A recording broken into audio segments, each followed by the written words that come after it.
Chapter 1. Sign in to a villa in Tianziyuan, Jinlongwan. In the hotel. Do you have a wedding house? The blind date girl asked. Yes.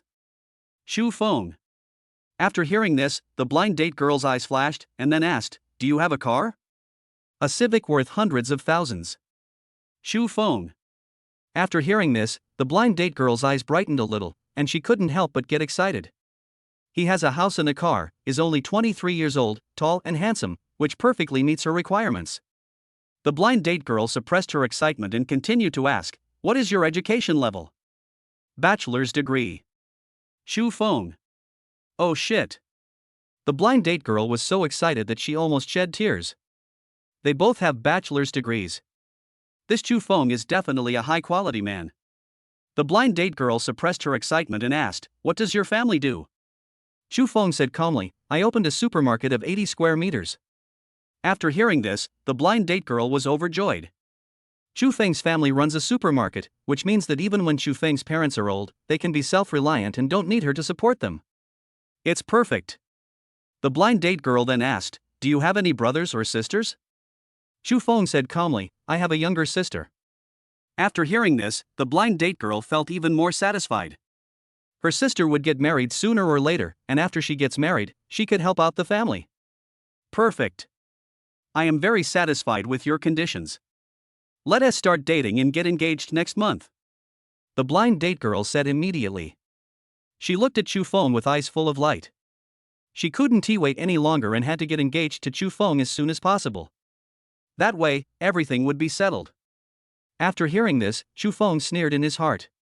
The blind date girl in front of him was ordinary and confident, and give him a subtle feeling of superiority. My conditions meet the requirements of the blind date girl, but she didn't even ask for my opinion and just said she wanted to date me and get married next month? It's like a blind date girl choosing a boy. And boys can only be chosen passively. This condescending attitude made him very disgusted. There are two types of people he hates the most in his life. One is the blind date girl in front of you, who is so superior. The other type is a dog licker. It's because there are too many men who bootlickers that women become arrogant and full of superiority. As a quality man, he also has basic requirements for his partner. Are you still here from your first time? Shu Feng looked at her. After hearing this, the joy in the blind date girl's heart instantly disappeared. Her face gradually became ugly. She was angry and looked at Shu Feng and retorted, what era is this? You still require girls to be in their first time. After hearing this, Shu Feng sneered in his heart and his face turned cold. He looked at the blind date girl and asked, do you have a house? Do you have a car? After hearing this, the blind date girl's face darkened. She stared at Shu Feng and said coldly, have you ever seen anyone who asks the girl to have a house and a car when going on a blind date? Shu Feng felt sick after hearing this. He stared at her and said coldly, you have never had a virginity, and you don't have a house or a car. How can you ask me to have a house and a car? After hearing this, the blind date girl's face became even gloomier. She picked up her bag, stood up and was about to leave. Stop. Shu Feng suddenly said, we'll split the bill for this meal. After hearing this, the blind date girl's face turned even uglier. She stared at Shu Feng fiercely and mocked him. People like you who always let women pay for their meals when they go out to eat are destined to be lonely for the rest of their lives. Shu Feng glanced at her and shot back, only a licker would be impressed by your condescending attitude. The blind date girl had a gloomy face. Shu Feng ignored her and looked at the waiter, check out. The waiter had noticed the noise long ago. When he heard the voice, he immediately came over and said, the total is 388 yuan. Shu Feng directly scanned the QR code on the table and scanned 194 yuan. Then he said to the waiter, I'll split the bill with her. Waiter. After Shu Feng paid the money, he glanced at the gloomy-looking blind date girl and left. The blind date girl looked at Shu Feng's back viciously, wishing she could cut Shu Feng into pieces to relieve her hatred. Shu Feng walked out of the restaurant and got into his car. As soon as he got in the car, the system prompt sounded in his mind. Bite. Congratulations to the host for winning back a game for the man. You have one sign-in opportunity, do you want to sign in? Sign in. Shu Feng immediately said in his heart, feeling a little excited. Last night, he was suddenly bound to a system called blind date sign-in. Just win back a game for the man during a blind date. He will get a chance to sign in. As a bookworm for 10 years, I am naturally very familiar with the system. In short, with a system, your life will be like having a cheat code. Bite. Host signed in successfully. Congratulations on winning the number 007 villa in Tianziyuan, Jinlongwan. Tip: the villas obtained by the host are all from legal sources. The property certificate is automatically placed on your co-pilot seat. Chu Feng glanced over and saw a big red book on the passenger seat. It was the property certificate. What the hell? Appearing out of nowhere? Chu Feng first took out the property certificate and looked at it for a few seconds, then immediately called up the video recorder in the car, and the result was there was no video recorder for this period of time. Awesome pen. Chu Feng secretly said in his heart, this system is indeed omnipotent. When the real estate certificate appears out of thin air, it can also erase all traces. Go and have a look. Chu Feng drove the car and wanted to go to Jilong Bay to see his villa. Jilong Bay is the most famous wealthy area in Dongzhou City, with housing prices reaching 80,000 yuan per square meter. You know, Dongzhou is a second-tier city. The housing prices in second-tier cities have reached 80,000 yuan per square meter, which is definitely a wealthy area. When we arrived at Jilong Bay, cars are not allowed to enter. The management here is very strict and no outside vehicles are allowed to enter. If you are not a community owner, your vehicle is not allowed to enter. A security guard who looked to be in his 20s came over and said to Chu Feng. After hearing this, Chu Feng handed the property certificate and ID card to the security guard and said, "The house has just been obtained." After hearing this, the security guard couldn't help but look at Chu Feng a few more times, feeling envious and jealous. Chu Feng looked obviously younger than him, but he actually had a house in Jilong Bay. What a great dad. After checking, the security guard returned the property certificate and ID card to Chu Feng and gestured to the security room. The gate bars opened immediately. Brother Long. At this time, a female voice sounded. The young security guard looked over immediately after hearing the voice. Seeing that it was his girlfriend, he immediately smiled and said, "Lily, why are you here?" Zhang Lily walked over quickly, took the security guard's arm and smiled sweetly. "Brother Long, didn't you say you would take me to buy the latest iPhone after get off work? I'll accompany you after get off work." After hearing this, the security guard smiled and said, Okay. Zhang Lily smiled sweetly. She glanced at the driver's seat in the Civic. When she saw Chu Feng, she was stunned for a moment. Chu Feng? Chu Feng had also seen Zhang Lily a long time ago. He didn't expect to meet his ex-girlfriend here. Chapter 2 Get Out. I think it's dirty. Chu Feng looked at her, his mind racing. Zhang Lily had just told the security guard, Brother Long, to accompany the security guard off work and then buy the latest mobile phone. Based on his understanding of Zhang Lily, this security guard named Brother Long was definitely being treated as a fool. Chu Feng then smiled, "I didn't expect to see you here." Security guard Zhang Long frowned and immediately felt a strong sense of crisis. He didn't expect that his girlfriend knew Chu Feng. Chu Feng is young, but he has a house and a car. It is definitely a big threat to myself. Lily, do you know him? Zhang Long looked at Zhang Lily and saw Zhang Lily loosen her arms. This made Zhang Long's heart sink. Zhang Lily saw Chu Feng driving the car, and she had already made up her mind. After Zhang Long bought her a new phone after get off work, she would cut off her relationship with Zhang Long and then go to Chu Feng. I know him. Zhang Lily said to Zhang Long, then looked at Chu Feng with a smile. I haven't seen you for a year. Have you bought a car? Chu Feng smiled, yes, just a few $100,000. Zhang Lily smiled sweetly and began to get close to him. She asked, why are you here? Chu Feng smiled and said, I'll go to your house to take a look. Oh, by the way, I live in Jilong Bay now. Ah? Zhang Lily looked at Chu Feng in shock and said in disbelief, you live in Jilong Bay? Your family? Chu Feng nodded, I just showed the property certificate to the security guard. Zhang Lily felt extremely regretful after hearing this. She had asked Chu Feng about his family background before, but didn't Chu Feng's family own a supermarket? How could they afford to live in Jilong Bay? Could it be that Chu Feng had concealed the truth? Zhang Lily's mind raced, and she smiled sweetly and said, Can I come to your house for a visit? Okay. Chu Feng said with a smile, Get in the car. Zhang Lily smiled and was about to get in the car.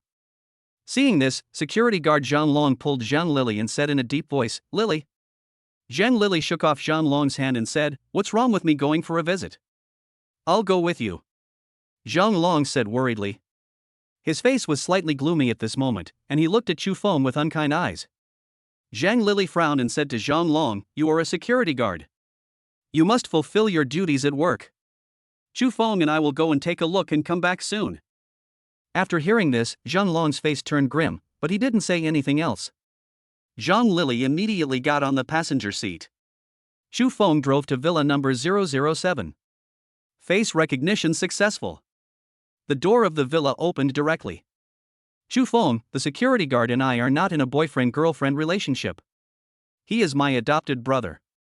Zhang Lili felt it necessary to explain. Chu Feng smiled and looked at her. "I thought he was your boyfriend." "Ha ha, how is that possible? He is 29 years old and I am only 22. My parents will never agree with me being with him." Zhang Lili laughed. Chu Feng chuckled, then walked into the villa, followed closely by Zhang Lili. "Wow, so grand!" Zhang Lili exclaimed. Her eyes became brighter and brighter, and she wished she could become the owner of this place immediately. "Chu Feng, do you have a girlfriend?" Zhang Lili looked at Chu Feng, expecting that Chu Feng didn't have a girlfriend. "No." Chu Feng. Zhang Lili was extremely excited after hearing this. She looked at Chu Feng and said, "I don't have a boyfriend, and you don't have a girlfriend. What a coincidence, we are both single." Chu Feng smiled. He knew in his heart that Zhang Lili had already decided to abandon Zhang Long and was ready to turn to him. Chu Feng hesitated for a while, then looked at Zhang Lili. "How are you doing after we broke up?" After hearing this, Zhang Lili was extremely excited. Chu Feng asked herself this question: "Does this mean you want to get back together with me?" Zhang Lili lowered her head, her expression suddenly becoming a little sad, and she said softly, "Overall, it's okay, I just miss you from time to time."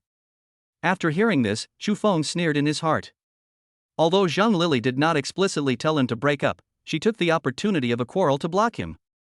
Later, he found out that Zhang Lili had hooked up with a rich man and was eager to use the opportunity of a quarrel to say goodbye to him completely.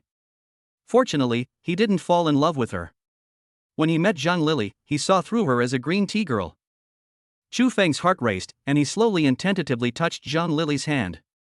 Seeing that Zhang Lili did not dodge, he became bolder and directly held Zhang Lili's hand. Zhang Lili did not resist but lowered her head. Seeing this, Chu Feng knew that it was done. He hugged Zhang Lili in his arms and said, "Lili, I miss you too." Chu Feng. Zhang Lili called out affectionately after hearing this. 15 minutes later. A loud shout suddenly rang out. "Lili! What are you doing?" Zhang Long strode over with a sullen face.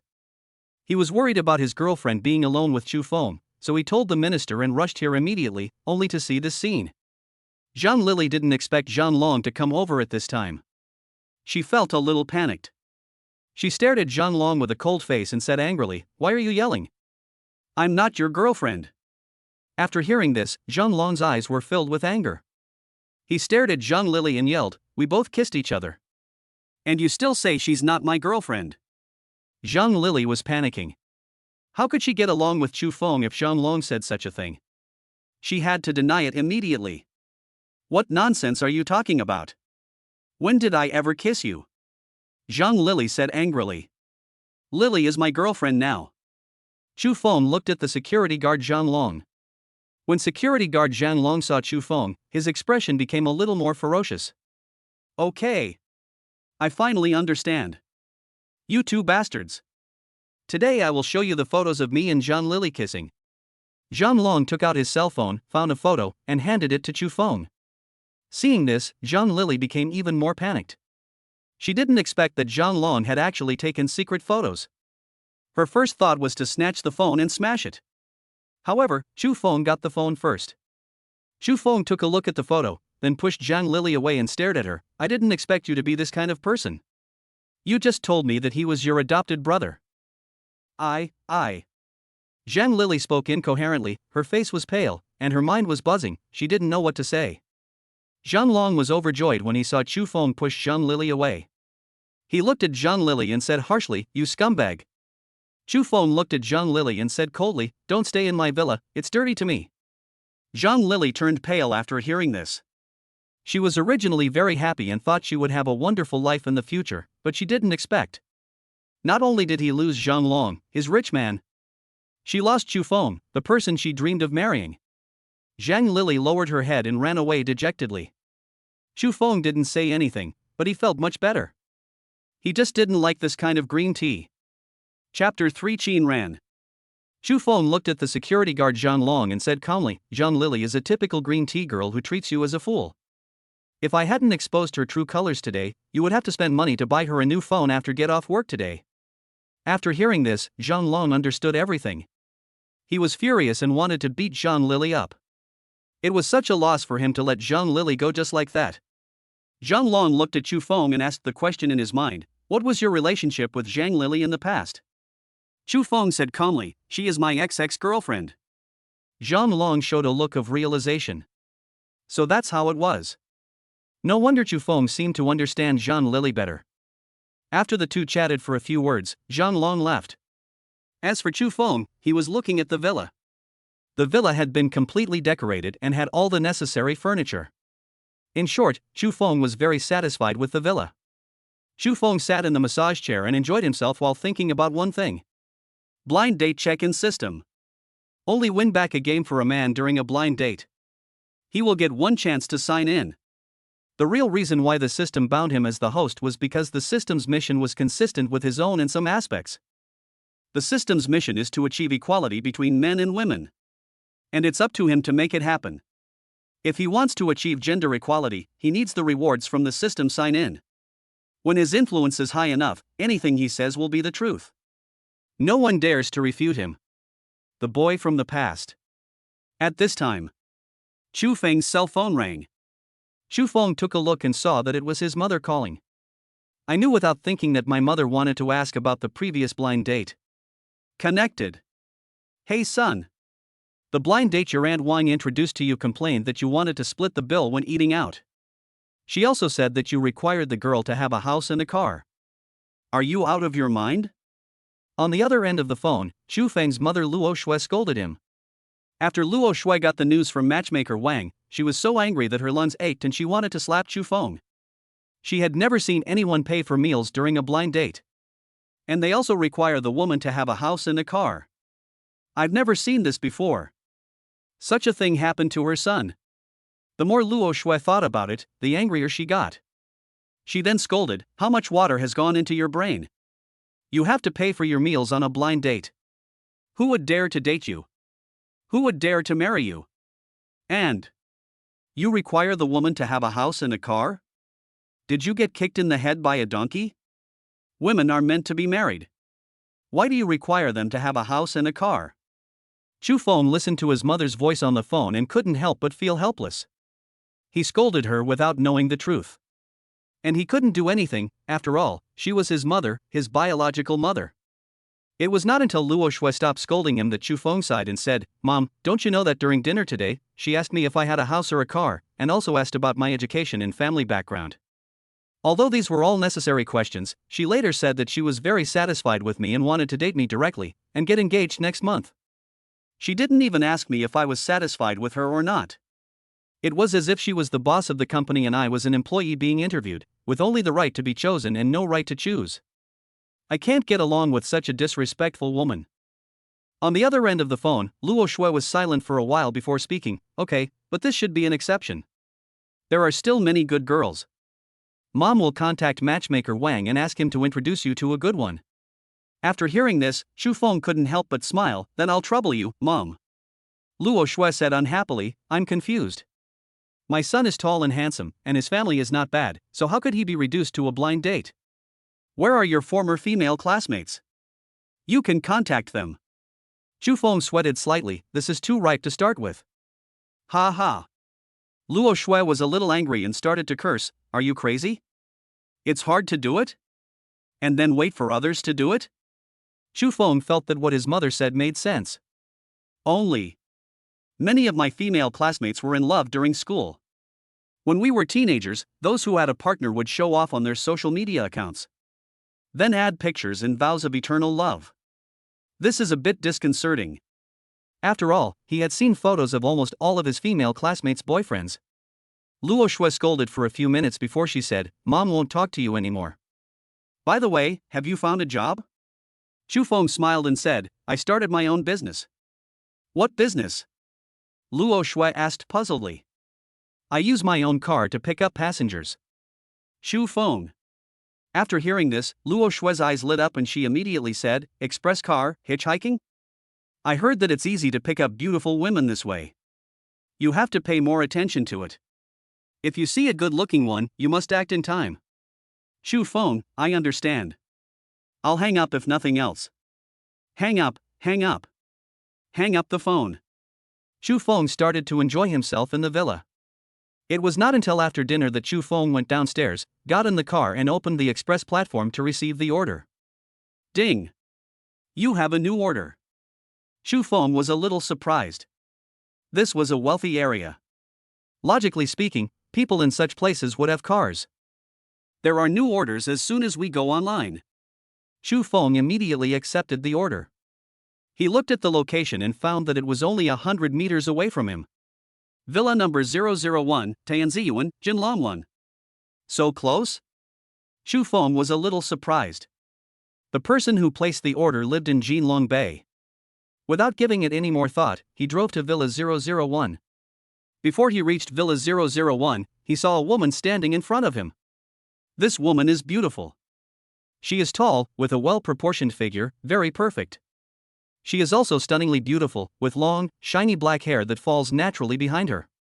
She dresses maturely and her temperament gives people a sense of intellectual beauty.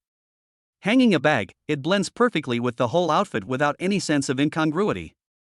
Chu Feng. I have to say, he was really attracted to this woman when he saw her for the first time. He opened the car window and looked at the young woman. "Did you place the order?" The young woman looked to be about 25 or 26 years old. When she ordered a taxi, she found that the driver was at Villa 007, which made her confused. Because the management of the Jinlongwan Villa area is very strict, no outside vehicles are allowed to enter. Therefore, the vehicles that can be parked in Jinlong Bay must be the owners of the villa area or their families. Those who can live in Jinlong Bay are all rich and powerful. How could it be possible to run fast? Xin Ran looked at Chu Feng at this time. When he saw Chu Feng, he suddenly felt a sense of familiarity, as if he had seen him somewhere. After a few seconds, Xin Ran's eyes flashed with a strange color, and she remembered who it was. Chu Feng. For years ago, she had in vitro fertilization for various reasons, and what she used was the sperm donated by Chu Feng. Chapter 4, Not on time for a blind date? Fuck it. Under normal circumstances, people who are undergoing in vitro fertilization cannot know the specific information of the sperm donor, but for her, this is not difficult. After all, she also has to look at some standards when doing IVF. For example, the donor's height, appearance, physical health, history of genetic diseases, age at the time of donation, etc. She checked Chu Feng's personal details at that time. And because of this special incident, the impression of Chu Feng was left deep in her mind. Xin Ran got in the car and sat in the back. She looked at Chu Feng, who was sitting in the front driver's seat, and felt puzzled. When she looked up Chu Feng's information, Chu Feng's family ran a supermarket, which was not very large, less than 100 square meters. Although running a supermarket can make money, it is far from enough to buy a villa in Jinlong Bay. How did Chu Feng's car get in? Xin Ran didn't ask, but he felt a little strange. After having in vitro fertilization, her two daughters are now 3 and almost 4 years old. From a biological point of view, Chu Feng is the biological father of her two daughters. 20 minutes later, we arrived at the location, Xin's Pharmaceutical Company, Limited. Xin Ran didn't say anything. After paying on his phone, he got off the car directly without saying a word to Chu Feng the whole time.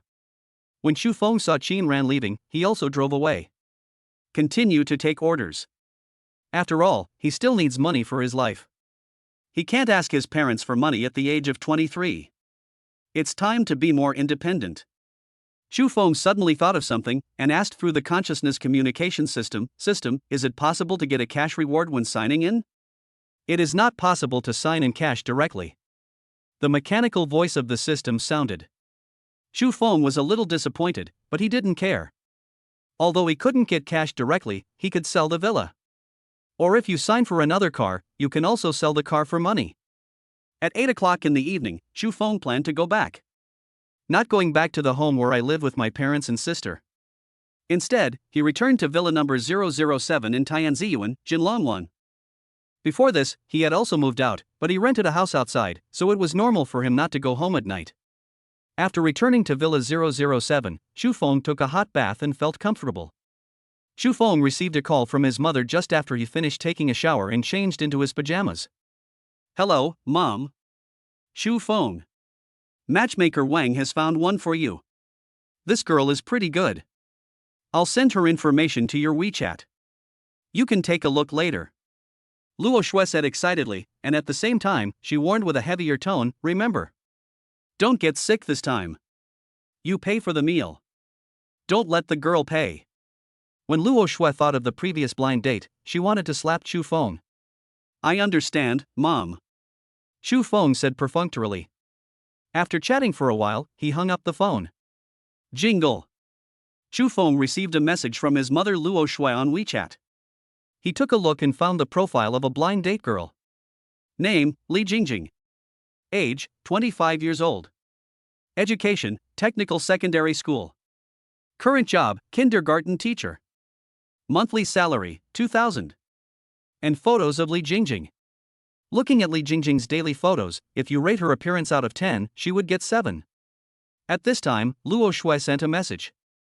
Luo Shui, tomorrow at 11 a.m., at Wangjiang Tower, you can have dinner and chat with her. Remember to be on time. Shu Feng, I understand, Mom. Early the next morning. Originally, Shu Feng didn't have the habit of jogging early in the morning, but he had just moved into the villa area, which was very spacious and very suitable for jogging. He changed into sportswear and started running. While running, he found that there were other people running, and he was not surprised. After all, there are still some people jogging in the morning these days. In Villa 001. Qin Ran, who ordered a ride in Shu Feng's car yesterday, was now wearing a tight sports outfit, a short-sleeved top and knee-length shorts. This outfit completely showed off his perfect figure, which was extremely attractive. As Qin Ran was running, she noticed a figure in front of her. Shu Feng? As Qin Ran ran, doubt flashed through his mind. Shu Feng was running? Could it be that Shu Feng really lives in Jinlong Bay? Yesterday she was wondering why Shu Feng's car was in Jinlong Bay, and today, she actually saw Shu Feng running. It seems that Shu Feng really lives here. I just don't know whether this villa was bought by Shu Feng's family or if a relative of Shu Feng's family is temporarily living here.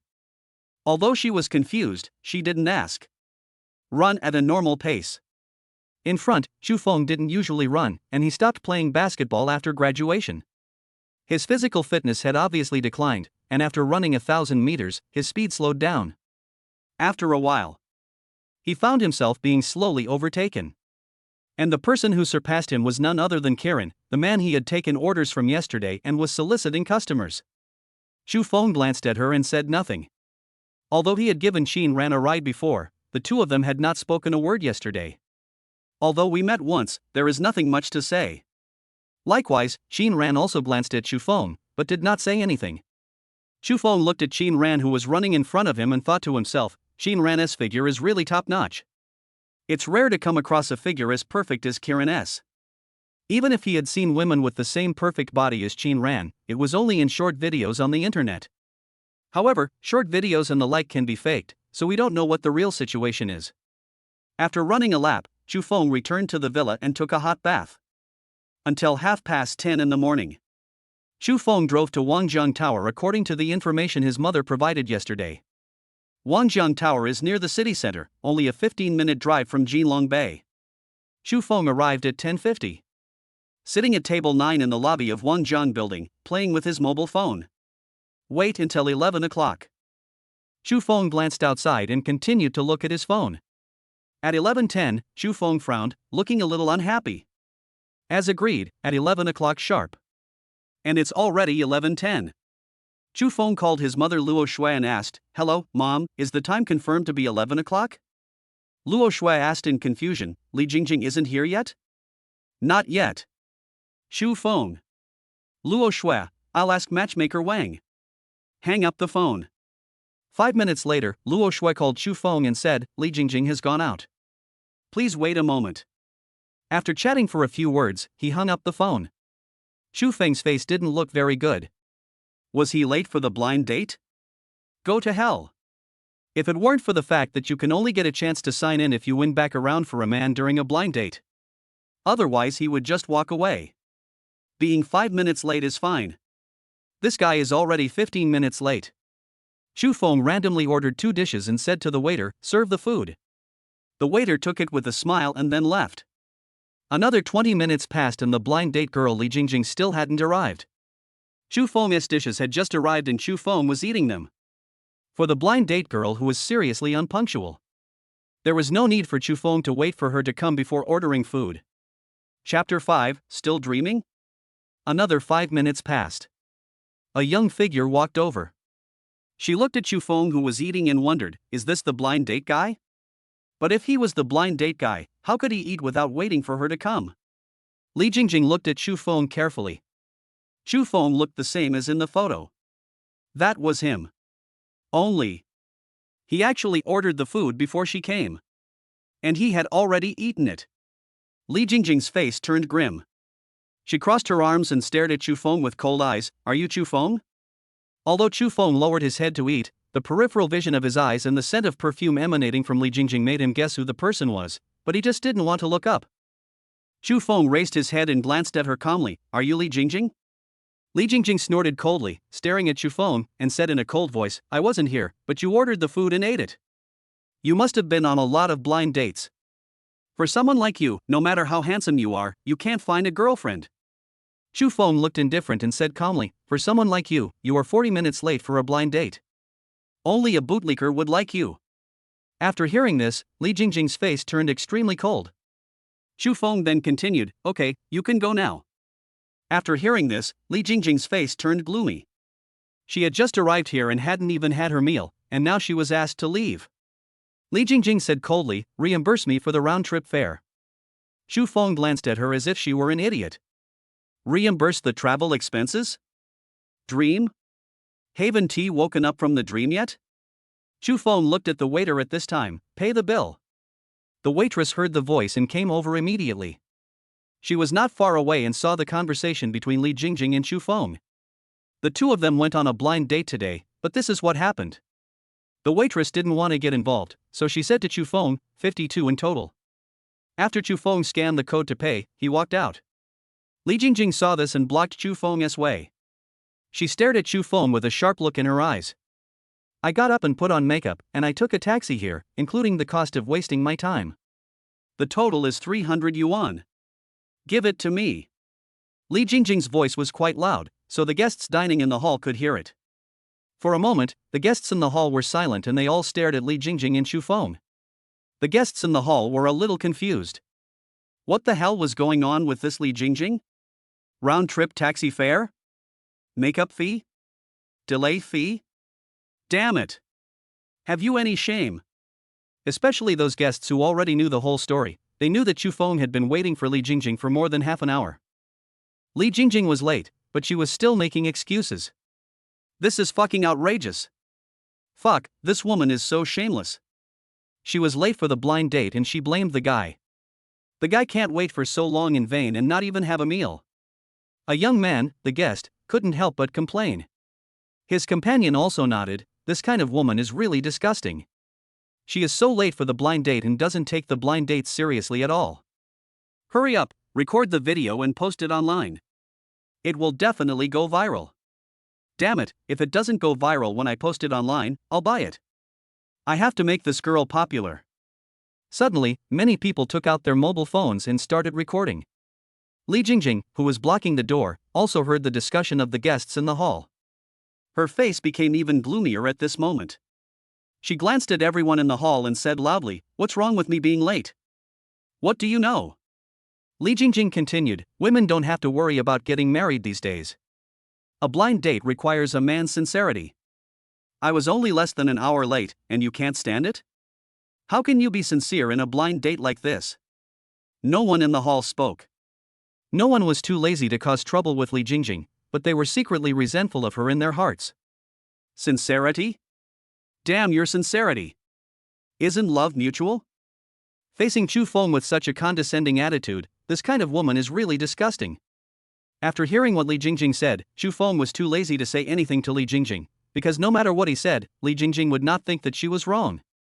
Get out of the way, Chu Feng said at this time. After hearing this, Li Jingjing stared at Chu Feng with cold eyes. So what if you don't allow me to do that? Chu Feng sneered in his heart. Not letting him? Bang! Chu Feng kicked Li Jingjing directly, and Li Jingjing was kicked to the ground. When everyone saw this scene, half of them felt particularly happy. But some people also felt that Chu Feng had gone too far. No matter what, he should not hit a woman.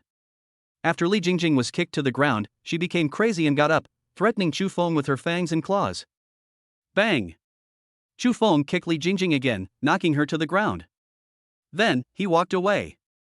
After Chu Feng drove away, the guests in the hall began to discuss. Fuck, this guy is awesome. Even though I think beating a woman is unmanly, some women still have to be beaten. The previous scene was recorded by many people with their mobile phones, and they were all posted on WeChat moments or short videos. Chu Feng was on his way away by car. A system prompt suddenly sounded in his mind. Bite. Congratulations to the host for winning back a game for the man. You have one chance to sign in. Do you want to sign in? Sign in. Chu Feng said immediately. Bite. Congratulations to the host for obtaining the God-level cooking talent skill. Tip: the God-level cooking talent skill has reached the world's best cooking skills. Also reward cooking seasoning recipes.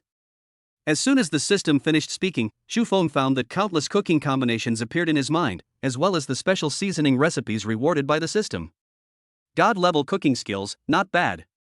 Chu Feng said to himself, although he did not receive any reward shares or luxury cars, but with his God-level cooking skills, he could eat the most delicious food in the world every day.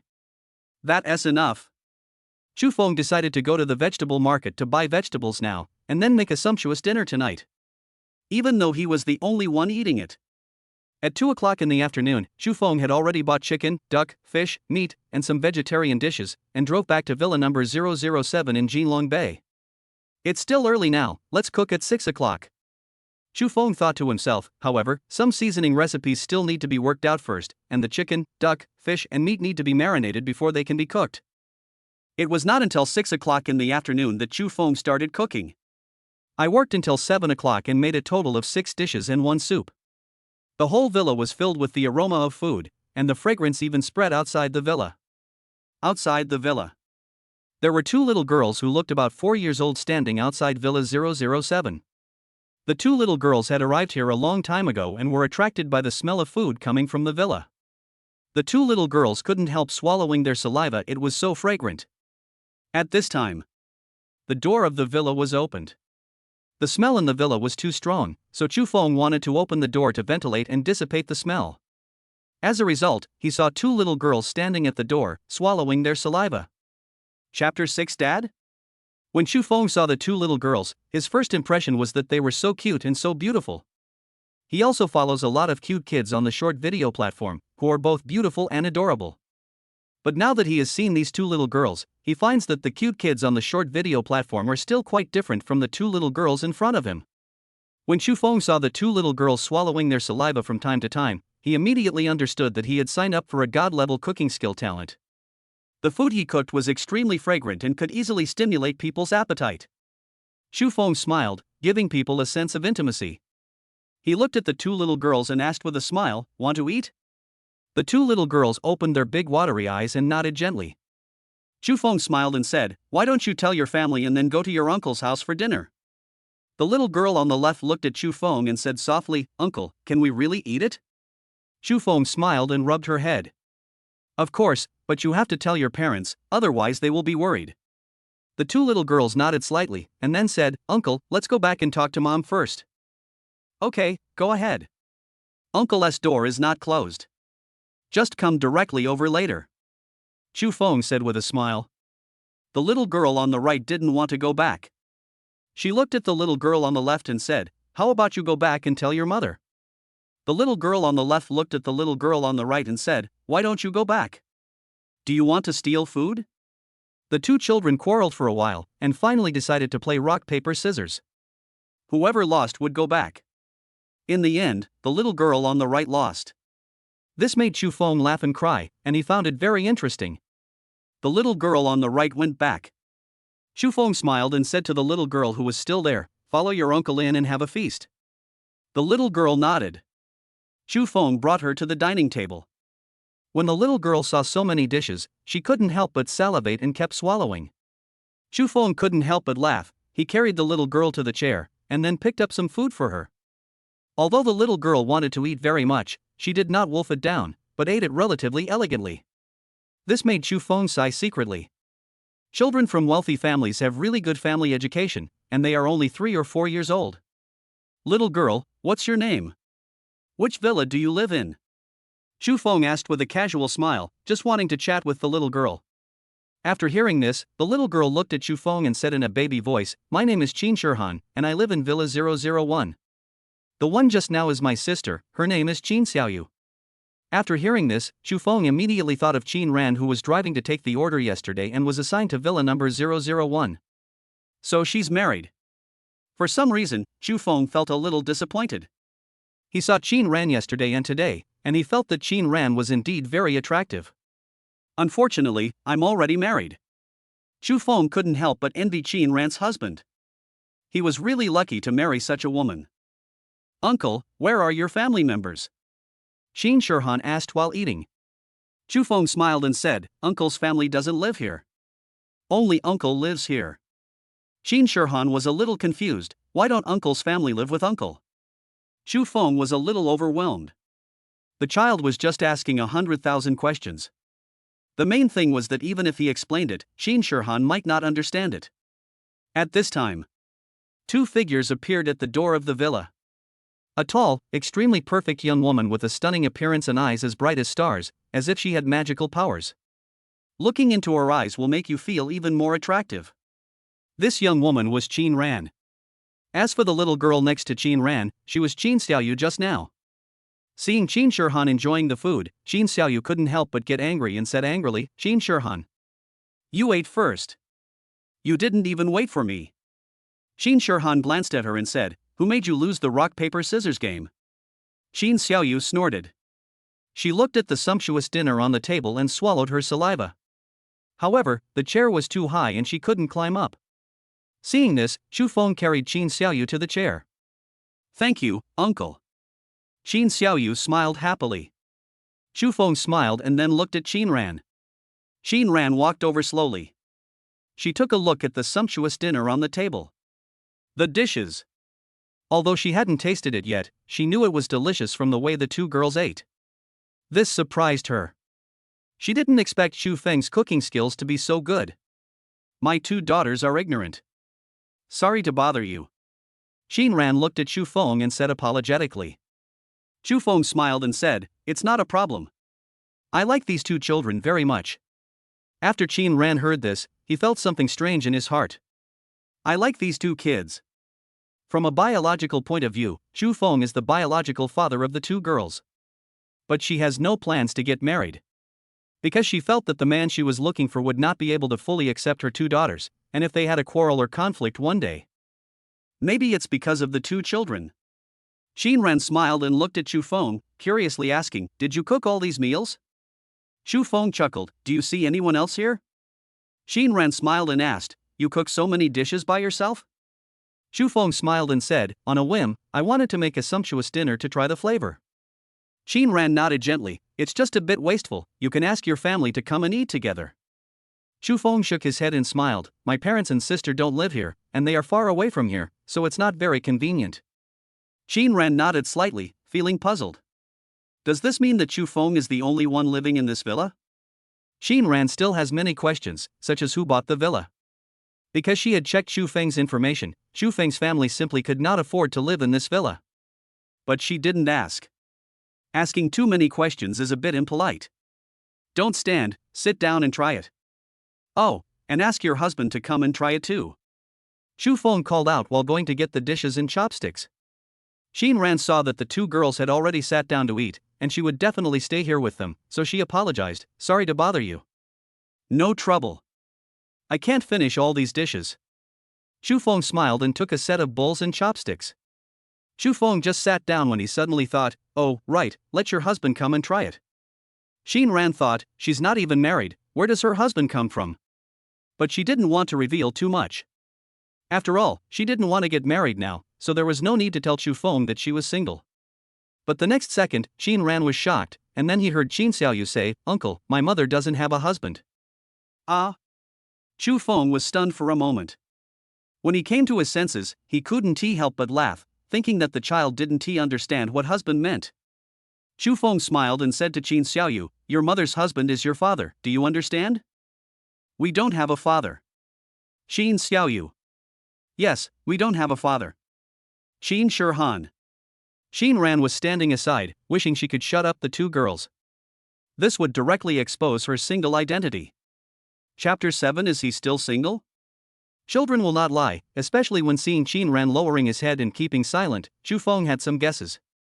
Could it be that his husband had an accident before the child was born?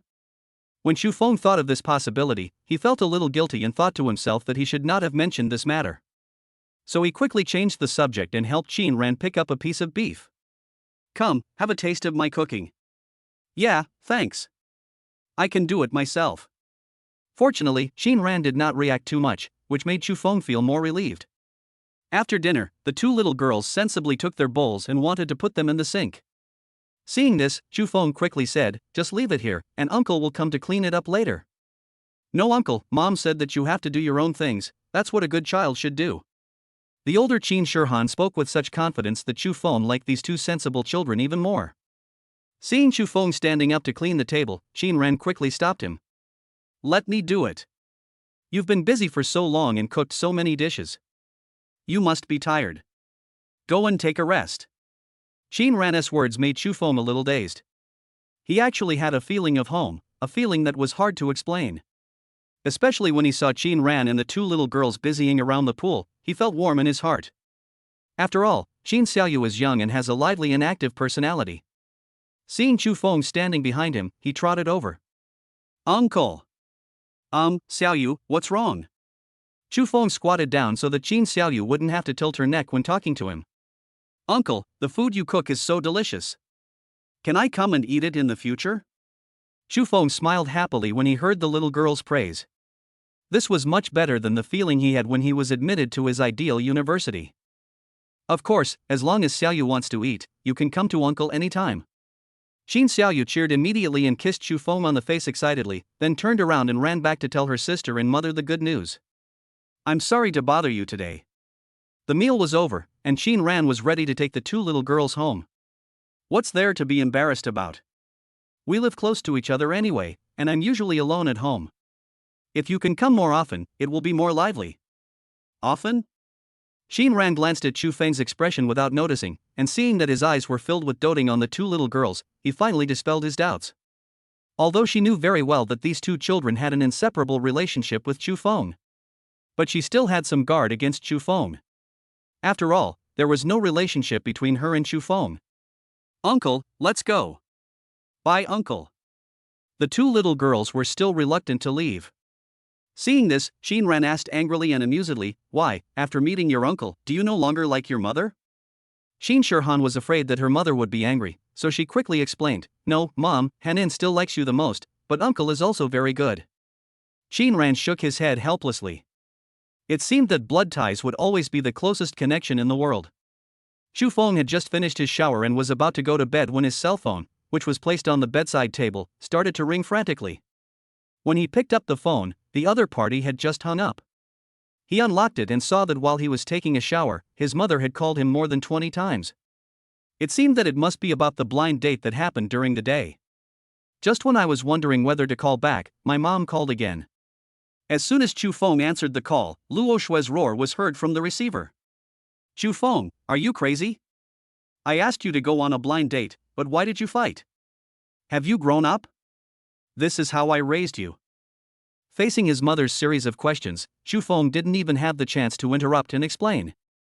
After waiting for his mother to say that she was tired, Chu Feng finally said, Mom, can you listen to me now? Listen to what you said? Listen to you saying how to hit a woman. Brat, I'm telling you, buy some things tomorrow and go to Li Jingjing's house to apologize. Even if the blind date doesn't work out, you can't hit her. Do you hear me? As she spoke later, Luoshua's voice became gentler. After all, she is his biological mother and she knows her son well.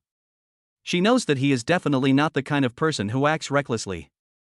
There must be a reason for this to happen. But no matter what, hitting someone is wrong after all. If Li Jingjing really wants to make a fuss about it, it will be a troublesome matter, right? How could Chu Feng not understand what his mother meant? He could only agree first. As for whether to go or not, since his legs were on his body, wasn't it up to him to decide? After hanging up the phone, Chu Feng didn't think much about it. He closed his eyes and fell asleep soon. At this moment, Qin Ran was lying on the bed, watching short videos on his mobile phone. This is her habit before going to bed. She watches some short videos to relieve the pressure of work, which can greatly improve her sleep quality. As soon as the finger slid, a popular video titled "Blind Date Girl Gets Beaten in the Street" appeared. Qin Ran was not very interested in this kind of video. He would rather watch something more relaxing and enjoyable. But just as she was about to swipe over, a familiar figure on the screen made her stop. Although the man's face was not photographed, Qin Ran was sure that it was definitely Chu Feng. Because the clothes he wore were exactly the same as the one he wore today. Chu Feng hits a woman? Qin Ran frowned slightly. Although she thought Chu Feng was not that kind of person, it was hard to tell that one could only look at one's face and not his heart. But when she saw Li Jingjing's extremely ugly face, she suddenly felt that she really deserved to be beaten. This was simply smearing women. After seeing the whole process, Qin Ran no longer thought that there was anything wrong with Chu Feng hitting a woman. If she were there, she would probably slap her twice. Blind date? He is still single. The next morning, Chu Feng woke up early. After moving to Jinlong Bay, his sleep quality has improved a lot. Even if you get up early, don't just sit there doing nothing, it's good to exercise. So he changed into his sportswear and went out facing the rising sun. Just as he was about to run, he saw Qin Ran running past his courtyard. Why? Chu Feng shouted and immediately chased after him. What a coincidence, you're running too. Chu Feng greeted with a smile. Karen just nodded. Oh, by the way, you're going to work soon, right? I also have to go out for a while, so I can give you a ride so you don't have to call a taxi. Hearing Chu Feng say this, Qin Ran hesitated for a moment. Well, thank you for your help then. Chapter 8. What do people care about with dogs? It's not that Qin Ran doesn't have a car, but it had a minor accident a few days ago and is currently being repaired at a forest shop, so he can only take a taxi to and from get off work for the time being. When she changed her clothes and came out of the house, Chu Feng was already waiting for her at the door. Chu Feng, thank you for your help. I will transfer the money to you directly when we get there. Hearing Qin Ran's words, Chu Feng just smiled slightly. Why transfer money? It's just a short trip. Fasten your seatbelts, we're leaving now. After driving to the entrance of Qin's pharmaceutical company, Limited with Ease, Qin Ran insisted on giving Chu Feng travel expenses. Chu Feng simply declined for a moment and then followed her wishes. He had already seen that Qin Ran was a woman of strong principles. If he continued to shirk responsibility, he might be considered to have ulterior motives. We'll see each other sooner or later, so there's no need to leave a bad impression on her because of such a small matter. So the two added each other on WeChat. After Qin Ran transferred the money, he smiled and said, "Then I'll go to work." Thank you. After watching Qin Ran enter the company, Chu Feng casually opened her circle of friends and took a look. Most of the information inside is about news and policies in the medical industry, but the profile picture is a photo of her and two little girls. Hey, at such a young age, even if you have the financial means, it must be difficult to raise two children alone. Chu Feng sighed and drove towards his mother's house. When he woke up early this morning, he saw a text message from his mother saying that she had asked matchmaker Wang to make an appointment with Li Jingjing's family, and she would go with them. Although he didn't think there was anything wrong with his behavior yesterday, he had to express his opinion for his mother's sake. You're such a tough cookie. I'm telling you, when you see Li Jingjing later, you have to apologize to her. Do you hear me? Okay, Mom, I got it. Although he said this, Chu Feng was thinking in his heart, it is absolutely impossible to apologize. Not only that, if Li Jingjing continued to make trouble, he wouldn't mind kicking her twice. It takes another evildoer to deal with an evildoer. Although Chu Feng always believed that he was a good citizen who abided by the law, at this time, he didn't mind playing the role of a bad guy. 10 o'clock in the morning, Lakeside Hotel. In order to express her sincerity, Luo Shui specially booked a relatively high-end place. But at 10:30, there was still no sign of Li Jingjing's family. Mom, it's been half an hour. Why don't we eat first? I haven't even had breakfast yet. Luo Shui glared at him, which immediately made him shut up in embarrassment. It was almost 11 o'clock when Li Jingjing and her family of 3 came over, led by the waiter. As soon as she sat down, before Luo Shui, who was smiling, could speak, the middle-aged woman sitting opposite her, Li Jingjing's mother, said in a bad tone, "Don't think that having a meal and apologizing can solve this matter. I tell you, if you don't give us an explanation, this matter will never end." Luo Shui was a little speechless. She obviously didn't expect the other party's attitude to be so strong. All the words she had prepared were stuck in her mouth and she couldn't say them.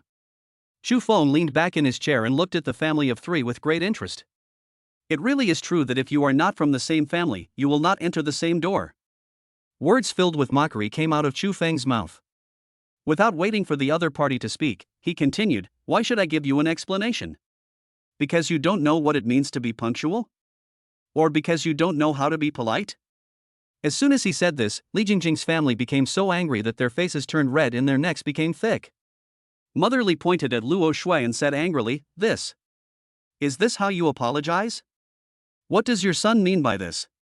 Does he have any manners?" Xu Feng's eyes were cold, and he slapped Mother Li's hand away. "You call this having good manners? No wonder your daughter did what she did yesterday. Now I know why. If the top beam is not straight, the bottom beam will be crooked." The quarrel between them immediately attracted the attention of others. "Hey, why does that woman look so familiar? Isn't this the woman who was late for the blind date yesterday and asked the man for money? I was wondering why my hands started itching when I saw her. It turned out to be her, this shameless bastard." "Hush! Keep your voice down and see what's going on." When Mr. Li saw that his wife was wronged, he became furious and slapped the table. "You little bastard, do you still want to do something? Believe it or not, I will beat you to death. That's enough." Before Xu Feng could say anything, Luo Shui couldn't help but scold him. She came with absolute sincerity. Even though the other party was an hour late, she didn't say anything and kept smiling in response. But who knew that the other party would be so ruthless? Even if Xu Feng was wrong to take action, they shouldn't be so aggressive. Especially since Mr. Li now threatened to beat her son to death, she immediately became furious. "Since you have this attitude, I think there is no need for us to continue talking. My son beat your daughter, and I can apologize for this. But you just said you wanted to beat my son to death. Come on, touch him and let me see. You think I don't dare?" Father Li was obviously a man who was easily irritated. When he heard Luo Shui's words, he raised his hand and slapped her. Xu Feng would not passively take a beating. He grabbed Father Li's wrist with one hand and pressed it on the table. With the other hand, he picked up a fork and nailed it directly into the back of his hand. A scream was heard, and Li Jingjing and her mother were frightened out of their wits. "Mr. Chu, you are maliciously hurting people. I'm going to call the police to arrest you." Li Jingjing roared loudly. But Xu Feng was very calm, muttering, "Malicious injury? Don't you have any legal knowledge? It was your father who started it first. I call this self-defense." Too lazy to waste any more time with this family, Xu Feng helped Luo Shui up and prepared to leave. But Li Jingjing hurried over and stood in front of them. "Who asked you to leave? Are you feeling guilty?" Xu Feng rolled his eyes and said coldly, "It seems that you have forgotten the lesson from yesterday." He warned Li Jingjing yesterday, but today, he lost his good temper and kicked her down. Since she doesn't know what's good for her, and Xu Feng is not her father, why should she spoil him? This time, Luo Shui not only did not scold Xu Feng again, but instead gave him a thumbs up. "I knew that my son is not the kind of person who bullies others easily. It is obvious that Li Jingjing deserves a beating. Xu Feng, just wait, we are not done with this matter yet." Li Jingjing screamed loudly in dissatisfaction, but Xu Feng and Luo Shui left the hotel without looking back. If a dog wants to bite you, just kick it away. If she wants to bark, then let her bark. If a person argues with an animal, isn't that lowering one's status? Chapter 9, Showing off your sword in front of Guangong? Bah, what kind of person is this? You still have the nerve to cry. No one in the hotel sympathized with Li Jingjing. They also saw that the man was here to apologize. He was clearly not wrong, but he still showed enough sincerity. But not only were the woman's family late again, they also acted condescending from the beginning. Now they have the nerve to act aggrieved? They are really a whore who wants to be a saint. Someone also recorded what just happened and immediately posted it on the short video website, with the title follow-up of the shameless blind date girl. In just a few minutes, the video had already become a hot topic. I finally understand what it means that a lowly person is invincible. This man has a good temper. If it were me, I would definitely slap her a few more times. Where is this? I really want to go over and give this woman and her whole family a beating. It's so hateful. This fork is really satisfying. This guy is really good at it.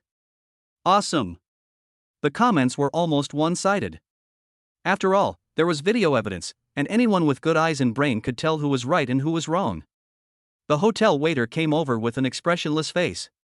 Not only did he not serve with a smile as usual, but he said coldly, "3 people, our manager just said that guests like you are not welcome. Please leave immediately." What? What kind of crappy hotel is this? You're kicking guests out? Li Jingjing's voice became sharp due to her anger. The waiter ignored her and repeated, "Please leave." At this time, the onlookers also spoke up, "Get out quickly, I can't even eat with you guys here. I feel sick just breathing the same air with shameless people like you. As a professional lawyer, I advise you to be honest. Your actions just now constitute threats and blackmail. Justice is not like your family, who are proud of being late." In an instant, the family of 3 became completely reduced to being rats crossing the street and could only run out of the hotel in shame. Xu Feng didn't care what happened to this family. It had nothing to do with him at all. "Son, you did a great job today. People like them should not be spoiled." Xu Feng didn't know whether to laugh or cry after hearing what his mother said. Clearly, she had forced him to apologize not long ago. But having said that, even if this woman is not good enough, you still have to continue the blind date. I'll call matchmaker Wang right now. Xu Feng was speechless. After going around in circles, it turned out that he still couldn't get rid of the blind date issue. But it doesn't matter. After having the system, he is not so resistant to blind dates anymore. Just after sending Luo Shui home, Lu Xian, my childhood friend and best friend, called me. "Xu Feng, what are you doing? If you have nothing to do, come and play with me. I'll treat you to a meal." Lu Xian's family is in business. Although they are not wealthy, they are much better off than ordinary families. As a result, this kid has never worked until now, and just hangs around and plays around every day. It just so happened that Xu Feng hadn't eaten yet, so now he had a chance to take advantage of someone he hadn't taken advantage of. Why not do it? Okay, send me the address and I'll be there right away. Following the address Lu Xian sent, Xu Feng turned around and finally found the small restaurant deep in the alley. Although this small restaurant is in a hidden location, there are quite a few cars parked outside, and it seems to be doing good business. "Xu Feng, this way." As soon as I entered the door, Lu Xian's loud voice came over. Opposite him sat a pretty young girl. Xu Feng walked over and sat down without any hesitation. "You're trying to pick up girls, why did you call me here? Are you here to be a light bulb? TSK, how can you talk like that?" Lu Xian glared at Xu Feng, then smiled at the girl and said, "Don't pay attention to him. This guy is like a dog that can't spit out ivory. His name is Xu Feng, and he is my childhood friend." The girl was not the type who couldn't take a joke. She smiled and nodded to Xu Feng. "Hello, my name is Fan Xiaoxian." "Oh, hello." After saying hello, Lu Xian put his arm around Xu Feng's neck and said, "I heard you've been on a blind date recently? Did you get frustrated? Ha ha. Today I'll treat you to a meal to ease your mind. Even though this little restaurant is hard to find, the food is so delicious that I guarantee you'll want to eat again after one meal." Fan Xiaoxian glanced at Lu Xian with resentment and said softly, "It's not as outrageous as you said. The expectations are too high. What if we are disappointed later?" After chatting for a while, Xu Feng found out that this small restaurant was opened by Fan Xiaoxuan's family. No wonder young master Lu Xian called me over, it was just to avoid exposing his purpose so quickly and use me as a tool to pick up girls. Come, try it and see how it tastes. After taking a bite, Xu Feng felt that it was just average compared to what he made yesterday. But he had to give Lu Xian some face. After all, he had just been bragging. If he told the truth, wouldn't that be a slap in his face? It tastes good. Lu Xian slapped Chu Feng in annoyance. Why are you so perfunctory? Can't you be more detailed? Just think of it as giving Xiao Xian some advice. Chu Feng didn't expect that he would have such a request, so he asked tentatively, Are you sure you want me to tell you? Lu Xian nodded immediately, and Fan Xiaoxian also said, Chu Feng, tell me. Only with suggestions can we make progress. Chu Feng picked up the chopsticks and picked up a piece of fried pork liver. The pork liver was not marinated long enough, so it didn't have much flavor, and the heat was too high, so the taste was a bit off. The cucumber slices were added too early, so they lost their crispness. The biggest flaw was probably the addition of oyster sauce, which completely covered up the original flavor of the dish. If 10 is a perfect score, then this dish should only get 5 points. As soon as Chu Feng finished speaking, Lu Xian and Fan Xiaoxian both stared at him in a daze. Lu Xian was the first to react. He punched him and then said to Fan Xiaoxian, He's talking nonsense. What can he eat with his mouth? Don't pay attention to him. Let's eat. But Fan Xiaoxian waved her hand and didn't respond to Lu Xian's words. She pointed to another dish of braised prawns and asked, What about this? Chu Feng hadn't had time to eat yet, so he dipped some of the soup with his chopsticks and put it into his mouth to taste it.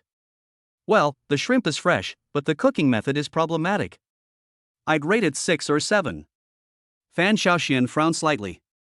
You haven't even eaten it yet, and you already know there's something wrong with the cooking? Chu Feng smiled. Of course, the essence of this dish lies in the broth. If there is a problem with the broth, the taste of the shrimp will naturally be problematic as well. Lu Xian pulled Chu Feng and whispered, That's enough, kid. I told you to talk, why haven't you finished yet? Chapter 10, Young people are not arrogant and are called young people? Chu Feng had no intention of saying anything at first, but Lu Xian insisted that he give some suggestions. Then he had no choice but to tell the truth. But after I finished speaking, this kid didn't even appreciate it. No, don't interrupt him, let him continue. Fan Xiaoxuan's face darkened, and she was clearly a little unconvinced. Chu Feng was not without tact. Seeing that the atmosphere was a little awkward, he smiled and said, I was just talking casually. Don't take it seriously. Yeah, Shen, don't pay attention to this guy, he's just good at talking. No. The two obviously didn't expect that Fan Xiaoxuan's attitude would be so resolute. Lu Xian had no choice but to signal Chu Feng to continue. To be honest, the quality of these dishes is already in the upper middle range among many similar restaurants. But compared to Chu Feng's top cooking skills, the gap is still too great. He also gave some suggestions for other dishes, and as he was speaking, guests from the next table came over. Kid, I've been listening to you nagging for a long time. Are you going to stop? If you think the food here is not tasty, then just leave. I just can't stand people like you who pretend to be cool. Before Fan Xiaoxian could say anything, someone else stood up to speak up for her. It was fine for Lu Xian to play around with his own people, but when he met outsiders, the hot temper of the rich second generation would flare up. We are talking about our own things here. It has nothing to do with you. If you don't want to listen, get out of here. Who forced you to listen? The guest was big and fat, with a face full of flesh and a rather fierce look. You little bastard, are you talking to me? Seeing that a conflict was about to occur, Fan Xiaoxian quickly stood up. Sir, I'm so sorry. I'm the boss daughter. I'm here to treat two friends to a meal and ask them for their opinions. I didn't expect to bother you. I'll give you a 20% discount on your purchase today. What do you think? The guest took a look at Fan Xiaoxian and saw that she was a girl, so he stopped his attack. Forget it, I just can't stand other people showing off. You're so young, why don't you do something else instead of coming here to act like a big shot? You. Lu Xian wanted to speak again, but was stopped by Chu Feng. Then he looked at the customer and said, You mean, as long as I can cook the dish according to what I just said, it won't be pretentious? The customer was full of sarcasm and said with a smile, Young man, don't be so arrogant. If you can really make it, I will stand upside down and eat your food today. Chu Feng nodded and stood up. Okay, that's what you said. What if you can't do it? The guests laughed. Boy, why don't you ask around? I, Ishu Sainer, have been around for so many years, and I've never broken my word. But I'll be frank with you. If you can do it, everything will be easy. If you can't do it, don't blame me for being rude. Okay. That's settled. If I can't do it, you can do whatever you want. After saying that, Xu Feng looked at Fan Xiaoxian. Can I use the kitchen for a while? Fan Xiaoxian didn't expect things to turn out like this. Her family does business nearby, so how could she not know Zhu Seiner's name? But Xu Feng has already gotten along with Zhu Seiner, so it's useless to say anything now. Okay, come with me. Xu Feng had just taken 2 steps when he suddenly remembered something, and turned to Zhu Seiner and said, "Oh, by the way, there is something I forgot to tell you. If you are not so arrogant, then you are still not a young man." After saying that, Xu Feng walked into the kitchen with a faint smile. Lu Xian was a little restless. It was he who called Xu Feng here, and it was also he who asked Xu Feng to comment on these dishes. Now that he had caused trouble for Xu Feng, he felt somewhat guilty. But when he was about to go to the kitchen to take a look, Fan Xiaoxian came out with a look of surprise and a dull look on her face. "Xian, what's wrong with you?" Lu Xian asked hurriedly. Fan Xiaoxuan's pupils regained focus, and she looked at him and asked, "Lu Xian, tell me honestly, what does your friend do?" Lu Xian was confused. "Xu Feng? He doesn't have a job. He usually just picks up some business and drives fast." "Impossible. How can someone who drives a fast car have such excellent cooking skills?" Lu Xian was confused by this. Xu Feng could cook? He had never heard of it before.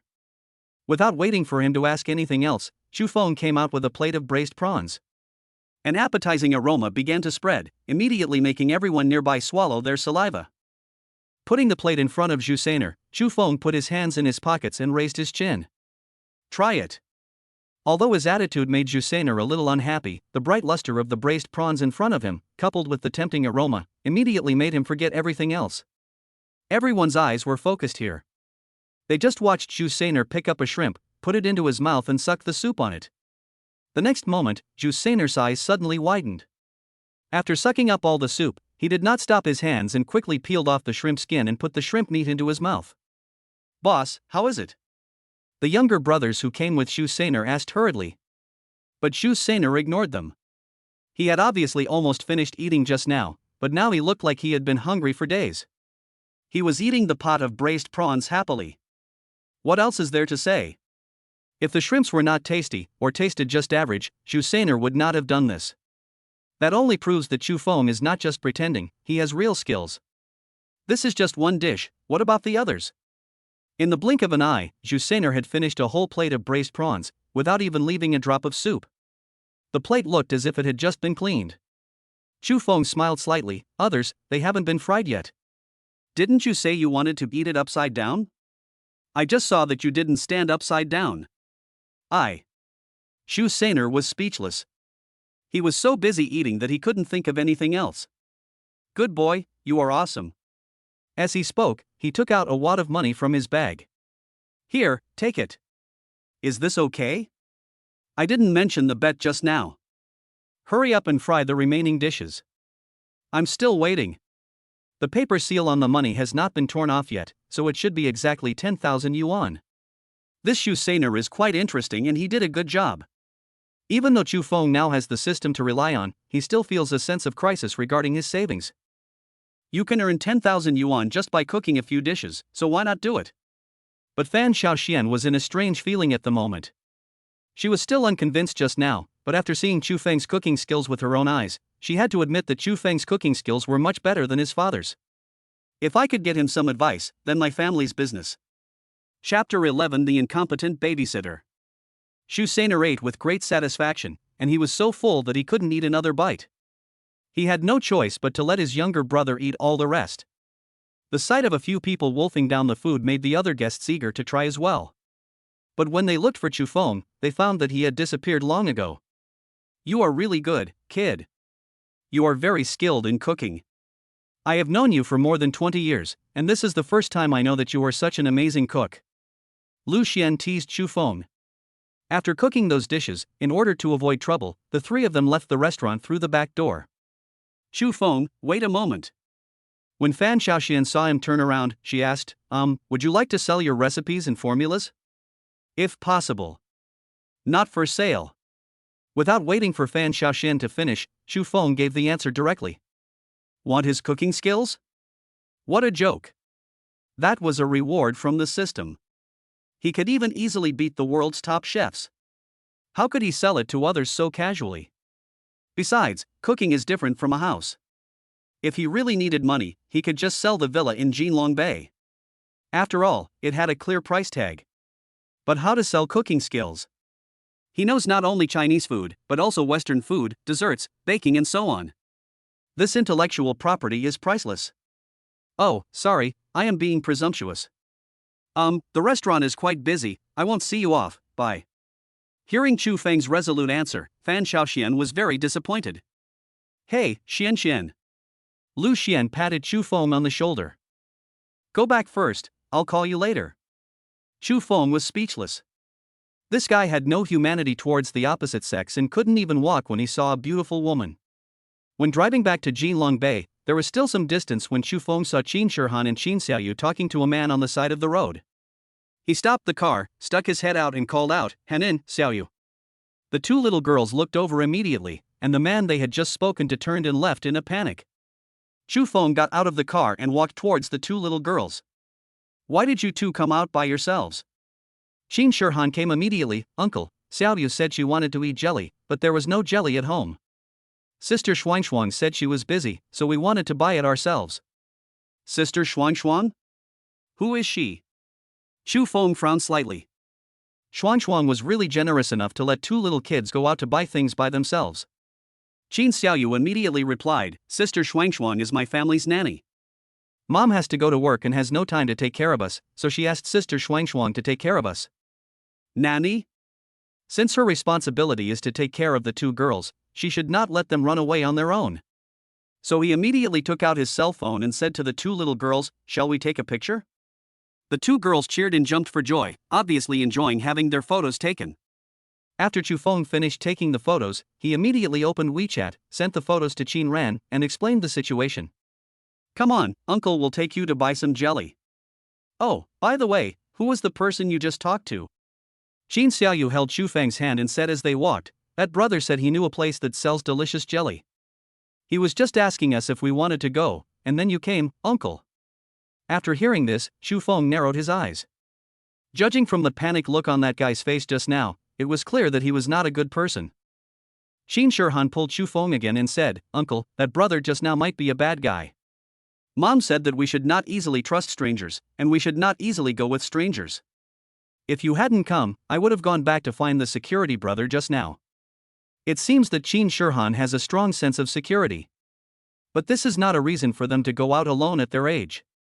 So Chu Feng stopped and squatted in front of the sisters, saying earnestly, Uncle will leave you a phone number later. If you want to eat something or want something, call me and tell me. If I am at home, I will take you to buy it. If I am not at home, I will bring it back to you, but you can't go out by yourself anymore. Do you hear me? Qin Shihan nodded immediately. Qin Xiaoyu reacted a little slowly, but still agreed. Well, let's make a pinky promise. I won't cook for the disobedient little girl anymore. The threatening effect of this sentence is very good, far more effective than making a pinky promise. After buying a lot of snacks from the supermarket, Chu Feng took the two little girls back to his home. As soon as I entered the house, my cell phone rang. It was a voice call from Qin Ran. Chu Feng, I was in a meeting just now.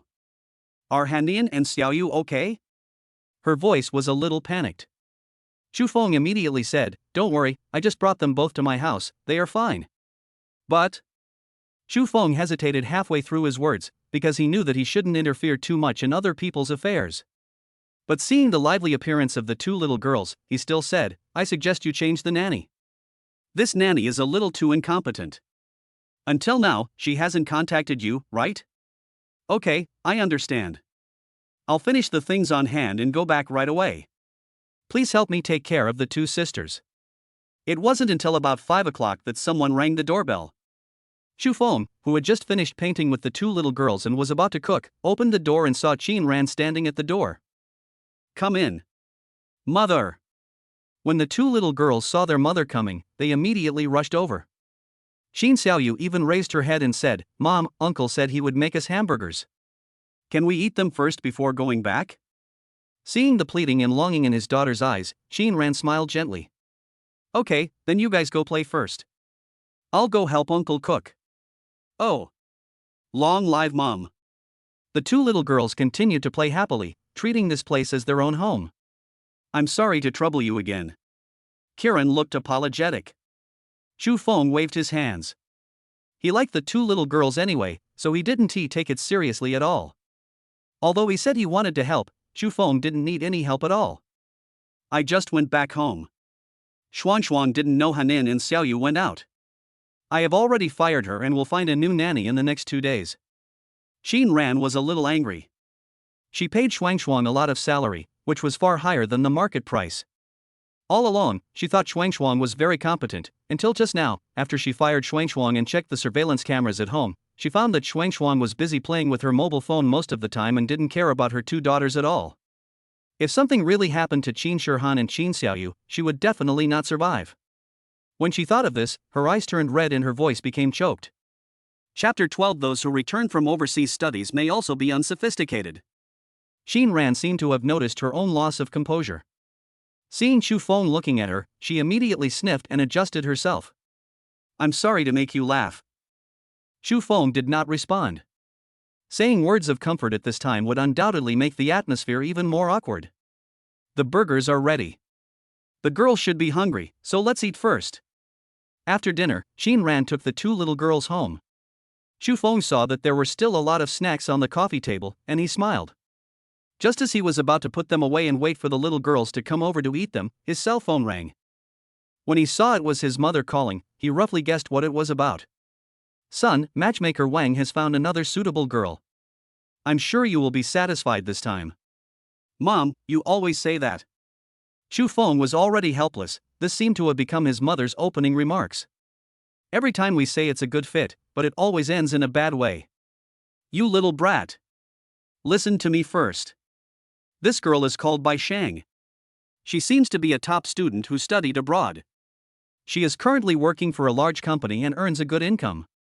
Do people with this condition need blind dates? Chu Feng secretly wondered, could it be that Bai Shang looked a little bit ugly to the audience?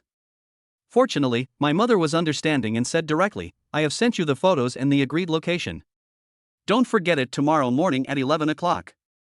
After hanging up the phone, Chu Feng opened WeChat. It's true that Bai Shang looks good, but a little cold. He wears a pair of gold-framed glasses and dresses like a successful person. As for the location, it was set at the Pfister Western restaurant. Chu Feng was not very fond of Western food, so naturally he had never been there. However, he had heard of the Pfister Western restaurant. It was said that the consumption there was very high, and a meal there might be equivalent to an average person's monthly salary. But it doesn't matter. I just got 10,000 yuan from Zhu Sainer because of a bet, which is enough for food.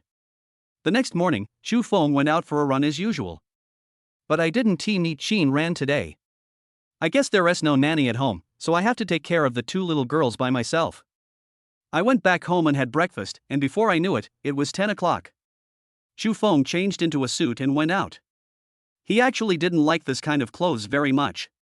It always made him feel a little restrictive when he wore them, and it was far less restrictive than casual wear. However, since the other party has chosen such a high-end Western restaurant as the location for the blind date, I should be more formal out of courtesy. I drove to the entrance of the Western restaurant at 10:50, just the right time. Hello sir, do you have an appointment? It turns out that this Western restaurant requires a reservation. After thinking about it, since the other party has booked the place, it should have been booked already. I think so. The person who made the reservation is a lady named Bai. Okay, sir, please follow me and I'll help you check the appointment record. The waiter brought Chu Feng to the service desk. Just as he was about to look at the records, a woman in a white dress came over. She stood beside Chu Feng and looked him up and down. Are you Chu Feng? Turning my head to look at the woman, it was Bai Shang in yesterday's photo. Hello, Miss Bai, I am Chu Feng. After saying this, Chu Feng politely extended his hand. But Bai Shang seemed not to see it and said directly, come with me. Chu Feng withdrew his hand somewhat awkwardly, but did not say anything more and followed Bai Shang. After sitting down in a corner, Bai Shang picked up his cell phone, looking very busy. Chu Feng did not disturb her, after all, work was more important. After waiting for 2 minutes, Bai Shang finally put down his phone. Excuse me, you should know some of my information. I just returned to China and was valued by the company's leaders, so I'm a little busy at work. After saying that, she raised her wrist to look at the watch and continued, I don't have much time, only 30 minutes, I hope you can cherish your time. Even though her cell phone was right in front of her, she insisted on looking at her watch. Just this one action fully demonstrates her character, showing off. Moreover, Shu Feng was here for a blind date today, not an interview. 30 minutes? Ha ha. If Miss Bai is very busy at work, I won't bother you anymore. I'll take my leave now. After saying that, Shu Feng stood up and wanted to leave. He really had nothing to talk about with a woman like this who thought she was superior to others. Stop. How can you be so rude?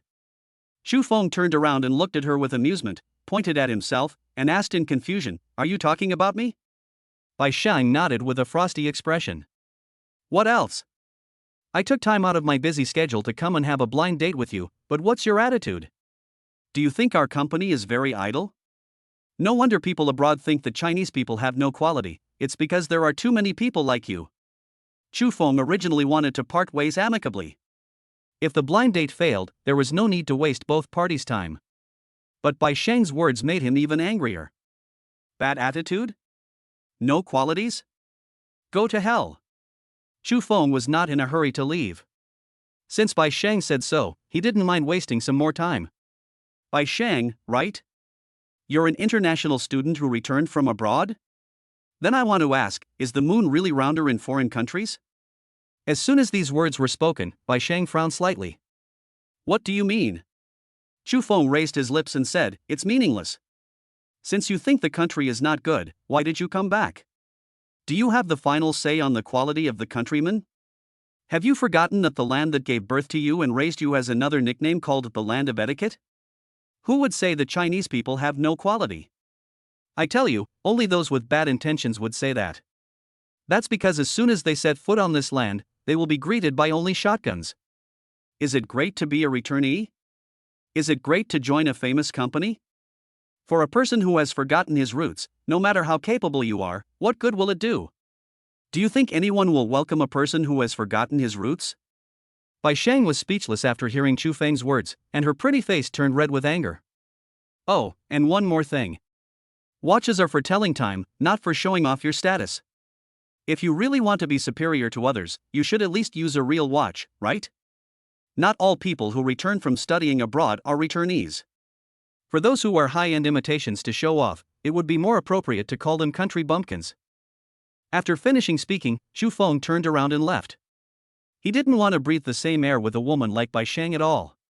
When he walked to the doorman who was responsible for opening the door secretly gave him a thumbs up. He had seen too many people like Bai Shang while working here. But this was the first time he had seen someone like Shu Feng who dared to confront him directly. It was so satisfying. Chapter 13 Sign in Shares. Bite. Congratulations to the host for successfully turning the tables. You have been given a chance to sign in. Do you want to use it immediately?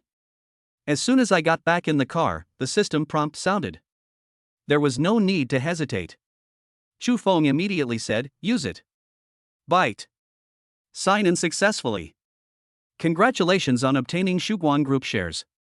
Reminder, you have become the largest shareholder of Shuguang Group, all procedures will take effect immediately. Shares? Although the system says that signing in will not give direct cash rewards, there is actually no difference between these shares and cash, right? However, he had never heard of the Shuguang Group, so he immediately took out his mobile phone to check it. You don't know until you check. After checking, Shu Feng took a breath of cold air.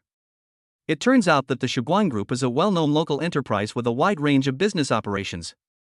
Even the Fester Western restaurant in front of us is an industry under the name of the Shuguang Group. The rest are involved in various industries such as catering, service, construction, etc.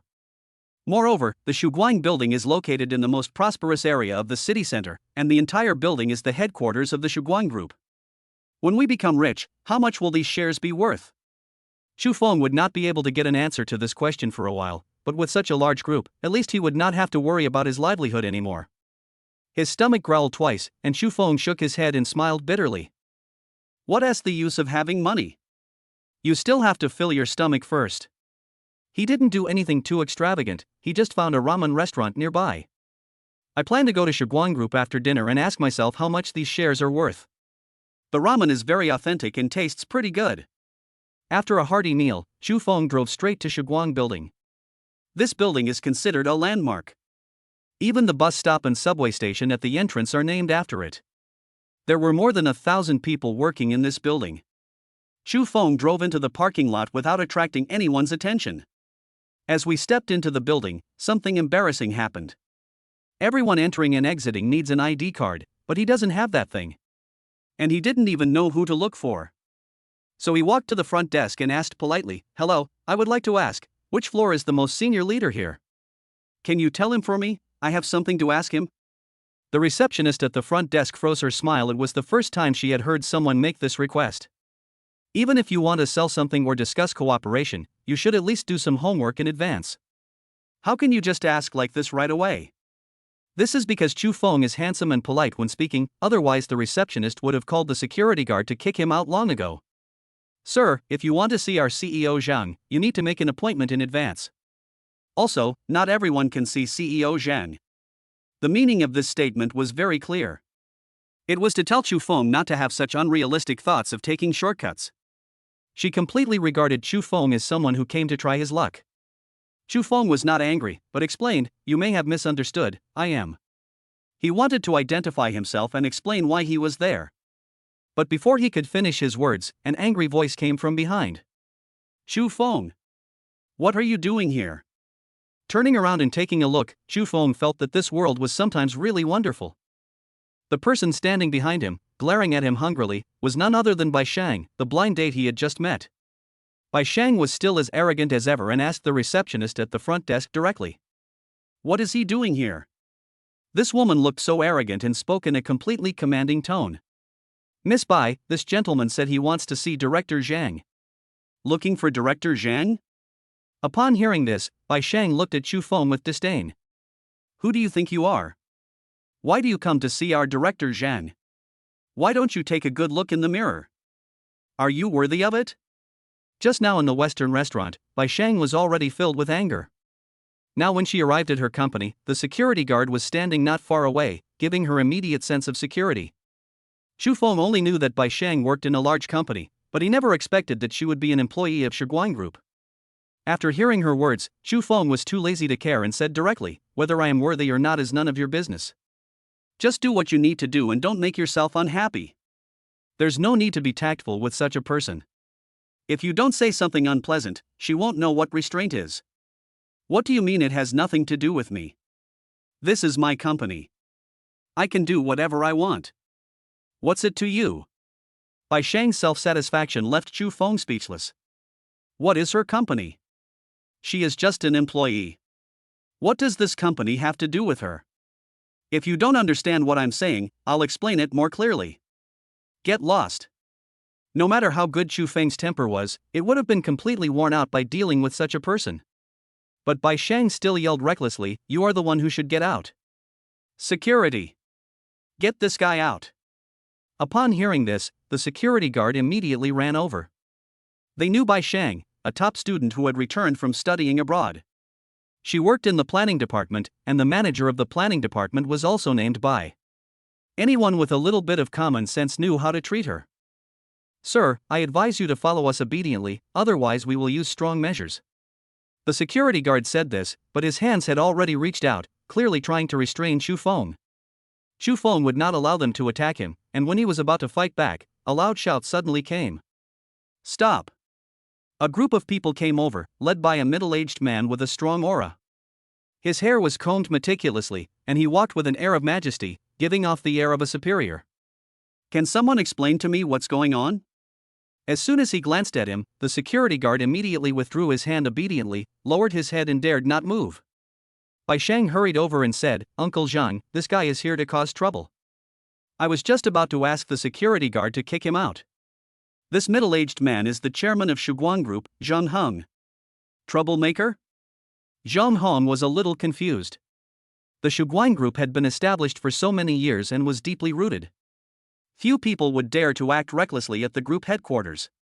Being able to sit in his current position is enough to prove that Zhang Heng is not an ordinary person. He could tell at a glance that Chu Feng's identity was not simple. "What's your name, sir?" Zhang Heng asked politely. But before Chu Feng could answer, Bai Shang shouted in grievance, "Uncle Zhang, his name is Chu Feng. He is my blind date.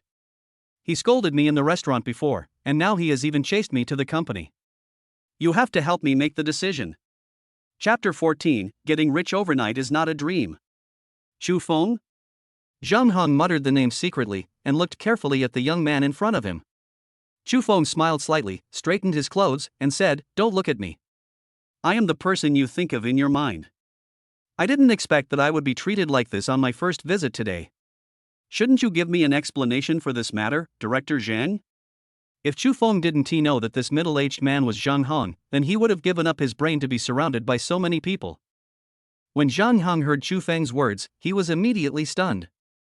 You are the most mysterious shareholder of the group, Chu Feng? The system's arrangement must be flawless. Chu Feng nodded and didn't say much. Zhang Hong was a little at a loss. He had seen all kinds of storms, but now he was somewhat out of control. Everyone thought that Shiguan Group belonged to him, Zhang Hong. However, only a few people know that the largest shareholding of the group has always been in the hands of a mysterious person, and that person is called Chu Feng. Xiaowang, cancel all your schedules for today, and notify all management to meet immediately in the large conference room on the 10th floor. Zhang Hong immediately issued the order and his secretary Xiaowan went to make the arrangements. "Mr. Chu, please follow me." Zhang Hong looked respectful and asked Chu Feng to follow him with a smile. "Uncle Zhang, he." Bai Shang seemed to have not reacted yet, but Zhang Hong glared at her, making her swallow all her words. Chu Feng tilted his head to look at Bai Shang, then said to Zhang Hong, "Director Zhang, are you familiar with this woman?" Hearing Chu Feng's question, Zhang Hong could only say, her father works in the group's planning department and is also a veteran employee of the group. So Bai Shang joined the group right after she came back from studying abroad. "I see." Chu Feng thought for a moment and continued, "How many such nepotisms are there in the group?" As soon as these words came out, Zhang Hong could hear Chu Feng's dissatisfaction. "Mr. Chu, don't worry. The group has been able to develop to this day because of its very strict internal control. Bai Shang's academic qualifications and majors meet the group's requirements, so he didn't get in through the back door." "Oh, that's good." Chu Feng had a blank expression on his face. Although Zhang Hong didn't know what conflict had occurred between the two, it seemed that this matter had to be resolved. Otherwise, it may directly affect the fundamental issues of the group. Arriving at the 10th floor, Zhang Hong first took Chu Feng to a small meeting room. Not long after, he came in with a slightly fat middle-aged man and Bai Shang. "Mr. Chu, this is the manager of our group's planning department and Bai Shang's father, Bai Zhan." At this moment, Bai Zhan had some cold sweat on his forehead. He had just listened to something Zhang Hong said and asked Bai Shang in detail. Only then did he know that the mysterious shareholder of the group was actually his daughter's blind date today. No one knows what the temperament of the most mysterious shareholder of the group is, but punishment is inevitable no matter what. "I just hope I can keep this job.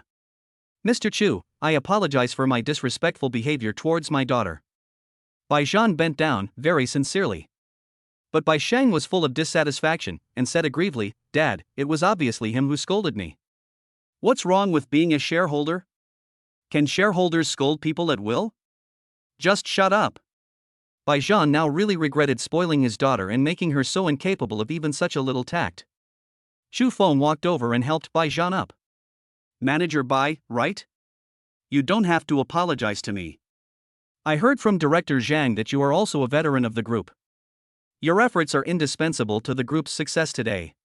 Bai Zhan was very grateful. Chu Feng's words at least proved that he would not lose his job for the time being. "But, I don't know what your educational philosophy is, Manager Bai. Do you also think that foreign countries are better, or that the quality of Chinese people is very poor?" Bai Zhan was confused. "Mr. Chu, where do you get that from? Our Shiguan Group is not a joint venture, let alone a foreign-funded enterprise. It is a genuine private enterprise. Besides, I am also a Chinese. I won't scold myself, right?" Chu Feng smiled and said, "But some people don't think so. They keep saying that foreign countries are better and Chinese people are of low quality. They think that they are superior to others just because they came back from studying abroad, and they don't take anyone seriously." Having said that, how could Bai Zhan still not know who he was talking about? Chu Feng almost read out his daughter's ID number. He immediately glared at Bai Shang and slapped him. "You bastard, is this how I taught you since you were little? I let you go abroad to broaden your horizons and learn more knowledge, not to make you worship foreign things. Bai Shang was stunned by the slap. Seeing that Bai Shang wanted to fight back, Xu Feng immediately stopped him. Manager Bai, I'm not in the mood to watch you teach my daughter a lesson. But let me put this here. I don't want to see her in the group again. Do you understand? Bai Zhan sighed and nodded helplessly. Seeing that the atmosphere was not good, Zheng Heng immediately said, Mr. Chu, I have gathered all the management. How about we go meet first? Xu Feng waved his hands. He was not here to show off his power. Bai Shang just walked into the trap and could not blame anyone else. Forget about the meeting. Mr. Zhang, I came here today. Xu Feng deliberately stopped talking halfway, and Zhang Heng immediately understood and said directly, Manager Bai, you guys go out first. After the father and daughter left in disgrace, Xu Feng said, Actually, I just want to ask how much my shares are worth. Ha! Zhang Heng had planned everything, but he never expected that Xu Feng came here for this. However, when Xu Feng left Shiguang Group, he was still surprised by the astronomical figures. I used to always hear people bragging, saying, money is just a number to me. At that time, Xu Feng just treated it as a joke. But now, he truly experienced what it felt like to treat money as just numbers. Zhang Heng didn't know why Xu Feng specifically asked this, but he was still very considerate and gave him a card. He said the card contained his dividends over the years. It's just that I couldn't contact him before, so I'm keeping it for now. It is no exaggeration to say that with this card alone, as long as Xu Feng does not gamble excessively and just lives a normal life, he can spend all the money in his lifetime. The villas in Jinlong Bay? Are they expensive? You can easily buy 2 without blinking an eye. What could be more delightful than becoming rich overnight? Now, Xu Feng no longer had to daydream, because the most difficult things to achieve had already become reality. Chapter 15, Xin Ran's Economic Crisis. What? The funds cannot flow back? The nanny was fired, and the 2 daughters had to be left unattended, so Qin Ran deliberately did not go to the company today and stayed at home. But who knew that something would happen either earlier or later, but at this moment, such a big trouble would happen. She is in the pharmaceutical business, and her company covers all aspects of business including clinical research and development, pharmaceutical production, and physical sales. However, due to problems with the funds on the distributor's side, the funds could not be remitted, resulting in the inability to deliver the raw materials for the production line.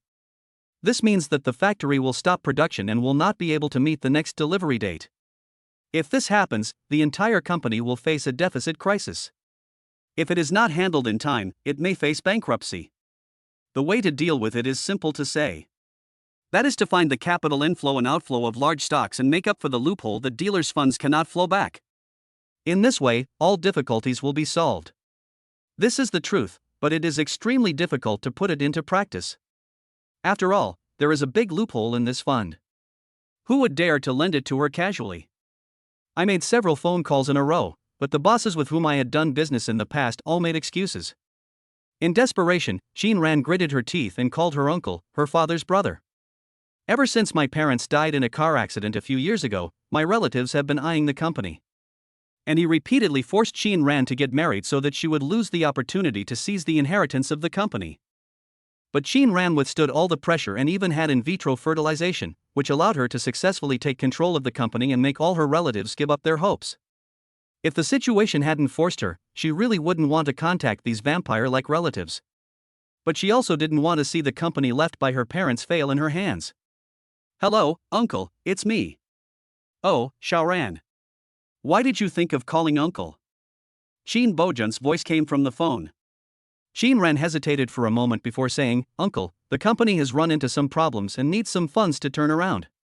Can you help me? Don't worry, I'll pay you back as soon as the funds are back. Something's wrong with the company? Xin Bojun seemed very surprised and asked hurriedly, then uncle must help. Xiaoran, how much do you need? Xin Ran was happy to hear that his uncle agreed. After all, relatives are still relatives, and they can still lend a helping hand in times of crisis. Uncle, it doesn't take much. About 2 billion will be enough. What? 2 billion? Xiaoran, this is still a small problem. Do you think uncle is worth 2 billion? You are kidding me. Xin Ran felt a little aggrieved. His uncle also had his own company, and it was a home decoration company. Although 2 billion was a lot, it was not too much for his uncle. Uncle, I really have no other options. Can you help me? I promise that I will return the funds to you as soon as they are recovered. If you are worried, you can ask a lawyer to notarize it. Sheen Bojan sighed, and then said, Shaoran, it's not that I don't want to help you, it's just that the money is too much. Even if it is notarized, I still feel uneasy. How about this, you give me half of the company's shares as collateral temporarily, and when your funds are recovered, I will return the shares to you, how about it? This is undoubtedly a bit too much. Half of the shares of Sheen's pharmaceutical company are definitely worth more than 2 billion, and it cannot be stopped even if it is multiplied several times. Now that Sheen Bojan has made this request, it is clearly an attempt to take advantage of the situation. Seeing Sheen Ran didn't say anything, Sheen Bojan continued, Shaoran, how about this, it's not convenient to talk on the phone, why don't you come over and we can talk in person? Sheen Ran was helpless. The only one who could help her now was her uncle. After hanging up the phone, she prepared to go out. But she was really worried about the two little girls at home, so after thinking it over, she decided to take them with her. As soon as I went out, I saw Chu Feng driving back. Hey, let's go out. Chu Feng casually greeted him, but Sheen Ran said hurriedly, Chu Feng, could you please help me take care of Hanin and Xiaoyu? I have to go out for something urgent. Seeing that she was really anxious, Chu Feng immediately said, okay, no problem. But where are you going? Let me take you there, and then I'll bring them back. Sheen Ran hesitated for a moment, then nodded. The atmosphere in the car was low all the way. Sheen Ran sat in the passenger seat, fiddling with his phone non-stop. He received calls and text messages. Sheen Shirhan and Sheen Xiaoyu sat in the back very obediently without saying a word, only their big, round eyes kept looking outside. Arriving at the entrance of a decoration company, Sheen Ran said, Chu Feng, thank you for your help. I will go back to pick them up later. Oh, okay, go ahead and do your work. Be careful. Watching Sheen Ran hurriedly walk into the decoration company, Chu Feng and the two little girls almost breathed a sigh of relief at the same time. Then the three of them looked at each other and laughed. Hey, do you two know what's going on? Why is she so anxious? Sheen Shirhan said like a little adult, it seems like something happened to my mom's company, so I need to borrow money from my great-grandfather. I see. Chu Feng didn't care much about it. When something happened in the company, it was normal to ask relatives for help. Seeing how anxious Sheen Ran was, he thought it was some big deal. Just as she was about to drive home, Sheen Xiaoyu said, but Grandpa is a bad guy. I heard him say before that he would take the company away from Mom sooner or later. Chu Feng frowned slightly. If that was the case, then it could explain Sheen Ran's behavior. It is impossible that Sheen Xiaoyu has not said this to Sheen Ran. It seems that the company's affairs must be very important, otherwise, she would definitely not come to find this grandfather. Hanin, Xiaoyu, what would you do if Mommy was bullied? The two little girls looked at each other, and Sheen Shirhan said, Mom will be very sad, and I will be very sad too, so I will comfort Mom. Sheen Xiaoyu waved her pink little fist, I won't let anyone bully my mom. I will protect my mom. This shows the two little girls' completely different personalities, but their answers are both very good. Chu Feng smiled and said, if Uncle is not mistaken, someone wants to bully your mother. In order to prevent the bad guys from succeeding and to prevent your mother from being sad, Uncle wants to go and take a look. You two stay in the car obediently, okay? Chapter 16. Today's matter is not over. The two little girls nodded obediently. Chu Feng got out of the car, locked the door, and left a crack in the window intentionally, just to prevent them from suffocating. Sir, who are you looking for? The front desk staff asked politely. This is the head office, and most people who come here are here to discuss cooperation rather than to consult. Chu Feng had never been to this company, so how could he know who to look for? But he was not panicked at all. Instead, he said calmly, oh, I'm the driver of the CEO Qin who just came. Her phone was left here with me. I'm here to deliver it to her. When the staff heard Chu Feng say that he was a driver, their smiles disappeared.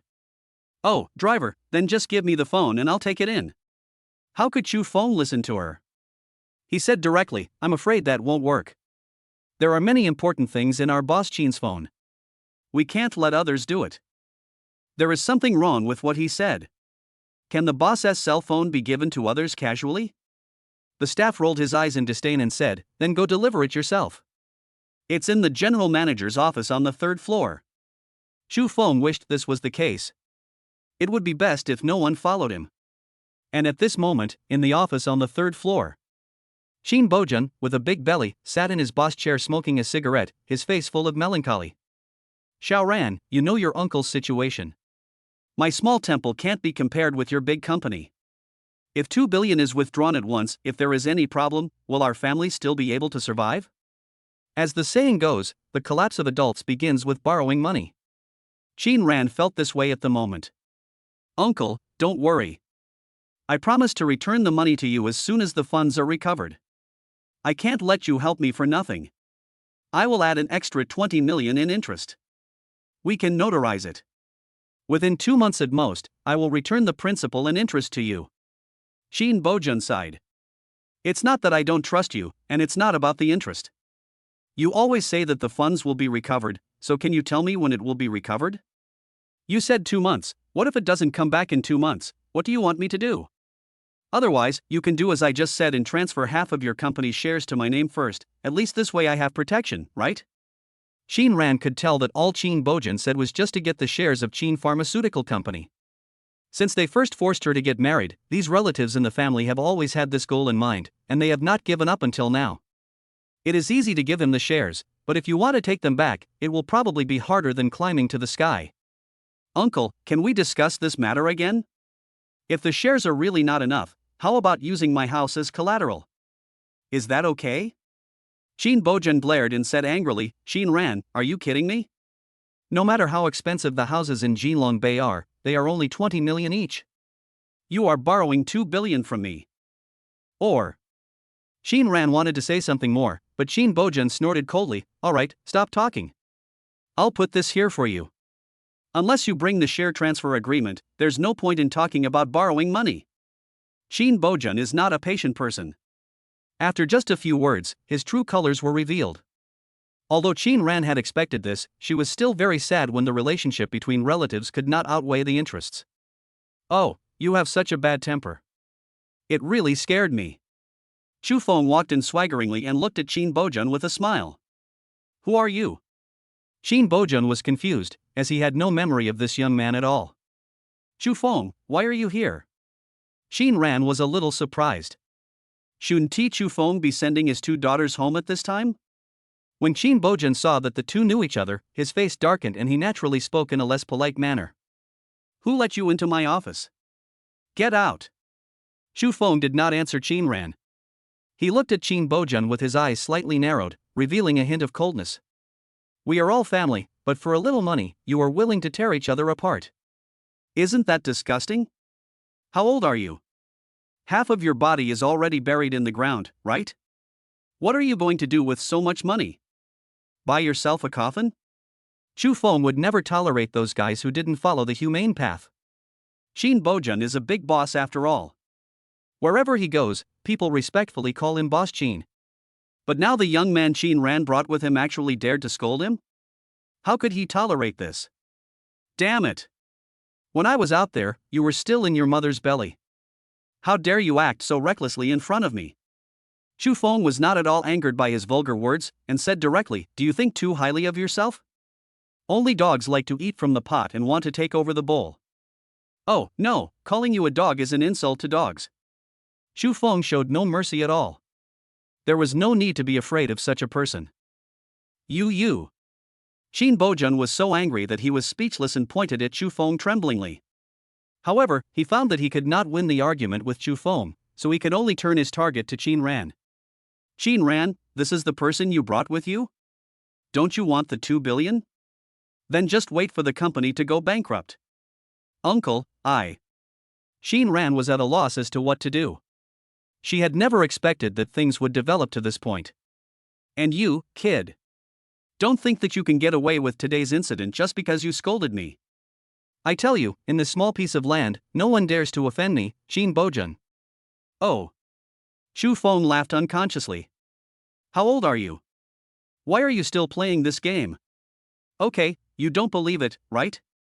Shin Bojun picked up his phone and said angrily, if you have the guts, don't leave. Today I will teach you how to be a human being. Seeing that Shin Bojun seemed to be trying to harm Chu Feng, Shin Ran hurriedly said, Uncle, it's all a misunderstanding, don't be angry, we will leave immediately. She knew that Qin Bojun had some background and knew many people in the martial arts world, so she didn't want Xu Feng to get into trouble. Xu Feng, let's go. Xu Feng did not resist and allowed Qin Ran to drag him out. Arriving downstairs of the company, Qin Ran stopped. Xu Feng, do you know how much trouble you've caused? I know you want to help me, but before you do anything, can you use your brain first? Qin Ran was very angry. He walked to the car, asked Xu Feng to open the door, and walked to the side of the road with his two daughters, as if he didn't want to have any contact with Xu Feng anymore. Xu Feng touched his nose and watched the three of them get into the taxi. The two little girls were still waving at Xu Feng, but were pulled back by Qin Ran. Why are you taking your anger out on a child? It's really. Xu Feng shook his head helplessly and looked back at the company's sign, which read Bojun Home Decoration Company. Then he picked up his phone and called Zhang Heng. Mr. Chu? What do you want? Oh, nothing serious, just help me check this Bojun Home Decoration Company. Also. Chapter 17, Changing Attitude Faster Than Turning the Pages of a Book. After waiting in the car for a while, a Rolls-Royce that looked extremely luxurious stopped next to me. Zhang Heng got out of the car and greeted Xu Feng with a smile. Mr. Chu, I'm sorry to have kept you waiting for so long. The road was a bit congested. I'm really sorry. Xu Feng waved his hand. I disturbed you at work, so I should be the one apologizing. Although he was the largest shareholder of the group, Xu Feng's previous decisiveness and his current humility made Zhang Heng feel good about this young man. Zhang Heng did not bring as many people with him as he did in the company. He only had a driver and bodyguard with him. The three of them walked into the company. When the front desk staff saw Xu Feng coming again, they immediately said in a bad tone, "Why are you back again? Our boss said that if he sees you again, he will kick you out." How dare you? Do you know who you are talking to? The bodyguard immediately stopped the staff. You know what, this guy is tall and strong, and he's wearing a pair of sunglasses, which makes him quite scary. The staff member was indeed a little scared, but he still said with all his strength, "This is the boss's order, not my idea, don't mess around." There would be no sense of accomplishment in making things difficult for such a small person, so Zhang Heng simply took out one of his business cards and placed it on the marble table. The staff member took it carefully and took a look at it, and was almost scared to death. No wonder this middle-aged man looked familiar to me just now. It turns out that he is really the chairman of Shuguang Group. He is the big shot who often appears in financial news. Director Zhang, why are you here? I'll contact our CEO Qin right away. Please wait a moment. Xu Feng glanced at Zhang Heng and thought to himself, he is worthy of being the chairman of a large group. He has a lot of face. But Zhang Heng stopped the staff member from making a phone call and said directly, "Don't bother, your CEO Qin and I are old friends, I will just go find him directly." The staff member nodded hurriedly. How could she dare to go against the wishes of such an important person? Xu Feng had just been here, so he naturally knew how to get there. The three of them arrived at the office door, and Xu Feng was the first to push the door open and walk in. When Qin Bojun heard the noise, he looked up and was immediately furious. Damn it, you dared to come back? Don't think that I won't do anything to you just because Qin Ran, that little girl, is protecting you. In the end, you are just a gigolo. These words were somewhat vicious. Xu Feng had never spent a penny of Qin Ran's money. Instead, he had treated her to meals twice. But before Xu Feng could retort, another voice came from behind him. It's been a while since I last saw you. Mr. Qin is so impressive. It seems that as his business grows bigger, his temper has also gotten worse. Zhang Heng walked in, and Qin Bojun swallowed the curse words that were about to come out of his mouth. Zhang. Mr. Zhang? Why are you here? This is such a great honor to my humble home. I'm sorry to have embarrassed you. I had some conflicts with this little bastard, and you just happened to run into us. I'm so sorry, so sorry. Zhang Heng looked at Qin Bojun, pointed at Xu Feng, and said, "Is he the little bastard you were talking about? Then do you know who he is?" When Qin Bojun heard this, he knew something was wrong. Who would have thought that a pretty boy next to Qin Ran would actually know a big shot of Zhang Heng's level? At this point, Qin Bojun could only bite the bullet and say, "Director Zhang, there may be a misunderstanding here. How about you listen to my explanation?" Zhang Heng didn't even look at Qin Bojun, and in front of Qin Bojun's stunned eyes, he respectfully invited Xu Feng to sit on the sofa. He waited until Xu Feng sat down before he sat down. Whether I listen to your explanation or not is not my decision. Besides, it seems that we need to renegotiate the cooperation between you and our Shuguang group. Qin Bojan was panicked. If Shuguang group really wanted to give up cooperation, then his company would suffer a loss of at least 10 billion. This is not the scariest thing. If this matter gets out, other cooperating companies will cut off ties with them because of the Shuguang group. When that time really comes, his only option is to sell the company or go bankrupt. Qin Bojan looked so ugly that he looked like he was about to cry. Boss Zhang, please don't do that. What did I do wrong? Can't I try my best to make up for it? Zhang Hong shrugged. Don't tell me. My words don't count. I have to listen to Mr. Chu about what to do. Oh, you don't know Mr. Chu's identity yet? Zhang Hong said, and glanced at Chu Feng. Seeing that he did not respond, he continued, Mr. Chu is the largest shareholder of our Shuguang group and has a veto power. Do you understand what I mean? After hearing these words, Qin Bojan felt like he was struck by a bolt from the blue. Who would have thought that Chu Feng had such a big background? Seeing him following Qin Ran and looking pretty, I thought he was Qin Ran's pretty boy. But since he was the largest shareholder of Shuguang Group, why did he let Qin Ran come to him to borrow money? 2 billion, isn't that just a drop in the bucket for him? But now he had no choice. Chu Feng was not someone he could afford to provoke. A random word from others can destroy his decades of hard work. Reality is so cruel. Mr. Chu, I was wrong before. I shouldn't have been so presumptuous in front of you. You see, I'm not a child anymore. I don't have much energy left. Please don't bear grudges against me. No wonder Qin Bojan was able to expand his business, it's just because of his shamelessness, it's really amazing. Not long ago, he was so arrogant and wanted to teach Chu Feng a lesson, but now he is nodding and bowing like a bastard. Chu Feng looked at him and said, Boss Qin, I am just a gigolo. What are you doing? Isn't this lowering your status? Hearing Chu Feng deliberately making things difficult for Qin Bojan, Zhang Heng and the bodyguard looked at each other and smiled. This young man should have this kind of vengeful attitude. Anyway, Zhang Heng never believed that suffering a loss is a blessing, and he didn't think there was any truth in taking a step back will open up a new world. Business is like a battlefield. If you take a step back, the other party will do everything they can to prevent you from having a chance to turn around. If you are not ruthless, you cannot stand firm. This is the best rule of survival. Mr. Chu, it's all my fault for talking nonsense. With your status, how could you be a gigolo? I'm short-sighted and didn't see who you are. Damn it, damn it. Qin Bojan thought about it and immediately thought of something.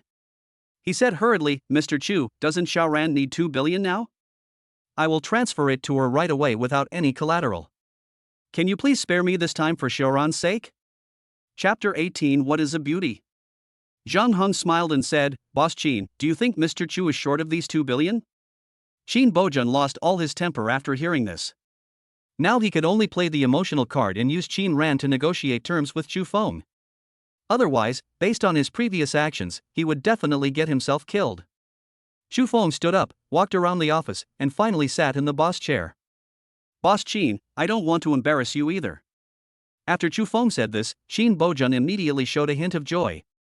But, if you do something wrong, you have to pay the price, right? Qin Bojan nodded hurriedly. Yes, Mr. Chu, you are right. So, what do I have to do to pay the price? Chu Feng smiled and said, it's simple. Just close this company down. After saying that, Chu Feng did not give Qin Bojan any time to react. He stood up and said, Director Zhang, didn't you just say that the company had a meeting to attend? Let's go then. Zhang Heng stood up and walked out chatting and laughing with Chu Feng. Qin Bojan reacted in shock and was about to chase after him when he was stopped by the bodyguard walking at the end. Boss Qin, don't you understand what Mr. Chu means? Or, do you think it's better for the company to go bankrupt? One more thing, I want to remind you, you'd better keep your mouth shut about Mr. Chu's identity, because he doesn't seem to like others knowing his true identity. After the bodyguard finished speaking, he turned around and left without caring that Qin Bojan was about to vomit blood.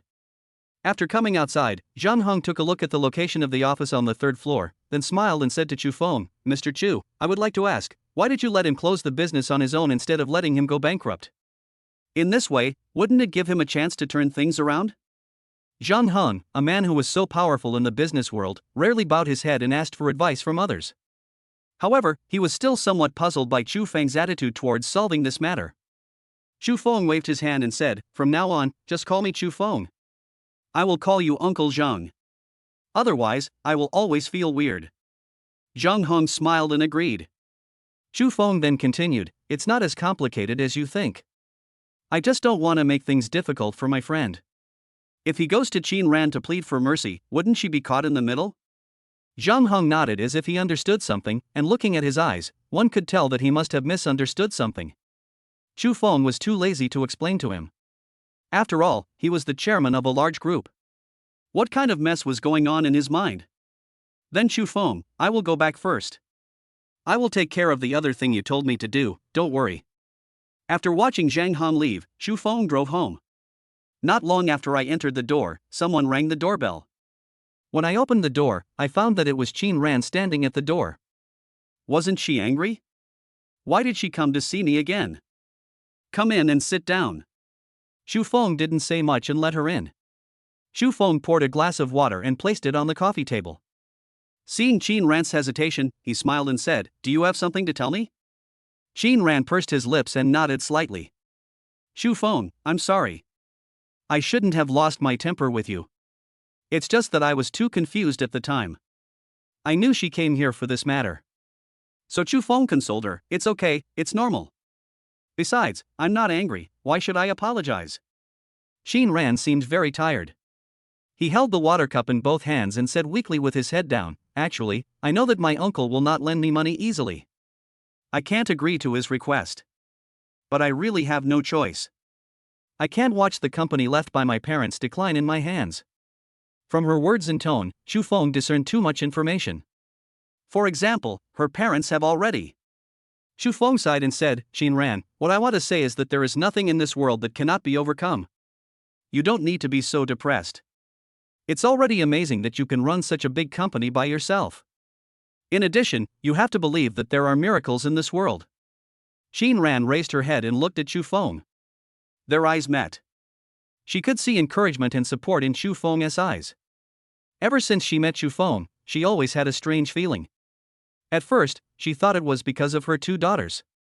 But now she discovered that it had nothing to do with anything else, but was because Chu Feng seemed to have a natural affinity that made people want to get close to him. Cough. Chu Feng coughed lightly, and Qin Ran came back to his senses. When he thought about how he had just been staring at Chu Feng, he immediately felt his face getting hot. Just as I was about to say something to ease the awkwardness, my cell phone suddenly rang. "Hello. Yes, I'm Qin Ran. What? You said you are from the investment department of Shuguan Group? Oh, okay, please wait a moment, I will contact you in 10 minutes, okay? Okay, bye." After hanging up the phone, Qin Ran was so excited that he almost jumped up. "Chu Feng, you are right, there are miracles in the world. Do you know who called me just now?" Chu Feng smiled and said, "Didn't you just say that it's from the Shuguan Group? I remember that's the most powerful company in our area, right?" Qin Ran nodded immediately. "Originally, I just contacted some venture capital firms with the idea of giving it a try, but I didn't expect that Shuguan Group would contact me. I can't tell you more. My information is all in my computer. I have to go home and prepare." After saying that, Qin Ran hurried to the door. When she opened the door, she paused, turned around and smiled at Chu Feng. "I heard from my daughter that you chased in to protect me." "Thank you, Chu Feng." As the door closed, the beautiful figure disappeared without a trace. Chu Feng patted his face to wake himself up from Qin Ran's smile. "I finally understand what it means to be a beauty. My 2 billion. Although he was complaining, Chu Feng did not feel the slightest bit of heartache. After all, 2 billion is not an astronomical figure for him now. The call from Shuguan Group to Qin Ran was naturally arranged by Chu Feng and Zheng Heng. However, this was just a formality. The funds approved by the investment department to Qin Ran were actually Chu Feng's dividends, and not a single cent of the group's money was used.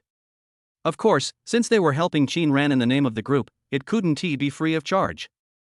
However, all negotiations were conducted in accordance with the lowest standards for venture capital. As a friend, this was the greatest favor Chu Feng could give her. Having said that, if Chu Feng directly lent it to her, given Qin Ran's current difficulties, she would definitely accept it. But this would make her feel very guilty, and they would have to meet in the future, which was not the result Shu Feng wanted to see. After a simple dinner, Shu Feng was about to watch TV when his mother called. Son. Shu Feng was stunned, looked at the note on his phone, and asked in confusion, Dad? Why are you calling me using my mom's phone? Oh, your dad's cell phone is broken. So I plan to ask you to come back tomorrow and take me to buy a new one. Chapter 19. Do you know what White Lotus is? At 9 o'clock the next morning, Shu Feng packed up and went out, preparing to go home and take his father to buy a mobile phone. But when I drove to the entrance of Jianlin Community, I found that my own supermarket was closed. You know, my dad usually opens the door at 8 in the morning, rain or shine. If there really was something wrong, my mother would probably call him. But Shu Feng was still somewhat worried, so he parked the car and hurried home.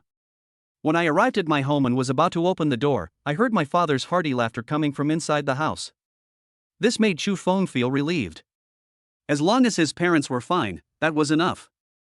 As soon as he entered the house, Shu Feng saw that there were not only his parents at home, but also an old couple sitting there, looking at Shu Feng with a smile. Son, you're back. Come here, this is your Uncle Chen and Aunt Song. They are both Dad's old classmates. Uncle Chen, Aunt Song. Shu Feng greeted him with a smile. Hey, my dear child, the last time I saw you was at your 100-day party. In a blink of an eye, more than 20 years have passed. Oh, you have really grown old. Chen Feng seemed to sigh. Although he and Shu Feng's father Chu Jianghe were classmates, judging from his appearance, he was several years older than Chu Jianghe and his hair was already gray. Song Yu kept looking at Shu Feng, and turned to Luo Shui and said, Your son really takes after you. Look at how handsome he is. If he took after your old Chu, then he's done for. After he said this, Chu Jianghe was so angry that he jumped to his feet. But this is just a joke, no one really cares. While his mother was in the kitchen, Shu Feng followed her in. Mom, what's going on? Didn't my dad ask me to take him to buy a cell phone? How come there are guests at home without telling me in advance? It would be better if I could bring something back. Luo Shui smiled mysteriously and said, Don't ask me, this was all arranged by your father. You are a worrying person, and your father can't stand it anymore. Shu Feng was confused by these words. He didn't do anything, so why did people worry about him? Just as I was about to ask again, Chu Jianghe walked in. Son, your mother is unreliable. Your marriage is an important matter, so it is up to your father to take care of it. Who are you calling unreliable? Luo Shui rolled her eyes in annoyance and walked out with the fruit. Chu Jianghe smiled awkwardly and continued, I'm telling you, Lao Qin has a daughter who seems to be 1 or 2 years younger than you.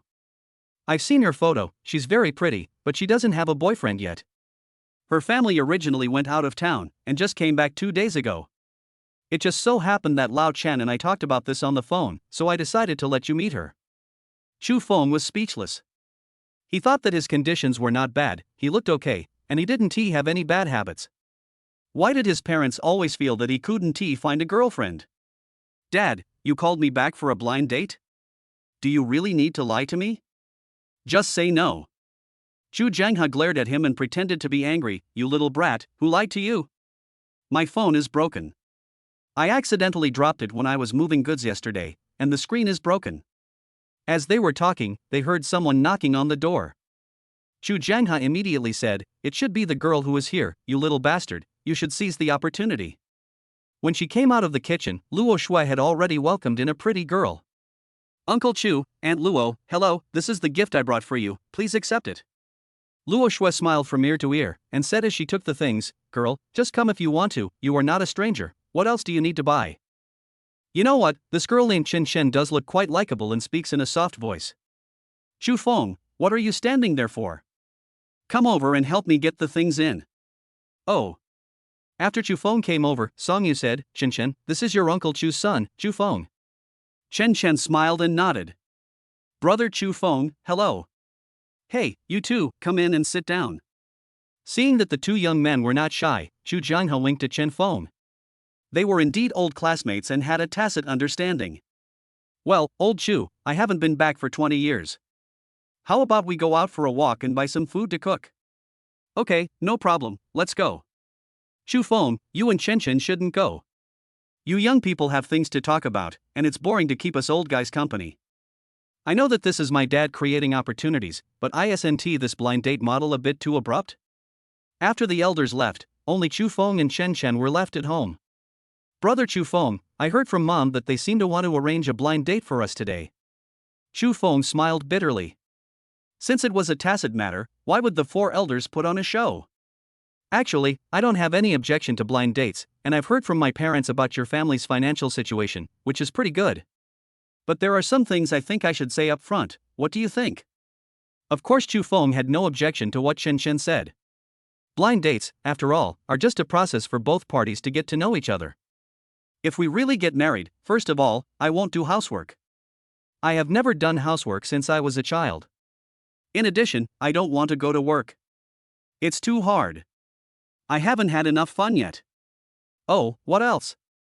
Chu Feng looked at Chen Chen expressionlessly, waiting for her next words. Also, you are not allowed to interfere with my social circle. When I go out, you are not allowed to ask me where I am going. If I don't want to go home at night, you can't force me, and you can't make me do something I don't want to do. The most important point is that I don't want to have children, at least not now, and you can't force me to do this. Well, are you done? Chen Chen nodded and said, that's all for now. If you can agree, I can give you a chance. Let's start as boyfriend and girlfriend. Chu Feng really wanted to laugh. The weirdos he saw on the internet were not as many as those he encountered during blind dates. Chen Chen, right? Look, do you think I should give you some extra pocket money every month? And find a few babysitters to take care of you. Chen Chen seemed not to hear the ambiguity in Chu Feng's words and nodded immediately. Pocket money is a must, of course. We're married, so of course you have to support me. It doesn't have to be much, 20,000 a month will be enough. As for a nanny, that's not necessary, since we already have you at home. So according to what she meant, Chu Feng not only had to make money for her to spend, but also had to serve her at home? Chen Chen. Well, brother Chu Feng, what's wrong? I want to ask, do you know what a white lotus is? Chapter 20, being exposed, but still biting back? Chu Feng's question was already very tactful, and this was because Chen Chen's parents were both his father's classmates. If this was a blind date he didn't know, he would have turned around and left long ago.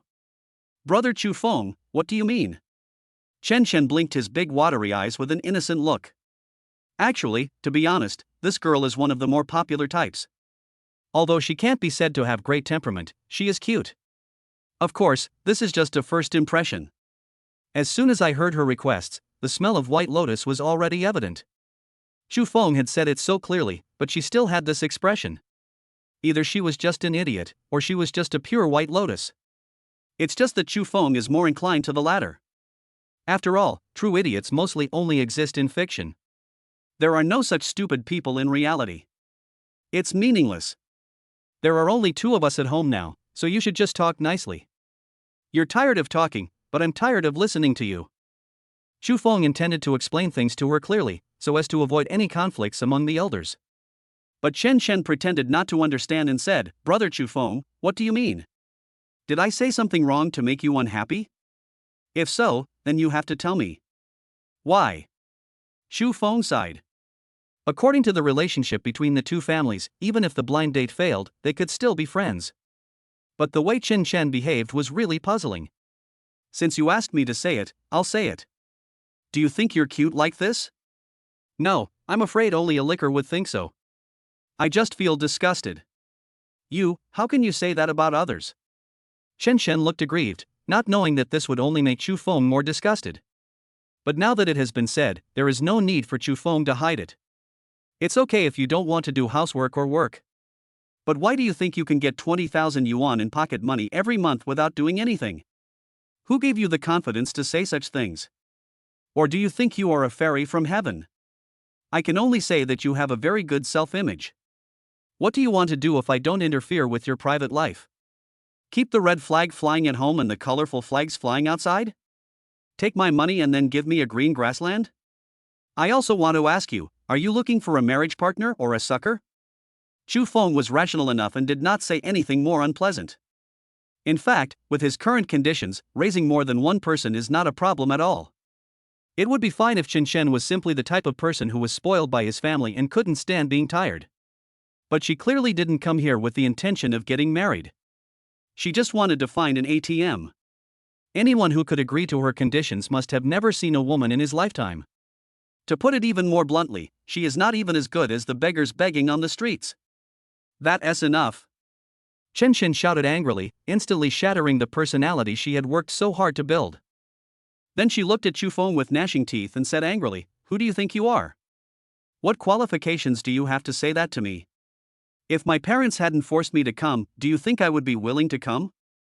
Looking at your poor appearance, you don't really think I want to marry you, do you?" Chu Feng felt a lot more comfortable after hearing her talk like this. "You think too much. Even if you want to get married, you have to see if I am willing to marry you. You want to have a boyfriend, make some money and run away. To be honest, I think you are not as good as those girls who make money with their bodies. At least they don't have to pretend. They are just after the money. Okay, remember what you just said. Chu Feng, I'm telling you, we're not done with this matter yet. Goodbye, I won't see you off." Chen Chen was so angry that she got up and left, slamming the door shut with a bang, which showed how angry she was. Chu Feng stretched lazily. Going on a blind date with such a person was nothing but a waste of time. It would be fine if they just worship money, but treating people as fools is a bit too much. Bite. Congratulations to the host for successfully revealing the true identity of the blind date girl. You have been given a chance to sign in. Do you want to use it immediately? The last time he signed in, he got shares of Shuguang Group, which directly changed Chu Feng's living conditions. He is now looking forward to what kind of rewards the system will give him. Use. Bite. Sign in successfully, congratulations on obtaining the power enhancement talent. Tip, this talent has automatically taken effect, please be aware. After the system notification sounded, Chu Feng clenched his fists, but he didn't feel any difference from usual. After looking around, he grabbed the sofa with both hands.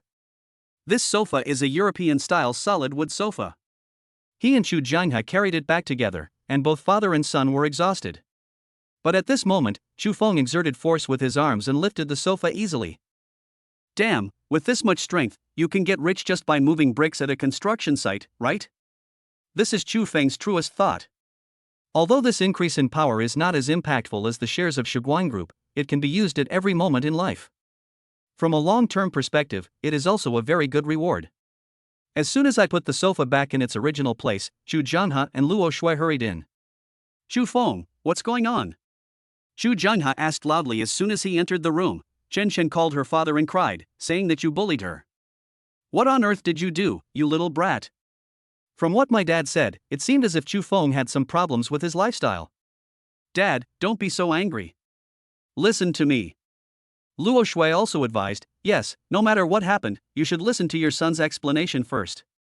When Chu Feng had conflicts with other blind dates before, his mother did not have this attitude. However, after the introducer became the father, she began to protect her son. Okay, tell me. If you really do something messed up, I'll chop off your legs. Since childhood, Chu Jianhe has tried his best to play the role of a strict father, but every time it is just a lot of noise but little results. He said he was powerful, but in fact, he had never been able to beat Chu Feng. Chu Feng recounted the entire situation from beginning to end. When the two elders heard Chen Chen's excessive demands, they looked at each other as if they were somewhat unbelievable. Old Chen and his wife are not powerful people, so how come their daughter is like this? Boy, you didn't lie to me? Chu Jianhe asked. Before Chu Feng could say anything, Luo Shui patted him.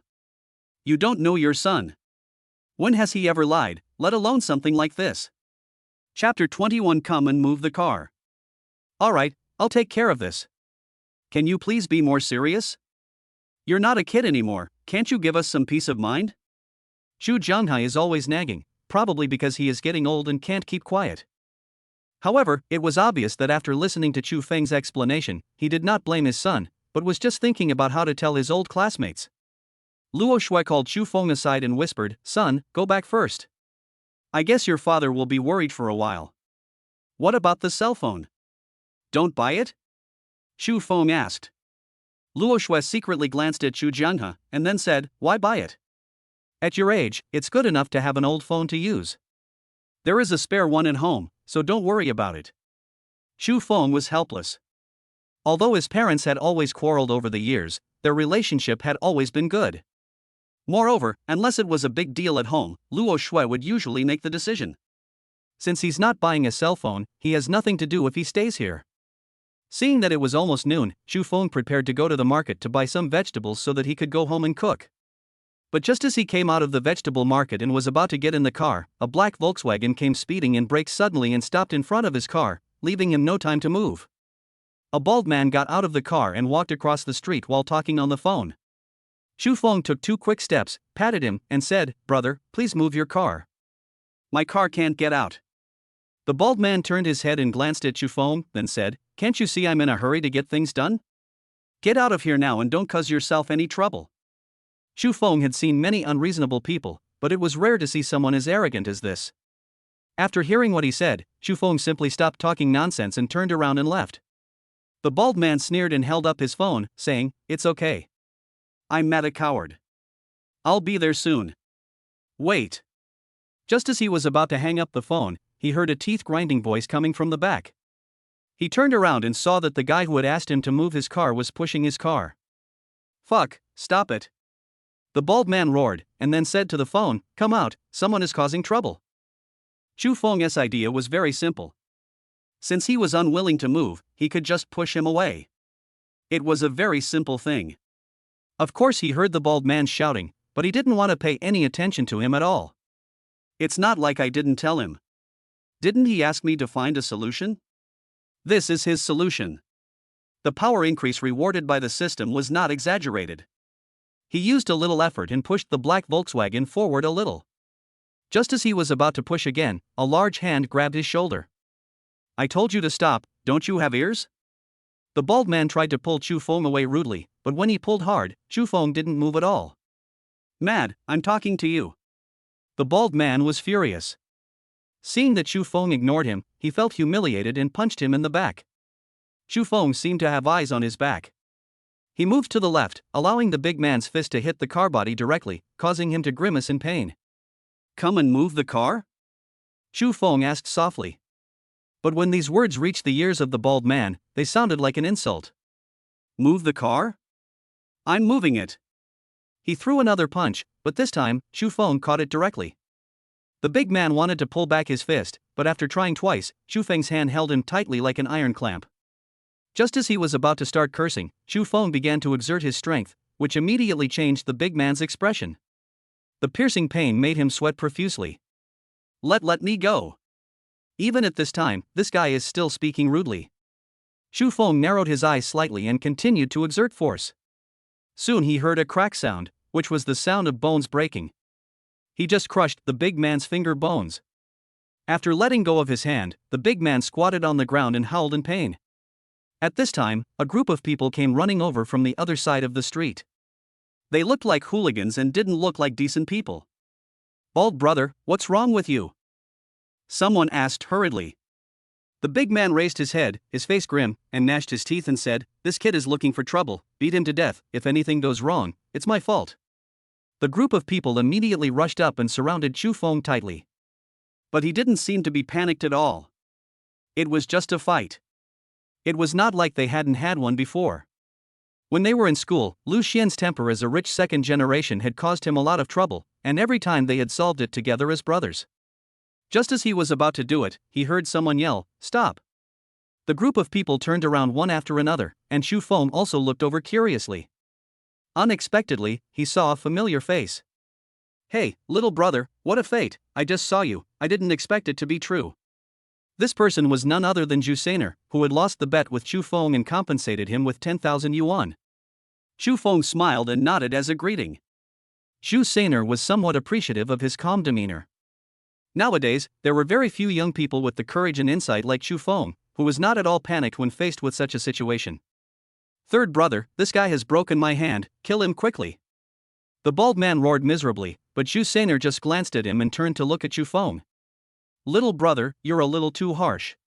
Do you think you need to give me an explanation for this matter?" It seems that Zhu Sainer is the boss of these people. If his subordinates get beaten, he will definitely stand up. But Xu Feng said, "Explanation? Then he should give it to me first." Upon hearing this, the younger brothers opened their mouths to curse, but were stopped by Zhu Sainer. "So, it was Baldy who offended you first? If you don't mind, could you tell me about it?" "Don't worry, if it was really Baldy's fault, I will definitely not make it difficult for you."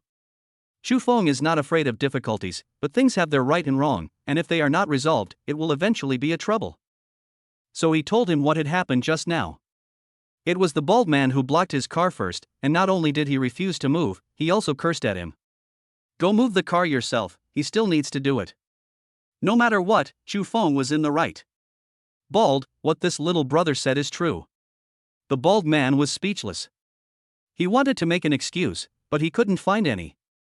Third brother, even if what he said is true, he didn't suffer any loss at all, but instead my hand was crippled. How do you deal with this? It would have been better if he didn't say this.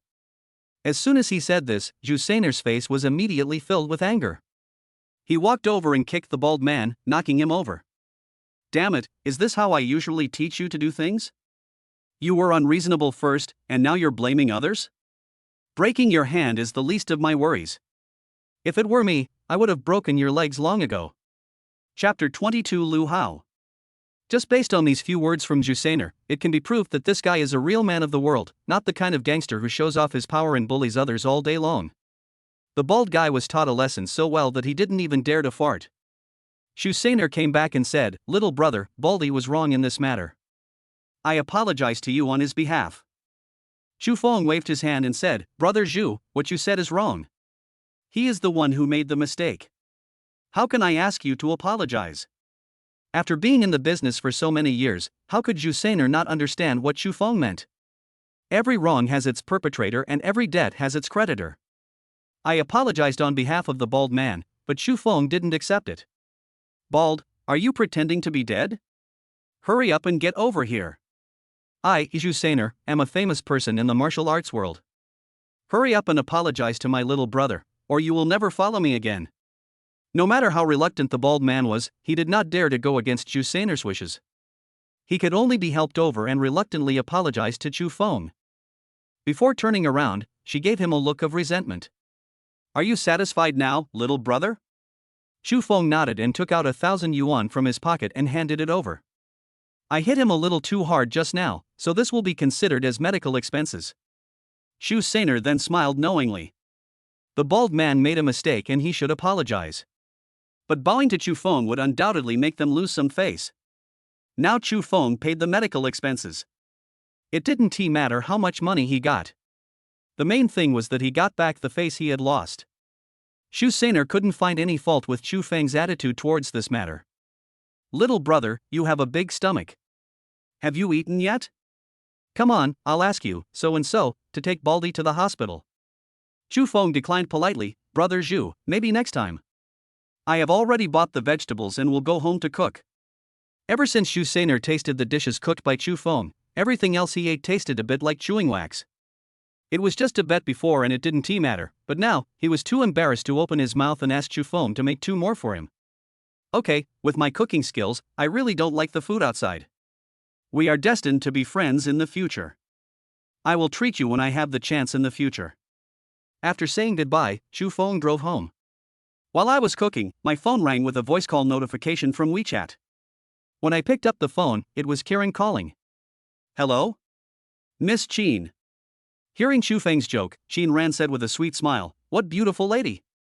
Stop it, Xu Feng, what are you doing? Xu Feng looked at the potatoes and beef stewing in the pot and said, I'm cooking. I heard you're in a good mood. Is there something good? Qin Ran was full of disappointment yesterday, but today his tone and voice were much brighter than usual. Well, it's indeed a good thing. I just came out of Shiguan Group and have signed a venture capital contract with them. Now I just need to wait for the payment. In addition, Shiguan Group is indeed a conscientious company. After hearing about my situation, they actually signed a contract according to the minimum standards, which saved me a lot of money. Xu Feng knew about this matter much earlier than Qin Ran, because this was his idea in the first place. But now he still pretended to have just learned about it, and said in surprise, That's great, now your company can finally survive the crisis, congratulations. Qin Ran smiled and continued, Oh, by the way, I originally planned to go home after signing the contract, but something happened at the company. My newly hired nanny is taking care of Hanin and Xiaoyu. Today is her first day here, and I'm a little worried. Can you help me check on them? I'll treat you to dinner tonight as a celebration and to thank you. There was no problem with going to see the two little girls, but Chu Feng was a little surprised when Qin Ran said he wanted to treat him to a meal. "Oh, I'm just here by chance?" Chu Feng made a joke and chatted for a few more sentences before hanging up the call. He and Qin Ran gradually became familiar with each other. This is how friends or neighbors should be. You see each other every day, so it would be awkward to be polite all the time. Now it's more natural, that's the best. After Chu Feng finished cooking, he packed the food into an insulated lunchbox and carried it towards Villa number 1. After ringing the doorbell, a middle-aged woman's voice came from inside. "Excuse me, who are you looking for?" "Oh, my name is Chu Feng, I'm Qin Ran's friend, I came to see the two little girls and bring some food." "Mr. Chu, okay, please wait a moment." It seemed that Qin Ran must have greeted her, otherwise how could this nanny know him? The door opened quickly and a middle-aged woman with a kind smile stood at the door. "Mr. Chu, please come in. Miss Qin has already greeted you and said you would come. My last name is Li, so you can just call me Aunt Li." Before Chu Feng had time to change his shoes, two little girls rushed out and pounced on him. "Uncle Chu, you are finally here. I am so hungry. Can you make me something delicious? It's almost 1 o'clock now, and the two little girls haven't eaten yet?" He couldn't help but look at the nanny, Aunt Li, next to him. Aunt Li smiled helplessly and said, "I cooked, but they may not be used to it. It's my first day here, so I don't know what flavor to cook." Chu Feng saw that Aunt Li looked a little guilty, and he knew that she must feel that she had not taken good care of the two little girls. So I comforted her, "It's okay, Aunt Li. Actually, these two girls are not very picky eaters. They just like to eat something with a strong flavor. You haven't eaten yet, right? I'm done. Come and eat together." The two little girls cheered and sat on the chairs ready to enjoy the food. After Aunt Li ate the meal made by Chu Feng, she finally understood why her dishes were not popular. Although they were all home-cooked dishes, they were much better than the ones she had eaten in a big restaurant before. After dinner, Chu Feng played with the two little girls for the whole afternoon. It was not until after 5 o'clock that Qin Ran called. "Chu Feng, I just finished dealing with the company's affairs. I have already booked a hotel. Why don't you just bring Han in and Xiaoyu over?" "Oh, all right." The two little girls changed their clothes and followed Chu Feng out the door. Qin Ran booked a table at a restaurant not far from Qin's pharmaceutical company. After Chu Feng drove there, he asked about the reservation directly, and then, under the guidance of the waiter, he walked towards the private room on the second floor. I thought Qin Ran was the only one there, but when I entered the room, I saw another man in the box. "Mother!" Qin Shirhan and Qin Xiaoyu ran over and got intimate with Qin Ran. "Hanin, Xiaoyu, this is Mom's colleague, his name is Uncle Lu." "Hello, Uncle Lu. Anyone who sees the two well-behaved little girls will like them." Lu Hao also patted the two little girls on the head and said with a smile, "I guess when these two girls grow up, they will be as stunningly beautiful as you, President Qin." Chapter 23 Being Considered a Love Rival. "Chu Feng, come in and sit down. What are you doing standing there?" Qin Ran saw Chu Feng still standing at the door, so he asked him to come over and sit down. "Boss Qin, this is..." Lu Hao asked tentatively. Kiran introduced with a smile. "Oh, this is my friend Chu Feng. He has a lot of things to deal with this afternoon, so I asked him to look after my daughter for me." "I see." Lu Hao stood up, extended his hand to Chu Feng, and said politely, "Hello, Mr. Chu, my name is Lu Hao, and I am the vice president of Qin's pharmaceutical company." Chu Feng also smiled and shook hands with him as a greeting. After sitting down, Lu Hao seemed to be very interested in Chu Feng and asked, "I wonder where Mr. Chu is working. Maybe we can have a chance to cooperate in the future." "Oh, I'm not that high. I'm just a private car driver." "Special car driver?" Chu Feng's answer seemed to surprise Lu Hao. Qin Ran frowned slightly, seeming a little unhappy. "Chu Feng, please don't mind it. Vice President Lu is very serious about his work. He always wants to ask everyone if there is any chance for cooperation. He has no other intentions." Chu Feng certainly didn't care. Moreover, he never thought that there was any difference between a company boss and a private car driver. Aren't they both making money to eat? Is there any need to distinguish between high and low? But Lu Hao seemed to have lost interest in Chu Feng all of a sudden and said nothing more. Soon, the food was served. Qin Ran picked up the cup of drink and said, "Let's have a toast to celebrate the company's survival through this crisis." It can be seen that Qin Ran is very happy today. You will never experience the feeling of surviving a disaster unless you experience it yourself. But Lu Hao said at this time, since we are celebrating, why don't we drink beverages? We should drink alcohol. No, Chu Feng still has to drive in a while, so he can't drink. Xin Ran stopped him immediately. She didn't like drinking in the first place, and sometimes she would just have a sip for socializing. But a hint of gloom flashed across Lu Hao's eyes. He felt very unhappy when he heard Chu Feng's name from Xin Ran. In that case, let's just have a drink. Mr. Chu, let's drink tea instead of wine. Indeed, it is not good for the driver to drive under the influence of alcohol. This statement sounds reasonable at first glance, but upon closer examination, it is not difficult to discover that Lu Hao simply downgraded Chu Feng's status from Xin Ran's friend to a driver.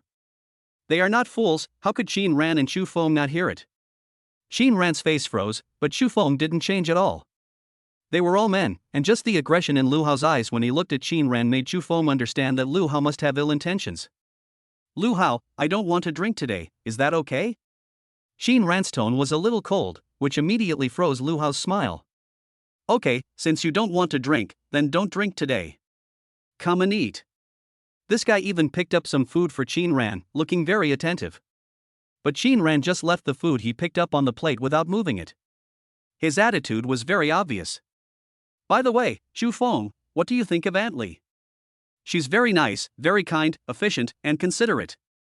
When I'm playing with the girls, she'll come over from time to check on me.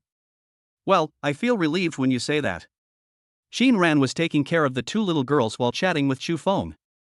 And most of the topics were about their daughter and some family matters. Lu Hao sat on the side, feeling completely like an outsider and extremely embarrassed. Suddenly, he had an idea, and then he smiled and said to Qin Shihan and Qin Xiaoyu, two little beauties, Uncle Lu will perform a magic trick for you, okay? When they heard the magic trick, the two little girls immediately became interested and even put down the spoons in their hands. When Lu Hao saw Qin Ran looking over, he immediately picked up a fork from the table proudly. Look, this is a perfectly intact fork, pay attention. As he spoke, he performed some common moves in magic, which were actually just to attract the audience's attention. Change. His hand shook, and when he raised the fork again, all four tines of the fork had bent. Wow! Qin Shihan and Qin Xiaoyu exclaimed, then picked up the forks in front of them, as if trying to break them into that shape. Not to mention the two little kids, even for an adult, it would be very difficult to bend the tines of a fork. When Lu Hao heard Qin Ran say that he was going to take his daughter out for dinner, he made some preparations in advance. He had prepared this fork long ago, and the intact one was now in his sleeve. Wow, Uncle Lu is so awesome.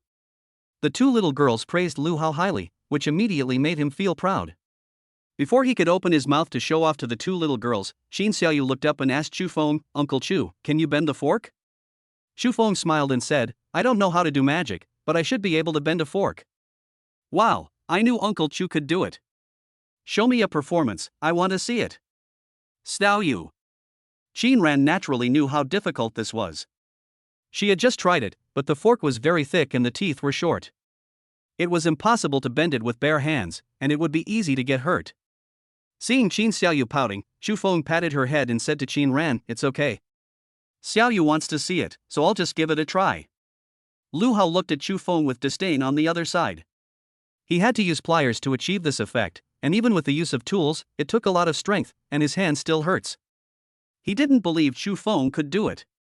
If he failed, it would definitely disappoint the two little girls. If I add more fuel to the fire and make the two little girls more intimate with me, maybe I can get closer to Qin Ran. Four pairs of eyes, big and small, all focused on Chu Feng. He was seen holding a fork in one hand and pinching the teeth with the other, then trying hard to break them apart. Be careful. Kiran reminded in a low voice. Before, even if Chu Feng had twice the strength, he probably wouldn't be able to do it. But now it's different, the system's power increase is not just as simple as doubling the power. As his strength grew, the fork was bent. Just seeing this, Qin Xiaoyu cheered excitedly. But Chu Feng's performance was not over yet. He actually broke the four teeth on the fork into two in front and two in the back. He was also afraid that Qin Xiaoyu would accidentally hurt herself when looking at it, so he pinched it hard, smoothing out the folded and sharp parts. Seeing this scene, it wasn't just the mother and her two daughters who were surprised. Lu Hao widened his eyes, his face full of disbelief. Chapter 24 Chu Xiaoyu. Xiaoyu, this is for you. Chu Feng handed the fork to Qin Xiaoyu with a smile. The little girl was extremely excited after taking it. Uncle Chu is so awesome. He's much better than Uncle Lu. Children's way of thinking is very simple, so they naturally say whatever they think. But as soon as these words came out, Lu Hao's face became as gloomy as the bottom of a pot. It was clearly a program he had thought of just to make the two little girls happy, so why did it now seem like it was making wedding dresses for Chu Feng? Seeing that he looked unhappy, Qin Ran said apologetically, Lu Hao, I'm sorry, Xiaoyu. Lu Hao forced a smile and interrupted Qin Ran. Why are you apologizing? Children speak without restraint. I am a grown man, how can I bother with such a small matter with a child? You look down on me too much. He certainly didn't blame Qin Xiaoyu, but the look in his eyes when he stole glances at Chu Feng became increasingly gloomy. When Qin Ran's parents were still alive, Lu Hao had already worked in the company. At that time, he was particularly valued because of his outstanding abilities. Even most people in the company believed that he would definitely become the son-in-law of the Qin family. Of course, he thought so too. Especially after Qin Ran took over the company, he became more and more convinced that both Qin Ran and Qin Pharmaceutical Company would become his possession sooner or later. Over the years, he had never heard of Qin Ran having any friends of the opposite sex. Most of them were just partners. But Chu Feng's appearance made him feel a sense of crisis. It's getting late, and they are both sleepy. Chu Feng, let's go back. Qin Ran didn't mean anything else. They were neighbors, so it was natural for them to visit each other. But when Lu Hao heard these words, the meaning was completely different, as if the two of them were already living together. Lu Hao.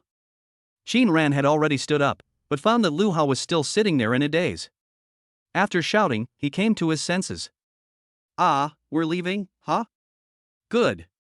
Qin Ran held Qin Shihan's hand, while Chu Feng held Qin Xiaoyu, who had fallen asleep. Lu Hao, who was walking behind, had his eyes almost spitting fire. No matter how you look at it, they look like a family. Obviously, the person walking next to Qin Ran should be him. Lu Hao, we'll leave first. See you at the company tomorrow. Watching them drive away, Lu Hao clenched his fists and looked gritting his teeth. Then he took out his cell phone, found a number and dialed it. It's me. Please help me check this person. His name is Chu Feng. He should be an online car hailing driver. Qin Ran turned his head and glanced at the two little girls sleeping in the back row, revealing a very relieved smile. Then he lowered his voice and said, Chu Feng, I am sorry to bother you again today. I didn't expect the funds from Shiguan Group to arrive so quickly. I thought I would have to wait for a few days. Chu Feng deliberately slowed down the speed of the car so as not to wake up the two girls behind him. Does that mean that the company has now overcome its difficulties? Kiran nodded. Yes, but there are still many details that have not been dealt with. After these are resolved, I still have to solve the problem of the funds not being recovered. Everyone envied the big bosses who opened companies, but looking at Qin Ran, one could tell that running a big company was not that simple. They paid much more than most people imagined. Oh, by the way, Chu Feng. It's just a coincidence that we met today. Lu Hao also said he wanted to celebrate. He is the vice president of the company and has been busy with this matter. I was embarrassed to refuse him, so I asked him to come along as well. Chu Feng took the time to look at Qin Ran and said with a smile, Why are you explaining this to me? It's you who's treating us today, so of course you have the final say on who to invite. After hearing Chu Feng's words, Qin Ran should have let it go. But for some reason, she had a strange feeling and was not so comfortable. She didn't think much about it, just thinking that she was too tired. Nothing happened that night. The next morning, Chu Feng had just opened his eyes when his cell phone rang. As soon as Chu Feng saw the caller ID, he smiled knowingly. Hello? My dear, why are you calling me so early? There was a sweet laugh at first, and then a sound like a silver bell came through the phone. What are you talking about? Can't I call you if I'm fine? This is your honor, okay? There is only one person who can talk to Chu Feng like this since he was a child, and that is his biological sister, Chu Xiaoyu. This girl is still a junior at Dongzhou University and only comes back during holidays. Yes, it's my pleasure. May I ask Miss Chu, do you have any instructions? Hey, brother, I heard that you've been rejected a lot in recent blind dates. You're not ugly and your conditions are good, so this shouldn't be the case. So as your sister, I analyzed your case and I think it's because your emotional intelligence is too low. You don't know how to please girls at all. Chu Feng rolled his eyes in anger and amusement. I said, you called me so early in the morning just to make me unhappy? When Xu Xiaoyu heard this, she became unhappy. She said aggrievedly, I am your biological sister. How can I watch my biological brother become a lonely old man? I am so considerate of you, but you actually slander me. If she really had such good intentions, Xu Feng would rather believe that a sow would climb a tree. Having watched this girl grow up, I know very well what evil she is up to. Okay, stop pretending. Tell me, what do you want to do? Xu Xiaoyu chuckled, not at all embarrassed by being exposed. Hey, nothing else. Since you're going to be an older bachelor soon, I, your sister, can help you pick up girls out of humanitarianism. How about that? Isn't that generous enough? Needless to say, it must be that my mother told this girl about her own affairs when she called her yesterday and asked her to persuade herself to find a partner as soon as possible. As for me, you shouldn't worry about me. You might as well take a few more courses with this time so that you won't be unable to find a job after graduation. After saying that, Xu Feng hung up the phone directly, not wanting to get entangled with this girl any further. These two siblings have always been the type that smells better when they are far away from each other. We haven't seen each other for a long time, and I miss each other a lot. Let's really contact each other. But within 3 sentences, we start to dislike each other. After the call was hung up, Xu Xiaoyu glanced at her phone and curled her lips in disdain. Humph, originally I wanted to give you a discount because you are my brother. If you don't want to, forget it, so as not to delay my earning money. As she was thinking about it, her cell phone rang again. Hello? Matchmaker Xiaoyu is here to serve you wholeheartedly. Please tell me how much I can help you pick up girls, and please tell me how much I can pay for the consultation service. The goods are genuine and the prices are fair, and we will not cheat anyone. Chapter 25 Preparation for Commercial Entry. Xu Feng was just about to go to the market to buy some vegetables while they were fresher in the morning. After acquiring top-notch cooking skills, he always felt that he couldn't treat his mouth badly. I had just walked out the door and was about to get in the car when I heard Qin Ran's voice. Xu Feng. Good morning. When he turned around, he saw Qin Ran sitting in a white Continental car, sticking his head out to greet him. Is this your car? Xu Feng took a look at this luxury car worth 3 million. It was quite suitable for Qin Ran's temperament. Yes, it was fixed yesterday. The 4S shop sent it to me early in the morning. As the saying goes, there is no harm without comparison. In front of this Continental, my Civic really doesn't look up to much. But for Xu Feng, this is nothing. The car is just a means of transportation. He doesn't need to show up in public, so there is no need for such a luxury car to show off. I won't talk to you anymore. I have a meeting in the morning. I'm leaving now. Well, be safe. After watching Qin Ran drive away, Xu Feng set off for the market. Looking for me? Didn't I tell you last time that I don't sell recipes? As soon as he came out of the market, Xu Feng received a call from Lu Xian. Lu Xian has always been a night owl, and it's rare for him to get up so early. Xu Feng, this concerns my brother's lifelong happiness, you can't just ignore me. Xu Feng curled his lips speechlessly. You say that to every girl you meet, and what's the result? Is there one that can last more than 3 months? If I had said this in the past, Lu Xian would have scolded me. But this time he was uncharacteristically serious and said, Xu Feng, I'm not joking this time. I'm serious. I can't explain why. Xu Feng had also seen Fan Xiaoxian. Compared with the girls Lu Xian had dated before, she didn't have any special advantages. How could he fall for her? Now he even comes to ask me for help. Lu Xian spoke so seriously, so Xu Feng naturally stopped laughing. Lu Xian, let me ask you, was it that Fan Xiaoxian who asked you to find me? No, don't get me wrong. I just saw Xin Xin looking depressed these past few days, so I wanted to make her happy. After hearing this, Xu Feng felt more comfortable. If it was really Fan Xiaoxian who forced Lu Xian to find her, then this girl's character is worth questioning. After getting in the car, Xu Feng pondered for a moment before speaking. Lu Xian, I will definitely not sell the recipe, but I have another suggestion. It depends on whether Fan Xiaoxian agrees or not. This was the first time that Lu Xian bowed his head and asked him for help. Xu Feng really didn't want to reject him just like that. He also had an idea at the last minute. Although it was just an idea, given his current conditions, there would not be much loss in giving it a try. Okay then. Are you home? I'll take Xian to find you now. Lu Xian was probably talking about his previous house. I don't live there now. I'll send you a location. After hanging up the phone, Chu Feng sent the location of Villa number 7 in Jinlong Bay to Lu Xian. This guy immediately replied, "Fuck, Jinlong Bay?" After returning home, about half an hour later, Lu Xian called. Chu Feng, are you sure you didn't get the address wrong? I'm already at the entrance of Jinlong Bay, and the security guard said I can get in by contacting the owner. Oh, then give him your phone. Soon, the security guard's voice was heard from the phone. Hello? Mr. Chu? Judging from the voice, this guy should be the security guard Zhang Long from before. Yes, it's me. The owner of the phone is my friend. Please let them in. Hey, okay, I'll let you go right away. Whenever Chu Feng came in or out and happened to see Zhang Long on duty, they would chat for a few words and they became more and more familiar with each other. Lu Xian parked the car in front of Villa number 7. After getting out of the car, he looked stunned. Just then Chu Feng came out, and he grabbed Chu Feng's shoulder in disbelief and asked, "Did you win the lottery?" Lu Xian's family is also rich, but not so extravagant as to be able to buy such a luxurious villa. Seeing Chu Feng shaking his head, he asked again, "Or did you do something you shouldn't do?"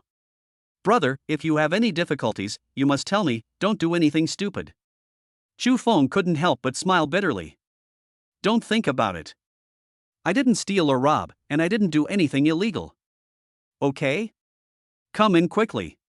After sitting down in the living room, Lu Xian and Fan Xiaoxian looked at each other, and then asked impatiently, "Chu Feng, what exactly was the suggestion you mentioned before? Tell me quickly. This is just an idea of mine. Let me tell you first and see if you can understand it." After a pause, he continued, "As for the recipes, I definitely won't sell them.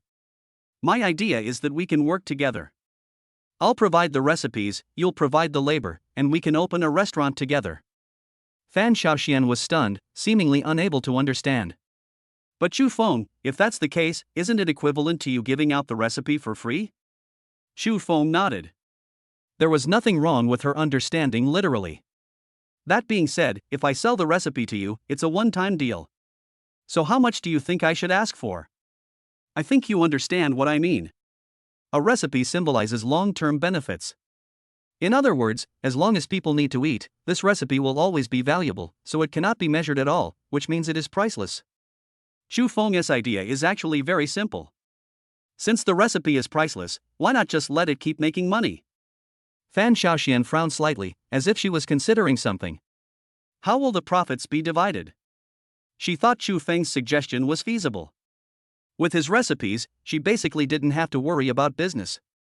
The most important issue left is the issue of interests. How do you think it would be better to divide it? Chu Feng directly threw the question back. Fan Xiaoxian pondered for a moment before saying, "The menu is the guarantee of business, so it is naturally the most important. If we really want to open a big restaurant, I think a 40:60 split would be best." "Oh, you take 6, so we can just take 40. Fan Xiaoxian gave most of the benefits to Chu Feng, but Chu Feng shook his head slightly. "No? How about Sanchi? Although I will earn less this way, it is definitely better than now." Fan Xiaoxian found a reason to comfort herself, but who knew that Chu Feng would still shake his head? 1 in 9. You won, I 9. If you agree, we can continue our discussion. What? Fan Xiaoxian stood up excitedly. She was absolutely sincere, otherwise she would not have proposed a 40:60 split and gave the majority to Chu Feng. But the 19 points that Chu Feng mentioned was really hard for her to accept. Chapter 26, Breaking Free from Worldly Prejudices. "Chu Feng, isn't this a bit too much? I think 37 is about right." Lu Xian also thought that 19 points was a bit too much. "We can't let others work all the time and end up earning less than this small restaurant, right?" Chu Feng was very determined. He leaned on the sofa and said, 1 in 9, there is no room for negotiation. Fan Xiaoxian, I will tell you the truth. If it weren't for Lu Xian's sake, and it was just a simple cooperation between you and me, I'm afraid you wouldn't even get one. Fan Xiaoxian was so angry that she was breathing heavily, staring at Chu Feng intently. If looks could kill, Chu Feng would probably be dead by now. I admit that your cooking skills are indeed the best I have ever seen, and can even be compared with the world's famous chefs, but I can't agree to your request. I can only understand that you are playing a trick on me. Today, just pretend that I have never been here. Goodbye. Fan Xiaoxian turned around and was about to leave, but was stopped by Lu Xian. Xian, wait a moment. Xu Feng is not that kind of person. He must have something else to say. Xu Feng smiled. As expected, Lu Xian understood him better. Okay, Lu Xian is right, I haven't finished what I want to say. Let's sit down first. It's not that Xu Feng has any bad taste, but Fan Xiaoxian, this woman, doesn't look like there is anything wrong with her, but she has a sense of pride in her bones. In fact, it's not just her, most girls are like this, but Fan Xiaoxian is just better. If he doesn't give her a warning now, Lu Xian's life will definitely not be easy, let alone future cooperation. After Lu Xian pulled Fan Xiaoxian back, Xu Feng said, I will not change the 190% ratio. However, for this cooperation, I don't need you to spend a penny in the early stage. I will cover the site selection, decoration, and all other expenses. In addition to the 10% profit, you can still get your salary. The two were stunned, and Lu Xian asked, Then isn't this equivalent to Xian working for you? Xu Feng did not comment. Yes, do you still think it's excessive now? If this can be considered excessive, then there is probably no such word as charity in this world. I'll go cook first. You have plenty of time to think about it. Take your time. There's no rush. Xu Feng stood up and walked towards the kitchen, leaving the two in the living room. Although it was a quick thinking to help Lu Xian, it did not do any harm to Xu Feng. Although he has no worries about food and drink now, he is not prepared to live off his savings. But it was impossible for him to be as busy as Qin ran all day long. So, leave professional matters to professionals, and they just need to enjoy the results. Isn't that good? In the final analysis, Xu Feng had already had some complaints about the current state of the world. The dominance of feminism has made many women feel that they are superior to men. This natural sense of superiority is really unpleasant. Especially after experiencing several failed blind dates, Xu Feng hated it even more. Men are the ones doing all the work, but women are the ones enjoying the benefits. Why can't men enjoy happiness? He just didn't want to go with the crowd. Even if he couldn't change the world, at least he now had the ability to free himself from worldly prejudice. In fact, the conditions proposed by Xu Feng were already very tempting. Fan Xiaoxian did not make a decision immediately just because of her face, because Xu Feng did seem to be teasing her. But when Xu Feng invited the two of them to dinner and they tasted the food he cooked, Fan Xiaoxian finally made up her mind. Xu Feng, I agree. I will discuss it with my father as soon as I get back. I will give you news after the discussion is completed. Seeing Fan Xiaoxian happy, Lu Xian secretly gave Xu Feng a thumbs up. Brothers are reliable when it comes to doing things. After sending these two people away, Xu Feng also needs to think carefully about it. Seeing that he was about to enter the business world, he had to make some preparations. After sorting out the ideas, the first thing to be solved is the problem of site selection. Even if there is absolutely no problem with the food, we cannot settle for second best because of this. Just like the restaurant in Fan Xiaoxuan's home, it is somewhat remote. If it is opened in an area with more traffic, the profit will definitely be much higher. He was not good at this kind of thing, so he could only contact someone who was good at it, so he made a call to Zhang Heng. Xu Feng, is there something wrong? Zhang Heng's laughing voice came over, and Xu Feng didn't hesitate to say, Uncle Zhang, I want to open a restaurant, and I want a place with a good location. Does our group have any business in this area? Of course, but why did you think of opening a restaurant? Our group also has a catering business. Xu Feng didn't want to explain so much, so he said directly, there is no reason, I just plan to do something with my friends. Young people are free to act on their own, but their primary purpose is to make money, so Zhang Heng naturally supports it. Okay then, I'll notify the person in charge of Shuguang Real Estate now and ask him to contact you. Okay, thanks, Uncle Zhang. Not long after I hung up the phone, a strange number called. Hello, Mr. Chu. I am the general manager of Shuguang Real Estate. My name is Sun Chang. Oh, hello, Manager Sunday. After saying hello, Sun Chang said, I've heard from Mr. Zhang that you want to choose a better location to open a restaurant, right? I'm out of town right now and need to go back tomorrow morning. How about we make an appointment tomorrow to meet and discuss in detail? Sun Chang is very capable, otherwise he would not be in charge of such an important business as Shuguang Real Estate. Okay, then tomorrow at noon. Once the time and place are set, it's finally settled. Uncle! Uncle Chu! As soon as Chu Feng turned off the computer, he saw Qin Shirhan and Qin Xiaoyu lying on the window. He immediately went to open the door and asked with a smile, "Why did you two get out?" "It's too boring at home, so we want Grandmolly to take us to the park." Seeing Aunt Lee standing behind him, Chu Feng smiled and nodded as a greeting. In comparison, Aunt Lee is much more competent than the previous two. When going out to play, he did not forget to bring a water bottle, snacks, and coats for the two little girls. "Okay, let's go, Uncle will go with you." The two little girls immediately cheered and jumped for joy. "Mr. Chu, I'm sorry, Hanin and Xiaoyu had to come and see if you were home.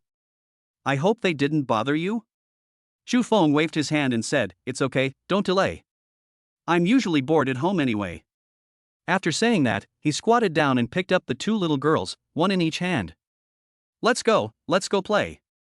"Hey, Mr. Chu, please run slower, don't fall." Aunt Lee was a little surprised. Although the little girls were not heavy, it took a lot of strength to hold two of them at the same time and run so fast. Chapter 27 Another Blind Date. "No way, Mom, why do you want to go on a blind date again?" After playing for an entire afternoon and sending the two little girls home, Chu Feng hadn't even changed his clothes when his mother called him. "I just had a blind date yesterday and it ended a bit unpleasantly, so why is this happening again?" "You little brat, it's all because of you. Your dad and your Uncle Chen had a big fight. Anyway, after they hung up the phone, he said he would find you a date right away. I asked him why, but he wouldn't tell me. Look, you asked your second aunt to find one for you right away, and you found one so quickly." Chu Feng didn't know what to say. If he didn't go, his angry father would probably beat him up. Helplessly, he chose to succumb to his father's tyranny. "Okay, when is the blind date?" After hearing Chu Feng's agreement, Luo Shui immediately said, "I'll send you the location tomorrow at 12 noon. "Okay, that's it." At noon, Chu Feng wanted to say that he had something to do at noon, but Luo Shui didn't listen at all and hung up directly. He and Sun Chang agreed to meet at 1 p.m., so a blind date at 12 p.m., 1 hour should be enough. After thinking for a moment, Chu Feng decided not to change his original plan. At noon the next day, Chu Feng arrived at a coffee shop as promised. As soon as I entered the door, I saw a girl sitting by the window at the door. I took a look at the photo my mother sent me yesterday and it was definitely this girl. It's 3 minutes to 12 o'clock, and the girl has obviously been here for a while. This was Chu Feng's first blind date, and he arrived later than the girl. He walked over and asked politely, "Is this Miss Feng?" The girl was looking out the window, but when she heard the sound, she turned around and smiled. "Yes, I'm Feng Kiki, you are Mr. Chu, right? Please take a seat." The first impression this girl gave Chu Feng was quite good, at least much better than the previous ones. "Mr. Chu, actually, this is my first blind date, and I don't know what to do." It can be seen that Feng Kiki seems a little restrained. She has no experience, but Chu Feng does.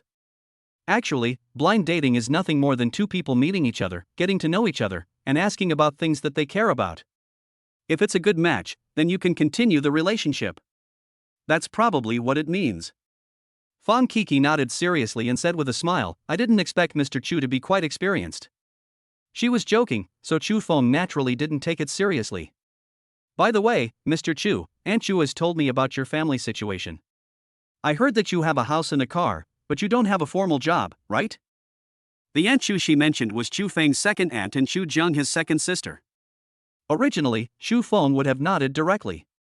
But now he thought about it and said, "I didn't have a formal job before, but I was planning to start a small business with my friends, open a restaurant or something." "Oh, I see." Feng Kiki pursed her lips and asked, "Then can I ask how much you have in savings now? Also, how big is the restaurant you and your friends opened, and how much of the shares do you own?" As if she was afraid that Chu Feng might misunderstand her, Feng Kiki explained again. "Mr. Chu, please don't think I'm vulgar. After all, I'm here with the purpose of getting married, so I have to consider the economic conditions." Chu Feng could understand it very well. It was human nature. No girl would want to live a miserable life.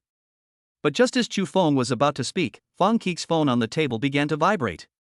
She immediately picked up her phone, seeming a little flustered. After looking at the caller ID, he gave an apologetic smile. "Excuse me, Mr. Chu, I have to take an important call first." "Oh, okay." 5 minutes later, Feng Kiki came in from outside, but the expression on her face was not very natural. Where were we talking about? As soon as Fong Kiki asked the question, her phone vibrated again. This time she didn't answer, but hung up directly. If you have something to do, go ahead and do it. It's okay for me to wait a while. After Chu Feng finished speaking, Fong Kiki waved her hands repeatedly. It's okay, it's just a harassing call. By the way, you haven't answered my question just now. For some reason, she seemed anxious. Well, I don't have much savings now. As for the hotel, how much is a little? Probably about 10,000 or 20,000. Chu Feng was talking about his own savings, not including the dividends from Shiguang Group. After all, this is a blind date, and we've only met for the first time. We don't know each other's background, so there's no need to say everything. 10 or 20,000? Upon hearing this, Fong Kiki stood up with a gloomy face. Why didn't you tell me earlier that you only had 10,000 or 20,000 yuan in savings?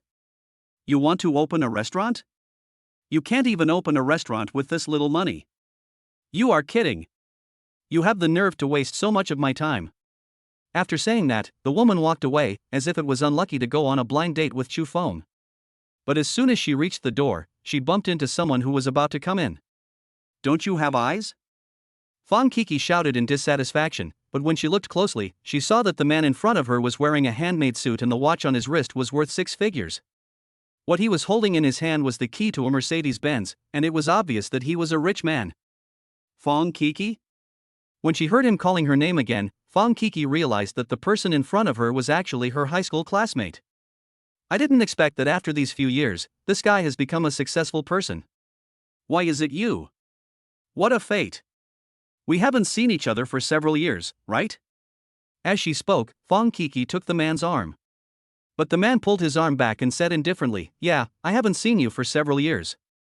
After saying that, he took out a business card and handed it to Fong Kiki. Unfortunately, I have something to do today. This is my phone number. Let's contact each other later. When Fong Kiki saw the words General Manager of Shiguang Real Estate on the business card, her eyes lit up. No, it's not easy to meet each other, how about we find a place to have a drink? The man was a little helpless. He looked at his watch and said, okay, there's still some time. Let's do it here, but I have to make a call first. Hello? Mr. Chu, it's me. I'm already at the coffee shop you mentioned. I'll wait for you here.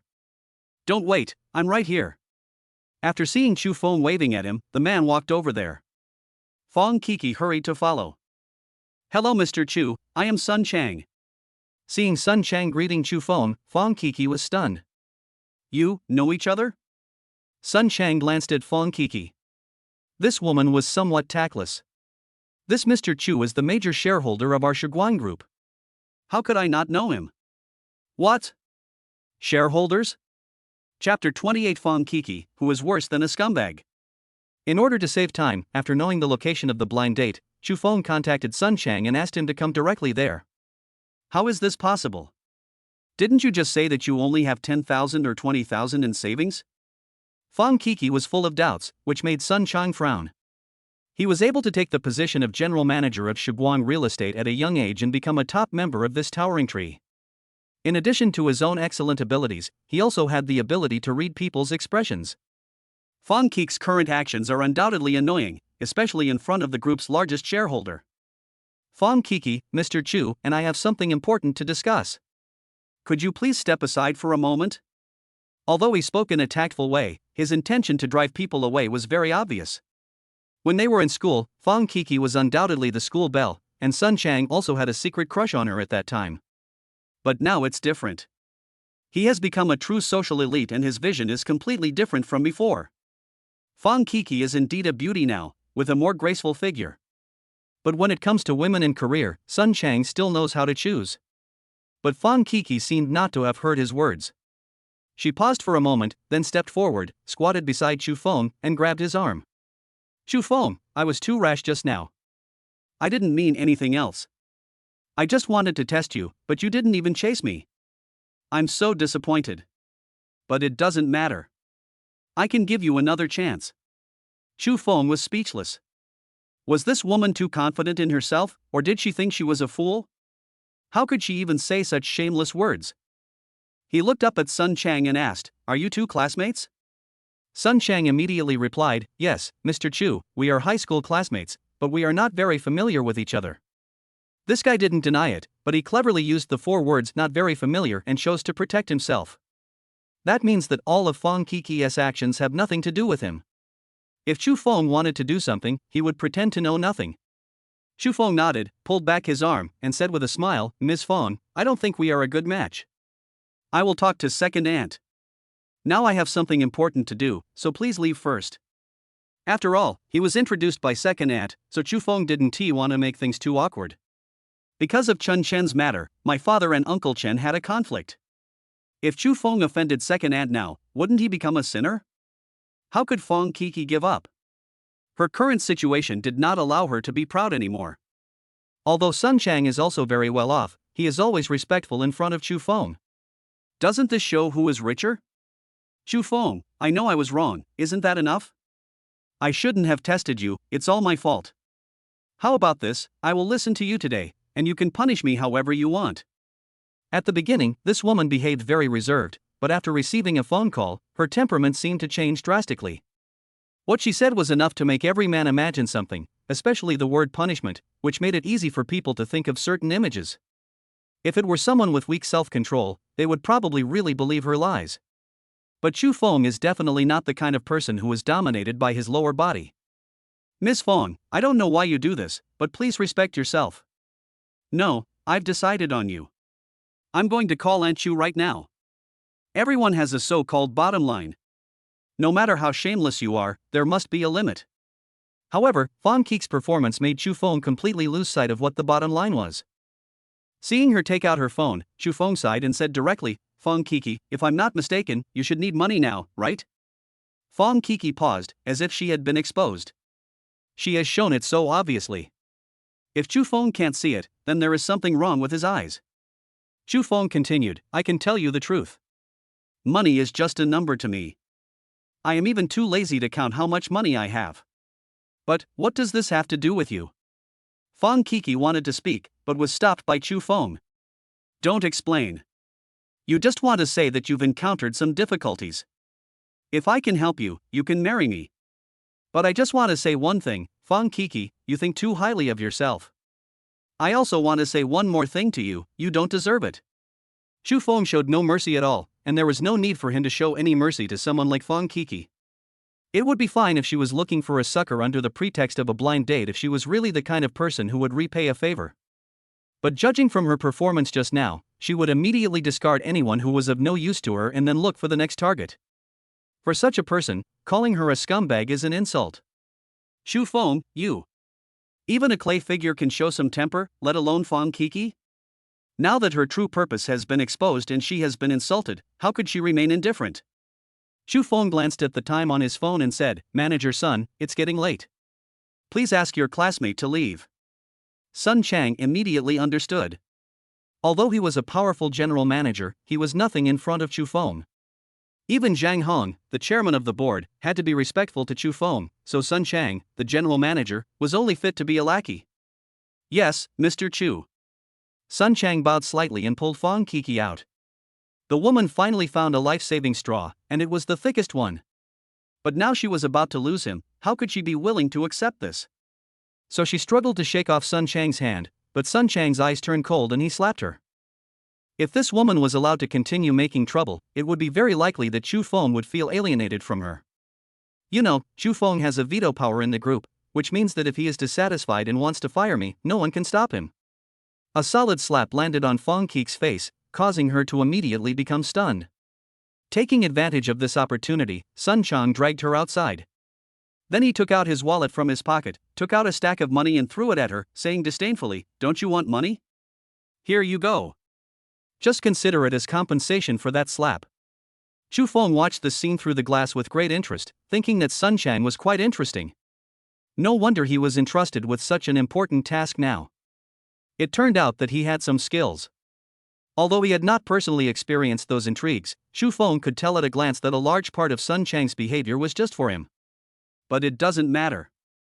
A woman like Fong Qiqi is indeed not worthy of sympathy. Even if she does something excessive, it doesn't matter. Chapter 29 Kidnapped? Bite. Congratulations to the host for uncovering the conspiracy of the blind date partner, not being moved by the temptation, and keeping the bottom line of a man. Hereby reward one sign in time. Do you want to use it immediately? The system's rewards are here again. Chu Feng finally figured it out.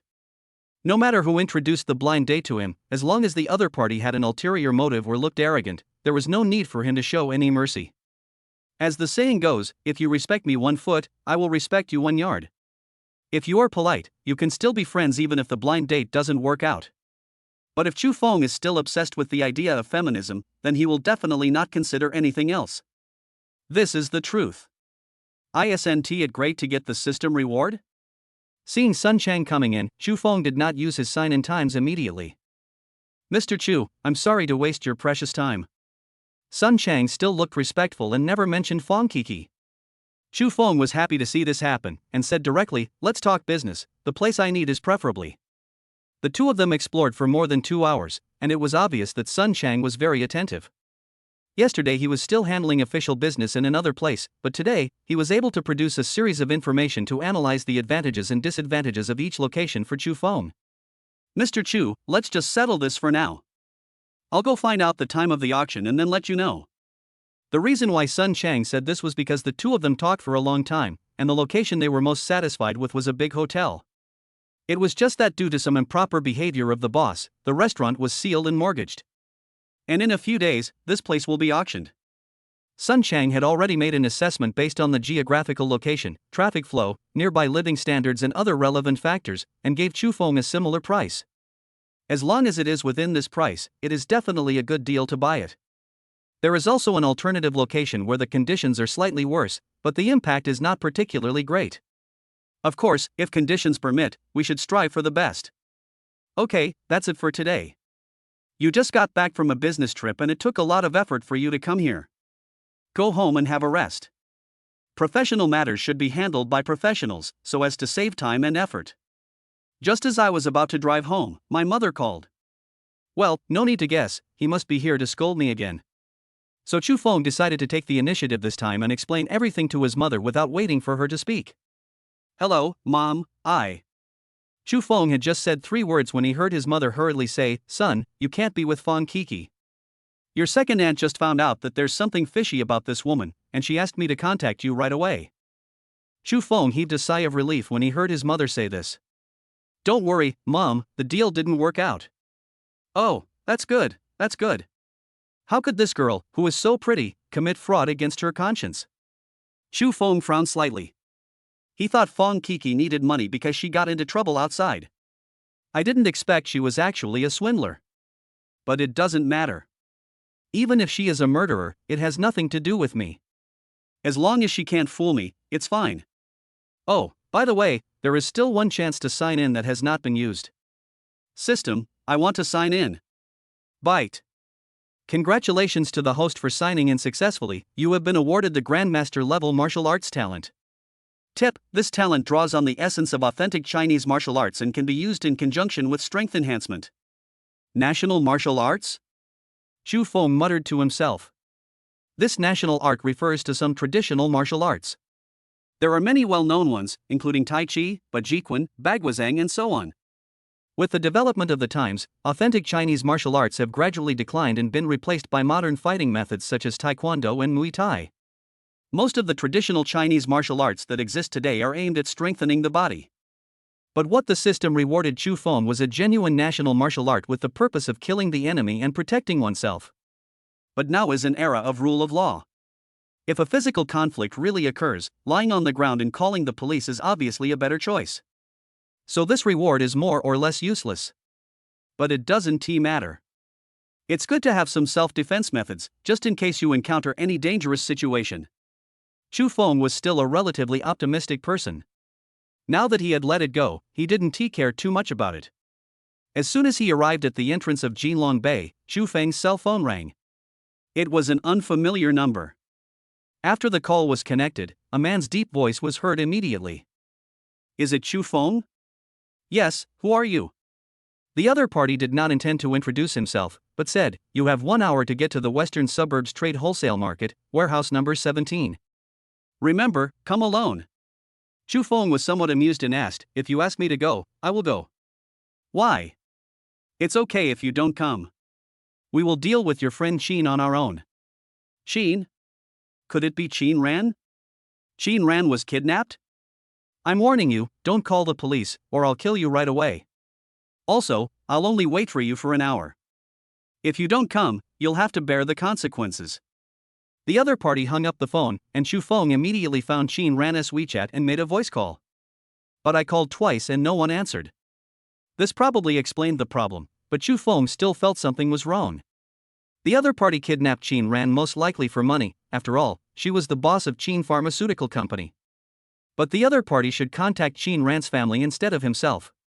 What's more, if it's for money, why didn't the other party mention the ransom from beginning to end? There were too many strange things, but no matter what was going on, he couldn't just watch Qin Ran fall into danger and do nothing. The two little girls have been without a father since childhood. How could they lose their mother too?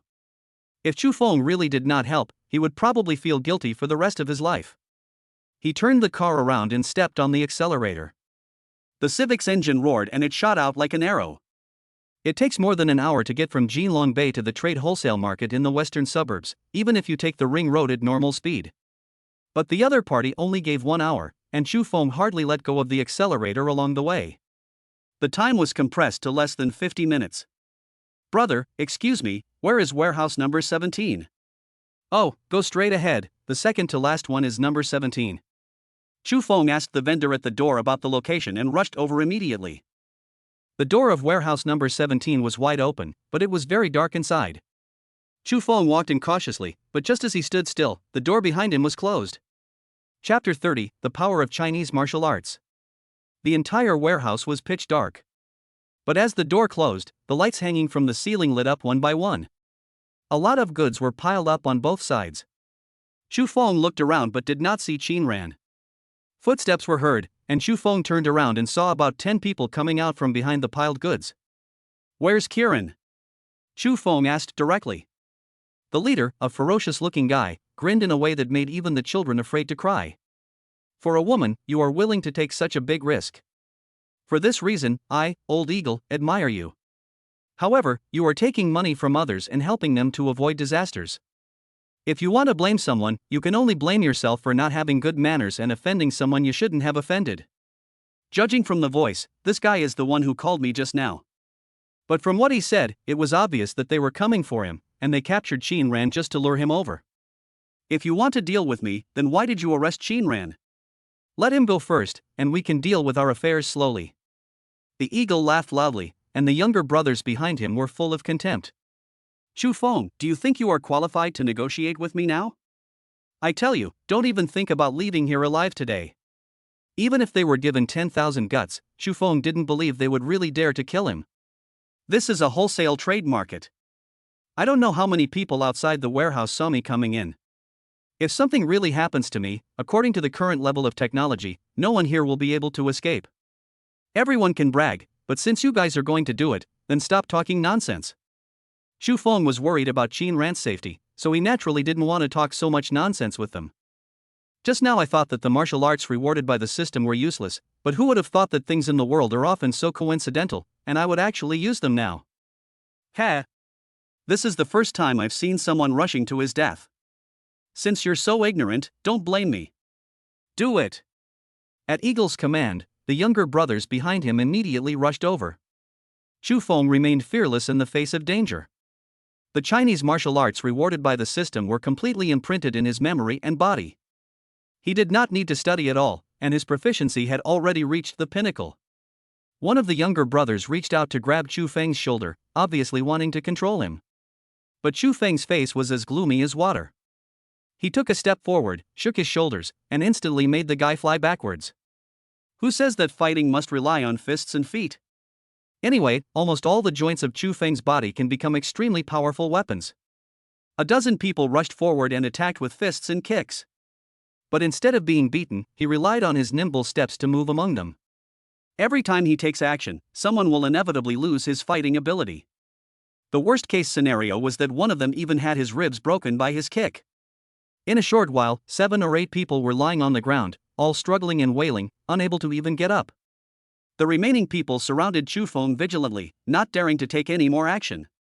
This guy seems to be so strong that it seems beyond our imagination. You useless bastard. All of you can't deal with one person? Get out of here. Old Eagle, who had been standing behind, was furious. He had not expected that Chu Feng actually had some tricks up his sleeve. He took off his coat, revealing a black vest underneath. His sturdy arms were covered with scars, and one could tell at a glance that he was a ruthless character. Looking at your skills, you must have learned some Chinese martial arts, right? But can that thing be used for fighting? I'll show you what real power is. The eagle jumped lightly twice and assumed a boxing stance. A punch with the sound of wind came towards Chu Feng's head. It must be said that this guy was really powerful. But Chu Feng turned his head slightly and swept his elbow across the side of Eagle's face, causing him to stagger sideways 2 steps and feel a little dizzy. Damn, I was careless. The eagle seemed to want to save face and deliberately said that he was careless. But in fact, he didn't react at all just now. But this time he was more focused, but he didn't know that Chu Feng hadn't used his full strength yet. I'll ask you again, where is Kieran? Chu Feng stood there, seemingly casually, as if his whole body was full of flaws. The old eagle said, want to know? Then wait until you die and ask the king of hell. This guy is tough on the outside, but Chu Feng's methods are tougher. Seeing that this guy was about to swing his fist again, Chu Feng did not give him the chance at all. He took a quick step forward and thrust out with his elbow. It is the most powerful move in Bajiquan, the top elbow. This one blow directly broke the eagle's defense, and he felt as if he was hit by a speeding car. His tall body flew out and crashed directly into the cargo behind him. Who has ever seen a move that can send someone flying so far? The younger brothers were all dumbfounded. In their memory, the eagles are invincible. This guy fought against dozens of people alone and never lost. But now, he was defeated by Chu Feng. They didn't know that when Chu Feng used the top elbow just now, he was still restrained. If he pushed his power to the limit, the eagle would probably die in an instant. The eagle wanted to struggle, but his sternum had been broken, and the slightest movement would cause him excruciating pain. Chu Feng walked over step by step and looked down at him. I'll ask you again, where is Kieran? More than 40 minutes later, Chu Feng parked the car in front of the gate of Qin's pharmaceutical company. Sir, who are you looking for? The security guard at the door made routine inquiries. I'm looking for your President Qin. I'm his friend. Looking for President Qin? The security guard looked at Chu Feng suspiciously and said, there are many people looking for our boss Qin, and each of them claims to be her friend. Okay, stop pretending and go away. It's not the security guard's fault. After all, Qin Ran's beauty is well known. Many people used various excuses to try to get close to her. Chu Feng was a little anxious now, because Laoling said that he did not arrest Qin Ran, but just used it as an excuse to lure Chu Feng here. Chu Feng was skeptical about this. After all, when he called Qin Ran just now, she did not answer. But the eagle didn't look like it was lying. As for who was trying to deal with him, Chu Feng was not worried at all. As long as he confirmed that Qin Ran was fine, he believed that everything would be revealed. I really am your CEO Qin's friend. If you don't believe me, call the office and ask. Chu Feng was patient, but if the security guards continued to stop him, he would have no choice but to use some tough measures. Just then, another security guard came over. Hey, sir, have you brought President Qin to the company before? I remember your car. You are looking for President Qin. She is in a meeting. I will take you to the reception room first. Chapter 31. This is the first time and the last time. Fortunately, the security guard recognized Chu Feng, but the other security guards still had some concerns. You let people in like this, what if something goes wrong? What could possibly happen? I'll just accompany this gentleman and wait for President Qin. He said he was waiting with her, but actually he was just waiting to see Chu Feng. But it doesn't matter, as long as they can get in, this is their duty. This way, sir. The security guard had a very good personality. He took Chu Feng along the way and introduced the company along the way. In front is the office building, the row on the right is all laboratories, the place behind is the pharmaceutical workshop, and the short building over there is the company's cafeteria. Chu Feng said nothing. The security guard walked very quickly, so there was no need for him to hurry him. After entering the office building, the security guard took Chu Feng directly to the third floor by elevator. Sir, this is the reception room. Our CEO Chin is in a meeting. Please sit here for a while. I'll ask someone to get you a cup of tea. This security guard is very perceptive and his work is very satisfying. But Chu Feng stopped him and said, "Hey, buddy, where is the meeting room? I want to go over and take a look." "Don't worry, I won't go in. I can just take a look at the door." The security guard hesitated for a moment before saying, "Well, okay, come with me, but we've agreed that you can only take a look at the door. It's against the rules for me to bring you in like this, and you can't make it harder for me." Chu Feng nodded and followed the security guard. "Sir, this is the meeting room. Look, our President Chin is speaking right now. The conference room is built with glass walls, so you can see inside clearly." Chu Feng finally breathed a sigh of relief when he saw Chin Ran. Since she is fine, it proves that Eagle did not lie to him, and this is the best result. He didn't want to interrupt the meeting and was about to go back to the reception room with the security guard. However, just as he was about to turn around, he made eye contact with Chin Ran in the meeting room. He waved his hands helplessly, meaning that he was fine, and asked her to continue the meeting. Who knew that after she said 2 words, she walked towards the door. Seeing Chin Ran coming out, the security guard looked a little unhappy. "Boss Chin, this gentleman said he is your friend. I saw him sending you to work last time, so I brought him in." Chin Ran didn't care about this little thing, and said with a smile, "Okay, I understand, you can go back to work first, you have worked hard." Seeing that Chin Ran didn't have much, the security guard left with peace of mind. "Chu Feng, why are you here? Is there something you want to talk to me about?" "Oh, nothing much. By the way, where's your phone? I just sent you a voice message, but no one answered." Chin Ran subconsciously touched his pocket and said, "Oh, by the way, my phone is at Lu Hao's place. He said he would help me upgrade the small program he just developed. I was in a hurry to come here for the meeting and forgot to ask him for it." Although he had guessed it before, with Chin Ran's words, Chu Feng had confirmed his guess. "Okay, then you go to the meeting first. Where is Lu Hao's office? I'll go check it out." Chin Ran was a little confused. Chu Feng and Lu Hao had only met once. When did their relationship become so good? But she still said, "Oh, the office is on the 4th floor. Go there first. I'll come find you after the meeting. It's a rare opportunity for you to come here. I'll show you around the company." "Good." Seeing Chu Feng turn around and walk towards the elevator, Chin Ran tilted his head, still confused. Is it because he didn't contact me that he was worried? As soon as this thought came to his mind, Chin Ran laughed at himself and thought to himself that he was overthinking. She and Chu Feng were just friends, there was no reason for her to go to this extent. Maybe he just had nothing to do today and came over for a visit. She returned to the conference room to continue the meeting, and Chu Feng had already arrived at the door of Lu Hao's office. He didn't say hello and just pushed the door open and walked in. Hearing the voice, Lu Hao raised his head. When he saw Chu Feng, a trace of panic instantly flashed in his eyes. He subconsciously picked up a mobile phone on the table and put it in his pocket. "Mr. Chu, how come you have time to come here today?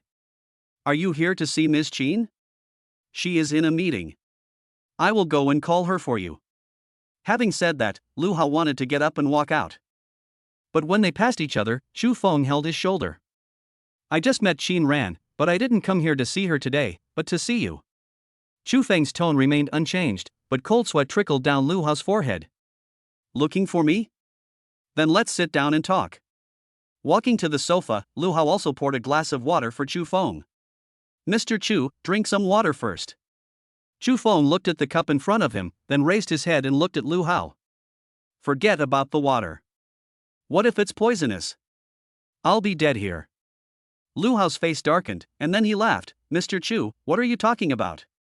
How can the water be poisonous? This kind of joke is not funny." Seeing that this guy was still pretending to be crazy, Chu Feng was too lazy to waste time with him and said directly, "Those people you found didn't kill me. You should be very disappointed, right? Lu Hao, I can see that you are interested in Chin Ran, but do you know? You chose the wrong opponent." Lu Hao was speechless and his face became increasingly gloomy. "First, you find a way to take Chin Ran's phone away, and then give my phone number to Lao Ling, so that he can trick me into going to the warehouse under the pretext of kidnapping Chin Ran. Since I can't contact Shinran, I will naturally believe it, and then your plan will succeed, right? Xu Feng saw through some of it, which made Lu Hao unable to find any words to explain. Since he had just met Shinran, he must know that her phone was with him. This was irrefutable evidence. Since he had already been discovered, Lu Hao simply stopped pretending. So what? Xu Feng, I tell you, Shinran is mine, no one can take him away. No matter if it's you, Xu Feng, or Li Feng or Wang Feng, if anyone shows up, I will kill them all. Lu Hao looked as if he was gritting his teeth. As soon as he finished speaking, Xu Feng picked up the cup on the table and smashed it at him. With the help of the power amplification, the ceramic teacup exploded directly on Lu Hao's head, and blood immediately flowed out. You. What? You are allowed to hire someone to kill someone, but I am not allowed to do it to you? Xu Feng's eyes were cold, as if he was staring at a prey, causing Lu Hao to feel a chill in his heart. Lu Hao, I'm only saying this once. I have no right to control what you think of Shinran, but she is my friend. If you want to use those despicable means, I will not sit idly by. In addition, if you want to deal with me, you can, but this is the first time and the last time. If there is a next time, what do you think I will do? This blatant threat made Lu Hao dare not be careless. He knew that Xu Feng was not joking, because the look in his eyes was like that of a wild beast that was ready to devour its prey. Chapter 32 Unexpected Situation at the Auction. Half an hour later, Shinran opened the door of the office, but saw only Xu Feng sitting on the sofa. Xu Feng? Where is Lu Hao? Why did he leave you here alone? This was somewhat inconsistent with the etiquette of hospitality, and no wonder Shinran felt somewhat resentful. But Xu Feng smiled and waved his hand. Mr. Lu has important things to do. Of course, work is more important. Besides, I'm an adult, so I don't need to be taken care of like Henin and Xiaoyu. Hearing him joking, Shinran didn't care about the matter anymore. I'm done with my work here, how about I take you around? Xu Feng stood up with a smile and handed the phone to Shinran. Put away your cell phone. The two of them strolled inside the company. Xu Feng only knew that Shinran ran a pharmaceutical company, but he didn't know what it was about. Through her introduction, I learned that Shin's pharmaceutical company specializes in drugs for treating cancer. This is definitely something that will benefit the whole world. Cancer kills so many people every year that it is impossible to estimate. Xu Feng praised him a few times, but Shinran's expression was not that happy. Alas. Actually, there are still big problems in technology. The drugs currently produced can basically only suppress the disease, but cannot effectively eliminate cancer cells. Xu Feng pondered for a moment before saying, I don't understand the technical aspects, but at least I know that even if it can be suppressed, it is already like snatching people from the king of hell. What is the saying? It's better to live a miserable life than to die a good death. If there is a choice, who doesn't want to live one more day? Maybe if you live one more day, you can get hope of being treated. These words touched Shinran's heart. Among all the drugs for cancer, Shin Pharmaceutical Company's products were definitely among the best. However, when my parents were still alive, they set a rule for the company that their drugs could only be sold at a price 20% higher than the cost price, which was completely equivalent to doing good deeds. Otherwise, Shinran would not have been in the predicament of not being able to come up with 2 billion as before. Shin's Pharmaceutical Company is a genuine conscientious company. By the way, Xu Feng, I still don't know what you do. Don't tell me you really drive an online car hailing company. How long will it take you to be able to afford a villa in Jinlong Bay? Shinran also realized that his mood was not right and immediately changed the subject. I don't know whether he didn't want to show his weak side or he didn't want this emotion to affect Xu Feng. Me? Xu Feng thought for a moment and asked, what do you think I do? Shinran bit his slender jade fingers, as if he was really thinking seriously. I think you look like a second-generation rich man, and your family is very powerful, but very low-key. You drive an online car hailing service just to hide your identity and experience the life of a commoner. Am I right? Me? A rich second generation? Xu Feng pointed at himself and laughed. No matter how low-key they are, have you ever seen a rich second-generation person driving a Civic worth hundreds of thousands of yuan to the market to buy vegetables and cook for themselves? Well, that's true. Shinran did not continue to dwell on this topic. He just mentioned it casually, and Xu Feng was happy to be free. Otherwise, it would be difficult for him to explain what he did. But then again, Kiran's sixth sense was quite sharp.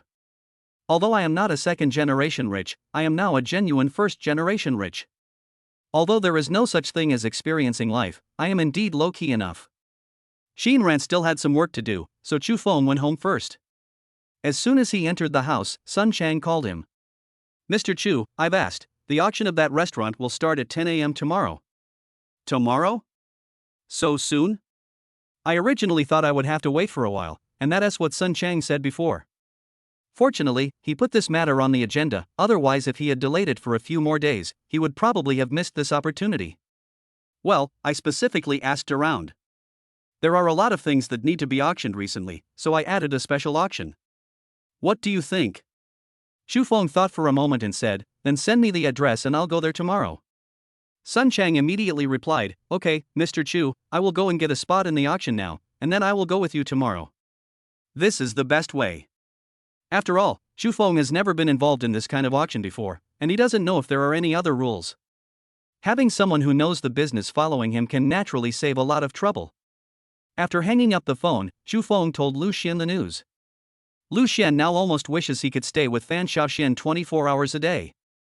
But in Chu Feng's opinion, Fan Xiaoxian was obviously more career-oriented and did not seem to have much interest in that aspect towards Lu Xian. But Lu Xian has been playing for so many years, and it's good that he can focus now. We can only hope that the two of them will have a good result. Lu Xian also reported the news to Chu Feng, saying that Fan Xiaoxuan's father did not agree with this matter at first, and also thought that 19 points was a bit too bullying. Chefs generally have bad tempers, especially those like Mr. Fan who have some skills. When talking about this, knowing that Lu Xian was Chu Feng's friend, he almost kicked him out. Fortunately, Fan Xiaoxian explained the origin of the 9 points in time, which calmed Fan's father down. After careful calculation, the profit is obviously higher than it is now, and he can also learn Chu Feng's recipe for that day. Why not do it? This was just a step Chu Feng took to test the waters towards business development. Now everything is moving in a good direction, which naturally makes him very happy. Nothing happened that night. Chu Feng no longer had to work hard for a living, but his good biological clock habits still made him wake up early in the morning. This made him feel a little self-deprecating. Although he became rich overnight, he was not destined to enjoy a good life.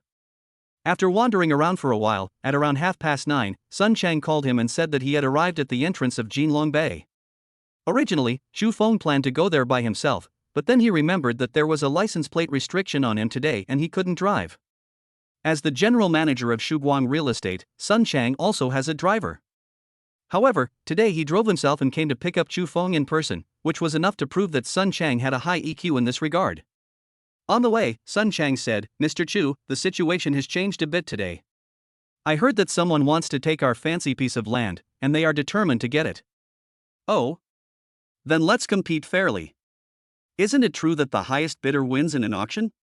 Xu Feng wasn't too worried anyway, but looking at Sun Chang's expression, he knew that this competitor was probably someone powerful. Chapter 33, Just Call for 100 million. Originally, Xu Feng thought that this auction would be as grand as in the movies. But he was wrong, this was just an ordinary large conference room. There were no private rooms that symbolized status, nor were there beautiful waiters in cheongsams. Even the auction table was just an iron frame. Those who attended the auction all sat on folding chairs. The only consolation was that each person was given a bottle of mineral water and a number plate for bidding. Mr. Chu, do you think the auction is different from what you imagined? Sun Chang's ability to read people's expressions was really strong. Xu Feng had said that he had never participated in an auction, and now he was looking around with a slightly frown on his face. At a glance, he could tell what Xu Feng was thinking at the moment. Yeah, it's indeed a little different. How should I put it? It just feels a little crude? Sun Chang smiled and said, there's nothing we can do about it. This is how the auction is. The auctions you imagine are all private, so they are much more luxurious in terms of specifications and pomp. After he said this, Xu Feng understood. Since it is a judicial auction, we must maintain the principle of keeping everything simple and rejecting extravagance and waste. After finding a seat, the two sat down. Then Sun Chang touched Xu Feng and said in a low voice, Mr. Chu, the fat man sitting on the right behind us is the one who is going to compete with us for the land today. He is a member of the domestic catering industry giant, Food for Heaven Group. Xu Feng glanced back inconspicuously. The fat man had a greasy face. It seemed that he really lived up to his job. This kind of judicial auction has a specified time and process. Basically, no one dares to be late, because being late means being turned away. No matter if you are the boss of a big company, there will be no leniency. 10:20, this is the time when the auction officially begins. A middle-aged man in a black suit and glasses walked onto the stage with a wooden hammer in his hand and stood behind the podium that was used as an auction stand. Cough. After he coughed lightly, the crowd immediately became quiet. First of all, welcome everyone to this auction. Without further ado, let's get started. This auctioneer seemed quite decisive and his meticulous face was expressionless, making him look more like a judge sitting in the bench. Sun Chang, does this auctioneer have some background? Sun Chang smiled and whispered, no, he's just an auctioneer, but he's in charge of almost all the auctions here, and he's also in charge of all the auction items, so there are many people who want to bypass the auction process and get what they want directly from him, but these people, apart from getting a cold shoulder, have no other results. Come to think of it, this person definitely has a lucrative job here, and there's no telling how many eyes are staring at this position. How could he give up an entire forest for some petty gains? First, the first lot is a Rolls-Royce. The reserve price is 200,000 yuan. Each bid must not be less than 10,000 yuan. Let's start now. At the beginning, it was a luxury car worth over 1 million, but the starting price was forcibly lowered to 200,000. This is not the scariest thing. The scariest thing is that this luxury car was finally sold for only 430,000 yuan. No wonder so many people are trying their best to get a bargain at a judicial auction. Just for a car like this, you can make hundreds of thousands of dollars by reselling it. Who wouldn't want to do such a good thing? Unfortunately, not everyone is eligible to attend the judicial auction, and among those who can actually come, few care about the hundreds of thousands of dollars. The things ahead were not attractive at all. Chu Feng and Sun Chang chatted casually while waiting for the land. The next lot is the ownership of a piece of land. It used to be a hotel, and the location is one of the best. But I still want to advise you to do it within your means. The last sentence is the auctioneer's motto. Almost every time he asks everyone to bid within their means, as if he doesn't want the price to be too high. In fact, it was all because the auctioneer was too cautious. If the price of an item is higher than the estimated price, he will have a lot of unnecessary trouble. Then let's start now. The starting price of 5 million is nothing compared to the actual value of the land. Chu Feng gestured, and Sun Chang immediately raised his number plate and shouted, 10 million. As soon as the price was announced, many people looked over. However, when they saw that he was the general manager of Shuguang Real Estate, those who had originally had ideas had to give up. Since Shuguang Real Estate has set its eyes on this piece of land, that almost means it is determined to get it. What's more, even if you don't care about the money, you have to consider whether it will offend the Shuguang Group and lose the opportunity for future cooperation. But some people just didn't care about that and directly raised their sign and shouted, 20 million. Needless to say, the dull voice belonged to the fat man from the Shiwaishan Group. When they saw someone was clashing with the Shuguang Group, many people started to watch the show. After all, this kind of scene is rare. Continue. Chu Feng didn't care much about the price. After all, it was still far lower than Sun Chang's previous estimate. 25 million. Sun Chang continued to hold up his sign. As soon as he finished speaking, a voice came from behind, the price is 35 million. Sun Chang added 5 million each time, but the fat man added 10 million each time. It was clearly a provocation using financial resources. Given the Shuguang Group's local reputation and status, this is tantamount to a slap in the face. 40 million. If Chu Feng didn't call for a stop, Sun Chang would have continued filming. This was something they had agreed on beforehand. 50 million. The auctioneer looked at the two people bidding and frowned slightly. Their estimated price is only 50 million. After all, the size of this piece of land is limited, and based on the area alone, it is far from worth the price. What makes it truly valuable is its special location. Sun Chang's previous estimate was 50 million. If nothing unexpected happens, this price is already the limit of the auction. But now that the other party called him first, he was somewhat hesitant and couldn't help but look at Chu Feng. Chu Feng did not say anything, but raised his number plate. 100 million. Either don't do it, or if you've already done it, there's no reason to stop for those messed up reasons. As soon as the price was announced, the whole audience was shocked. Directly raising the price by 50 million, this not only exceeds the estimated auction price of the land, but also exceeds the actual price. Are you serious? Chapter 34 Zhang Hong Emergency. No one had ever seen Chu Feng, and no one knew where he came from. However, seeing him sitting next to Sun Chang, one could only assume that he was also a senior executive of the Shiguan Group. Some people also looked at the fat man from Shiweishan Group. The fat man looked calm just now, but at this moment, his expression was somewhat ugly. This price was obviously beyond his expectations. 100 million once, 100 million twice. The auctioneer didn't even bother to ask if anyone would continue to bid, and was ready to drop the hammer straight away. But before he shouted the third time, the fat man raised the number plate again. 101 million. As soon as this price was announced, many people couldn't help laughing and covered their mouths with their hands. You were just adding tens of millions at a time, why are you so scared now? Most of the people present were bosses of local businesses, so naturally they could not stand the arrogance of the new foreign company, Shiweishan Group. Now seeing him being humiliated, everyone is very proud. Chu Feng looked back at the fat man and smiled slightly. The fat man didn't understand why, but he always felt that the smile had bad intentions. As expected, Chu Feng raised the sign again and shouted, 150 million. When this price was announced, everyone's eyes almost popped out. The fat man obviously had no more energy to spare. Was it necessary to add 49 million in one go? I'm afraid he could easily win by adding another 1 or 2 million. Is this the legendary meaning of being rich and willful? Not to mention others, even Sun Chang sucked his teeth. This young shareholder of the group doesn't take money seriously. He wants to open a restaurant. With 150 million, how many dishes does he have to sell to make back the profit? Sir, are you sure it's 150 million? Even the auctioneer thought he had heard it wrong. He has presided over countless judicial auctions and has seen large-scale auctions, including items worth tens of billions or even hundreds of billions. But no one would ever raise the price in this way. It's just a complete waste of money. This is my first time here.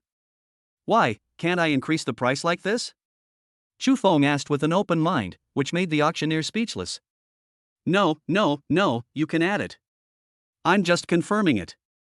After saying that, he looked at the fat man, and the others also looked over. The fat guy is in agony now. His task today is to get this piece of land, but the maximum amount of funds he is authorized to use is only 100 million.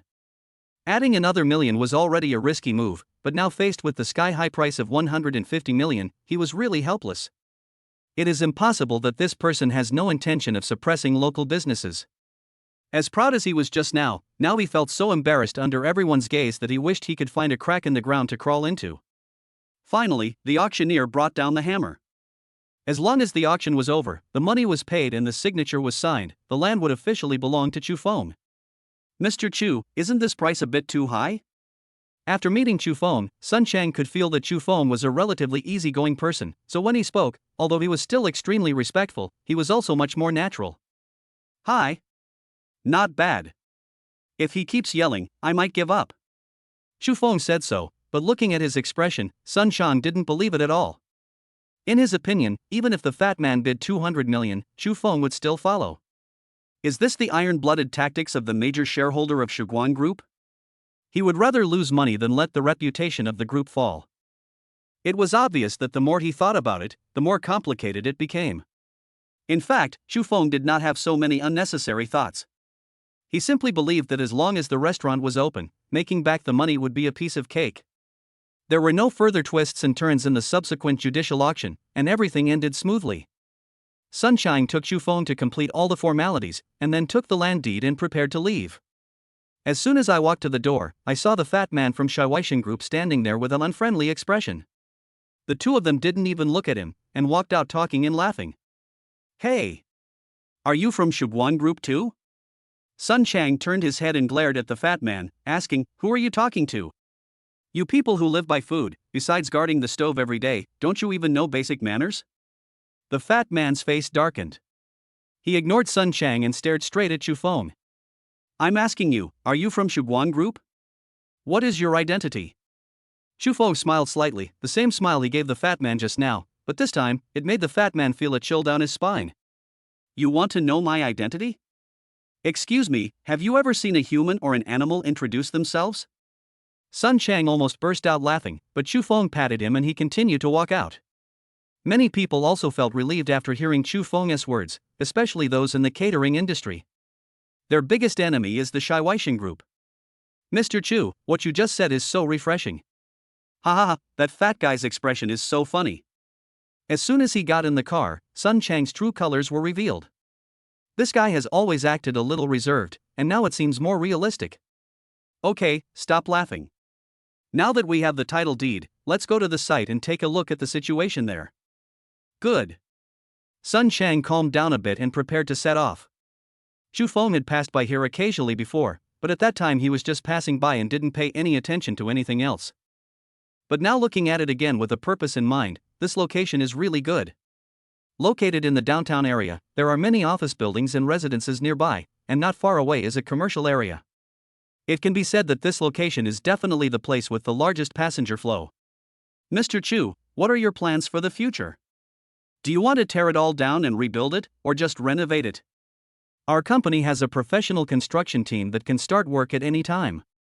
Chu Feng had already seen the situation inside and had to say that the previous owner had great taste. The entire hotel has a retro look, just like an ancient restaurant. Don't bother with that. Just find some people to clean up the place. That way we can open the store as soon as possible. Okay, I'll arrange it. Sun Chang took charge of all these matters and was about to send Chu Feng home when his cell phone suddenly rang. Hello? Mr. Zhang, yes, I'm with Mr. Chu. Okay, I'll give it to him right away. Sun Chang handed over the phone and said it was Zhang Heng's call. Hello? Uncle Zhang? What's wrong? Chu Feng, I called you, why didn't you answer? Chu Feng took out his phone and looked at it, then said, Oh, weren't you attending the judicial auction just now? The phone is muted. Is there something urgent? Chapter 35, Consider it as your medical expenses. Zhang Heng did not continue the topic, but said, Oh, it's not urgent. There was a small problem at the group, and someone came to make trouble. It seems that they are targeting you. Do you want to take a look? If you don't have time, I will send someone to send them away. Making trouble? Attack me? Chu Feng pondered for a while and felt that he didn't seem to have offended anyone recently. Besides, there were only a few people who knew that he was a major shareholder of Shiguan Group, and none of them had any conflict with him. Uncle Zhang, let me go take a look. Please have someone hold them steady first. I'll be right over. Well, that's fine. After hanging up the phone, Sun Chang immediately asked, Mr. Chu, are you going to the group? Well, it just so happens that you have to go back too. This is just the right time for you. Let's go. After driving all the way to the Shiguang building, as soon as he entered the door, Chu Feng saw the security guards standing on one side, a few people were making a scene at the front desk, and there was even a person dressed as a reporter conducting an interview nearby. Sun Chang waved his hand and a security guard immediately ran over. What's going on? Manager Sun, I don't know where these people come from. They rushed in and said that the shareholder of Shiguang Group is. Seeing the security guard hesitated and dared not speak, Sun Chang immediately said, You didn't say that. I just asked you to repeat it. Hurry up and speak. The truth is, they say the shareholder of Shiguan Group is a bastard who cheated on his wife and then abandoned her, and they also say that you are not a good person either. Sun Chang pointed at himself, feeling somewhat puzzled as to why he was involved in this. Chu Feng smiled and said, There's no need to be so surprised. Look at who's in front of you first. Sun Chang looked over and was stunned. Isn't that Feng Kiki? Is this woman crazy? What's this about abandoning someone after having sex with them? Isn't this just a fabrication? The security guard continued, We originally wanted to kick them out, but who knew they would even bring reporters with them? We were afraid of affecting the company's image, so we didn't dare to do anything rash.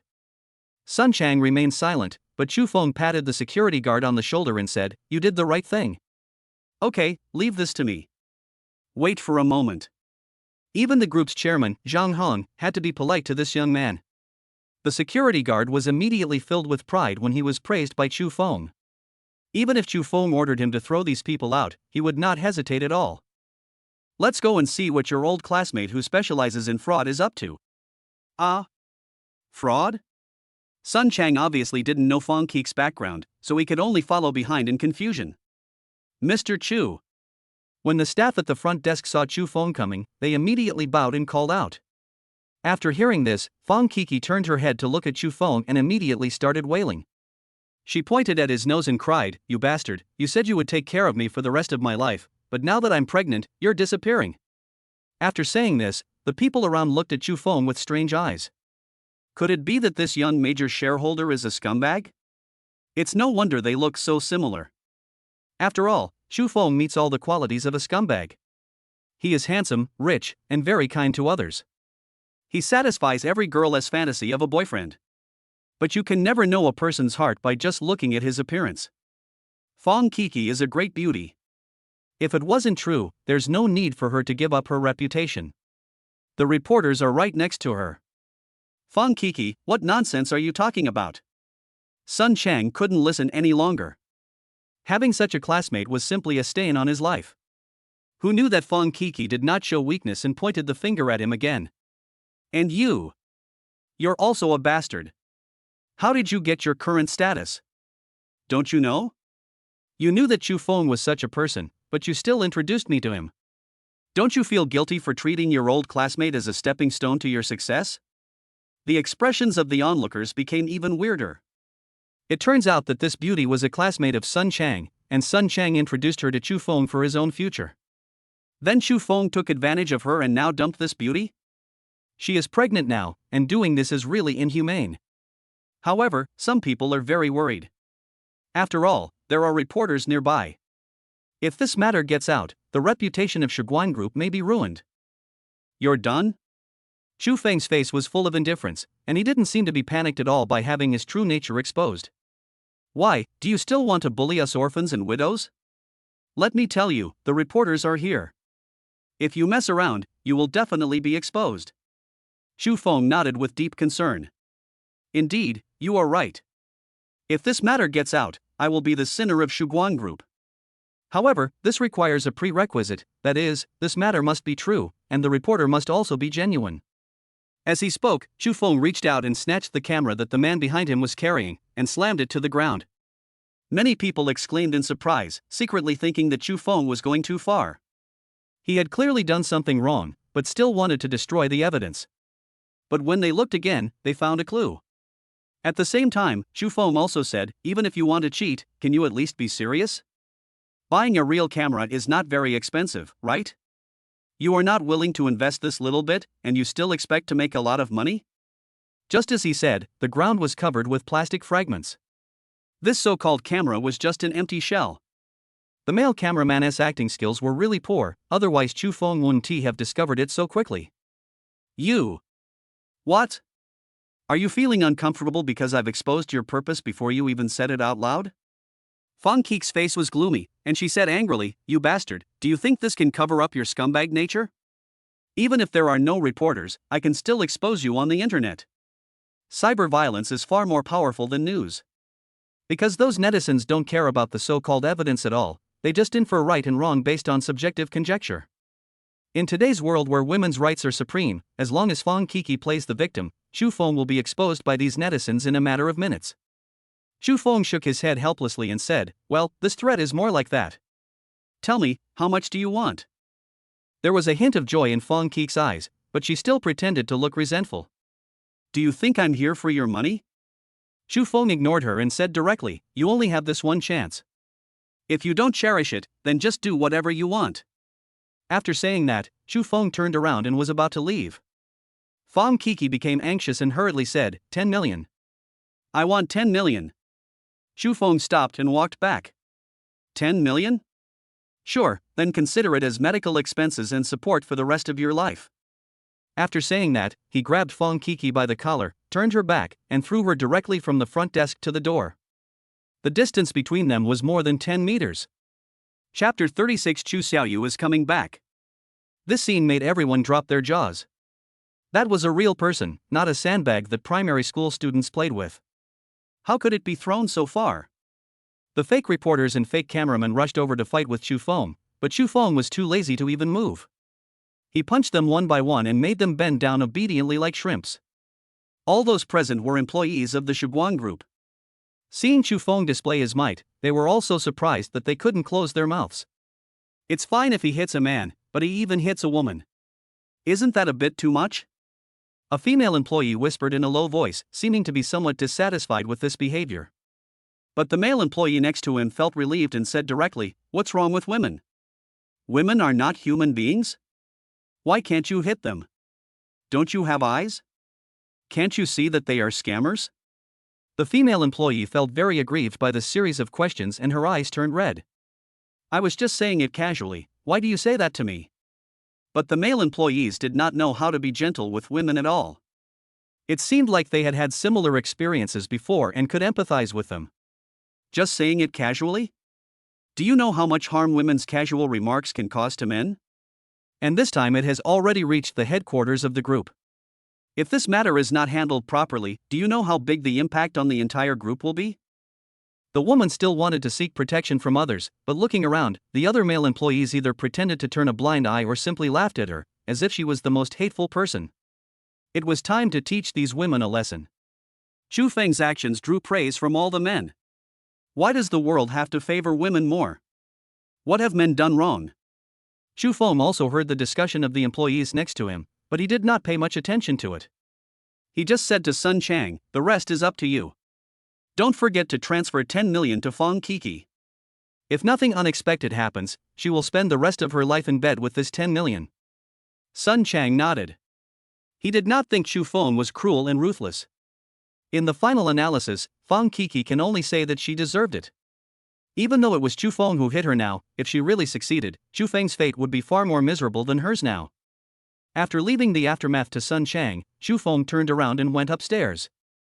Now that the matter has been resolved, I have to tell Zhang Heng about it to avoid any misunderstandings. Uncle Zhang. After entering the office, Chu Feng shouted. Zhang Heng raised his head and put the documents in his hand aside. Have you dealt with everything? Actually, there's no need for you to come here in person for such a small matter. You must have a lot on your plate recently, right? Chu Feng asked with some confusion. Uncle Zhang, how do you know that they are here to cause trouble and not for real? From the very beginning when he called, Zhang Heng said that someone was making trouble, and it was obvious that he had seen through the trick a long time ago. Zhang Heng smiled slightly. If I don't even have the ability to judge people, why should I be sitting in this position? Chu Feng didn't know whether his so-called judgment of people was based on himself or Fong Kiki. But it doesn't matter. At least it proves that there will be no rift between them because of this incident. Oh, by the way, Chu Feng, did you have a dispute with the people from the Food Heaven group during the auction today? Chu Feng nodded and explained what happened. 150 million? Considering the special nature of that piece of land, it's worth it. As expected of the chairman, even Sun Chang felt that his bid was too high, but Zhang Heng believed that the money was not wasted and was well worth it. But Chu Feng, the chairman of Food Heaven Group, called me and asked me what I meant by this and whether I wanted to suppress their group's development in our local area. It was no wonder that the chairman on the other side would think so. After all, Chu Feng's method of raising the price seemed too much like a deliberate targeting. Suppress them? Don't I have the time to go and see if the renovation progress of the hotel is good? Could it be that the chairman of Shiwaishan has some paranoia? Zhang Heng smiled. In fact, he also had some doubts at the beginning. If Chu Feng really has any special ideas about the Shiwaishan group, then he must make some preparations and arrangements as soon as possible. But on second thought, Chu Feng didn't seem to be such a rash person. If he really had any ideas, he would not act on his own. At least he would tell me. Seeing that he had no intention of targeting Shiwaishan group, Zhang Heng felt relieved. After all, the other party is a giant in the domestic catering industry. If any conflict really arises, the loss will outweigh the gain. After staying in the group for a while, Chu Feng prepared to go home. He didn't drive today, so he had to ask Zhang Heng's driver and bodyguard to take him there. Mr. Chu, I was also on the first floor just now. Have you learned some martial arts? Otherwise, your explosive power wouldn't be so strong. After enduring for a long time, the bodyguard couldn't help but ask. Well, I guess so. They are just some small means of self-defense. Not worth mentioning. Chu Feng responded lightly, you can't say this is a reward from the system, right? The bodyguard was very happy, as he also studied martial arts, so he could naturally resonate with the situation. Mr. Chu is too modest. Fewer and fewer people are learning martial arts nowadays. They are all learning taekwondo and other things, but they have thrown away everything left by their ancestors. These words touched Xu Feng a little. Indeed, instead of learning the things left by their ancestors, they chose to learn things from foreign countries. If we really trace back to the origins, most of the modern fighting styles can be traced back to Chinese martial arts. In other words, Chinese martial arts are the true ancestor of modern fighting. Xu Feng asked the bodyguard to stop the car at the entrance of Jinlong Bay and planned to walk back by himself. As soon as I walked to the door, I saw Qin Shihan and Qin Xiaoyu playing in front. Uncle Chu. Qin Xiaoyu saw Xu Feng from a distance and waved her hands happily. After taking a photo of the restaurant today, Xu Feng was in a bad mood. He walked over quickly and hugged the two little girls. Then he said to Aunt Li next to him, "Let them go to my place for dinner tonight. I will call Qin Ran later and tell her." Aunt Li nodded with a smile and didn't say anything more. In her opinion, the hostess who hired her and Mr. Chu seemed to be a perfect match. But this is not something she, a nanny, should comment on casually. After agreeing on a time, Xu Feng decided to go home and have a rest. As soon as I entered the house, Xu Xiaoyu sent me a voice message on WeChat. "Brother, the school is about to close, come and pick me up tomorrow." Xu Feng looked at the date and found that it was already summer vacation. The last time he saw his sister was during the Chinese New Year. Chapter 37 Long-Term Free Meal Tickets. Luo Shui and Xu Jianghe were really worried about Xu Feng's lifelong affairs. However, the successive failed blind dates did not make the old couple depressed, but made them more motivated. Well, since he had nothing to do today, Xu Jianghe asked his old neighbor to help look after the supermarket, while he and his wife Luo Shui went to the blind date corner in the nearby park. After arriving here and seeing the crowded scene, the two looked at each other and couldn't help but sigh that young people nowadays are so troublesome that even finding a partner requires their parents' help. It's true that the quality of this blind date corner is quite high. In just 40 minutes, the old couple had obtained the information of the three girls. Their education, work and appearance were all good. Anyway, judging from these external things, she is more than enough to match his disappointing son. "Hello, Xu Feng?"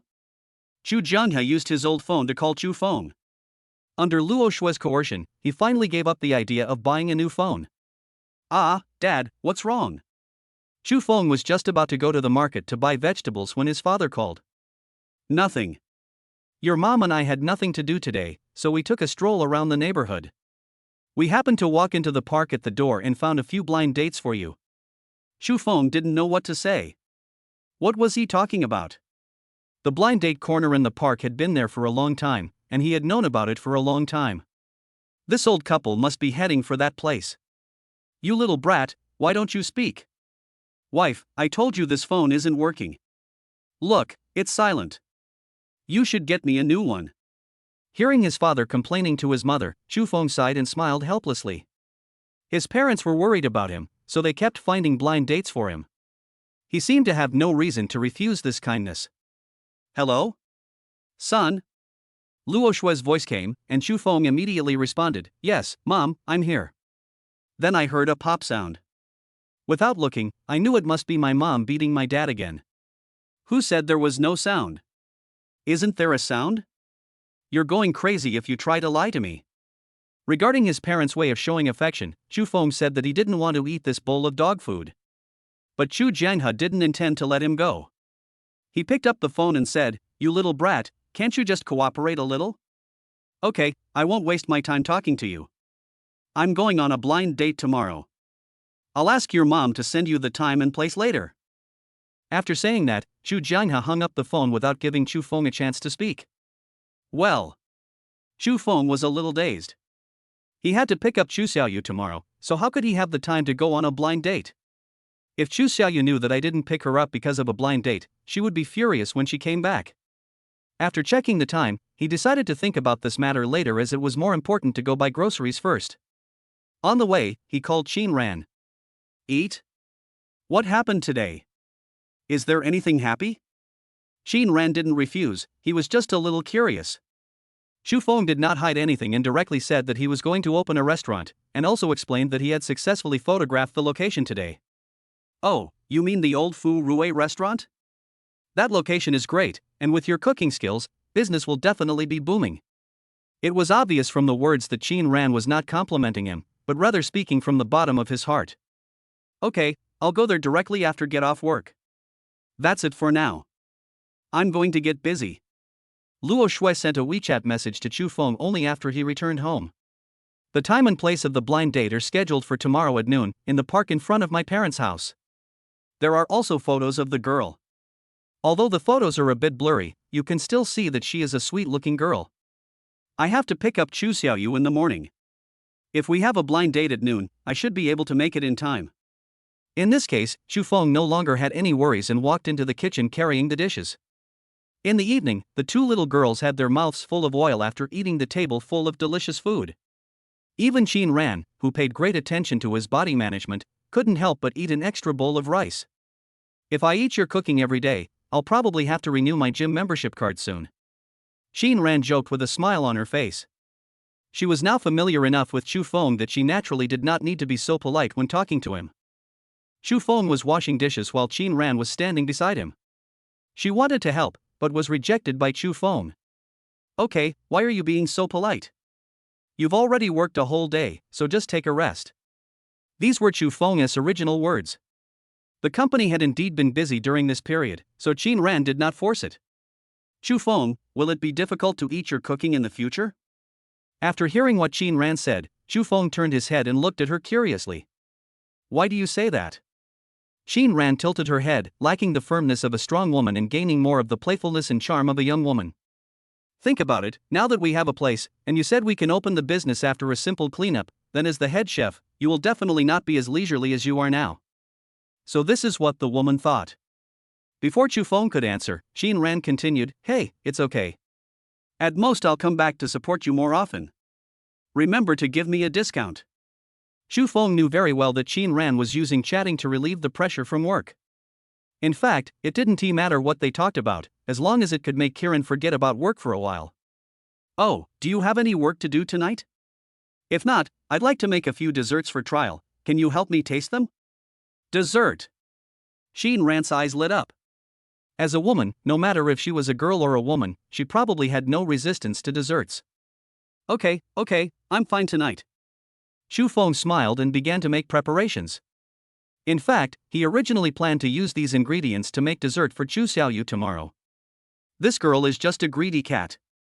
If you shut her mouth, she won't torture herself for no reason.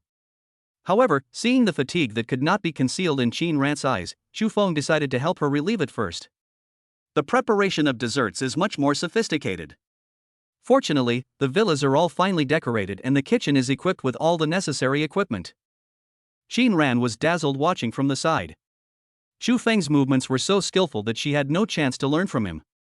Without thinking too much, Chu Feng put the semi-finished product into the oven and just waited until it was cooked. Chu Feng, you are really a genius.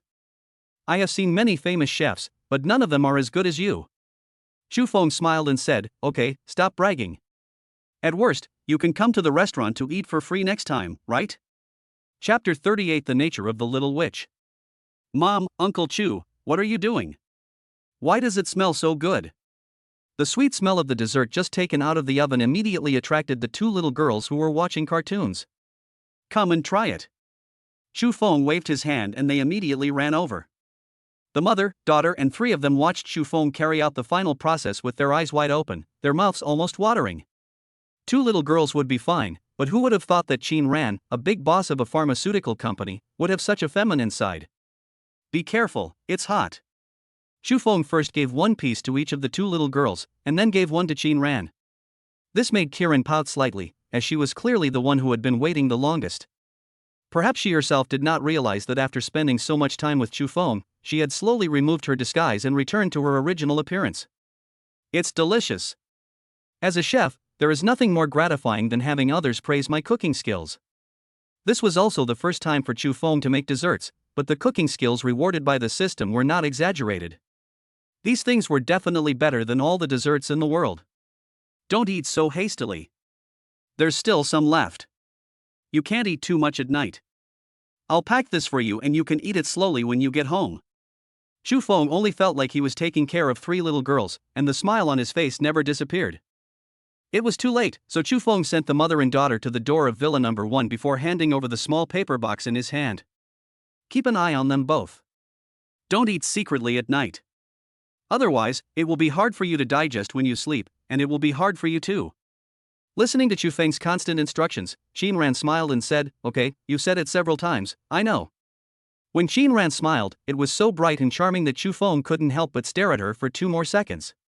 As if he had sensed Chu Feng's gaze, Xin Ran couldn't help but feel his face getting hot.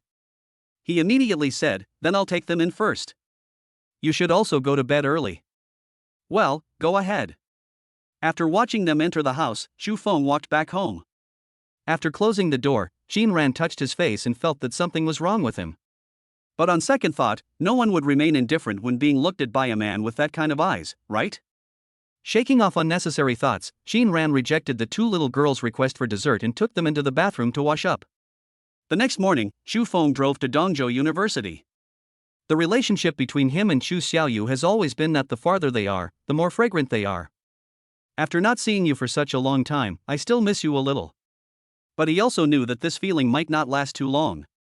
Fortunately, he doesn't live with his parents now, otherwise, it would be a matter of days before the two of them are at war again.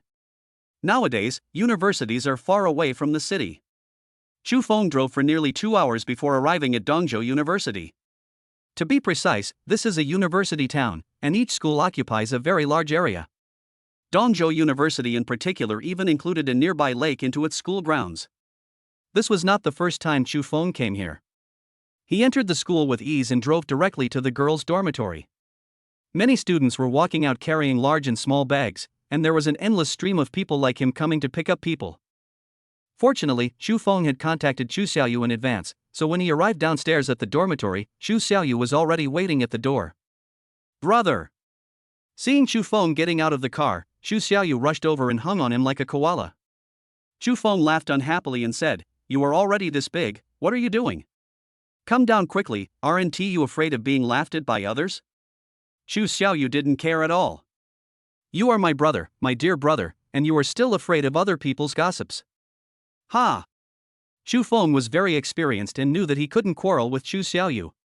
If he lost the quarrel, he would lose face, but if he won the quarrel, this girl would start to act like a rogue. When Chu Feng saw the little fangs of this girl, he still felt some trauma from the past. She really bit. The luggage was not much, and Chu Xiaoyu had never been the type of person who liked to compare herself with others. And this girl has another bad habit, which is that she likes to save money. From childhood to adulthood, Chu Feng's New Year's money was never taken away by his parents, but all went into Chu Xiaoyu's pocket. But Chu Feng had never seen her spend money. Whenever she went out, even if she just bought a bottle of water, he had to pay the bill. "Let's go home." Chu Xiaoyu, who was sitting in the passenger seat, was very excited, and Chu Feng also started the car with a smile. "Xiaoyu, did you not tell your parents about your return home?" "Ah." As soon as Chu Feng finished asking, Chu Xiaoyu exclaimed. If Chu Feng had not been tempered by now, if it were someone else, he would have driven the car into the ditch. "I forgot, after sending you a WeChat message yesterday, I was busy helping others pick up girls." Chu Feng pursed his lips. Anyway, this was not the first time this girl had done something like this, so he was not surprised. "Hey bro, I didn't explain it clearly last time. How is your blind date going?" When this was mentioned, Chu Feng felt overwhelmed. "I'll take you home in a bit. I have to go on a blind date, so what do you think?" Chu Xiaoyu's eyes lit up, and she immediately said, "Then don't send me home, I'll go with you." "Don't worry, my vision is definitely better than yours." "Take her there?" Just thinking about it, Chu Feng felt terrified.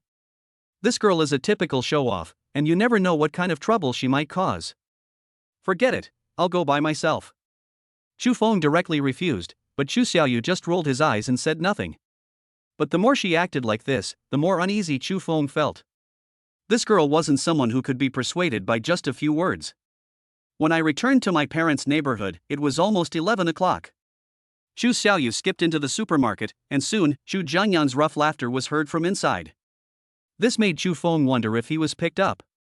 His father had never been so happy to see him. "Girl, why did you come back without telling Dad in advance?" "Hey, I just want to give you and Mom a surprise." This girl didn't even think before she lied, which made Chu Feng, who followed in, speechless. "Hey, Xiaofeng? What time is it? Why haven't you gone on your blind date yet?" Chu Xiaoyu hurriedly said, "I asked my brother to pick me up." "Hey, brother, just take down the luggage. I can carry it home by myself later." You can go and do your own thing. When did this girl become so sensible? Although Chu Feng was suspicious, he still took down all the luggage. But as soon as he left, Chu Xiaoyu immediately asked stealthily, "Dad, where is my brother going on a blind date?" Chapter 39 Chu Xiaoyu vs Green Tea Bitch. The blind date partner this time is named Zhou Xiaoyu, which is a casual but cute name. Chu Feng parked the car at the entrance of the park and played with his phone for a while. When he saw that it was almost time, he got out of the car and walked inside. From a distance, he saw the famous blind date corner. The meeting place definitely one to be chosen here, otherwise it would be a mess. Haven't you seen that any uninformed young people who walk over there will be surrounded and attacked by those uncles and aunts? Coming to the other side of the park, the situation here is much better. Basically, either parents bring their children to play, or young couples whisper here. Chu Feng looked around and didn't see Zhou Xiaoyu, so he found a bench and sat down. Not long after, a not very tall girl in a tube-top dress appeared in his sight, and seemed to be looking for something. Chu Feng recognized her as Zhou Xiaoyu at a glance, so he stood up and walked over. "Ms. Zhou?" Chu Feng asked with a smile. When the girl nodded, he introduced himself. "Hello, I am Chu Feng, your blind date today." Zhou Xiaoyu smiled brightly, seeming to have a good first impression of Chu Feng. "You are Chu Feng. I saw your photo yesterday. You look much better in person than in the photo." Chu Feng smiled and said, "Why don't we go sit over there and talk?" "Good." Zhou Xiaoyu seemed a little restrained and kept fiddling with his hands. Girls are shy, so Chu Feng always has to take the initiative. "Ms. Zhou. Just call me Xiaoyu." Chu Feng paused and continued, "Okay, Xiaoyu, it's already noon, have you eaten? How about I treat you to a meal?" Zhou Xiaoyu waved his hands hurriedly. No, this is our first meeting, how can I let you treat me? If my parents knew about this, they would say I don't know etiquette. It's just a meal, is it that serious?" Chu Feng was very confused. Just as Chu Feng was about to say something else, he felt someone standing in front of him. Especially after smelling that familiar smell, he knew trouble was coming. Sure enough, when he turned around, he saw Chu Xiaoyu standing next to him, looking at him with a smile. "Xiaoyu, you. Brother, this is my future sister-in-law, right? What should I call her?" Zhou Xiaoyu was stunned and looked at Chu Feng in confusion. Chu Feng introduced helplessly, "I'm sorry, this is my sister, oh, my biological sister, Chu Xiaoyu. The school is on holiday and I just came back today." "I see." Zhou Xiaoyu immediately greeted Chu Xiaoyu with a smile. "Hello sister, my name is Zhou Xiaoyu, our names are very similar." Chu Xiaoyu went up and sat next to Zhou Xiaoyu, holding her arm intimately. "Sister Xiaoyu, my brother is a bit dull, and I'm a little worried, so I came over to check on him.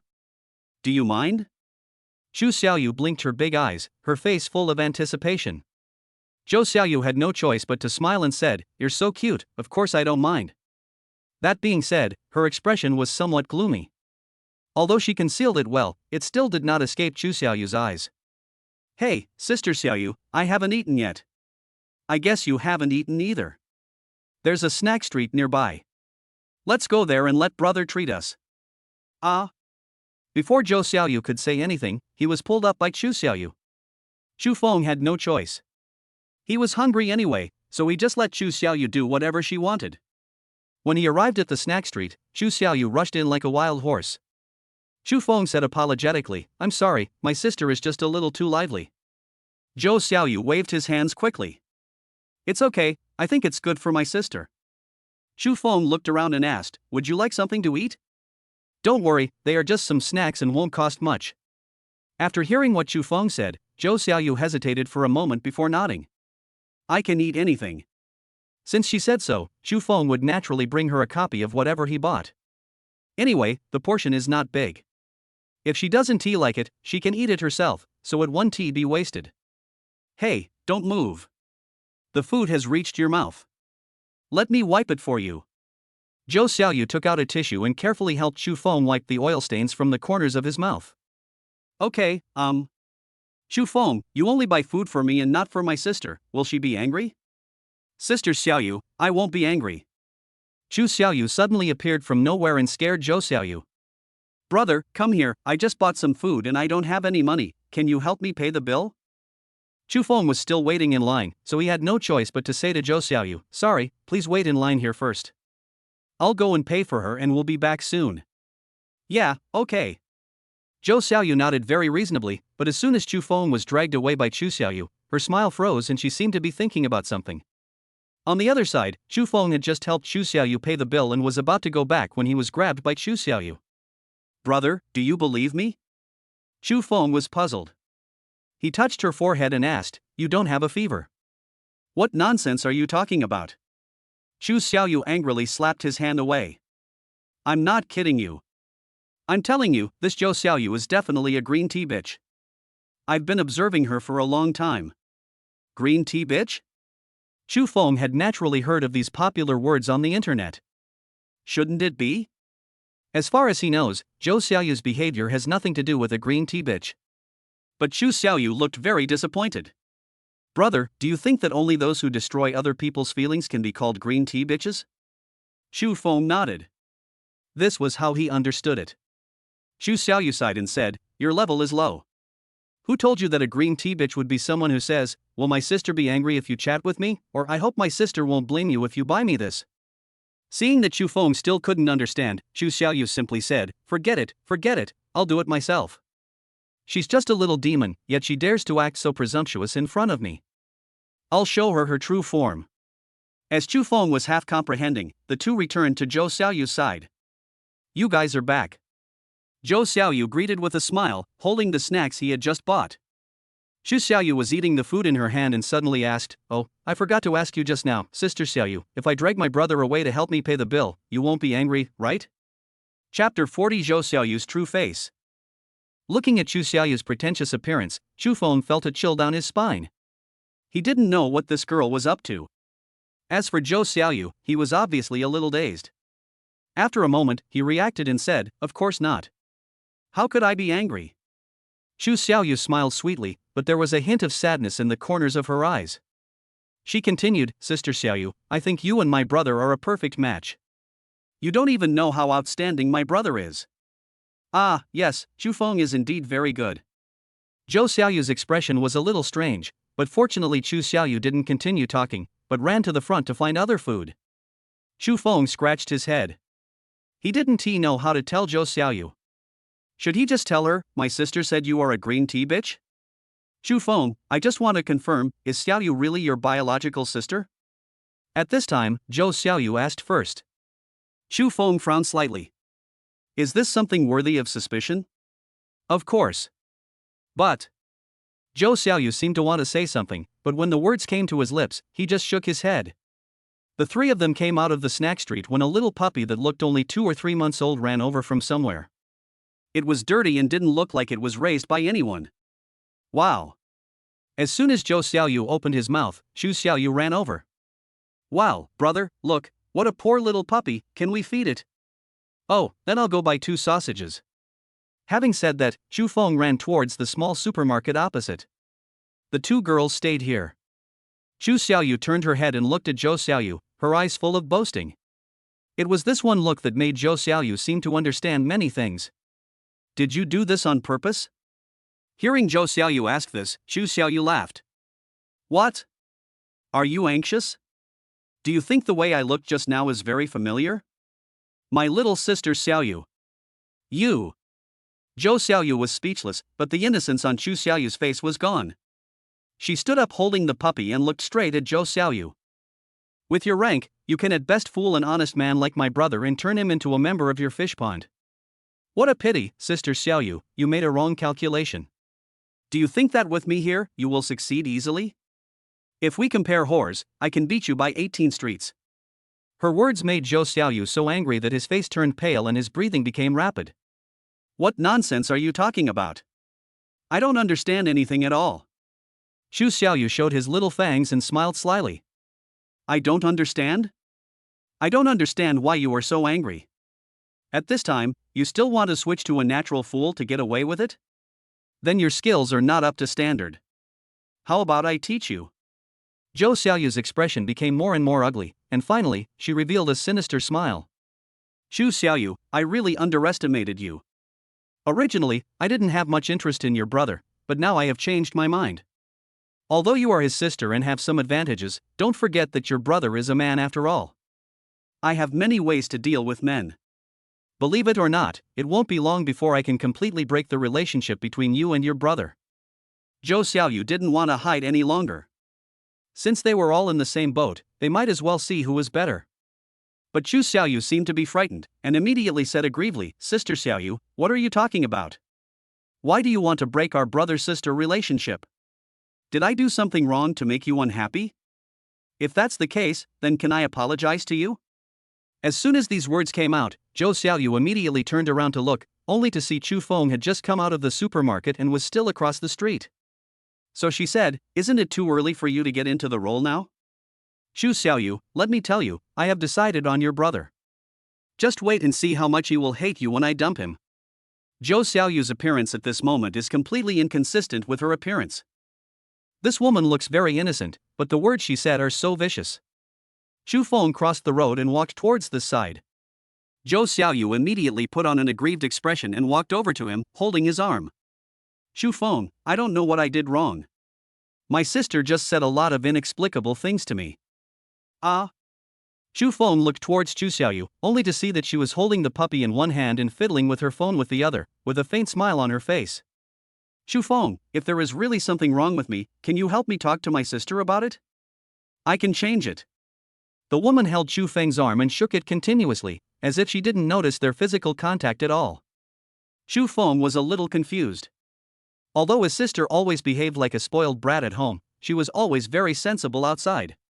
His classmates and friends all liked Zhu Xiaoyu very much, and some were even always jealous of Chu Feng, wondering why they didn't have such a cute and sensible sister.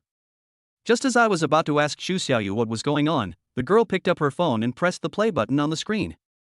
Immediately, the words Zhou Xiaoyu said after his true nature was exposed were heard from inside. Zhou Xiaoyu's expression froze immediately. She never expected that Zhu Xiaoyu had just recorded the conversation. After hearing this, Chu Feng turned his head to look at Zhou Xiaoyu with a cold expression, and withdrew his arm.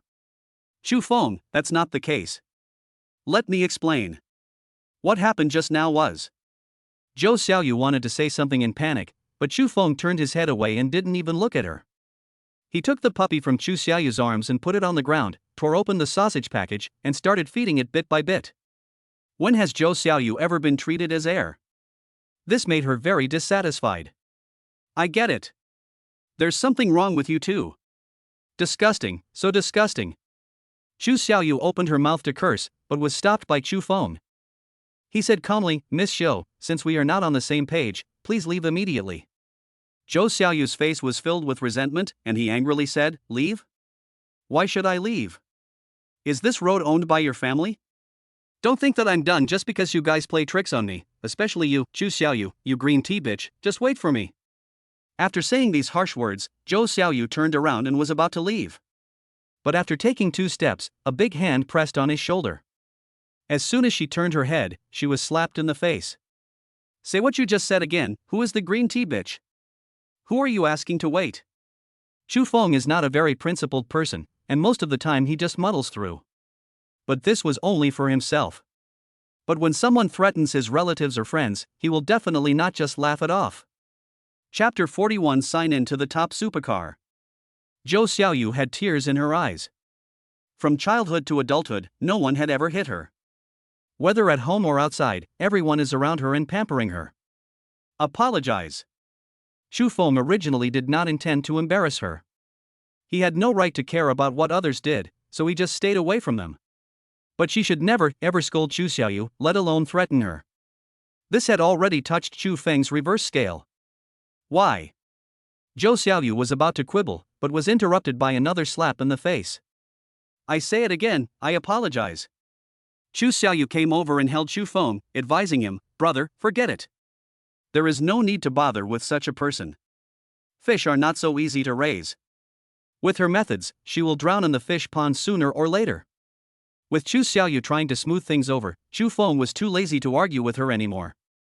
Besides, he had already slapped her twice, which was enough as a punishment. The brother and sister carried the puppy away, leaving Zhou Xiaoyu standing there sobbing alone. Are you planning to adopt this dog? Seeing that Zhu Xiaoyu didn't seem to have any intention of letting go of this little puppy, Chu Feng asked. Why not? Leave it in Dad's supermarket during the day and take it home to look after the house at night. How great! Besides, it's still so small. It will starve to death if left outside. Shu Feng unconditionally supports his sister's kindness. She just thought of the time when they saved a bird together when they were young. Although the bird died in the end, Shu Xiaoyu cried for several days because of it. Hey, brother, I ruined your blind date, you won't blame me, right? Shu Feng smiled and said, do you think that without you, this blind date will not fail? It's just to deal with my parents. Shu Xiaoyu nodded, then suddenly realized what was happening and asked, are you trying to beat around the bush and say that I'm meddling in your business? Shu Feng did not answer, because at this moment the system's voice was echoing in his mind. Bite. Congratulations to the host for successfully exposing the true identity of the green tea bitch. You have been given a chance to sign in. Do you want to use it immediately? Shu Feng was a little confused. It was obviously his sister who revealed Zhou Xiaoyu's true identity, so why was this blamed on him? To be honest, I don't really understand women very well.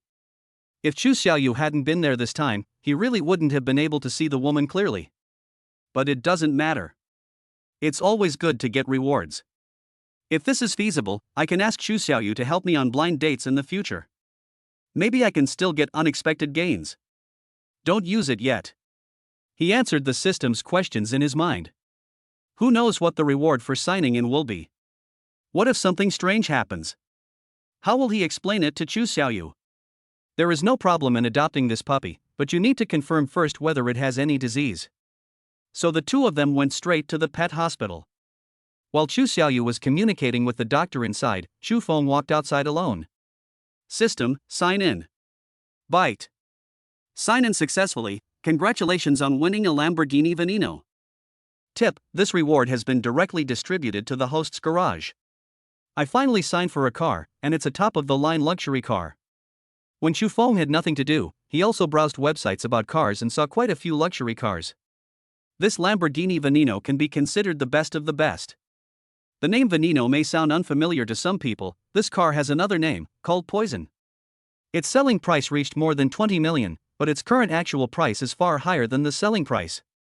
The reason is simple, it's just that this car is limited edition and there are only 3 of them in the world. But from now on, there should be 4. Even though the car is just a means of transportation, which man's dream doesn't include this kind of top luxury car? Now that the car was his, there was no need for him to rush. After checking, they found that the puppy did not have any disease and gave it a vaccination. Then the two went home. Okay, go back now. I have something else to do, so I'll leave first. After sending Zhou Xiaoyu to the supermarket entrance, Shu Feng got into the car and prepared to go home. Hey, brother, can you come back for dinner tonight? I just got back today. Shu Feng thought about it and nodded. Zhou Xiaoyu had just helped him get a pack of poison. It was not reasonable for him to let her down. Okay, I'll be back in the evening. I drove back to Jilong Bay and opened the garage door, where a silver gray sports car with a very arrogant shape was parked. Even though he had seen countless pictures, Shu Feng was still shocked when he saw the real car. Not to mention anything else, as long as he drives this car out and finds a place with many beautiful women, it will definitely not be a problem for him to be a groom every night. But he didn't have such bad taste, and that kind of extravagant life was totally incompatible with him. But now that I have a new car, I would feel a little guilty if I don't drive it. Shu Feng simply got into the car. All the documents related to the car were placed on the passenger seat. The system was still so flawless. Changing from a Civic worth hundreds of thousands to a top-of-the-line supercar worth more than 20 million, it was impossible for Shu Feng not to be nervous. Especially when he drove the car out and wanted to try outside, the security guards at the door were dumbfounded. Oh my god, a Lamborghini. This must be worth millions, right? An older security guard was filled with envy. But a younger man next to him said, Uncle, I'll give you a few million, no, I'll give you 10 million, can you buy me one? This is Poison, a global limited edition, the price alone is more than 20 million. What did you say? A car like this costs 20 million? When did we have such an expensive car in Jilong Bay? The young security guard didn't know either. Logically speaking, a car of this level would be hard to forget once you've seen it. But he couldn't find any trace of it in his memory. But this is not a strange thing. After all, even if you are rich, you can't drive this kind of car to buy groceries, right? Besides, the collection value of poison is far greater than its actual value. It is harmless to buy it and display it as a work of art. It is just a symbol of status. Originally, Chu Feng was a little worried. Even though it was given for free, he would still feel bad if it got bumped or scratched.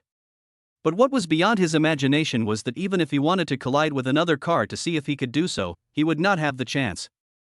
From the moment he got on the road, all the cars consciously kept a distance of more than 10 meters from him and did not dare to get close at all.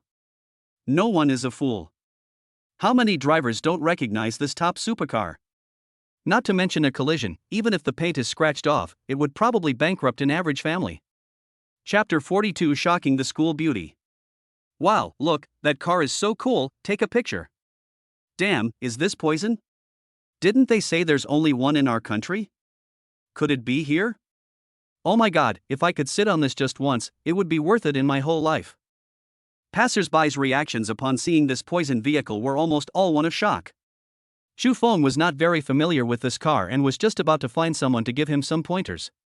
So he stopped by the roadside, got out of the car, walked into a convenience store to buy some water, and called Lu Xian by the way. What are you doing? I'm still sleeping. Don't bother me if there's nothing wrong. Fuck, it's already afternoon, and you're still sleeping? Chu Feng was a little puzzled. Wasn't Lu Xian busy with Fan Xiaoxian every day recently preparing to open a restaurant? Why was he sleeping at this time? What do you know? I stayed up all night with Xian to do the project and didn't go to bed until this morning. After taking a look at the current time, Chu Feng said, okay, you've almost fallen asleep, hurry up and get up. I have something to talk to you about. I'll pick you up at your house later. Okay, let me wake up first. After hanging up the phone, Chu Feng took a bottle of mineral water and prepared to pay the bill. Chu Feng? He had only taken 2 steps when a girl's voice called him. When he turned around, he saw that it was Yu Ruyun, the beauty in his college class. Back then, Yu Ruyun was one of the top 10 beauties in the school. She was in the same department as Chu Feng and they were also in the same club. It was true that they saw each other every day. Yu Ruyun, long time no see. Chu Feng greeted them with a smile. After all, they were old classmates, so it was normal to greet each other when they met. Xiao Yun, this is. A man walked over and judging by his clothes, he should be of good condition. Oh, dear, this is my college classmate, Chu Feng. He was a very famous person in school at that time, a real school hunk. The man looked Chu Feng up and down, his expression was not very enthusiastic. Hello, Chu Feng, I'm Xiao Yun's fiancé. Out of politeness, Chu Feng shook hands with him. He could see that the man was a little wary of him. Yu Ruyun was beautiful, but Chu Feng had never had such thoughts about her, not before and certainly not now. Just as he was about to pay the bill and leave to avoid being misunderstood, he heard Yu Ruyun ask, Chu Feng, where do you work now? This may be the question that old classmates must ask after reuniting. Oh, I don't have a job now. I drive online taxis when I have nothing to do. Ah. Yu Ruyun never imagined that Chu Feng was now an unemployed vagrant. But after hearing this, her enthusiasm faded a lot, and her fiancé's expression became a little more cheerful. The atmosphere became a little awkward. Yu Ruyun smoothed her hair and said, we have things to do, so let's not waste our time. By the way, there will be a class reunion in a while, so remember to come. After saying that, the two of them walked towards the cashier counter. Only a fool could not see the change in Yu Ruyun's attitude, but Chu Feng did not care. The fickleness of human nature and the cruelty of the world are just how things are in this world. After the two of them left, Chu Feng went over to pay the bill to avoid further embarrassment. But as soon as he went out, he saw the two of them taking pictures around his poison. Helplessly, Chu Feng could only stand by and wait. Hey, your old classmate seems very envious. Humph, what's the point of being envious? He had excellent grades in school and good interpersonal relationships. I thought he would be able to do something great after graduation, but I didn't expect him to end up being a driver. The man smiled and said, it doesn't matter if you're a driver. Being a driver for a big shot is what many people dream of. But being a ride-hailing driver, ah. I saw that the two of them had stopped taking pictures and were still whispering beside their car. Chu Feng looked at the time. Lu Xian was almost up. He still had to drive over and would be delayed for some time on the road. So he walked over and asked, are you done shooting? Yu Ruyun smiled and said, why, you want to take a photo too? Do you need my help? That's not necessary. Shu Feng directly refused. The man said, don't be embarrassed. You are still so young. If you work hard, you may be able to drive a car like this in the future. Shu Feng was somewhat speechless. This couple might have some IQ issues. Couldn't they see that he was about to leave? Shu Feng, what are you thinking about? Give me your phone, otherwise how can I help you take pictures? Yu Ruyun continued with this topic. But Shu Feng took out the key from his pocket and said, really, it's not necessary. If you have nothing else, can you please let me go? I'm in a hurry. Yu Ruyun was a little angry at first. If she didn't want to take pictures, then she wouldn't. The road was so long, why should she ask us to move out of the way? But before he could finish his words, he saw Shu Feng walk to the driver's seat, open the door, and sit in. Oh, by the way, about that class reunion you mentioned, tell me the time and place later. I'll go if I have time. After saying this, he pulled down the car door and slowly left as the two of them stared in amazement. That car is his? Xiaoyun, who is this classmate of yours? That's Poison. While the two were still in a mess, Shu Feng had already arrived at the door of Lu Xian's house. Hello? I'm here, come out. After waiting for a while, I saw Lu Xian come out and stand on the side of the road looking around. The cell phone suddenly rang. It was Lu Xian calling. Damn it, Shu Feng, guess what car is parked outside my house? It's a Lamborghini Veneno. Where are you? Come and take a look. If you walk towards the Poison car, you can see me. No way, don't park behind him. If it gets bumped, you won't be able to afford the compensation even if you sell your supermarket. Lu Xian walked over here while muttering. As he was about to pass the Poison car, the door suddenly opened, startling him. What are you standing there for? Get in the car. The sounds in the car and the phone overlapped, as if Lu Xian was hallucinating. Shu Feng, where are you? Why do I feel? Are you stupid? I opened the door for you, and you still asked me where I was? Lu Xian immediately bent down and saw Shu Feng sitting in the Poison. In an instant, his eyes widened, as if filled with disbelief. No way, where did you steal this car? You can't spit out ivory from a dog's mouth. Come on up and teach me what to pay attention to when driving a supercar like this. Lu Xian excitedly sat in the passenger seat, ignoring Shu Feng completely and looking around by himself. He was even more excited than when he saw a beautiful woman. Chapter 43 Big Fish in the Pond. After listening to Lu Xian's explanation, Shu Feng already understood. This supercar is indeed a little different from driving an ordinary car, but the essence remains the same and it is not as difficult as he imagined. On a relatively secluded road, Shu Feng practiced for a while and roughly understood the situation of the car. Especially the strong sense of push on the back when accelerating instantly is really exciting. Oh, by the way, when you have nothing to do, go over to the hotel and check on the progress of the renovation. Once it's done, we can open it right away. Okay, I know. Come on, give me the key and let me have some fun first. After playing with cars with Lu Xian for a while, this guy got a taxi and ran away as soon as he received a call from Fan Xiaoxian. Shu Feng originally wanted to give it to him, but who knew that this guy refused without even a second thought? He was still mumbling, who would dare to let their girlfriend see you driving this car? Shu Feng also felt that the design of this Poison car was a bit too high profile, and his own Civic was more in line with his temperament. Just as I was about to go home to change cars, Xu Xiaoyu called me. Brother, that woman came to our supermarket to cause trouble. What? Needless to say, the woman Xu Xiaoyu was talking about must be Zhou Xiaoyu. Wait, I'll be there soon. After hanging up the phone, Shu Feng immediately started the car and drove towards his parents' house at lightning speed. At this moment, there are many luxury cars gathered in front of the supermarket. Looking around, the worst ones are sports cars worth $100. Among them are many supercars worth millions. Xiaoyu, was it that girl who bullied you? A young man with dyed yellow hair and arrogance written all over his face. Zhou Xiaoyu hugged his arm, with a look of grievance on his face. Not only her brother also slapped me twice. Look, it's still red now. If Chu Feng heard this, he would definitely regret that he was too gentle at the time. If he had known that this woman would do such a thing, he would have slapped her so hard that all her teeth would have been knocked out to stop her from talking nonsense. Xu Jianghe was totally confused and had no idea what was going on. He was just doing business happily when his door was blocked by this group of rich kids. After his daughter told Chu Jianghe what happened, he was so angry that he wanted to go out to argue. Chu Xiaoyu hurriedly grabbed him. "Dad, my brother will be back soon, don't mess around."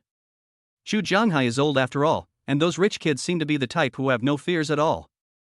If they start to fight, what will happen? Even if I don't do anything, there's no need to make my dad so angry. "Mr. Chu, if you don't want to cause trouble for your family, get out of here right now," Huang Mao shouted loudly. Chu Xiaoyu poked her head out of the supermarket and said, "My brother is not here. Don't mess around. I've called the police." "Call the police? Humph, little girl, who are you trying to scare? Hurry up and get that Chu Feng out, or I'll smash your supermarket." Chu Xiaoyu was also anxious. She never thought that Zhou Xiaoyu would know such a person. It seemed that she had underestimated this woman's fish pond. There were still many big fish in it. "You're not coming out, are you? All right, brothers, let's do it." At Huang Mao's order, his younger brothers rushed into the supermarket with their weapons in hand. But at this moment, the roar of an engine was heard outside the community, like the roar of a wild beast. These second-generation rich people are all car enthusiasts. When they heard the sound, they could immediately tell that this was definitely not an ordinary car. When I turned around, I saw a Lamborghini driving in and I was stunned. If it was just an ordinary Lamborghini, it would be fine, but this one is poison. It is definitely the top king among supercars. Chu Feng got out of the car, looked at the situation here, and strode over. "It's him. He is Chu Feng," Zhou Xiaoyu shouted immediately. When Huang Mao heard this, he couldn't help but frown slightly. Poison symbolizes not only financial resources, but also status. How can you just mess with a person like this? Are you sure it's him? Didn't you say that Chu Feng was a ride-hailing driver and his family didn't have any background? Zhou Xiaoyu immediately replied, "It must be him. He was the one who hit me. How could I admit my mistake?" While the two were talking, Chu Feng had already walked over and stood in front of the yellow-haired man. "You're the one who wants to destroy my supermarket?" Cold words came out of Chu Feng's mouth, and the yellow-haired man swallowed unconsciously. "You are a grown man, why do you hit a woman? If you don't give me an explanation today, this matter is not over." Huang Mao didn't mention the incident of smashing the supermarket again, and it seemed that he was a little afraid. After all, he was not sure about Chu Feng's background, so he didn't dare to act recklessly. If his younger brother and the woman were not there, he would not even want to conflict with Chu Feng, but now his face was stuck here. If he bowed his head in shame now, he would have no chance of survival in the future. "Beat a woman? Didn't she tell you why I beat her?" Chu Feng looked at Zhou Xiaoyu, and his emotionless gaze frightened her so much that she grabbed the yellow-haired man tightly. "No matter what the reason is, hitting a woman is wrong." Huang Mao said this very firmly, but Chu Feng sighed helplessly. It is because there are too many people like this that the status of women has been unconsciously improved. If a man hits a woman, no matter what the reason, it is the man's fault. Who made this rule? There is not even a chance for self-defense? Okay, I'm too lazy to explain it to you. Just tell me what you want to do. Chu Feng didn't want to waste time with these people. When Huang Mao heard this, his eyes rolled and he immediately said, "Nothing else, I need you to apologize. Also, let her slap those two back, and we'll be fine." Zhou Xiaoyu became unhappy when he heard this. I clearly agreed before that I would let her vent her anger, but now just apologizing and slapping her is not enough to make her vent. Oh, that's it? Huang Mao thought Chu Feng was going to agree, so he nodded quickly. But the next second, there was a pop sound, which made everyone's heart tighten. The yellow-haired man turned his head in disbelief and covered his face. Before he could speak, Chu Feng slapped him again, causing him to stagger and fall to the ground. "Okay, you've given me 2 slaps, now you can apologize." The yellow-haired man opened his mouth and spat out 2 teeth, then turned his head and glared at Chu Feng. "Hit me? Do you want to die?" Huang Mao was furious at having lost such a huge face. "Kill him for me. If anything goes wrong, it's my fault." With a roar, the younger brothers rushed forward. Chu Feng kicked out like he was playing bowling, knocking down a group of people. Then he walked up to a sports car and kicked it with a whip kick, instantly deforming the front of the car. Everyone who saw it was terrified. Chapter 44 2 million compensation. Wow! Chu Xiaoyu covered her mouth in surprise. Is this still the brother she knew? When did he become so powerful? Not only Chu Xiaoyu was surprised, almost everyone present was stunned. That sports car was even more miserable than if it had hit a telephone pole. How much strength must have been required to do this? Huang Mao was speechless. He had seen many ruthless people, but this was the first time he had seen someone like Chu Feng.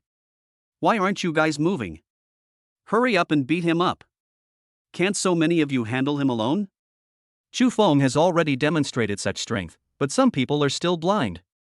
For example, Zhou Xiaoyu, who is still clamoring now.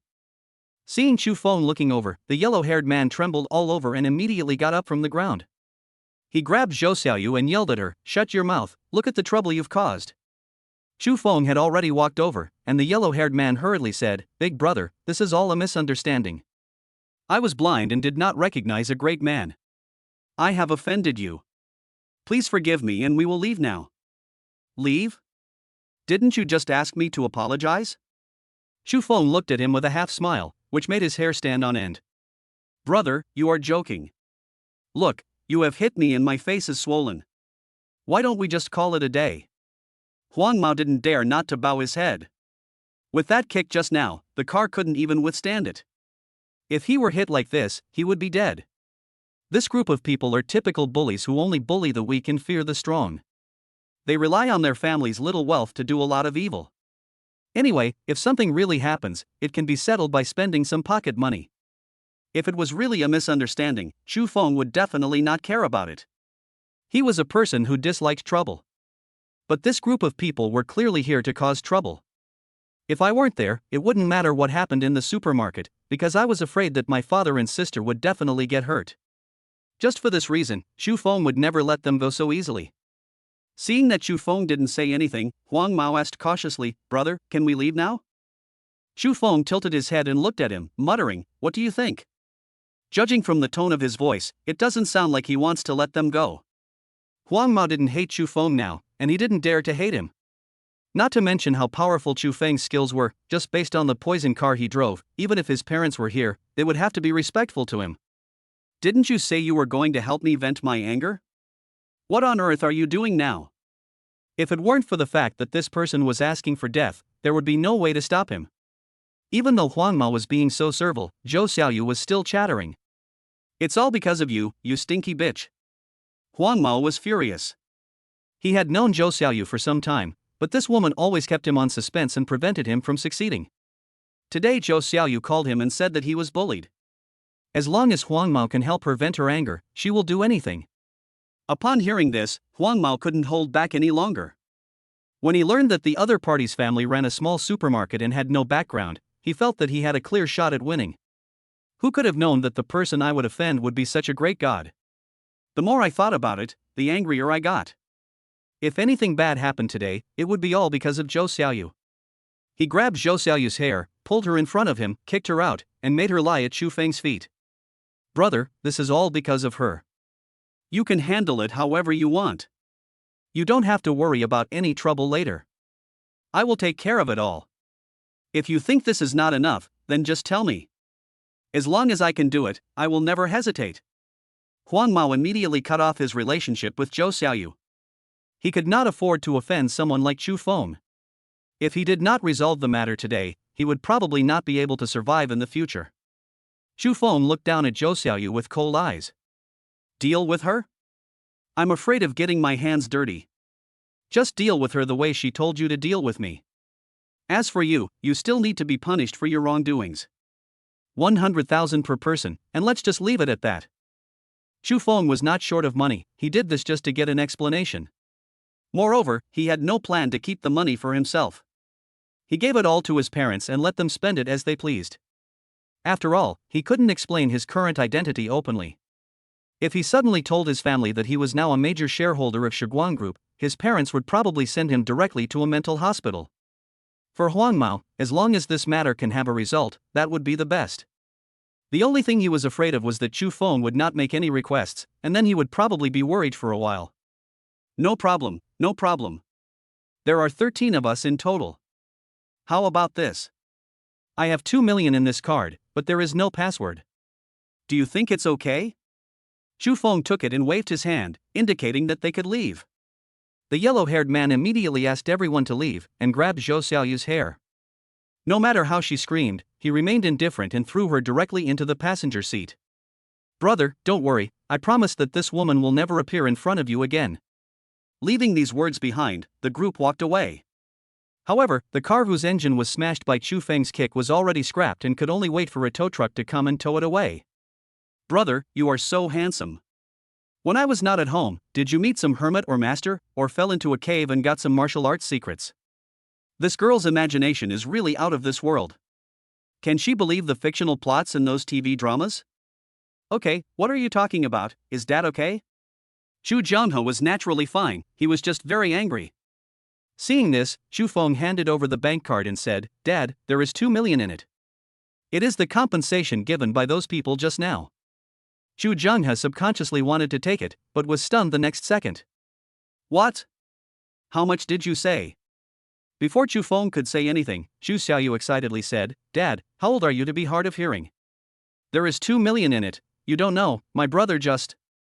Chu Jianghe was not outside just now, and Chu Xiaoyu blocked the door and wouldn't let him out. So he had no idea what had just happened outside, especially after knowing that Chu Feng was here. He didn't intend to care about it anymore. He is old now, and his children will obviously handle this matter better than he can. But when he heard the huge sum of 2 million, his eyes widened. He had never seen what 2 million looked like put together in his life. After Chu Xiaoyu shut up, Chu Feng explained, "Dad, don't worry. Their behavior just now was obviously illegal.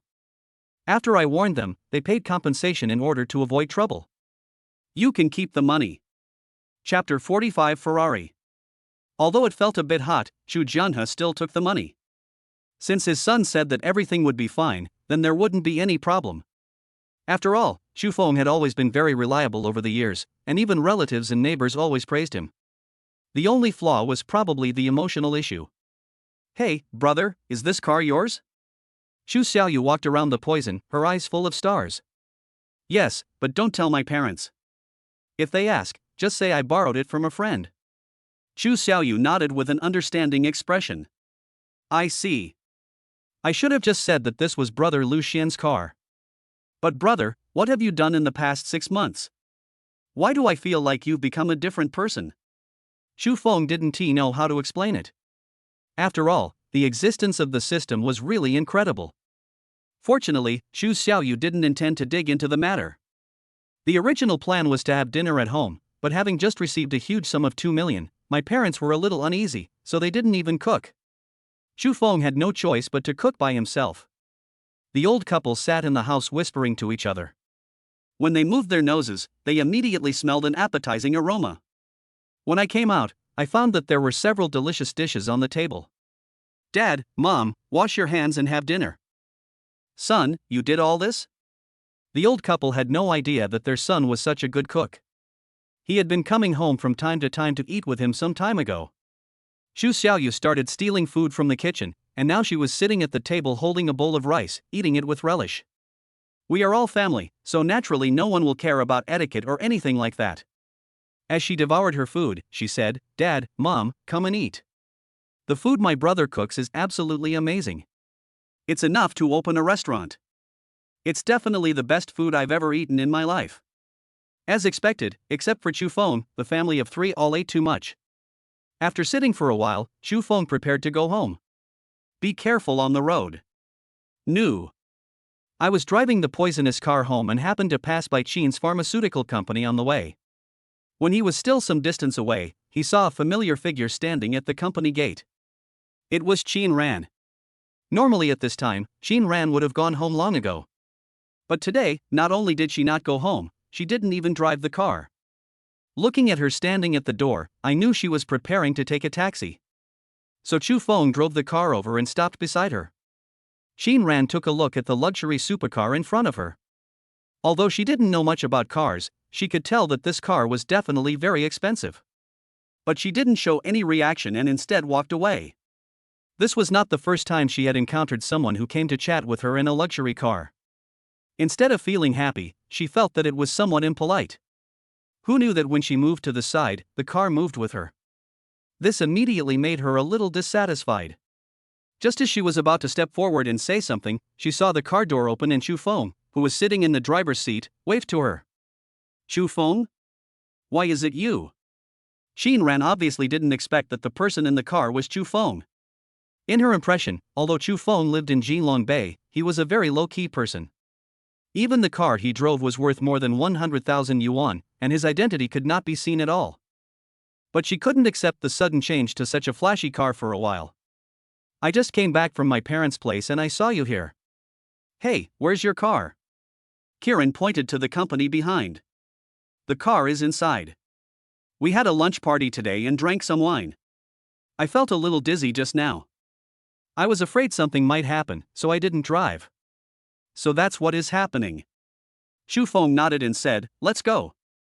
I also want to go home, so I'll take you back with me. Oh, wait for me then. Xin Ran raised his phone and cancelled the online taxi he had just ordered, then sat in the passenger seat. Chu Feng, is this car yours? Why have I never seen you drive it before? I thought someone was trying to chat me up. After hearing this, Chu Feng was a little curious. Hey, is it true that driving a luxury car will increase your chances of picking up girls? If so, I'll find a place to try tomorrow. Xin Ran rolled her eyes.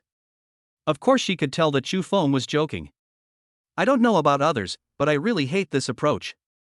I just think that feelings shouldn't be measured by material things. Otherwise, isn't that too superficial? What she said made sense, and the two of them continued chatting, and it was obvious that the distance they had in the beginning was no longer there.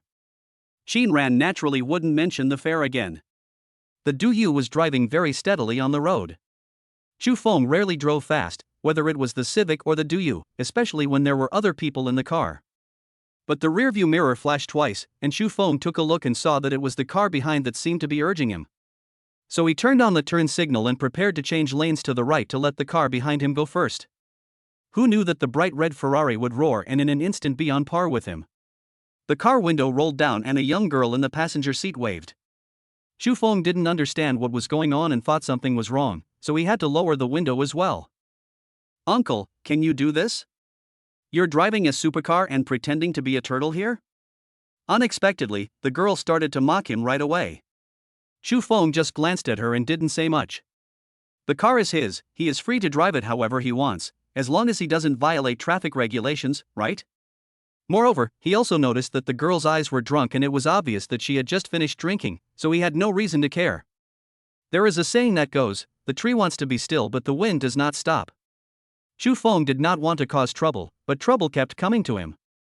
The Ferrari slowed down, and while waiting for the red light at the intersection, it drove to Chu Feng's right. The driver was a young man, his hair was even scarier than his previous yellow hair, it was colorful. Chu Feng couldn't quite understand the fashion among today's young people, and he didn't know whether they considered this kind of thing to be beautiful. Hey, there's a girl sitting in the passenger seat. She's pretty, but a little old, right? Xin Ran actually looks very young and doesn't look like she has a child at all. It's just that she looks more mature because she is wearing professional attire. Seeing Chu Feng about to open his mouth to reprimand him, Xin Ran stopped him. Forget it. I can smell the alcohol from their side. Let's not bother with them, to avoid any trouble. After saying that, Xin Ran closed the window. I thought everything would be fine, but who knew that the Ferrari would deliberately cut in? If Chu Feng hadn't reacted quickly, he would have almost rear-ended it. Chapter 46. You deserve to be rich for the rest of your life. What on earth are they going to do?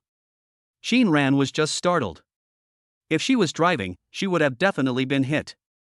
This was definitely not an accident, because the Ferrari was still cutting in front of it, which was full of provocation. Chu Feng, don't be impulsive. Why don't we stop and let them go first? Xin Ran still prioritized safety, fearing that Chu Feng would be provoked and really start a fight with the other party. Well, there's a supermarket just in front. Let's go buy a bottle of water. Chu Feng accepted Xin Ran's suggestion and parked the car on the side of the road. Then you wait in the car and I'll go get some soda, right? Chu Feng got out of the car and went to the supermarket to buy some water. As soon as I came out after buying it, I saw the Ferrari speeding away. He ran over in a hurry. The passenger window was sprayed with something. When he got in the car, he found Xin Ran curled up there in fear. Xin Ran, are you okay? No. I'm fine. Xin Ran was still pretending to be calm, but her slightly trembling body completely betrayed her. As soon as Chu Feng entered the supermarket, the red Ferrari moved back, and then the man and woman got out of the car and walked straight towards him.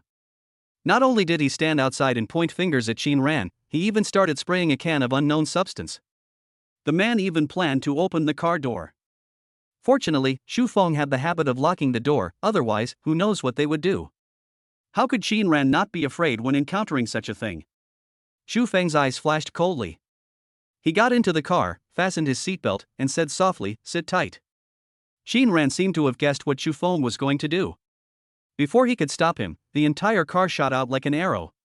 The strong push on his back forced Xin Ran to hold onto the seatbelt tightly, closing his eyes and not daring to move. Xu Feng, however, held the steering wheel tightly with both hands and stared straight ahead. He had already seen the Ferrari in front of him, so he continued to speed up. Oh hoo! The young couple driving the Ferrari were very excited, especially when they found out that the drug car was chasing them. "You want to chase me, little brat?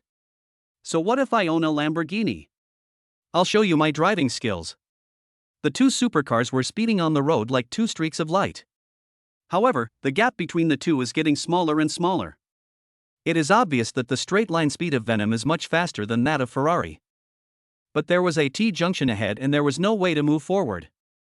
The Ferrari wanted to turn, but the poison behind it showed no intention of slowing down. Mad, is he going to die with me? The young man driving the car widened his eyes.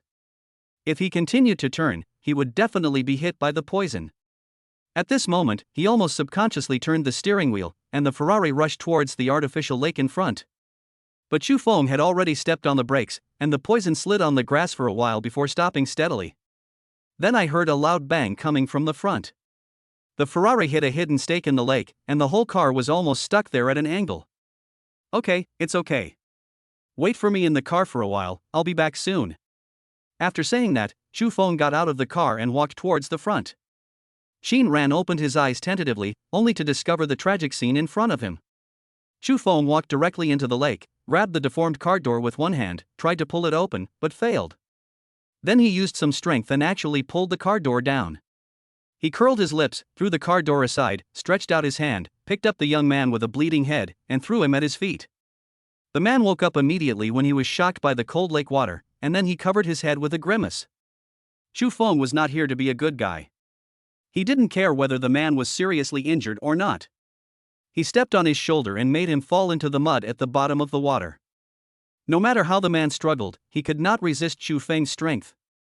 Seeing that it was almost done, Xu Feng let go of his feet. "Are you sober?" Xu Feng asked in a deep voice. The man coughed violently and looked at Xu Feng in horror. He was so proud just now, but now he is in a very embarrassed state. Seeing that he didn't say anything, Xu Feng grabbed his hair and dragged him onto the lawn, all the way to the side of the car. He pressed his palm and signaled Xin Ran to roll down the window. Xu Feng grabbed the man's hair and said, "Apologize to her." The man felt pain and felt as if his scalp was being torn off. "I told you to apologize." I'm sorry, it's all my fault, please let me go." The man finally apologized, and Xu Feng shook his hands, threw him aside, and got into the car. Du Yao returned to the road and continued driving towards Jinlong Bay. Xin Ran looked at Xu Feng cautiously. Seeing that he looked calm, he asked tentatively, "Xu Feng, are you angry?"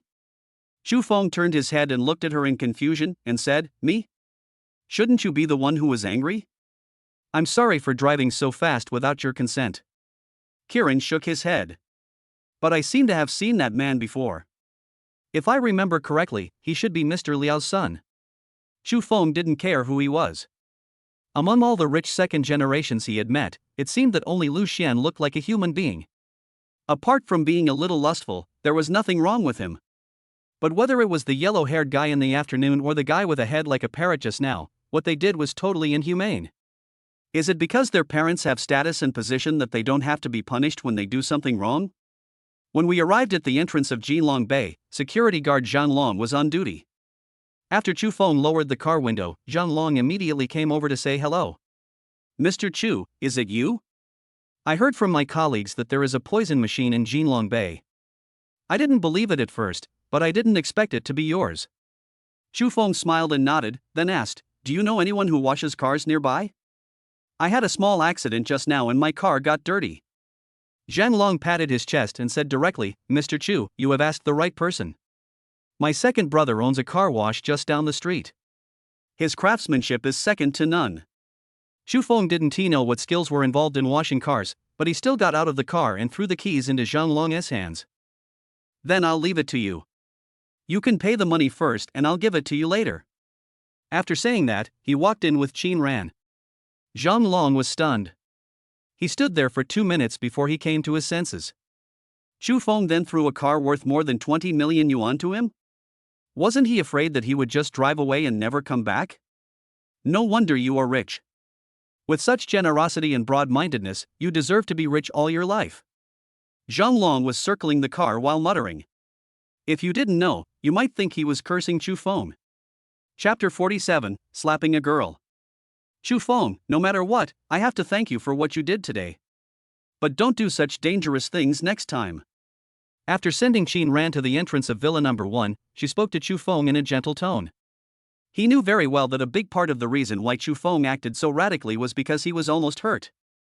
Okay, I understand. Let's go back. Xu Feng responded with a smile.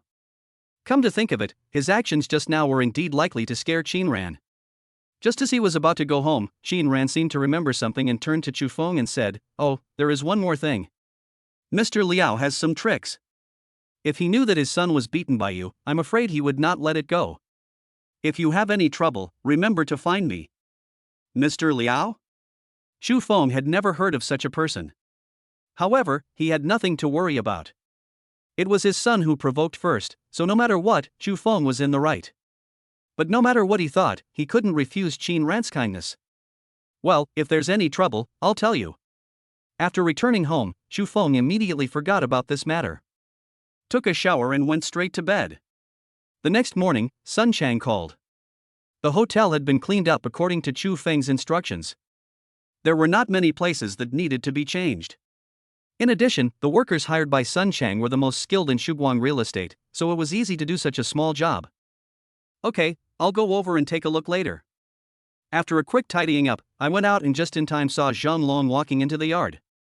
Hey, Mr. Chu, you're here so early. It just so happens that your car has been washed. It was too late yesterday, so I didn't come to disturb you. The car was parked right at the door and all the stains on it had been washed clean. It can be seen that the person washing the car must be very careful. When you get closer, you can even smell some fragrance. Thank you for your hard work.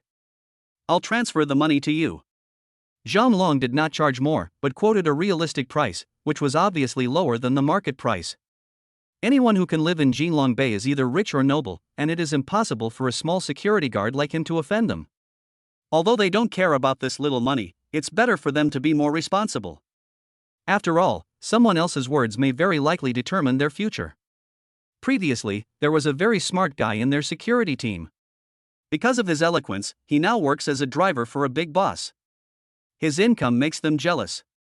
Xu Feng understood from yesterday's experience that in today's world, just because you don't want to cause trouble doesn't mean you want to get into trouble.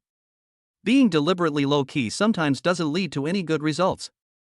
I originally planned to continue driving my Civic, but having a luxury car can invisibly avoid a lot of trouble. Just as I was about to drive away, I saw Qin Ran coming out of the house in the rearview mirror. Her car didn't come back yesterday, so she must take a taxi to the company again today. Although it's not smooth, it doesn't matter how much time is wasted. Xu Feng simply stuck his head out, waved his hand, and shouted, I'll take you there. Qin Ran also waved and walked over quickly with a smile. The two of them now get along much better and there is no longer the awkwardness they had before. We chatted and laughed along the way and soon arrived at the company. The fare is 27. Would you like to pay by cash or mobile phone? Upon hearing this, Qin Ran, who had just unbuckled his seatbelt, rolled his eyes at Xu Feng. 27? That's not even enough for your gas bill, right? Okay, I'll owe you the money first and settle it monthly. Qin Ran waved his hand and got out of the car. Xu Feng turned the car around and headed straight for the hotel. Along the way, this poison vehicle undoubtedly attracted a lot of attention from Xu Feng. When they stopped at the entrance of the hotel, they attracted countless people's attention. Wow, this little brother is so handsome. A very fashionably dressed girl exclaimed, but her best friend next to her mocked her, "Stop being such a fangirl. You're attracted to his car, right? If he didn't have this car, would you still think he's handsome?" The girl glared at her best friend and said unhappily, "No wonder you're single. You don't know anything. A car is also a criterion for measuring a man. It will make him look more handsome." That's a great thing to say. If you have the guts, just go and chat her up. I don't think she'll even look at you straight in the eye. These two girls perfectly illustrate what plastic sisters are. There was already a dispute because of a man I had never met. Just flirt with me, huh? Do you think I'm you? You only know how to pick men in the quagmire. After saying that, she shook her hair and walked straight towards Chufeng with her two beautiful legs in high heels. Chufeng got out of the car and was about to ask where Sun Chang was. Before he could make the call, he heard a girl's pleasant voice coming from the side. "Sir, may I bother you for a moment?" Chufeng turned his head and glanced at the girl. To be honest, if the full score was 10, this girl would at least get 7 or 8 points. "What is it?" Chufeng asked indifferently. The girl still smiled like a flower. "It's nothing, I just want to make friends with you. Isn't there a saying that if you don't take the initiative and I don't take the initiative, there will definitely be no chance for you and me? Now that I have taken the initiative, I wonder if you are willing to cherish this opportunity?" After saying this, the girl blinked her eyes, looking very charming. Chufeng had a strange expression on his face, and asked curiously, "Can I understand that you are trying to flirt with me?" It's not that Chufeng has low emotional intelligence, but this is really the first time he has encountered such a thing. Although he is handsome and tall, he has never been approached by a beautiful woman. The girl looked a little embarrassed. It was already so obvious, was there any need to ask? "Oh, that's annoying. Do you really have to say it out loud? Here, this is my QR code. Scan it." Chufeng smiled slightly and picked up the phone, but did not scan the code. Instead, he put it to his ear. "Well, I'm here. Where are you?" "Okay, I'll go in now." After hanging up the phone, he looked at the woman. "It's getting late. Aren't you afraid of being late for work?" After saying that, he walked towards the hotel. "Hey, what do you mean? Is it a big deal to be rich?" The girl was a little angry and embarrassed. It was always others who chased her for contact information.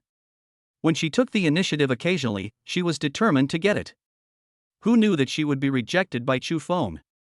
Chufeng stopped and turned his head to look at her. "You want to add me as your friend, but I don't want to. What does it have to do with my wealth? But you are right. Being rich is great. Otherwise, why would you have the nerve to come and talk to me?" Chapter 48. Did I ask you to come here to teach my grandson a lesson? Another woman who thinks she is superior. For such a person, no matter how beautiful she is, Chufeng doesn't want to take another look at her. When I walked into the restaurant, Sun Chang was talking to the workers and seemed a little dissatisfied with some of the interior decorations. "How's it going?" Chufeng walked over. When Sun Chang saw him coming, he immediately said, "Mr. Chu, everything has been done as you requested, but Master Zhao said that the design of the private rooms upstairs in this restaurant is a bit unreasonable and wastes too much space. If business is good, it is likely that a lot of revenue will be lost because there are too few private rooms." "Oh? I didn't get a good look last time. Come on, let's go up and take a look." Master Zhao is definitely a leader in the industry. Not only is his construction skills impeccable, but his vision is even sharper than many current designers. Give him a floor plan and he can immediately tell you the best way to use the space. The hotel has 7 floors in total, and the private rooms start from the 3rd floor. After reaching the 3rd floor, Master Zhao began to talk about his renovation plan. It's no wonder that after he said this, even Chufeng, an outsider, felt that the previous boss had been kicked in the head by a donkey. This decoration is simply nothing. Not only is the space utilization rate low, but the complicated decoration also makes people feel depressed. "Mr. Chu, what do you think?" Sun Chang asked tentatively. After all, according to Chufeng's previous intention, he wanted to open the business as soon as possible. But since the thing has been done, Sun Chang still wants to do his best. At least put various plans in front of Chufeng and let him choose for himself. Chufeng thought for a moment before he said, "If we want to renovate it, how long will it take?" Master Zhao discussed it with several other masters and said, "If we rush the work, it will take about 3 days to renovate this floor. If we want to put it into use as soon as possible, we can use environmentally friendly materials, but the cost will be much higher. I see. Chu Feng pondered for a moment. He had never done business, let alone run a restaurant. He had no experience in this kind of thing. Wait a minute, I'll make a phone call first. Since he didn't know what was the best way to do it, he naturally had to ask professionals for their opinions. So he called Lu Xian. It has to be said that after Lu Xian decided to pursue Fan Xiaoxian, he actually corrected a lot of his bad habits. The most obvious thing is that he doesn't sleep in anymore. After answering the phone, his voice sounds much more energetic. But it was also a coincidence that Lu Xian's original plan today was to come to the hotel with Fan Xiaoxian. Because Fan Xiaoxian said that there are still many things to prepare before the opening. The two are already on the way and will probably arrive in a few minutes.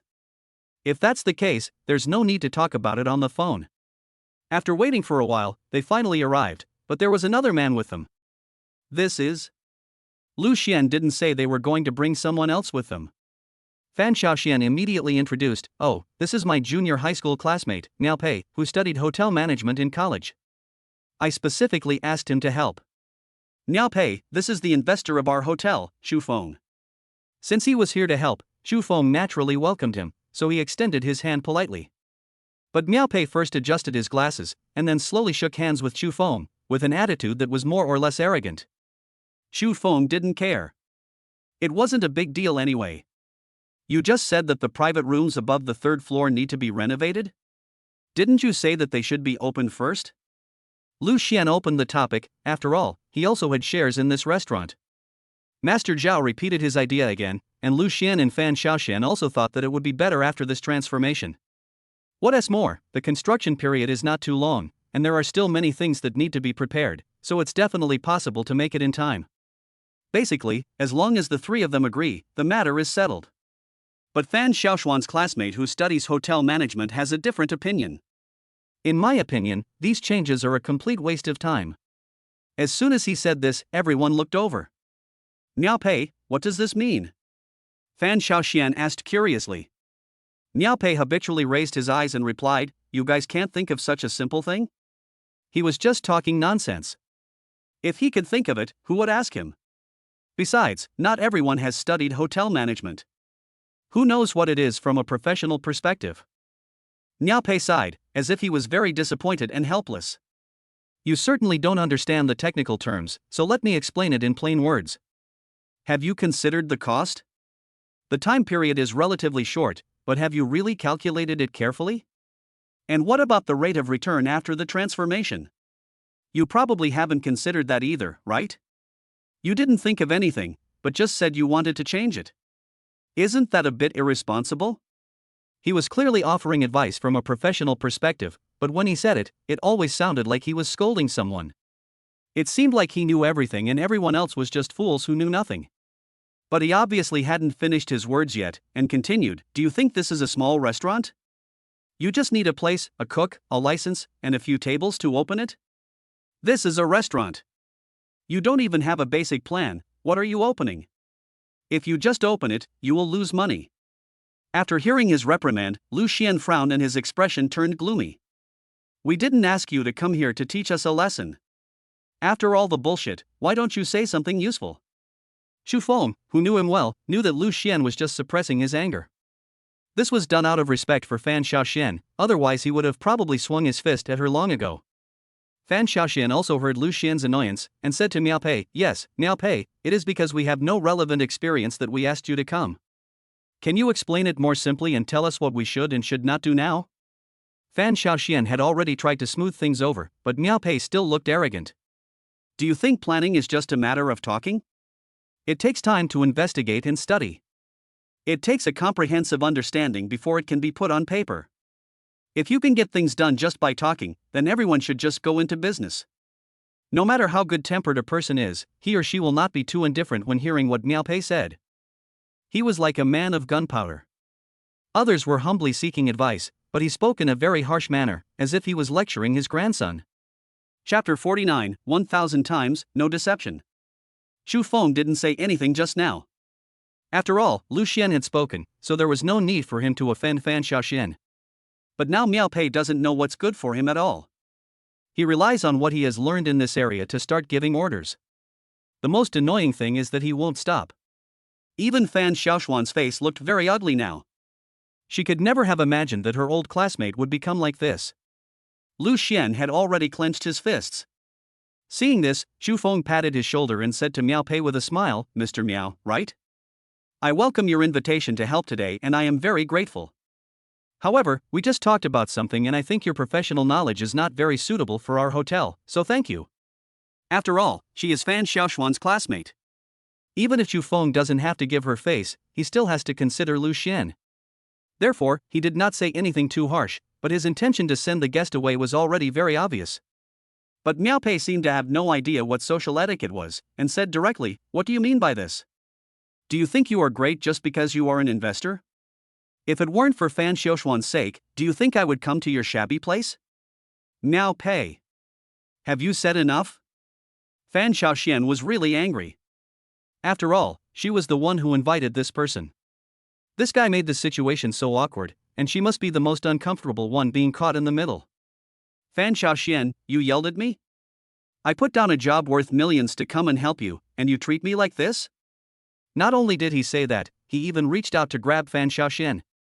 Xu Feng's eyes turned cold. He felt that there was no need to save face for this kind of person who was pushing his luck further. Then he reached out his big hand, grabbed Miao Pei's head, lifted him up, and slammed him hard on the table next to him. Suddenly, the table broke into pieces and Miao Pei lay on the ground wailing. "Damn it, if you dare to hit me, I tell you, you will all be in trouble." Even after being beaten by Xu Feng, this guy still spoke rudely. Lu Xian went up and kicked him. If Fan Xiaoxian hadn't held him back, he would have been beaten half to death. Sun Chang waved his hand, and the masters pulled Miao Pei up and made him sit on a chair. "If Mr. Chu wasn't here, I would have spit at you when you were talking just now. Do you really think you are a big shot just because you have learned some professional knowledge? What did you say just now? You gave up millions of dollars in business to come here. Do you know how much Mr. Chu spent on the photo of this restaurant?" Miao Pei covered his stomach with his hands, disdain written all over his face. It seems that this guy not only doesn't understand the ways of the world, but is also very stubborn, to the point of being completely stupid. Are you kidding me? Do you think I don't know that this place was sealed off before? If it sold at a judicial auction, it would only be worth 10 or 20 million at most. Sun Chang smiled and said, "That may disappoint you. Mr. Chu spent 150 million to buy this place. How dare you mention your work worth a few million?" Miao Pei widened his eyes. He had seen the world and didn't care about 10 or 20 million. But 150 million is undoubtedly a huge sum of money. So what you just said about cost considerations and this and that, is that a problem? You thought you were using your expertise to attack others, but you didn't know that your performance just now was no different from that of a clown. Sun Chang's words were heartbreaking. Indeed, Miao Pei's performance just now was really ridiculous. It's like talking to the world's richest man about whether you should keep your 3,000 yuan monthly salary in the bank or invest in financial management. After all that, you're nothing more than a lackey. Do you think you have the right to blame me? Miao Pei may have discovered that he and Xu Feng were no longer on the same level, so he turned his attention to Sun Chang. But Sun Chang smiled, took out a business card and put it in his hand. "Xu Guang, General Manager of Xu Guang Real Estate?" Miao Pei's eyes almost popped out. This guy in front of him, who was helping his master vent his anger like a lackey, turned out to be the General Manager of Xu Guang Real Estate. "Okay, send him out." Seeing that Miao Pei was speechless, Xu Feng didn't want to see this annoying guy anymore. Sun Chang nodded and asked several masters next to him to take Miao Pei away directly. Fan Xiaoxian seemed very guilty, lowered her head and remained silent. Xu Feng and Lu Xian looked at each other. They already had a tacit understanding, so there was no need to say much at this time. "That's all for today, Master Zhao. Let's start the work here according to what you just said. Use the best materials and try to use it immediately after the renovation." Master Zhao nodded in agreement, and everyone left the restaurant. "Xu Feng, I'm sorry. I wanted to help, but I didn't expect." After hearing Fan Xiaoshuan's apology, Xu Feng just waved his hands. "Okay, it's not a big deal, but I know nothing about the hotel business, so I'll leave it to you guys to take care of it." "Okay, there's nothing to do here, you can go wherever you need to go." After sending the two away, Xu Feng drove towards his parents' home. "We agreed yesterday that I would take Chu Xiaoyu out for a walk today." After parking the car at the gate of the community, Xu Feng came in and saw Chu Jianghe sitting at the gate of the supermarket chatting with his neighbors. "Dad!" he shouted, and Chu Jianghe looked over. "Hey, son, I'm just talking to your uncles about you, come here quickly." Xu Feng walked over quickly. These uncles, who were about the same age as his father, looked unfamiliar, as if he had never seen them before. After greeting each other politely, they looked at Xu Feng and said, "Good boy, you are very handsome, a bit like your father when he was young." Chu Jianghe was naturally very happy that someone praised his son. "Of course not, my son, can you not follow me?" One of the uncles said, "Okay, now that we've met the person, let us take care of it." Many of the people in our compound at that time had daughters. Some of them are about the same age as your son and look good. The most important thing is that we know their backgrounds well, so there won't be so many troubles. Upon hearing this, Xu Feng knew that trouble was coming again. First it was my mom, then my dad. They never gave up the idea of arranging a blind date for me. After being looked at like an animal by these uncles for a long time, Xu Feng finally found an opportunity to slip away. As soon as I entered the house, I saw Chu Xiaoyu slumped on the sofa like a salted fish. Although she looks young and beautiful outside, she immediately becomes like this when she gets home. I wonder if all girls are like this. "Brother, you're back. I heard our old neighbors are here. Did you see them?" "Yes, they are all in front of the supermarket." Chu Xiaoyu chuckled and said, "I guess you still can't escape the fate of a blind date? How about it? Do you want me to help you check it this time? 1,000 times, no cheating." Chapter 50, Satisfy Your Vanity. Good, you have become more capable. You have even taken over your brother's business? Chu Feng kicked Chu Xiaoyu in annoyance, which made Chu Xiaoyu roll her eyes in disdain. "Humph, if you weren't my brother, I wouldn't care about this troublesome matter. I can earn more than this money just by helping others pick up girls." Xu Feng never asked about what Chu Xiaoyu did in school. As long as it's not illegal and she can make some money with her cleverness, it's her own ability. "Okay, stop lying around. Do you want to go out and play? Go and pack your things." Upon hearing this, Xu Xiaoyu was no longer angry. She got up from the sofa and ran into the bathroom. If a girl wants to go out, she has to make a lot of preparations, especially a young girl in her prime. Xu Feng was bored as he watched TV. In the blink of an eye, more than an hour had passed. Xu Xiaoyu was hiding in the bathroom and no one knew what she was doing. If it weren't for the occasional sound of her humming and some clanging noises, Xu Feng would have thought she had fainted in there. Today's news: according to our previous report, the famous new generation singer Meng Ruyun was going to hold a charity concert in this city, but due to the reasons of the organizer Liao Group, the concert was decided to be postponed. Meng Ruyun? Xu Feng doesn't chase stars, nor does he pay much attention to things in the entertainment industry. However, he was very familiar with Meng Ruyun. As soon as he debuted, he became famous overnight with his first album and won numerous awards. Not only is she beautiful, her singing voice is also impeccable. Even someone like Xu Feng, who doesn't listen to music often, can hum a few of her famous songs. It is because her songs can be heard everywhere in the streets and alleys, and after hearing them so many times, the melodies are naturally imprinted in my mind. However, this was just one focus. Xu Feng also noticed the organizer mentioned in the news, which was the Liao Group. Could it be the one that Kiran had told him about before? Under normal circumstances, he might not pay attention to such things, but he had just had a conflict with the prince of the Liao Group last night, so he naturally noticed it. Logically speaking, for something like a concert, once the time is scheduled, it will not be easily changed. After all, the audience coming to the concert must be taken into consideration. They have already bought the tickets and made time for it, but you changed it with just one word. Wouldn't that disrupt all their plans? From this, we can see that the Liao Group must have encountered some trouble and had to postpone the concert.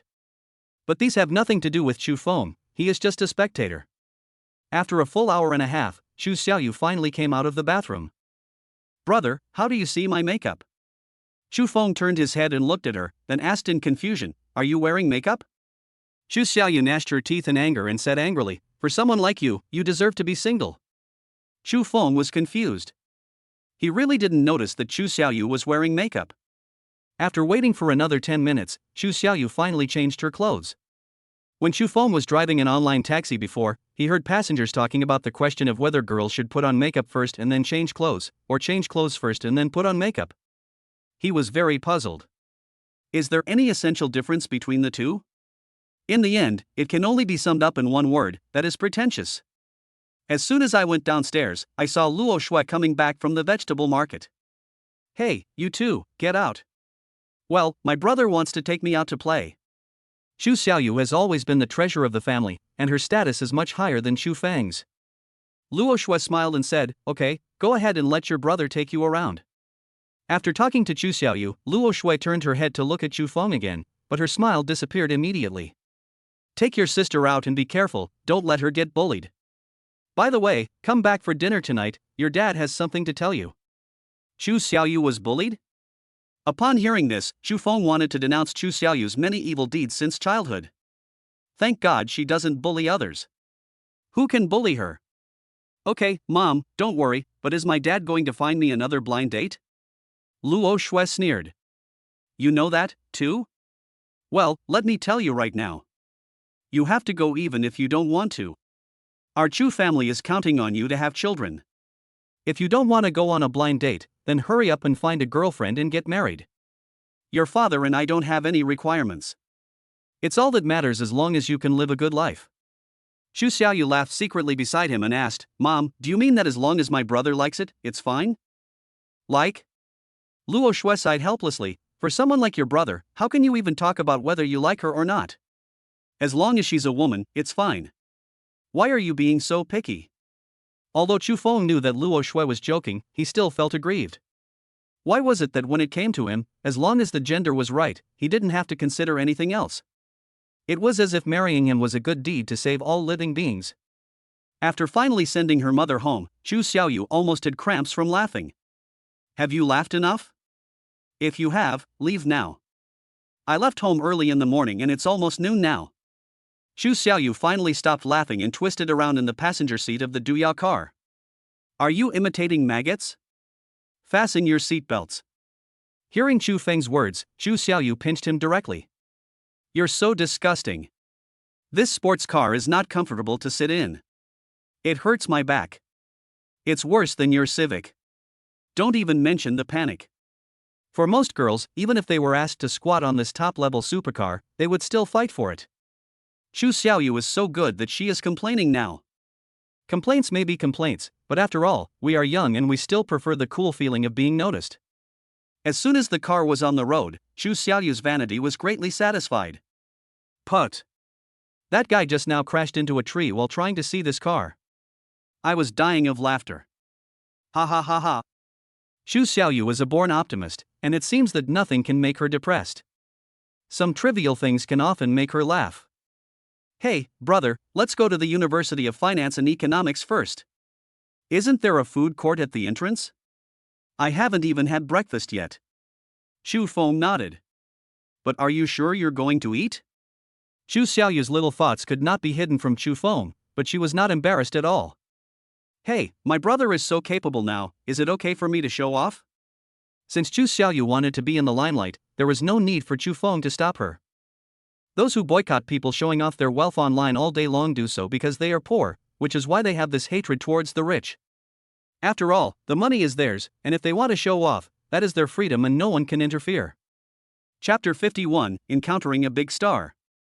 With the development of the times, due to various factors, many universities have moved to places far away from the city. But the University of Finance and Economics is an exception.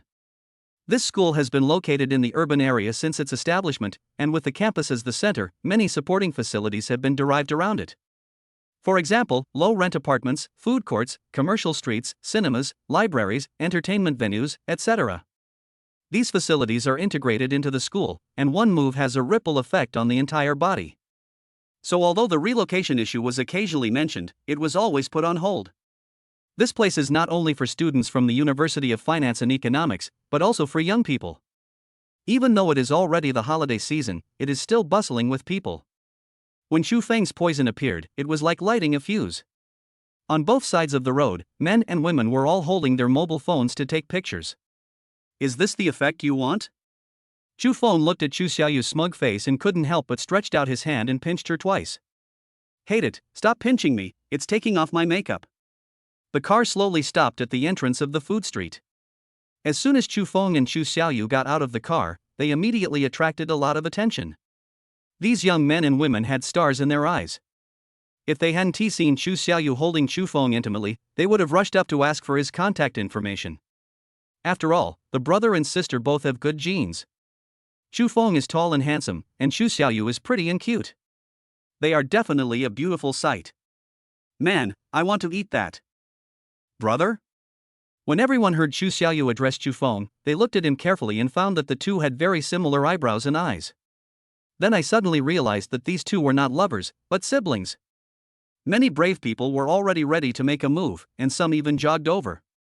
Senior, can I have your contact information, please? In this small piece of land, a culture belonging to young people is popular. That is, strangers will use the terms senior and junior. Chu Feng already had experience of being approached, so he seemed very calm. But this was clearly an opportunity for Chu Xiaoyu to show off. She immediately moved closer to the girl, sniffed her nose, and then said, "The perfume is all of low quality. As a girl, you can't even take good care of yourself. How can I let you take care of my brother? How many times have you had surgery on your chin? It's old enough to peel an apple, right? Senior, please look in the mirror before you go out. There are still oil stains on your clothes from eating spicy hot pot." All the girls who came to chat with Chu Feng were criticized by Chu Xiaoyu and left with their faces covered. As for those who came to chat with Chu Xiaoyu, that was even simpler. Chu Feng gave them a look and they immediately ran away in shame. Why do I feel like you're here to choose a concubine for me? This is Chu Feng's true feeling. Chu Xiaoyu chuckled and said, "What's wrong with that? If you can find a suitable one, you won't have to go on blind dates anymore. Besides, I'm training my eyesight. I'm determined to be a matchmaker, so I have to push myself all the time." Chu Feng was no longer surprised by Chu Xiaoyu's weird remarks. "Junior, I wonder if I can pass your assessment and become friends with your brother?" Originally, no one dared to come over and chat with her. After all, Chu Xiaoyu's sharp tongue was not exaggerated. But there are still people who are fearless and brave. Chu Feng didn't even turn his head and let Chu Xiaoyu perform on her own. But after about 10 seconds, Chu Xiaoyu didn't say a word.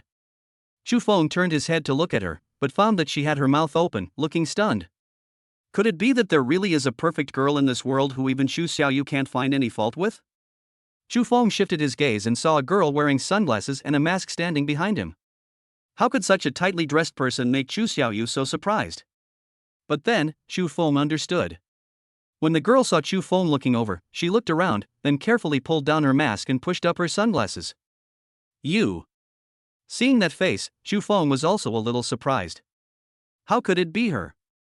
"It's not convenient to talk here, could you two please move?" Chu Feng behaved fine, but Chu Xiaoyu was very upset. "Okay, let's find a place where there's no one." There was a KTV not far ahead, and Chu Feng booked a private room. After the waiter left, the girl felt a little more relaxed. She took off her sunglasses and mask, revealing a beautiful face. "Hello, let me introduce myself. I'm Meng Ruyun." "Ah." Chu Xiaoyu's scream made Chu Feng's eardrums hurt. "Meng Ruyun. How could it be you? I am your loyal fan and I can sing all your songs." Different from Chu Xiaoyu's excitement, Chu Feng felt very strange at the moment.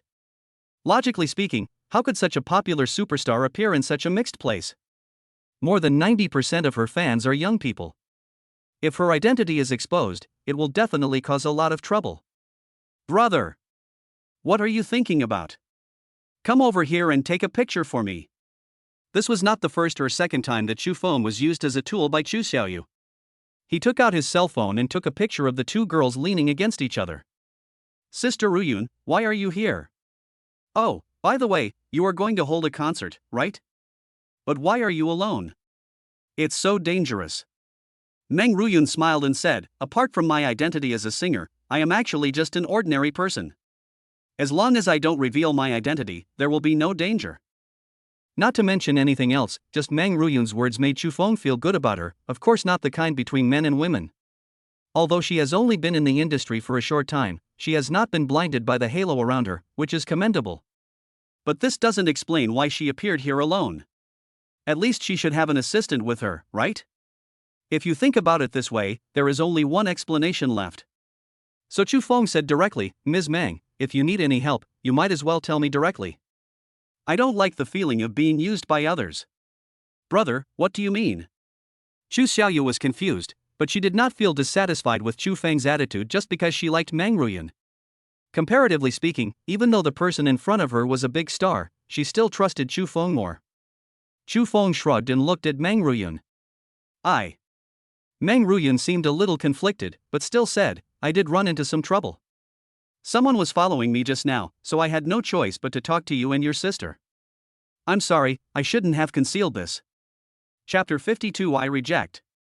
After listening to what Meng Ruyan said, Chu Feng and Chu Xiaoyu finally understood what was going on.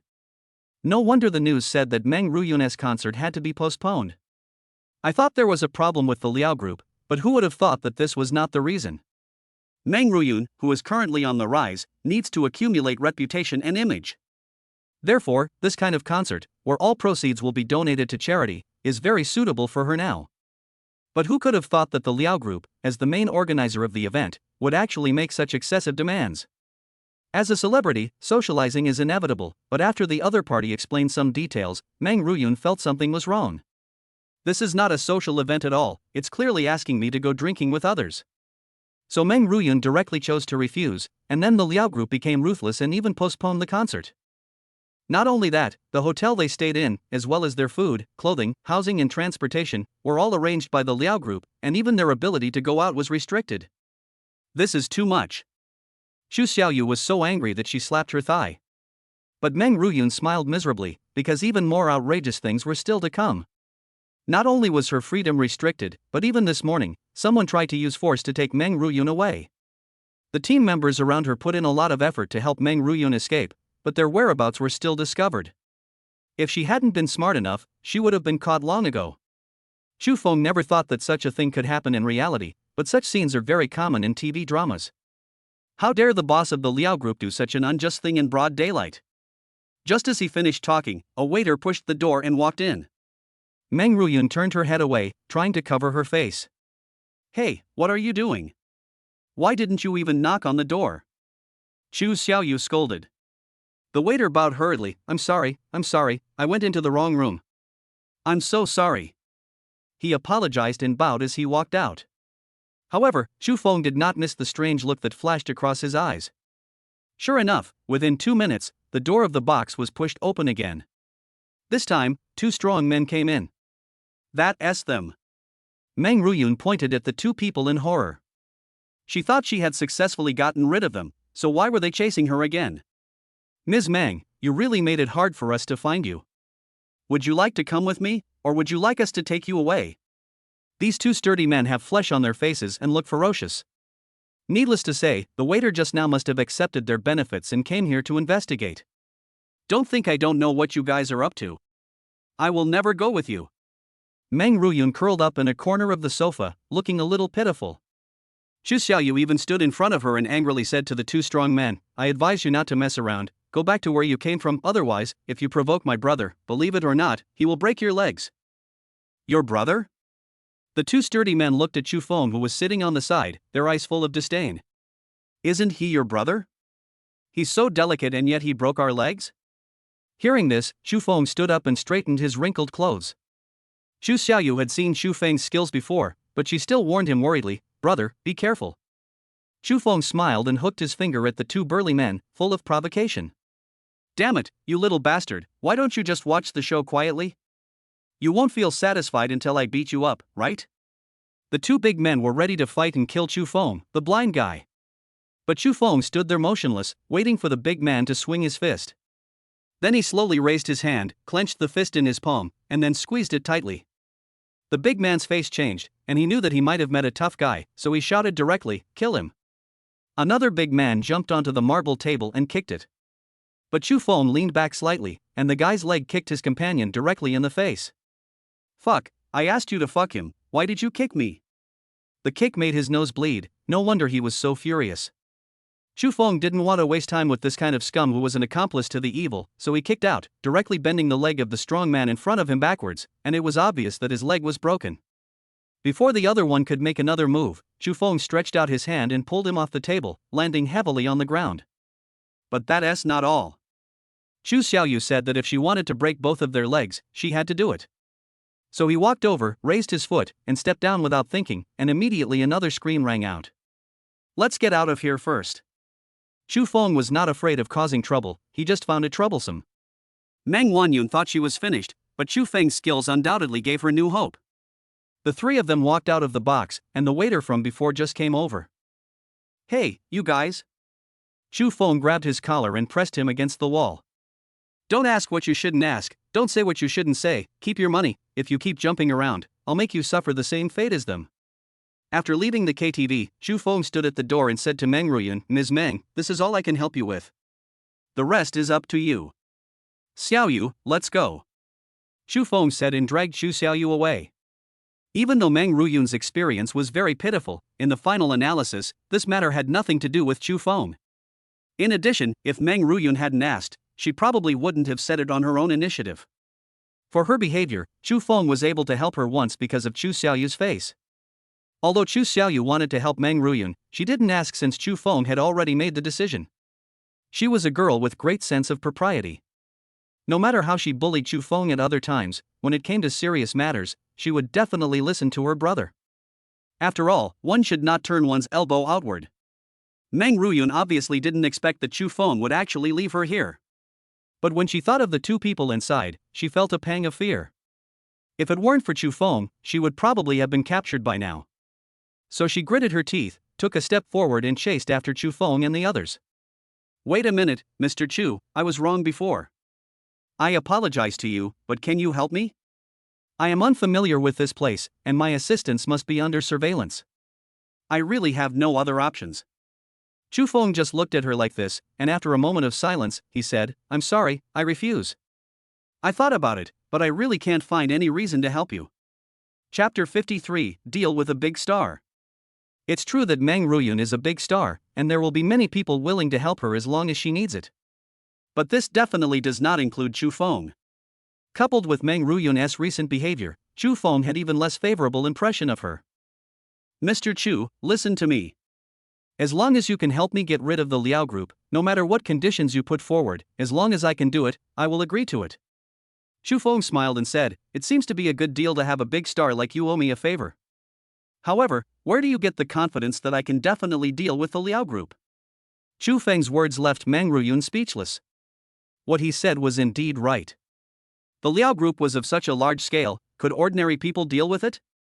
Considering her current situation, how could she drag others into this?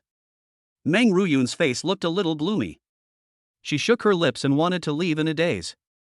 She originally just liked singing and didn't want any fame. Who knew that God would give her a chance and make her famous overnight? But there are a lot of troubles after becoming famous. I just wanted to hold a charity concert, who knew I would encounter something like this? "Brother, Sister Ruyun is so pitiful, can't you really help her?" Chu Xiaoyu still felt a little sympathetic, after all, this was her idol. Seeing that Chu Feng didn't answer, Chu Xiaoyu murmured, "Hey, why does Sister Ruyun always run into people like this?" It seems that the company that endorsed a product she used to do bullying also bullied her. Upon hearing this, Chu Feng seemed to be thinking about something. Undoubtedly, Meng Ruyun is very popular now. If she is made the spokesperson, the star effect will definitely be very strong. The restaurant is about to open, and it might be beneficial if we could let her come and boost the business? Thinking of this, Chu Feng said, "Miss Meng, I have thought of the conditions I want to propose." Meng Ruyun turned around in surprise, and Chu Xiaoyu's face was also full of excitement. "Brother, are you going to help Sister Ruyun?" "I know my brother is not the kind of person who would just stand by and watch someone in need. I love you so much." Chu Xiaoyu hung on Chu Feng like a pendant, expressing her emotions. "Mr. Chu, what you mean is..." Chu Feng pushed Chu Xiaoyu away and said, "This is not the place to talk. I'll give you an address. You can take a taxi there. I'll wait for you there." After watching Meng Ruyun get into a taxi and leave, Chu Feng took Chu Xiaoyu to Fan Xiaoshuan's small restaurant. Since this matter is related to the hotel, Chu Feng will not act arbitrarily. "Xiaoyu, when did you come back? Why didn't you tell me?" Lu Xian was extremely happy when he saw Chu Xiaoyu. He has said more than once that he wants a younger sister, but there is no way because he is the only child in his family. So he treated Chu Xiaoyu as his own sister and doted on her even more than Chu Feng. From childhood to adulthood, no matter what trouble Chu Xiaoyu got into, Lu Xian was always the first to rush in and could not bear to see her suffer any injustice. "Brother Xian, the school is on vacation. I just came back yesterday. I heard from my brother that you have found your life partner? Is it the beautiful sister next to you? Lu Xian's love for Chu Xiaoyu was not in vain, her assist was absolutely perfect. Fan Xiaoxian blushed and lowered her head shyly. The sound of a car stopping was heard outside the door again. Chu Feng then said, "Today's protagonist is here. I'll go pick him up." Lu Xian was confused. When Chu Feng called in just now, he said that a friend was coming, but he didn't say who it was. He only said that it would definitely scare him. But Lu Xian had basically met everyone Chu Feng knew, but apart from the general manager of Shiguang Real Estate, there didn't seem to be any other important people. Soon, Chu Feng walked in with a graceful woman. But this woman was wearing sunglasses and a mask, and looked very mysterious. "Okay, Chu Feng, tell me, have you found a girlfriend behind my back? I hope your parents won't force you to go on blind dates anymore. Go away, go away. If you keep talking nonsense, I'll sew your mouth shut."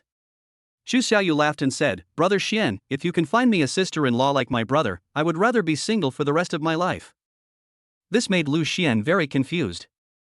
If she wasn't Chu Feng's girlfriend and she was so mysterious, then who could she be? Okay, there are no outsiders here, no need to hide. After listening to Chu Feng, Lu Xian saw the woman take off her sunglasses and mask, and then smiled sweetly. "Hello, I'm Mr. Chu's friend, Meng Ruyun." Meng Ruyun? Lu Xian's voice was a little sharp with surprise. Fan Xiaoxian beside him hurriedly covered his mouth, then immediately ran to the door and closed it. "Oh my god, are you really Meng Ruyun?"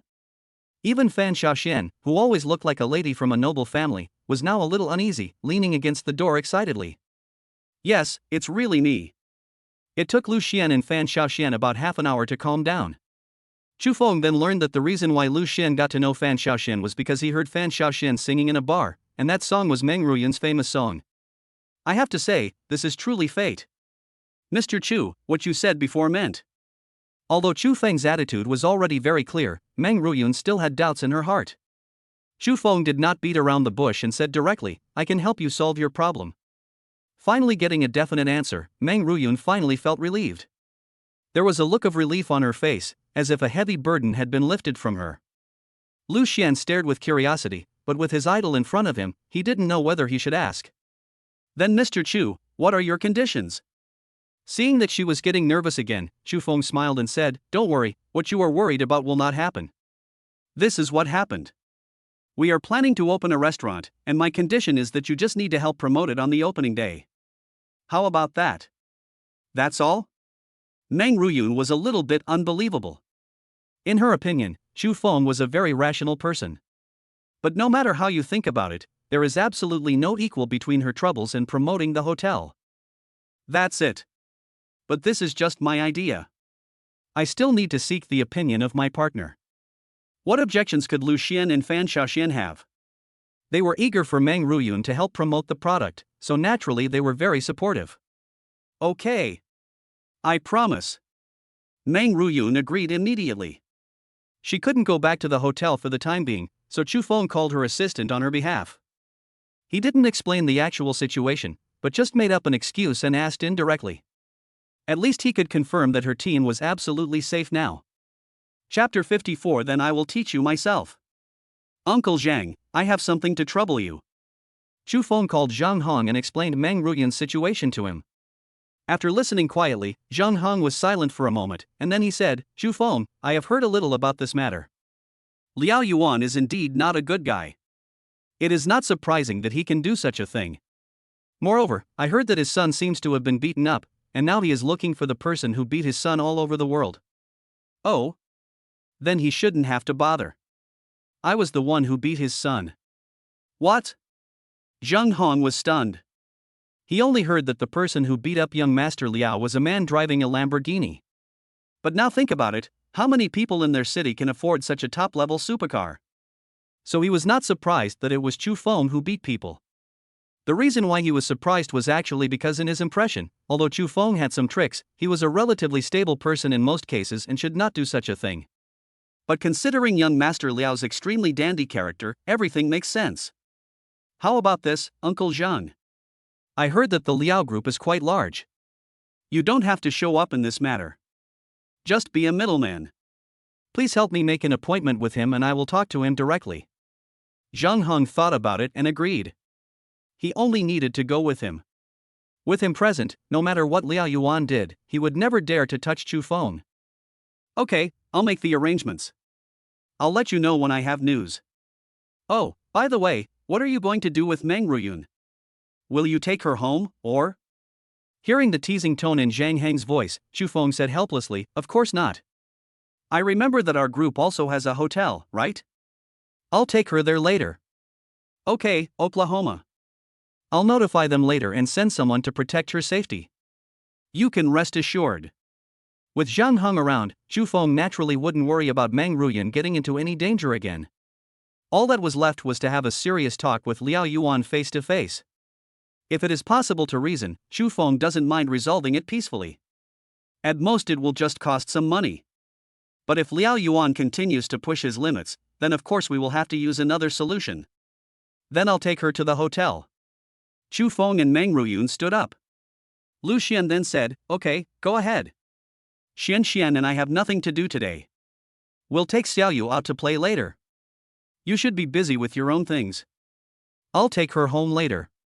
When we drove the car to the door of the hotel owned by Shiguang Group, the waiter immediately came to greet us. Zhang Heng had already made arrangements, and without wasting much time, Chu Feng sent Meng Ruyun to the presidential suite on the 33rd floor. Mr. Chu, this room is so nice.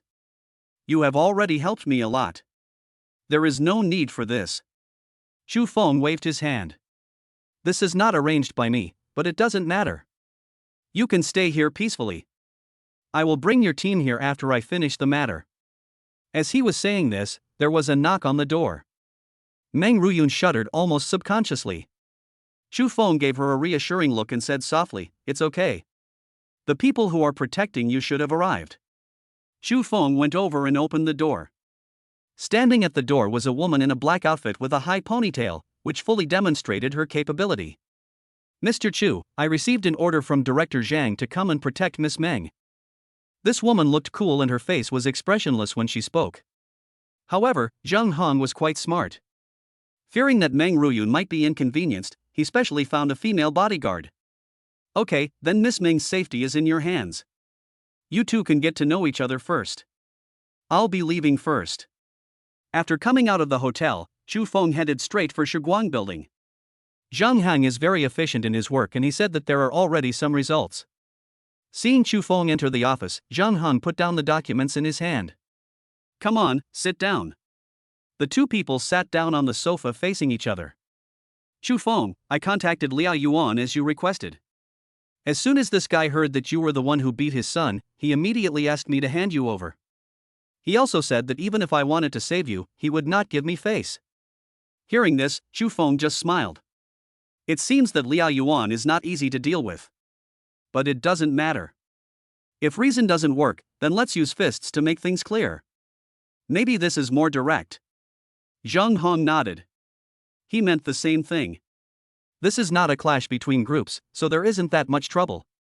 If Liao Yuan was going to attack Chu Feng, they would just fight back. That was the truth. Okay, I'll find someone right away.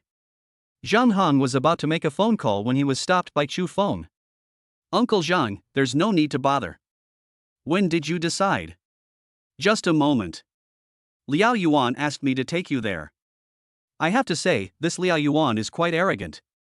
He actually asked Zhang Heng to meet him? In terms of group size, Shiguang Group is obviously larger. But the Liao family has been doing business for generations, and the accumulated foundation is definitely not to be underestimated. Liao Yuan does have the capital to be arrogant. Uncle Zhang, give me his phone number. Zhang Heng didn't understand why, but he still did as Chu Feng said. As soon as the call was connected, an angry voice came from the receiver. Liao Yuan, right? I'm Chu Feng, the man who beat your son. I'm in Shiguang Building right now, and I'll only stay here for half an hour. If I don't see you within half an hour, I'll leave immediately. After saying that, Chu Feng hung up the call without waiting for Liao Yuan to reply. Zhang Heng gave a thumbs up beside him. It seemed that Chu Feng really didn't intend to let this matter go. Less than half an hour later, only 10 minutes later, the phone on Zhang Heng's desk rang. Well, there's no need to conflict with them, just let them come up. After waiting for a while, a group of people pushed open the door and walked in aggressively. The leader had a beard, small eyes, and looked a little funny. He was Liao Yuan. After entering, he pointed at Zhang Hong and said, "This matter has nothing to do with you. You'd better not get involved. Otherwise, believe it or not, I will tear down your Shiguang building." Is Zhang Hong the kind of person who would be threatened? Hearing this, he slammed the table and stood up. "Liao Yuan, you should see clearly where this is before you act so recklessly. If you have the guts, tear it down. I want to see who gave you the courage." At this moment, Chu Feng on the sofa said, "Liao Yuan, I was the one who beat your son. If you want to find someone, you should find me, right? Little bastard, are you Chu Feng?" Liao Yuan started to curse, causing Chu Feng to frown slightly and then stand up. "You know what? You just missed the last chance I gave you. Since you don't know how to take care of my son, I will teach you myself." Chapter 55. Qin Ran is drunk. Zhang Hong stood behind his desk in amazement. His bodyguards and their men stood at the door, also extremely surprised. It took less than 20 seconds from the time I received the message to the time I ran over from the lounge. But when they pushed open the door, they found that all the people brought by Liao Yuan were lying on the ground. Chu Feng was standing in front of Liao Yuan, staring at him. "Do you know how I beat your son that day?" As soon as he finished speaking, Chu Feng tripped and made Liao Yuan fall to the ground, then stepped on his shoulder. "Given your personality, even if you knew what happened, you would probably pretend not to know. But I'm telling you now that it was your son who provoked me first and frightened my friend, so he asked for the beating. The same is true for you now. Do you understand? You little bastard, if you dare, let me go or I'll kill you." Although he had already seen how powerful Chu Feng was, Liao Yuan still did not repent. There is no need to show mercy to such people. Chu Feng raised his foot and kicked him directly on the mouth, immediately stopping his voice. "Come on, keep going. One word for one kick. I want to see how many teeth you have left in the end." Zhang Hong gestured, and the bodyguard hurried forward to stop Chu Feng. "Mr. Chu, it's almost done." Chu Feng listened to the advice and let go of Liao Yuan directly, then turned around and sat back on the sofa. Zhang Hong walked over, squatted next to Liao Yuan, and said, "Why are you doing this? You should be careful about the person you are protecting. Liao Yuan, didn't you try to find out who the major shareholder of our group is? Now I tell you, it's him." When Liao Yuan opened his mouth, he spat out a few teeth. Fortunately, Chu Feng held back, otherwise, this kick would have cost him his life. "Your son deserves what he got. I advise you not to care about this matter anymore. Besides, Chu Feng and Miss Meng Ruyun are friends. The dirty things you did can no longer be hidden. If you don't want to make things worse, I advise you to transfer the hosting rights of the charity concert to me. At least you can recover some of your losses. What do you think?" Liao Yuan's eyes were filled with hatred, but when he saw Chu Feng, he couldn't help but tremble all over. People of his status have seen too many big scenes and have dealt with many ferocious guys. But even those who have been famous for many years are not as fierce as Chu Feng. Without even saying a word, he started fighting. Not only did they beat up the bodyguards, they even beat him as well? He was sure to suffer the loss today, but he ignored what Zhang Hong said just now and walked straight out. "I agree that you can go?" As soon as Chu Feng opened his mouth, he immediately stopped Liao Yuan.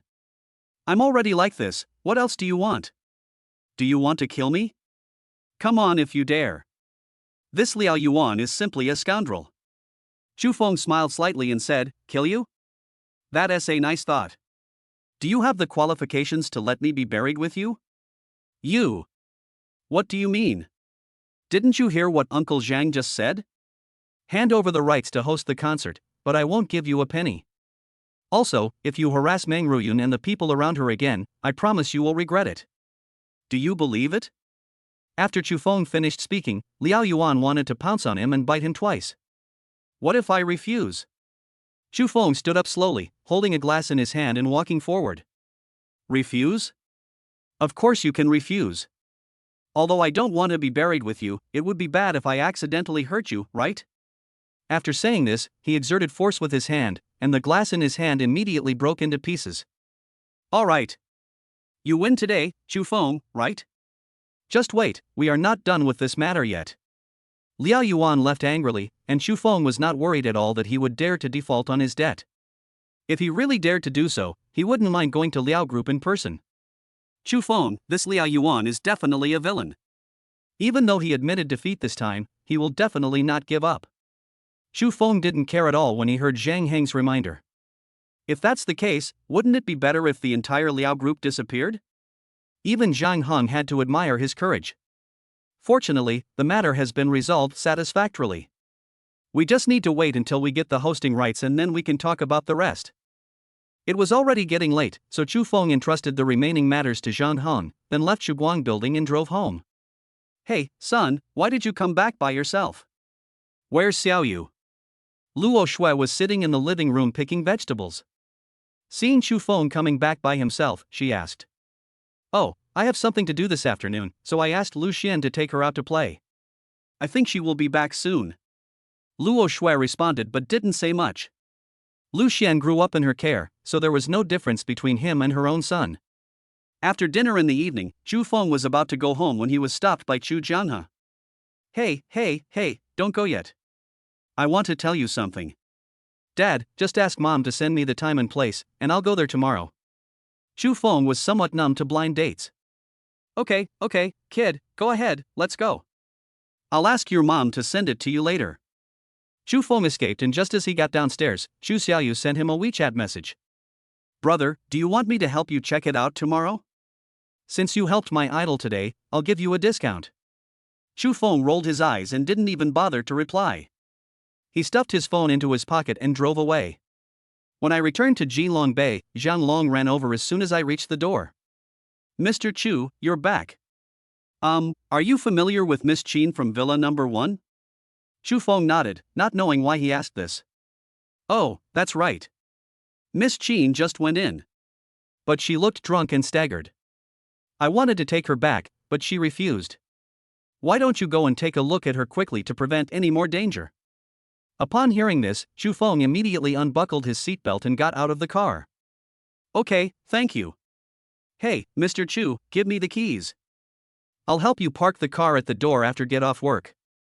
Okay then. Thank you for your hard work. Chu Feng ran in immediately and saw Qin Ran drawing a dragon not far ahead. She walks crookedly in high heels. What if she sprains her ankle? He hurried over and supported Qin Ran. Qin Ran subconsciously wanted to dodge, but when he turned his head, he saw Chu Feng's worried face. Chu Feng? You just came back too? What's with that expression on your face? I'm fine. I just drank a couple of glasses too much and I'm a little weak. Chu Feng curled his lips. It seemed that Qin Ran was still conscious. What kind of happy event is this that makes you drink so much? Happy event? Ha ha. Chu Feng, why is it so difficult to start a company? When my parents were still alive, I felt it was quite easy. Chapter 56. The Blind Date is Twins. Chu Feng originally thought that Qin Ran was like this because of what happened before, but from some of her words, he realized that the reason she lost her composure like this was actually because she had been pent up for a long time. She took over the company when she was not too familiar with the business, and it was very hasty. After all, she was also deeply shocked by the loss of her parents at that time.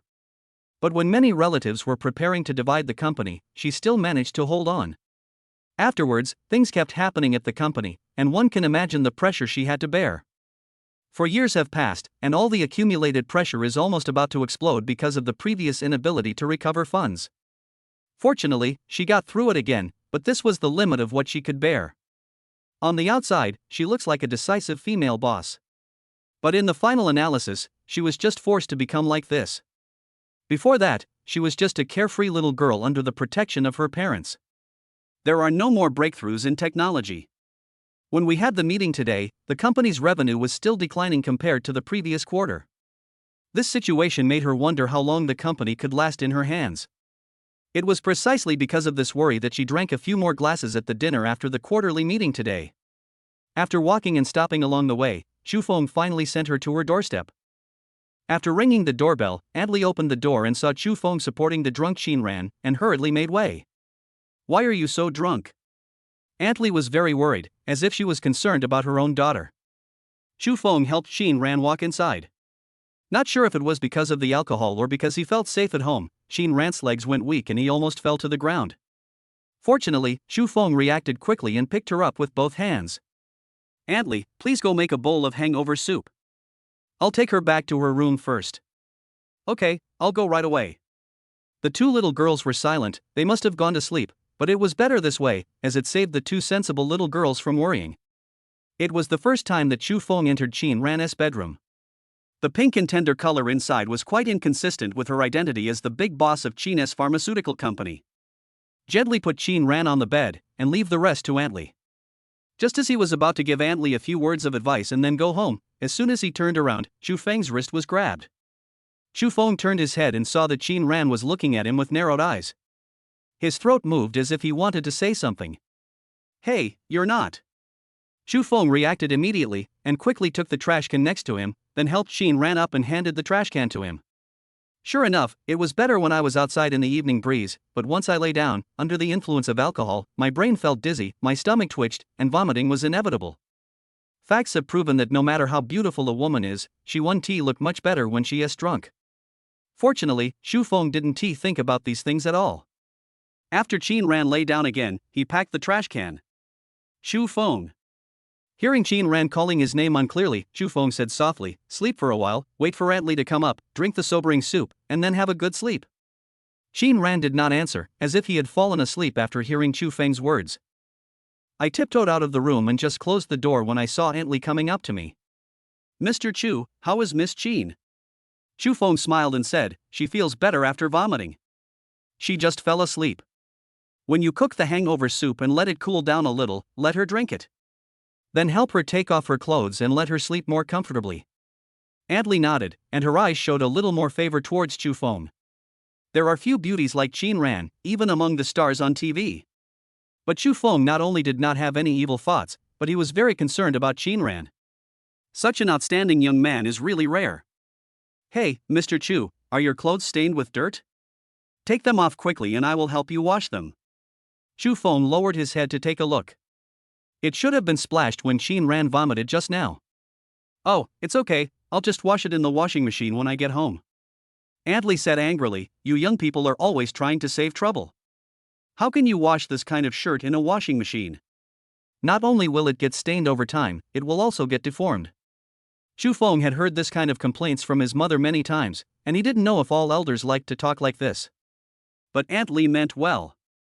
She had been frugal all her life. It would be hard to tell her that the clothes would be thrown away before they could be worn to that extent, right? Chu Feng had a t-shirt underneath his shirt anyway, so he simply followed Antly's instructions and took it off. "Thank you so much, Antly, I'll go back first." After returning home, Chu Feng took out his cell phone and looked at it. When he was sending Qin Ran home just now, his phone vibrated several times, but he just didn't have time to check it. As expected, there was nothing serious. It was a WeChat message from Luo Shui and Chu Xiaoyu. "Brother, why are you ignoring me? The price I gave you is already very fair, you cheapskate." Hearing Chu Xiaoyu's voice, Chu Feng shook his head helplessly and smiled bitterly. I don't know whether it is a blessing or a curse to have a sister who was willing to squeeze every penny out of her own brother. But Chu Feng still decided to ignore her. Chu Xiaoyu was just feeling bored during the holidays, so he decided to let her stay at home. Luo Shui's WeChat was much simpler, it just informed Chu Feng of the location and time of the blind date, as well as some basic information of the other party. There was no problem with the time and place, but when Chu Feng saw the other party's basic information, he couldn't help but be stunned. "Twin?" Chu Feng looked at the time and thought his mother should not be asleep yet, so he directly replied to the voice message. "Mom, these twins, should I go on a blind date with the older sister or the younger sister?" After waiting for a while, Luo Shui replied, "Both will come, you can choose which one is more suitable. If you are really capable, it's okay to marry both of them. Can you make such a joke casually? You think monogamy is just a joke." But his parents had already made arrangements, what could he do? When it comes to blind dates, he never has the right to refuse. But after taking another look, he felt that the names of the twins were very familiar. Lu Yaqiu, Lu Yameng. After thinking for a while, Chu Feng still had no clue, so he simply went to take a shower and go to bed. Anyway, even if he thought of it, he would still have to go tomorrow. Essentially, it couldn't change any facts, so why waste that brain cell? Chapter 57. You are not qualified to live in the villa. It must be said that Chu Zhenghe and Luo Shui, the old couple, have put a lot of effort into Chu Feng's lifelong event. One blind date partner was not enough, but this time, I got two, twins at that. Looking at the two girls sitting opposite him, Shu Feng couldn't tell who was the older sister and who was the younger sister for a moment. However, when they spoke, Shu Feng was somewhat surprised. The girl on the left said, "Shu Feng, I haven't seen you for many years. I can't recognize you." Well. Shu Feng was very confused. From what she said, it seemed that they should have known each other before. No wonder he felt familiar when he saw the two names. When the girl on the right saw Chu Feng's expression, she smiled and said, "It seems that Chu Feng doesn't remember us." That's right. After all, more than 20 years have passed. Hearing this, Chu Feng could only scratch his head in embarrassment. "I'm sorry, I'm actually somewhat familiar with your names, but I just can't remember them right now." "It's okay, that's not important. By the way, guess who is the older sister and who is the younger sister?" This game seems to have become exclusive to twins. Whenever they meet, they must play it once. Chu Feng looked carefully and said to the girl on the left, "You should be my sister, right?" The two sisters looked at each other and smiled brightly. "Okay, you guessed it right. I am my elder sister Lu Yakyu, and this is my younger sister Lu Yameng. Since you guessed it right, I will give you a chance to treat both of us sisters to a meal." This sounded like a joke, but it was not difficult to tell from Lu Yakyu's expression that she really regarded inviting the sisters to dinner as a gift. Shu Feng remembered that when he was very young, he lived in a large courtyard. These two sisters are also residents of the compound. However, with the reconstruction of the old city at that time, the compound was demolished. He was not actually familiar with the two sisters. It was just that the children in the compound played together every day at that time, so they just met each other. Because the two sisters were not very sociable at that time, and the Lu family was doing business at the time and had a very good condition, the two of them wore little dresses every day, hid in a corner to eat snacks, and never shared. Of course, there's no problem with eating, just order. Lu Yakyu didn't hesitate to take the menu and started ordering with Lu Yameng. Logically speaking, today is a blind date, so we should be more restrained. And there are only 3 of them, so 3 or 5 dishes would be enough. However, the two sisters ordered more than 10 dishes in a row, and never asked Chu Feng what he wanted to eat. "Okay, that's all." The two girls closed their menus and whispered to each other.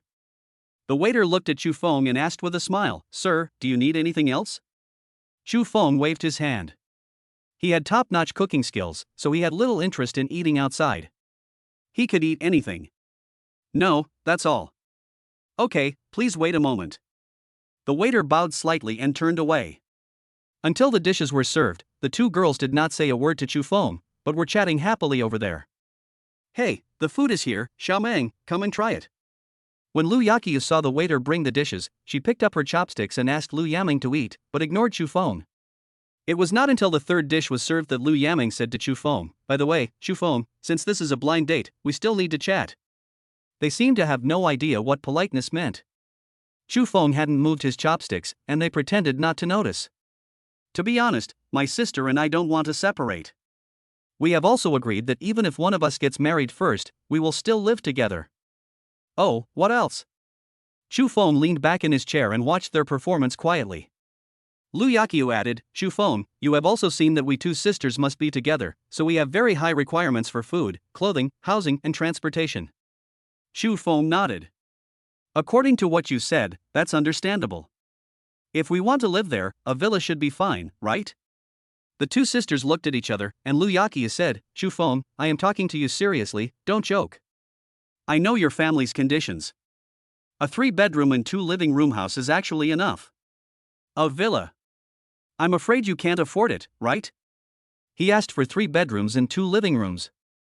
Considering the current housing prices, that is definitely not a small amount of money.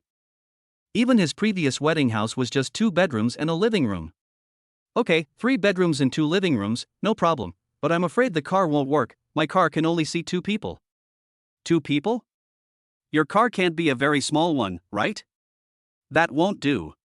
You need a car worth at least 300,000 yuan, right? Otherwise, it will be embarrassing to go out." Lu Yameng also put forward her requirements for the car. As they were talking, the table was already filled with dishes, and the two sisters had already put down their chopsticks, obviously they were full. They insisted on ordering so much even though they couldn't finish it all, and it didn't seem like they had any intention of packing it up. "Have you eaten enough?" The two nodded. Hey, let's talk about business.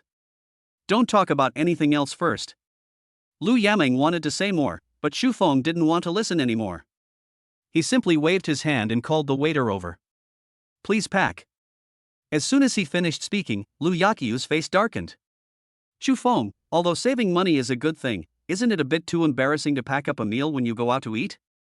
Xu Feng checked the time on his phone, then said, Since you have talked so much, you can take a break. Now it's my turn to speak. After a pause, Xu Feng said, First of all, I have a villa in Jinlong Bay. Not to mention you two sisters, even if your whole family lives in it, it is more than enough. The two girls showed contemptuous looks at the same time. Needless to say, they thought Xu Feng was bragging. They just don't believe that a person without a formal job and whose parents run a small supermarket can afford a villa, let alone a villa in Jinlong Bay. How can it be affordable without 20 million? However, Xu Feng seemed to be unable to see their expressions and continued, However, judging from your performance just now, I don't think you are qualified to live here. As old neighbors, I will treat you to dinner today, but we should not meet again in the future. As we were talking, the waiter had already finished packing 2 large bags with great skill. Xu Feng did not say anything unpleasant. After all, he was in public and did not want to cause unnecessary trouble. He stood up, picked up the bag, and prepared to pay the bill and leave. Xu Feng, stop. What do you mean by that? Explain to me clearly what you mean by not being qualified to live here. Chapter 58, Down and Out Socialite. Xu Feng stopped and turned to look at them. Do I need to make it so clear? I think instead of worrying about these things, you should go see a psychiatrist first. I suspect you have a serious mental illness. Xu Feng. Are you insulting us? If you don't make things clear today, don't even think about leaving. 2 women ran over, blocking Xu Feng, one in front and one behind. The commotion here attracted a lot of people to watch. They didn't know what was going on and were just ready to watch the excitement. Insult? Am I the one who insults you, or are you the ones who insult yourselves? It's normal for sisters to have a good relationship, but I've never heard of a couple living together after getting married. What's going on? Buy one, get one free? Do you need to double the dowry? When the onlookers heard this, they thought, isn't this a good thing? These are twins, marrying one and taking care of the other, isn't that a wonderful thing? But then Xu Feng continued, the house must have at least 3 bedrooms and 2 living rooms, and the car must be worth 300,000. These are not a problem, but I just want to ask, are they worth it? From beginning to end, you didn't even have the most basic courtesy. I didn't say anything, which is already giving you face. Lu Yaqiu's face turned red with anger. You are a grown man, why are you so fussy? It's just a few more dishes I ordered, why do you have to worry about it? This time, before Xu Feng could say anything, the waiter beside him couldn't help but say, You ordered a few more. Although her voice was very soft, Lu Yaming, who was standing behind her, still heard it. You stinky worker, what are you talking about? As soon as she said these sarcastic words, all goodwill was immediately ruined, and the onlookers fully understood why Xu Feng said they were impolite. Not only is it impolite, it's also a lack of quality. He is a worker, but he also earns money through his own labor, why should he be looked down upon? Although this waitress had a good service attitude, she had just seen the whole thing from beginning to end, and no one knew better than her what happened to this table of guests. Now that she was insulted, she was very angry. Miss, it's okay for you to scold me, but did this gentleman do anything wrong? There are only 3 of you, and you ordered so many dishes. It's okay that there are too many dishes, but did you ask this gentleman what he wanted to eat and if he had any dietary restrictions? Putting aside these, after the dishes came, you two were full, but this gentleman didn't eat a single bite. Did you ask him a question? After hearing what the waiter said, everyone finally understood what was going on. I have to say that Lu Yaqiu and Lu Yaming are indeed good looking, and being twins is a plus too. But after hearing what they had done, no one had any good feelings towards them anymore. Thinking of what Xu Feng said before, someone said, Why do I feel like the 2 of them are the kind of people who are looking for an honest man to take over after hooking up with a rich man? As soon as these words were spoken, they resonated with countless people.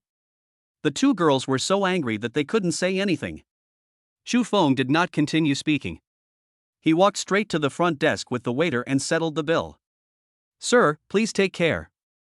Xu Feng smiled at the waiter and then walked away. As I walked into the parking lot, I heard hurried footsteps behind me. Xu Feng, stop right there. Who told you to leave before you could finish your sentence?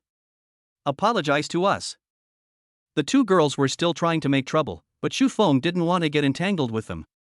He walked straight to his poison, opened the car door and got in. Lu Yaqiu was stunned, and Lu Yaming was also stunned. Xu Feng, is this your car? If I'm not mistaken, this should be a poison car?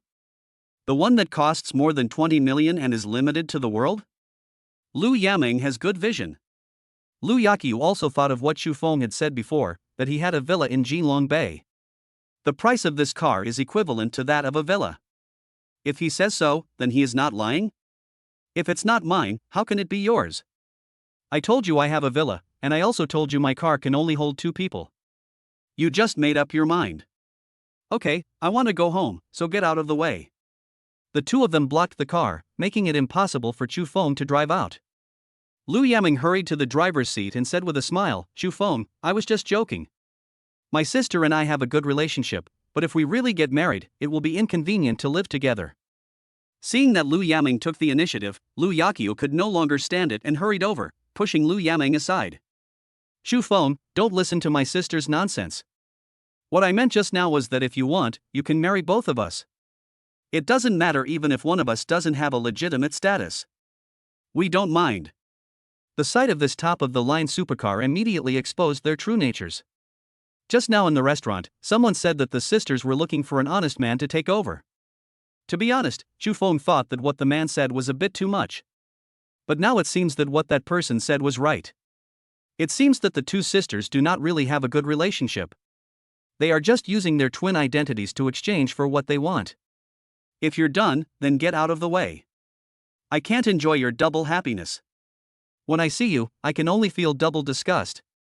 Xu Feng had already said something very unpleasant, but Lu Yaqiu and Lu Yaming continued to chatter shamelessly. As soon as he stepped on the accelerator, the huge sound immediately scared them so much that they took 2 steps back. Xu Feng seized the opportunity and jumped out directly. Is this what you call a socialite? Xu Feng had only heard of this term on the internet but had never seen it before. But today has broadened my horizons. But to be honest, if the Lu sisters' requirements were not so high and they wanted to find a loser to take over, it wouldn't be a big problem.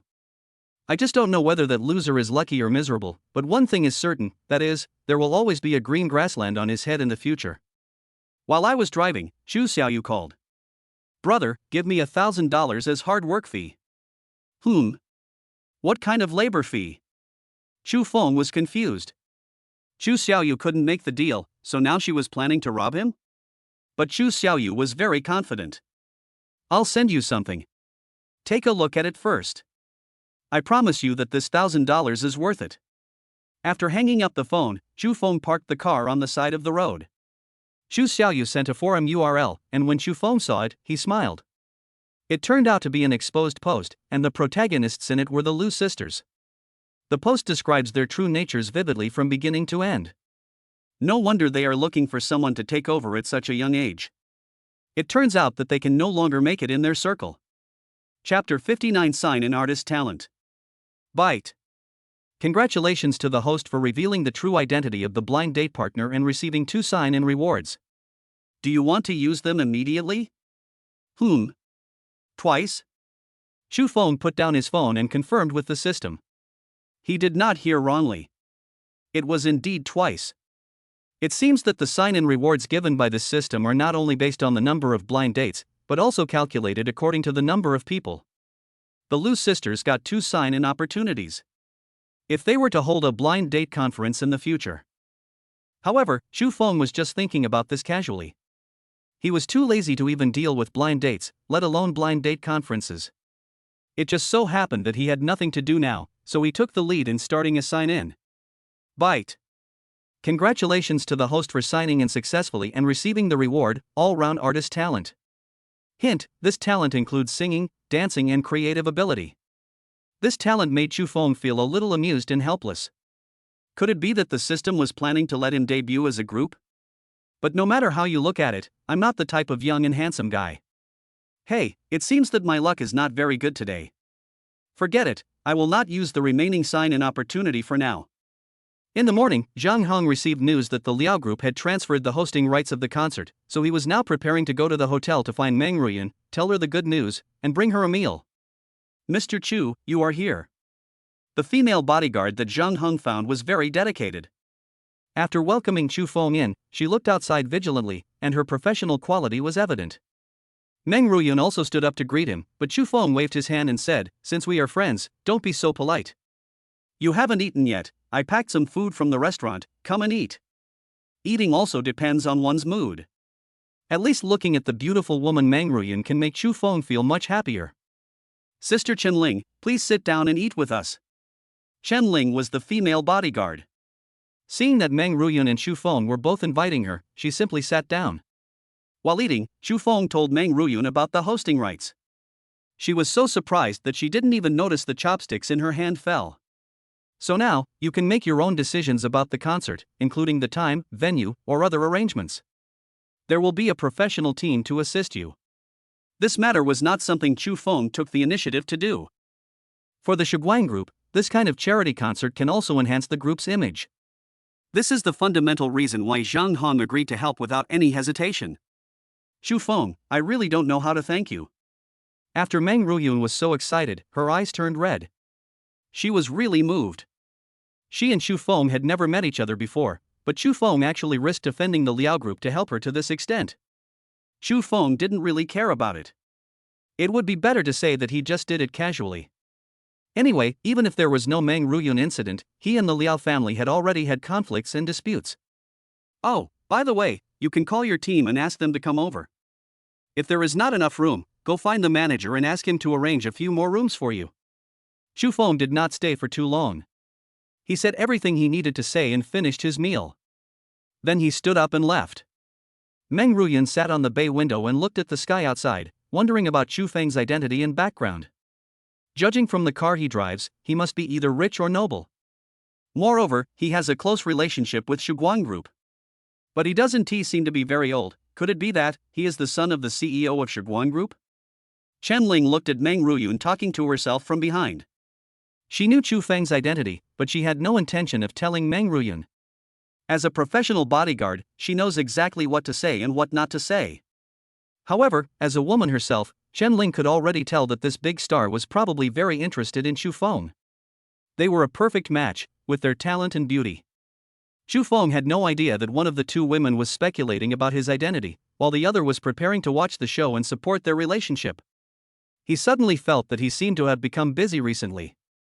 "I have no worries about food and clothing now, so why can't I stay idle? Life is all about struggle, eh?" Chu Feng found an excuse for himself and prepared to go home. As soon as he arrived at the door of his house, Chu Feng saw Qin Ran walking towards him with two little girls. "Wow, Uncle Chu, is this car yours? So cool." Qin Xiaoyu ran over directly, her eyes shining. Chu Feng found it a little funny that such a young kid actually knew what cool meant. Qin Shihan was much more steady. She greeted Chu Feng and after getting permission, she ran to the car to take a look. "You're not working today?" Chu Feng greeted Qin Ran. Qin Ran was a little embarrassed and lowered his head and said, "I drank too much yesterday. Anyway, there is nothing big going on in the company. It's enough to have Lu Hao here. I'll take a day off. It just so happens that I haven't been with Xiaohan and Xiaoyu for a long time." Chu Feng nodded. "Are you planning to take them to the park?" "I'm free, so let's go." "Good." After Chu Feng promised to take the two little girls to ride in his car next time, they walked out reluctantly. Qin Ran held Qin Shihan's hand, while Chu Feng held Qin Xiaoyu. When I walked to the gate of the community, the security guard on duty was really envious. "Sir, you have a very happy family." "Unfortunately, my wife and children are all in my hometown. I haven't seen them for almost a year." This security guard was obviously a newcomer and treated them as family. Qin Ran's face turned red. Just as he was about to explain, he heard Chu Feng say to the security guard, "You misunderstood. We are neighbors. Please open the door for us."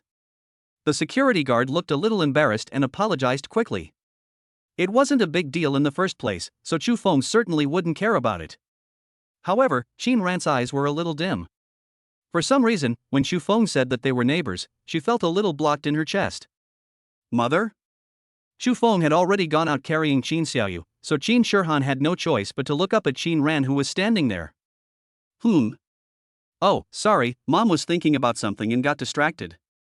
Let's go. When they arrived at the park, Qin Shihan and Qin Xiaoyu went to play with other children, so Chu Feng and Qin Ran sat down on a bench nearby. Chu Feng, I heard from Aunt Li that you were the one who sent me back yesterday. I'm sorry, I made you laugh. I didn't do anything weird, did I? Strange things? What do you mean? Hearing Chu Feng's question, Qin Ran shook his head. Nothing, but thank you anyway. After a moment of silence, Chu Feng said, if you really feel too stressed, just relax yourself at the right time. Drinking has no other effect except making you feel worse. Chapter 60 Notorious.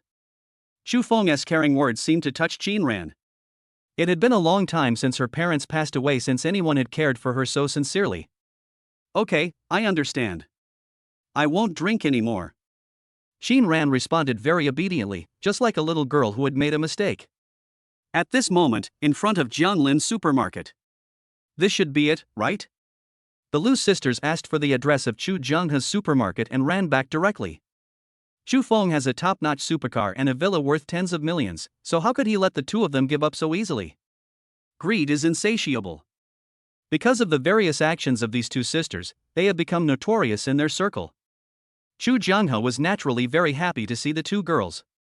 I didn't expect that my son was so capable that two girls could chase him home. Why bother with business at this time? He just asked an old neighbor to help look after it. He took the two girls home and planned to let Luo Shui take a good look at it too. Auntie, you look so young. How do you maintain your looks? Can you teach us? The Lu sisters were full of sweet words, which made the two elders very happy. However, they just greeted Chu Xiaoyu and ignored her. Chu Xiaoyu already knew the details of these two girls, but she did nothing. She just returned to her room and called Chu Feng. They went to our house? Okay, I get it. Chu Feng frowned slightly. He could never have imagined that the Lu sisters could be so shameless. Chu Feng, are you going to be busy? Qin Ran asked when he saw Chu Feng's face turn unhappy after he answered the phone. Chu Feng nodded. Well, it's not a big deal, but I have to go to my parents' place. Then you should go quickly. It's getting late. I'll take Xiaohan and Xiaoyu back later. As a smart woman, Qin Ran would not ask Chu Feng what he was going to do. Besides, Qin Ran thought that their relationship was far from that level. Chu Feng returned home and drove away. Not long after, he arrived at Jianglin community. Brother Chu Feng, you're back. As soon as Chu Feng entered the room, the Lu sisters rushed over, holding Chu Feng's arms on the left and right, looking very friendly. Chu Jianghe and Luo Shui were beaming with joy at seeing this scene. If nothing unexpected happened, their son's lifelong event would be secure. But Chu Feng didn't think so. Instead, he shook off the two people and asked directly, who asked you to come? Xiao Feng. How can you talk like that? Chu Jianghe was a little unhappy. The girl was so proactive, but he was so rude in his words. Brother Chu Feng, I know we shouldn't have ordered so many dishes just now. It's shameful to waste them. We will remember this. Please don't be angry, okay? Lu Yameng looked aggrieved, and Lu Yaqiu nodded quickly. These words made Chu Jianghe even more unhappy. Xiao Feng, what's wrong with you? What's wrong with ordering 2 more dishes when you go out to eat? It's not like you can't take it away. Luo Shui didn't say anything. She knew her son very well and knew that he was not the kind of person who would fuss over trivial matters. Could there be something fishy about this matter? Hubby, let's not get involved in the children's affairs. Let them talk on their own. Luo Shui spoke, and Chu Jianghe had no choice but to shut up. He pointed at Chu Feng, as if to warn him, and then was pulled into the bedroom by Luo Shui. Only Chu Feng and the Lu sisters were left in the living room. Chu Feng walked to the sofa and sat down, then said, I should have explained it to you clearly, right? Also, do you really think I don't know about your past? According to normal logic, Chu Feng has already said this, and anyone who has any dignity will not be able to stay here. But the Lu sisters have fully demonstrated how shameless people can be.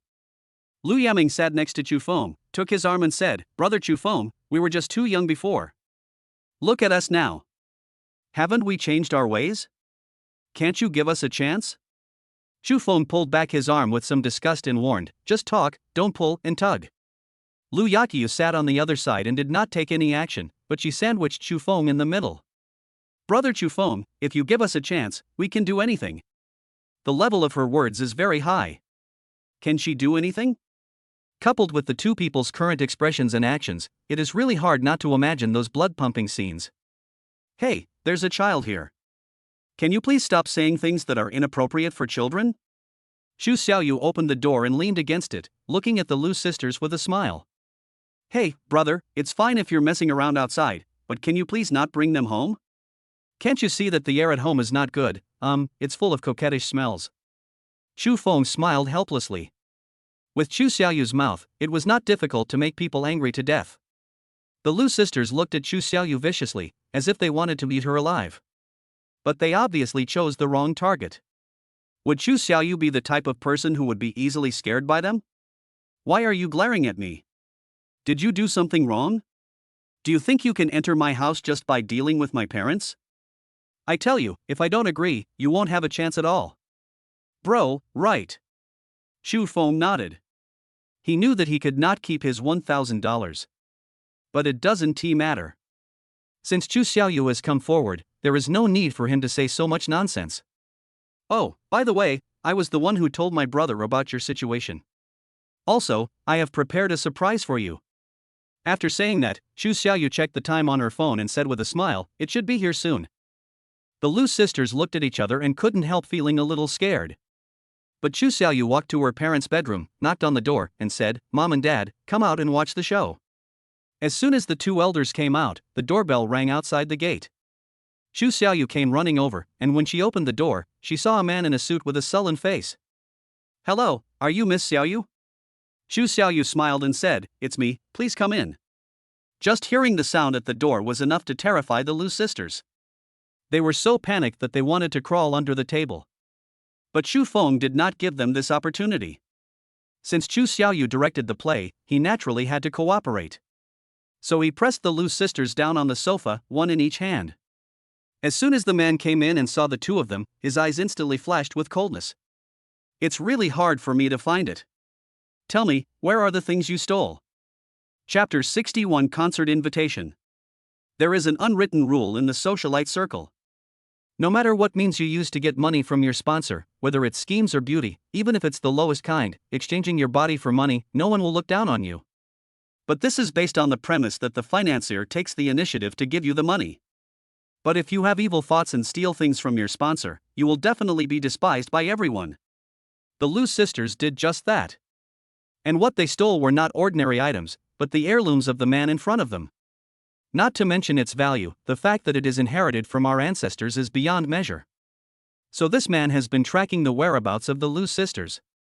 Otherwise, how could the two sisters run back to their hometown from the big city?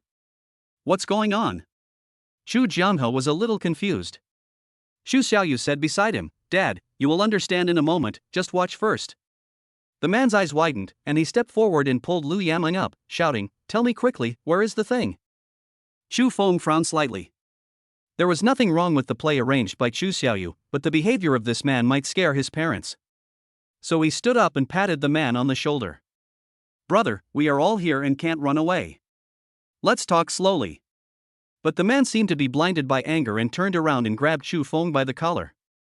You're crazy, let my brother go. Xu Xiaoyu was shocked and rushed over. But Xu Feng stopped her, grabbed the man's wrist with his hand, and exerted a little force, causing the man to turn his back in pain. This is my home, not a place for you to act recklessly. You've already scared my parents. I'm saying it again. Let's talk it over nicely. Do you understand? The man nodded hurriedly, and Xu Feng let go. However, this man was indeed too anxious just now. After being taught a lesson by Xu Feng, he calmed down and immediately bowed to Xu Jianghe and Luo Shui. Uncle, Aunt, I'm sorry, I lost my composure a little. Seeing that his attitude was not bad, Xu Feng asked him to sit down and solve the problem slowly. Anyway, as long as he is around, the Lu sisters have no chance of escaping. The man told them the whole story. Only then did Xu Jianghe and Luo Shui know about what had happened to the Lu sisters. They couldn't help but look disgusted. However, it can also be seen that they are not disgusted by the previous occupations of the two girls. As the saying goes, people laugh at poverty but not at prostitution. This has been the case in ancient times, and how can it be different now? What they hated was that these two girls stole things and cheated on them. Xu Jianghe was even more angry now. He had thought that these two girls were pretty good just now. Now thinking about it, he was really blind at that time.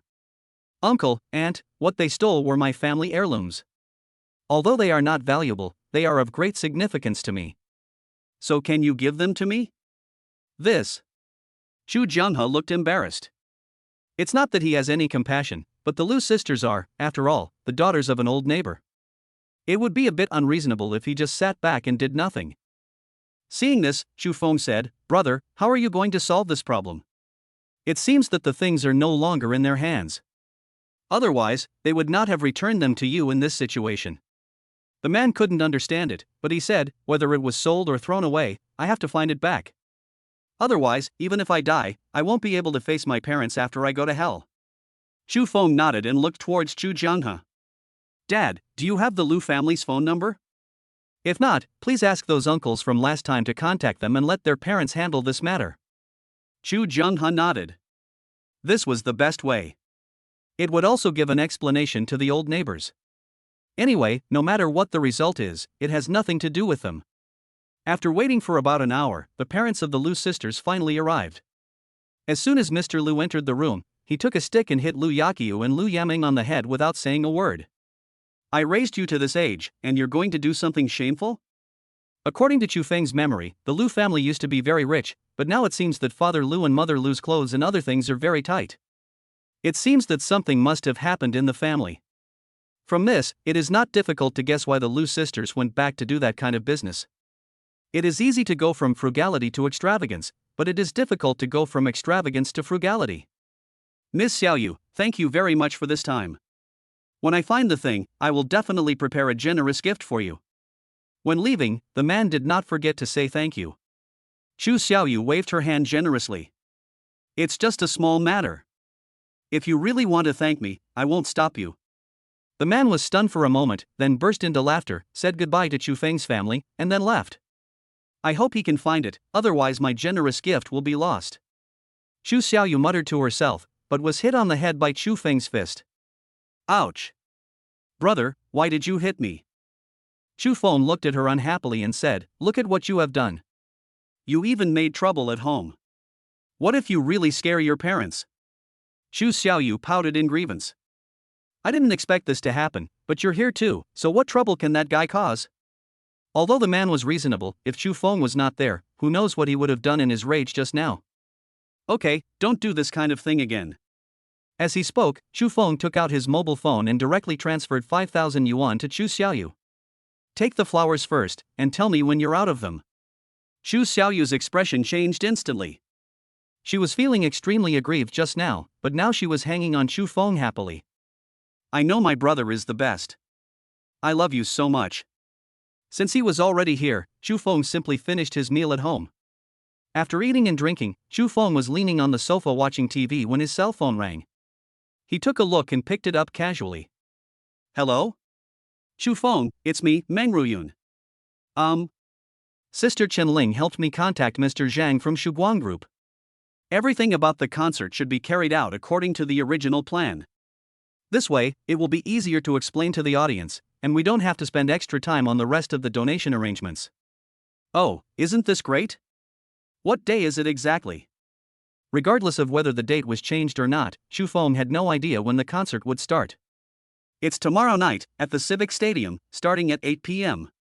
Chu Feng, do you have time?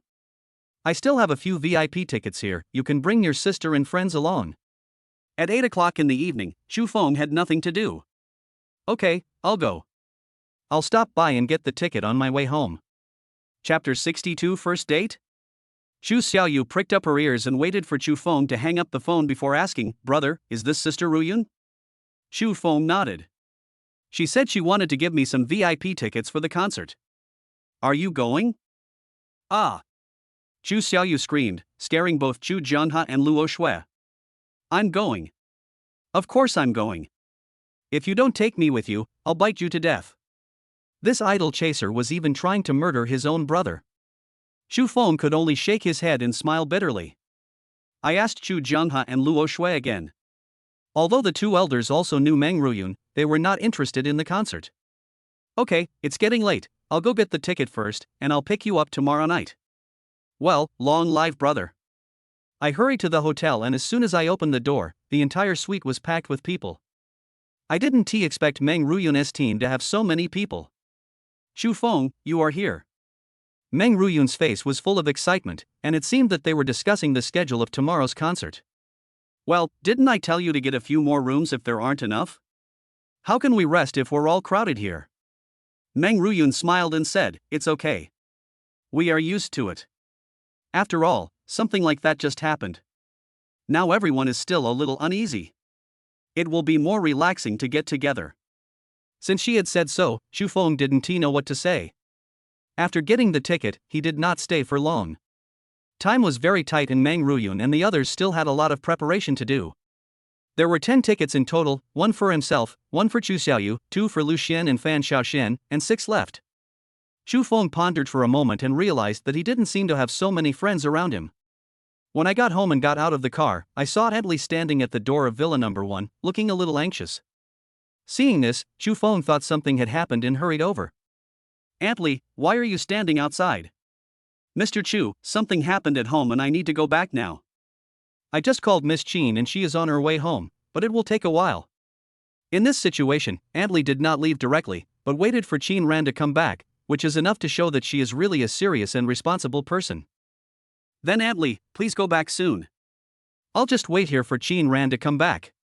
But Adley was still a little hesitant, but Shu Feng said, You still don't trust me? Go quickly, but no matter how anxious you are, you must pay attention to safety on the road. Okay, thank you very much, Mr. Chu. After watching Adley leave, Shu Feng sat down at the door and informed Lu Xian about the concert. Less than 10 minutes later, Qin Ran's car stopped at the door. Shu Feng, why are you here? Where is Adley? Oh, I just happened to come back, and I heard Adley say something happened at home, so I asked her to go back first. Qin Ran breathed a sigh of relief and said, Then why are you sitting at the door? It would be better if you could ask Adley to open the door and go in and wait. As he spoke, Qin Ran opened the door. Come in and sit for a while. Shu Feng touched the ticket in his pocket and followed him in. Do you have anything to do tomorrow night? Qin Ran, who was pouring water, heard Shu Feng's question and put down the kettle and said, Tomorrow night, there should be nothing to do. What's wrong? Shu Feng took out the ticket and shook it. Would you like to go to Meng Ruyun's concert? Qin Ran couldn't help but be stunned for a moment, thinking to himself, Is he asking me out? Why did you suddenly want to go to the concert? Shu Feng didn't notice Qin Ran's slight nervousness, but said, Nothing, I just got the ticket, so I asked you. He really didn't mean anything else, he just didn't want to waste these tickets. Qin Ran, however, was full of thoughts and nodded with a red face. If Adley can come back tomorrow, I can go. Okay, then it's settled. It's getting late, so I'll go back first. You should also go to bed early. After saying that, Shu Feng placed the ticket on the table and then turned and left. Qin Ran picked up the ticket and looked at it carefully. It seemed as if there was some inexplicable attraction on the ticket that made her smile unconsciously.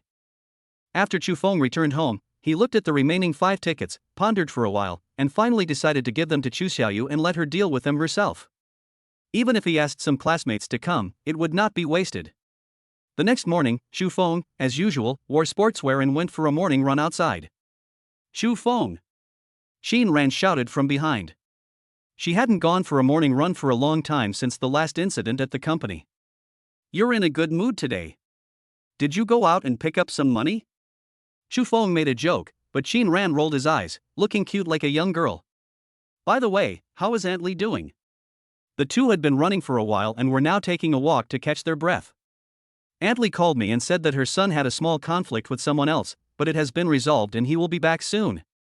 Well, that's good. Then we can go to the concert tonight, right? Hearing Shu Feng mention this, Qin Ran said softly. Then when I get off work, can you pick me up? After saying this, Qin Ran spat at herself fiercely. Her tone sounded like she was acting coquettishly with her boyfriend. But he secretly glanced at Shu Feng and saw that he didn't notice, so he couldn't help but breathe a sigh of relief. Okay, then it's settled. When you're about to get off work, let me know and I'll pick you up. The two of them went back to their respective homes. Qin Ran still had to go to the company. Shu Feng had nothing to do, so he was just preparing to print out the recipes in his mind and bind them into a book. This recipe book will undoubtedly become the foundation of the restaurant in the future, so he will only give it to the chef, that is, Fan Xiaoshuan's father. To be honest, Chu Feng didn't really value these things. Anyway, he is not short of money now, and he can spend it freely. I am afraid he will never spend all his savings in his lifetime. But this is how the world is. The easier it is to get something, the more suspicious it will arouse, so he makes it so mysterious. Before I knew it, the morning had passed. Chu Feng has also typed out hundreds of recipes on the computer. It includes cold dishes, hot dishes, soups, desserts, and some gourmet dishes. In detail, even someone with some basic cooking skills can make it successfully as long as they follow the recipe completely. He checked it carefully again to make sure there were no omissions, then he copied it to a USB drive and prepared to find a printing shop to print it out. But as soon as I went out, I heard the sound of quarreling. And one of the voices inside was Aunt Lee's. Security guard Zhang Long happened to pass by the door, and Chu Feng immediately called him. Zhang Long, what happened? Chapter 63, It's like being possessed by a demon. Mr. Chu, the patrol officer just notified me that something happened at the entrance of Villa Number 1. I was just about to go take a look. After listening to Zhang Long, Chu Feng said, let's go. I'll go with you. Zhang Long knew that Chu Feng had a good relationship with Miss Qin from Villa Number 1, so he naturally would not refuse. The two rushed to the door of Villa Number 1 and saw another security guard pulling a man who looked to be around 30 years old. The man had a hideous face and his skin was a sickly pale color. Aunt Li stood at the door of the villa, tears streaming down her face. Qin Shirhan and Qin Xiaoyu curiously poked their heads out, but were gently coaxed back by her. Zhang Long rushed forward and helped his colleagues stop the man. What's going on? What are you doing? Damn it, this is our family affair. What does it have to do with you bunch of watchdogs? Get out of here. This man's attitude is very arrogant, but he is just relying on his stupidity. Anyone who can work as a security guard in a residential area of the level of Jinlong Bay must be quite skilled. If he wasn't concerned about getting complained about, Zhang Long alone could have beaten this man to a pulp. Chu Feng ignored the man, but walked to the door and gently patted Aunt Li on the back. What's going on? Aunt Li, who is he? Hearing Chu Feng's question, Aunt Li covered her mouth and sobbed, shaking her head and unable to speak. Uncle Chu, that's a bad guy. He just cursed at me, and his curses were really ugly. Qin Xiaoyu poked her head out again and told Chu Feng about everything. Seeing that Aunt Li was a little excited, Chu Feng opened the door, squatted on the ground and hugged the two little girls in his arms.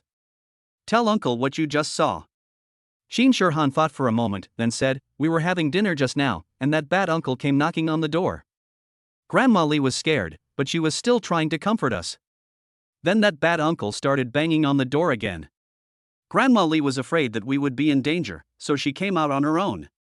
Qin Shirhan recounted the incident very objectively, allowing Chu Feng to understand what had happened. Qin Xiaoyu looked at Aunt Li, and then whispered, Uncle Chu, let me tell you, that bad uncle seems to be Grandma Li's son. Son? Chu Feng turned his head and glanced at the man. It was true that he did look somewhat similar to Aunt Li. Okay, Xiaohan, Xiaoyu, Uncle wants to ask you, do you like Grandma Li? The two little girls nodded without hesitation. Besides my mother and Uncle Chu, Grandma Li is the one who loves me the most. Listening to Qin Xiaoyu's words, Chu Feng nodded with satisfaction. Now Grandma Li is very scared and sad. Can you comfort her? Leave the rest to Uncle. Good. The two little girls agreed readily, then ran to Aunt Li together and dragged her into the house one after the other. You. Aunt Li, please accompany them into the house first. I will take care of these things.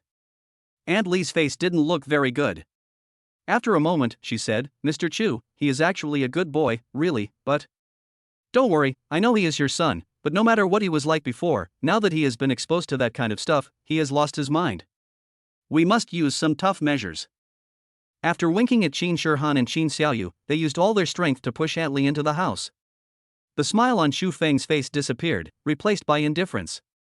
As the saying goes, filial piety is the most important virtue. If a person does not even respect his parents, then he has lost the bottom line as a human being. Seeing Aunt Li enter the room, the man struggled even harder. Zhang Long and his colleagues couldn't take any action, so they could only try their best to stop them. Zhang Long, let go. Hearing Chu Feng's words, Zhang Long looked back in confusion. Seeing Chu Feng nod, he gritted his teeth and winked at his colleague, and the two of them immediately stepped aside. The obstructing force suddenly disappeared, and the man lost his balance and fell directly to the ground. Just as he was about to get up, he suddenly felt a sharp pain in his waist and abdomen, and the huge force made him roll out. This was not the end. He endured the pain and was about to curse when his collar tightened and he was pulled up. The slaps were slapped on his face as if they were free, leaving him no time to even beg for mercy. "Mr. Chu, it's almost done." Zhang Long was watching from the side with his heart trembling with fear. The man's face had been beaten into a pig's head by Chu Feng, and several teeth had flew out. As soon as Chu Feng let go, the man collapsed to the ground like a puddle of mud. Zhang Long, call the drug rehabilitation center and ask them to pick him up. "Oh, I'll call right away." Anyone with a discerning eye could see that this man's illness and madness must have been caused by something that could make a person lose everything. Chu Feng squatted down and looked straight at the man. "Aunt Lee said you were a good kid, but to be honest, I don't see it. No matter what your reason was for touching those things, you have done something extremely rebellious." Tears flowed from the man's swollen face, and it was unclear whether it was out of pain or regret. "I'll give you a chance now. After you go in, quit these things and stop being half human and half ghost. If you do it again, I will turn you into a real wandering ghost." After handing the man over to Zhang Long, Chu Feng turned back to the villa and knocked on the door. Qin Shuhan hurriedly opened the door. As soon as he entered the door, Chu Feng saw Qin Xiaoyu took out all of his favorite snacks and gave them to Aunt Lee. After Qin Shuhan ran back, she carefully used a tissue to wipe Aunt Lee's tears. "Mr. Chu, Chu Feng said directly, he has been taken away. Aunt Lee, now is not the time to be soft-hearted. He can still be saved. You don't want to see him in a half-human state all the time, do you?" Knowing that Chu Feng's approach was the most correct, Aunt Lee had also advised her son before. "But those things are like demons. Nothing happens when you are sober, but once they start to break out, it is like being possessed by a demon. Don't worry, I will pay for the relevant expenses. Everything will be fine after a while." Thank you. Aunt Lee didn't know what else to say except thank you. Fortunately, there were Qin Shuhan and Qin Xiaoyu, who were like two little sons and quickly helped Aunt Lee dispel the haze. Chu Feng specially called Qin Han and told her about this matter. How could this happen? Aunt Lee is such an honest person, how could her son touch that kind of thing? Chu Feng knew very well that perhaps this matter was not initiated by Aunt Lee's son, and it was very likely that he was deceived. But no matter what, now that things have come to this, he will always have to pay the price for his actions. Chapter 64 Chu Xiaoyu as a scalper. Before Chu Feng left, he told Aunt Lee that Qin Ran would be back late that night. Aunt Lee did not ask any further questions, but assured Chu Feng that she would take good care of Qin Shuhan and Qin Xiaoyu. It can be seen that she really treats the two little girls as her own granddaughters. He would print out the recipes at a nearby printing shop and bind them into books, and that would be considered completing his work. Before 5 o'clock in the afternoon, Qin Ran sent a WeChat message to Chu Feng, saying that he could leave work. Chu Feng did not drive the poison car, after all, he had to pick up Chu Xiaoyu later. This supercar is good in every way except that these two seats are a bit inconvenient in most situations. I haven't driven my Civic for a few days and I'm actually a little uncomfortable with it. When he arrived at Qin's pharmaceutical company, the security guard at the door already knew Chu Feng. He exchanged a few words and then opened the door for him. When they reached the downstairs of the office building, Chu Feng sent a WeChat message to Qin Ran, asking her to come downstairs. Soon, the bright and charming Qin Ran appeared in sight. It can be seen that she dressed up specially today. She is already incredibly beautiful with light makeup on ordinary days, and after being dressed up so carefully, she is even more eye-catching. Even Chu Feng couldn't help but take a few more glances. Qin Ran got in the car and asked curiously, "Why are you driving this car today?" After she finished speaking, she didn't hear Chu Feng's reply. She turned her head and found that Chu Feng was staring at her. "What are you looking at?" Qin Han's face flushed, and she felt very shy when he looked at her like that. Chu Feng also came back to his senses and scratched his hair awkwardly. "Nothing, I just felt that you looked a little different today, like you looked better than usual." Kiran's face turned even redder and his heartbeat started to speed up. Humph, men's words are deceitful. Who knows whether what you say is true or false? Although she said this, she was still very happy in her heart. After all, which woman doesn't like compliments from others? As for her questions just now, they were all thrown behind her mind. "It's still early, let's go have a meal first." Shin Ran didn't have any objections, but just said that he hadn't eaten hot pot for a long time. Okay, let's eat hot pot. Wait a minute, I'll call my sister and ask her if she's done packing. Ah. Shin Ran was a little surprised. Could it be that Chu Feng had made an appointment with more than just her today? Chu Feng was stunned for a moment, then he said, yes, I forgot to tell you, my sister is also going to the concert, and my buddy and his girlfriend are also there. It won't be inconvenient, right? No. Shin Ran waved his hand quickly and said, then ask them to come and eat together. It will be more lively this way. Although his expression did not change, Kiran could not help but feel a little disappointed. She originally thought that Chu Feng had just made an appointment with her alone today, which also explained why Chu Feng drove out in this car today. When we arrived at Jianglin Community, Xu Xiaoyu was already waiting at the door. Seeing that there was someone in the passenger seat, she immediately sat in the back seat. Brother, who is this beautiful sister? Come on, introduce her to me. Chu Feng said directly, her name is Qin Ran, she is my friend, a real strong woman. Xu Xiaoyu was too tired to complain about Chu Feng's emotional intelligence. How could you introduce girls like this? Hello, Sister Qin Ran. I'm Chu Xiaoyu. Just call me Xiaoyu. Don't bother with my brother. He's just a blockhead. Qin Ran felt that Chu Xiaoyu's evaluation of Chu Feng was very pertinent. He turned around and said with a smile, hello, I'm Qin Ran, your brother's friend. Wow! Xu Xiaoyu exclaimed, and then she said, Sister Qin Ran, I didn't realize just now that you were so beautiful, you were simply a fairy descending to earth. Although Xu Xiaoyu's words were not exaggerated, they still made Qin Ran blush. Brother, tell me the truth, when did you meet such a beautiful sister? No wonder you are not in a hurry when your parents urge you to find a partner, it turns out you already have a target. Xu Feng knew Xu Xiaoyu well. If he continued talking at this time, she would just keep talking. So he simply shut up and drove obediently. Qin Ran quickly said, Xiaoyu, you misunderstood. Your brother and I are just friends. We are not the kind of relationship you think. Xu Xiaoyu couldn't hide the disappointment on her face. That's what I said. How can my brother be worthy of a fairy? He's not even worthy enough to carry her shoes. Xu Feng rolled his eyes. He really didn't want to bother with this treacherous sister. But generally speaking, Qin Ran and Xu Xiaoyu got along very well. They didn't give Chu Feng any chance to interrupt them, and the two sisters chatted animatedly. Sometimes they talk about cosmetics, sometimes they talk about the entertainment industry, there is always something to talk about. This situation became even more terrifying after arriving at the hot pot restaurant. Chu Feng finally understood what 3 women in one drama meant. Together with Fan Xiaoxian, the voices of the 3 of them far surpassed those of a group of ducks. Chu Feng and Lu Xian looked at each other in silence, and could only go get the drinks and seasonings on their own. Chu Feng, you are really good. When did you meet such a beautiful lady? Lu Xian never speaks seriously, especially when Fan Xiaoxian is not around. Don't talk nonsense, she's just a friend. She also lives in Jinlong Bay and has 2 daughters. Damn, a rich woman. But you're not short of money now, so you don't need to rely on a rich woman. Lu Xian's words became more and more outrageous. Fortunately, after being glared at by Chu Feng, he restrained himself. After the meal, Qin Ran became familiar with them. It's almost time, we should go. Starting from the hot pot restaurant, 2 cars headed straight to the concert venue.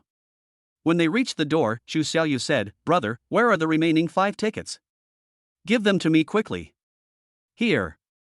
Xu Xiaoyu grabbed the ticket and got off the car, running towards the gate in a hurry. What is Xiaoyu going to do? Kiran asked curiously. Xu Feng curled his lips and said, according to my guess, she should have gone to be a scalper. Ah? Yellow cattle? Qin Ran's face was full of disbelief. Given Xu Feng's conditions, how could his sister do such a thing? There's nothing to be surprised about. This girl is just a money grubber. From childhood to adulthood, I have never seen her spend a penny of her own money. Qin Ran covered her mouth and smiled, and her beautiful curved eyes were even more charming. Okay, let's go too. It's almost time to check our tickets. The 4 of them walked towards the entrance together. When they were still some distance away, they saw Xu Xiaoyu shouting over there. This girl actually became a scalper. But you know what, there are quite a few people who are willing to buy high-priced tickets, especially VIP tickets. Soon a lot of people gathered around. The security guard was unhappy when there were too many people on her side. He immediately came over to drive away the crowd and wanted to drive Chu Xiaoyu away as well. When Chu Feng and the others walked over, they just happened to hear Chu Xiaoyu loudly say, "Just chase them away, why are you doing this?" Chapter 65, Piss Off Teammates. Do it? Upon hearing that Chu Xiaoyu might have been wronged, Chu Feng and the other three immediately pushed through the crowd and squeezed in. Then I saw a security guard grabbing Chu Xiaoyu's wrist, with an unconcealable lewd smile on his face. "Let me go." Chu Xiaoyu struggled violently, trying to break free from the security guard's hands. But she was no match for the tall and strong security guard. No matter how hard she tried, it was in vain. "It is forbidden to resell tickets here. Since you have been caught, come with me and let me question you." The security guard did not look serious at all in performing his duties. Instead, he was nonchalant and his tone was even more frivolous. "You are worthy of being my brother? Bah! If you don't let me go, I promise you will regret it." "Regret? I've never regretted anything in my life." As soon as he finished speaking, the security guard was about to drag Chu Xiaoyu away. However, as he turned around, his eyes went dark and he flew backwards like a cannonball. If the crowd had not dodged in time, he would have been knocked down. "Xiaoyu, are you okay?" Qin Ran hurried to Chu Xiaoyu and looked at her carefully. Seeing that she was not injured, I felt relieved. "Who hit me, you bastard?" The security guard struggled to get up from the ground. Chu Feng's kick had seriously injured him, and there was even blood at the corner of his mouth. Hearing this guy dare to curse, Lu Xian couldn't stand it anymore. He rushed up and kicked him in the face. The commotion here also attracted other security guards. But instead of asking the reason, they saw their companions being beaten and started attacking without saying a word. Seeing that the situation was not going to end well, Chu Feng said directly, "Lu Xian, protect Xiaoyu and the others." After saying that, he walked towards the group of security guards. There was an evil smile on his face, but his eyes were filled with anger. He would not show any mercy to such a person who wanted to do evil by taking chicken feathers as a token of authority. The security guard's job is to maintain law and order at the scene, but instead they became the source of chaos. Chu Feng grabbed a security guard's arm and twisted it hard, breaking his arm abruptly. Another kick came towards his waist and abdomen, but he was the first to arrive and used the same method to retaliate, kicking the other person's leg into a deformed state. The sound of broken bones and the miserable howling made the onlookers feel a little scared. I've seen a lot of street fights, but I've never seen one where every move was so brutal. But no one condemned Chu Feng's somewhat extreme behavior. Everyone saw the right and wrong. Even if there are regulations prohibiting the reselling of scalp tickets, the security guard can safely drive Chu Xiaoyu away instead of directly taking physical action. Besides, the security guard just now clearly had bad intentions. He said he wanted to take Chu Xiaoyu away for questioning. Who knows what he was thinking? "Okay. Kill these bastards." Someone screamed loudly, which immediately attracted resonance. However, no matter how impulsive the remaining security guards were, they knew that Chu Feng was not someone who could be easily dealt with. They dared not engage in combat with him and could not help but retreat. The staff also informed the organizer, who was the person in charge sent by Shiguang Group, about what happened here. They rushed to the scene immediately, only to see a mess. When the person in charge saw Chu Feng, he immediately broke out in a sweat. Others didn't know Chu Feng, but he did. Moreover, he hired all the security guards, and the one who first teased Chu Xiaoyu was his brother-in-law. As the saying goes, good things should be kept within the family. Once he got the position of concert director, of course he wanted to let his own people make the money. But it would be bad for them to have a conflict with anyone. Even if they are some rich second generations, they might consider the reputation of Shiguang Group and not pursue the matter further. But the person who happened to be offended was the major shareholder of the group, which was tantamount to seeking death. But the person in charge has to show up at this time, otherwise, things will only get worse. So he could only bite the bullet and walked over, bowed, and said, "Mr. Chu, I am the person in charge of this concert, Before the person in charge could finish, Chu Feng interrupted him and said, "Okay, you are the person in charge, right?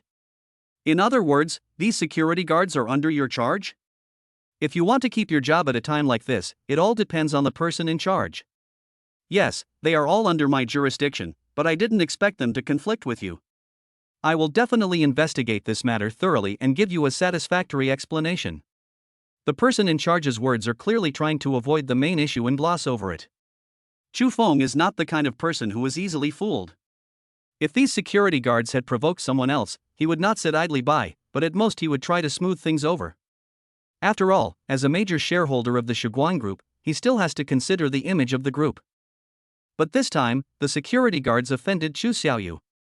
If I hadn't been there, given the arrogance of these security guards, who knows what kind of danger they would encounter? Whether they will explain or not is not the point. I want to know now, who hired these security guards? The group has so many security personnel, do they need to find people from outside? Needless to say, the quality of Shiguang Group's employees is absolutely top-notch. Instead of using the existing person, they insist on looking for another one. I don't know what's in the head of this person in charge. Seeing that he couldn't fool the police, the person in charge wanted to distance himself from the matter. As long as he didn't admit that he hired the security guards, he would at most be charged with dereliction of duty and have his salary and bonus deducted, but at least he could keep his job.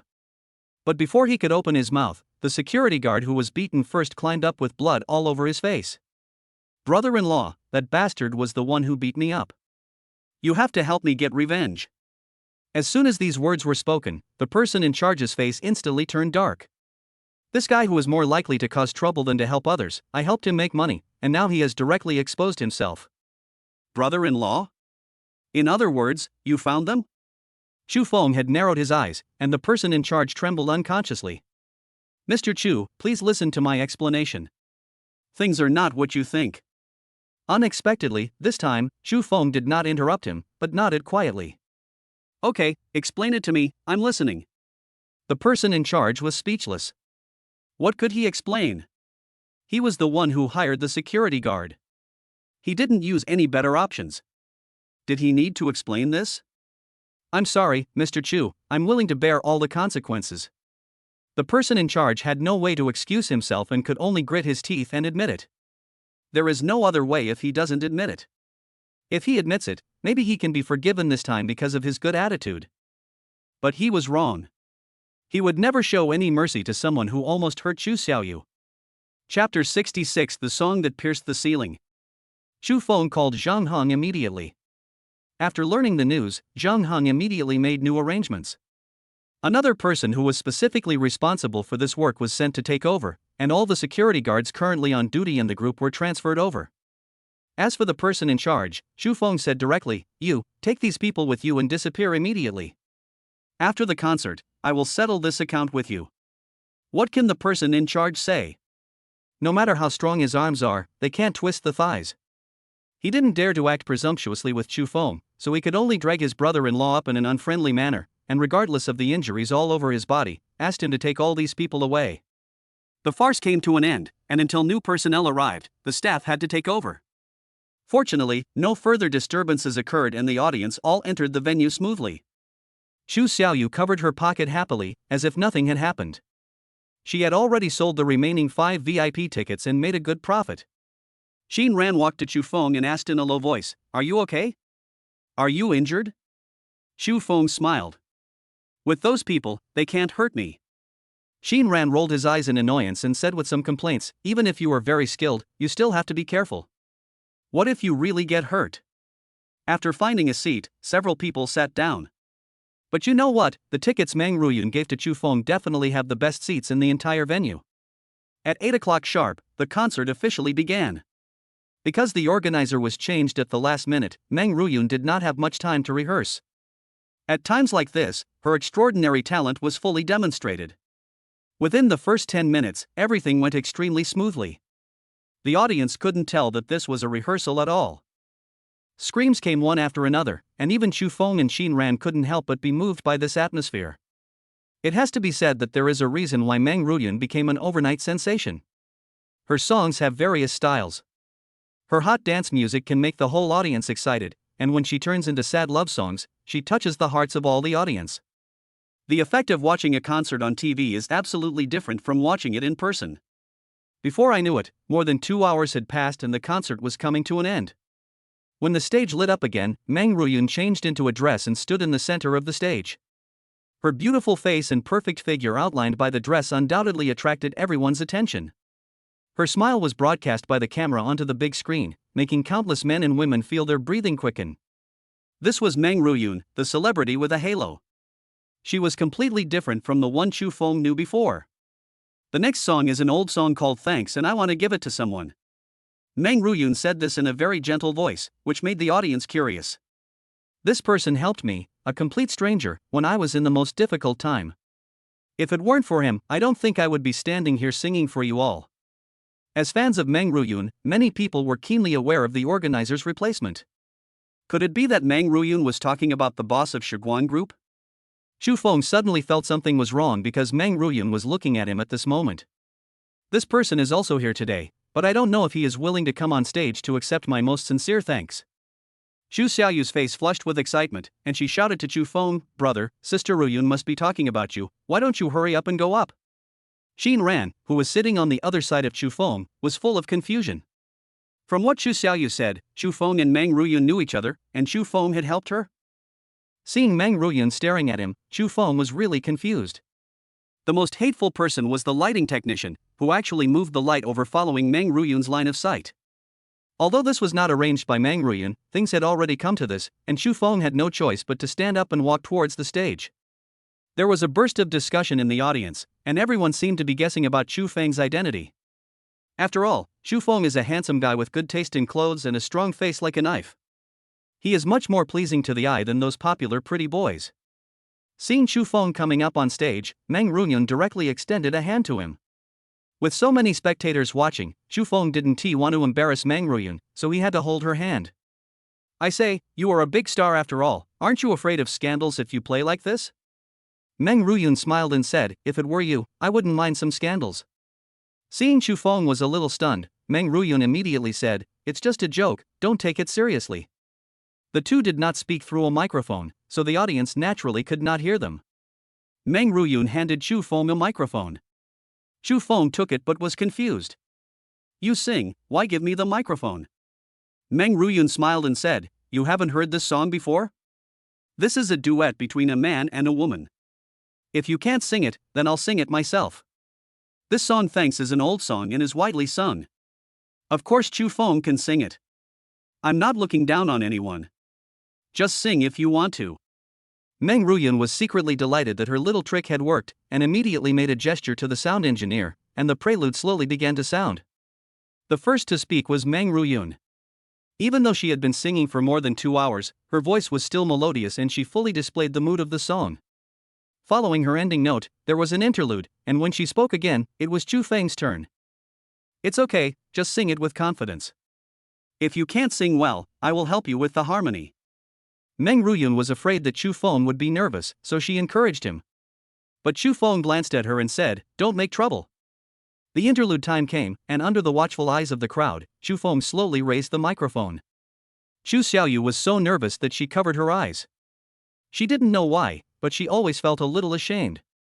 It's not like she hasn't heard Chu Feng sing before. Although it can't be said to be bad, it's not that good either. But when Chu Feng really opened his mouth, Xu Xiaoyu was dumbfounded. Not only him, but all the audience were stunned. With Meng Ruyun as a role model, the audience didn't think there would be any surprises even if Chu Feng could sing. But the reality was beyond their expectations. Chu Feng completely demonstrated what it meant to be kneeling down upon hearing someone speak. When that deep voice sounded, everyone seemed to be in the story, as if they had become the protagonist of the movie and felt all the emotions contained in the song. Meng Ruyun was also stunned. Her singing was already at the ceiling level, but she didn't expect that Chu Feng would open his mouth and directly pierce through the ceiling. Chapter 67 Dangers After the Concert. Until the end of the song, the perfect cooperation between the two made the whole audience silent. All the audience seemed to be immersed in the scene and could not extricate themselves from it at all.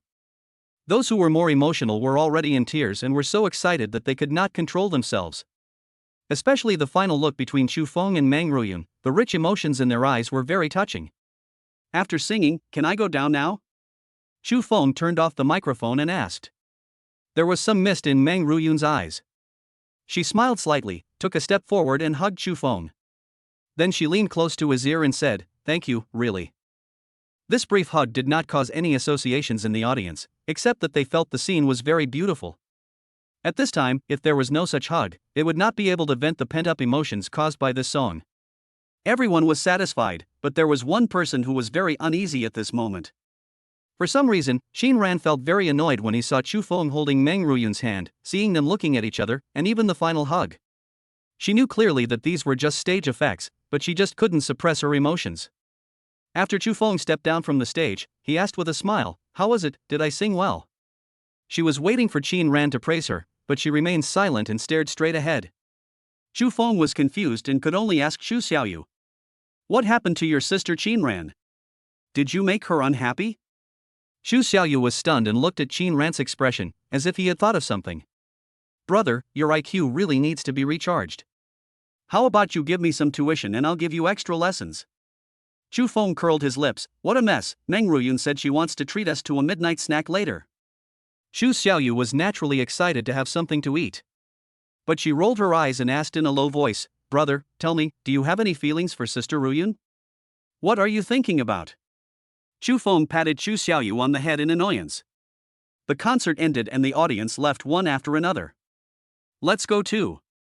Several people stood up and prepared to return to the parking lot. Seeing Lu Xian was about to drive, Chu Feng said, "Meng Ruyun said she would treat us to a midnight snack later. Do you want to go?" Lu Xian and Fan Xiaoxian are also loyal fans. How could they not go when their idol invited them to dinner? They immediately agreed excitedly. "Qin Ran, let's go together. We're going the same way anyway. I'll take you back," Chu Feng said with a smile. But Qin Ran changed his usual behavior and said with a sullen face, "Forget it, I won't go. I have a meeting tomorrow morning." "Well, you clearly said before that we could come any later today, why did you suddenly change your mind?" Chu Feng thought about it and decided that he could eat at any time and there was no need to delay his work. So he wanted Lu Xian to bring Chu Xiaoyu to wait for Meng Ruyun here, and he would send Qin Ran home first. But just as he was about to speak, he saw two people running towards him with panicked looks on their faces. Chu Feng found that the two looked familiar and immediately thought, "Aren't they Meng Ruyun's assistants? Mr. Chu, Ruyun is in trouble." Upon hearing this, everyone was stunned. "Don't be anxious, tell me slowly, what happened to her?" After Chu Feng finished speaking, he noticed that there seemed to be blood on the assistant's wrist and immediately realized that something was wrong. When we were about to leave from the backstage, a group of people suddenly rushed in. They started beating us without saying a word. We asked Ruyun to run away through the small door, but we couldn't stop them. They chased us out anyway. After listening to the assistant, Chu Feng immediately said, "Lu Xian, help me send Qin Ran home. I'll go over and take a look." Qin Ran had not expected this to happen, and hurriedly said, "Don't worry about me now. Let Lu Xian go with you, so that you too can have someone to take care of you." Chu Feng and Lu Xian looked at each other and immediately ran in the direction the assistant pointed. Meng Ruyun was very scared now. After she ran out from the back door, there was no one around and she couldn't even call for help. She was not stupid. She was wearing high heels, so it would be strange for her to outrun the other person. So the first thing she thought of was to hide and wait for rescue. The assistants would definitely notify the security guards and Chu Feng and the others. As long as they arrived, they would be safe. So Meng Ruyun looked around and immediately hid behind a bush of flowers that was half a person's height. There weren't many places to hide here, so she had no choice. She had just hidden herself when she heard the sound of chaotic footsteps. "Where's her? It's so empty here, she can't run far, look around for her." Meng Ruyun knew that it was only a matter of time before she was discovered, so she could only close her eyes and hope to be rescued. The sound of footsteps was getting closer, making her heart beat faster and faster. But she didn't dare to move, for fear of being discovered sooner. "So you are here. It's easy for me to find you." Meng Ruyun's heart sank. It was over. She was finally found by the other party.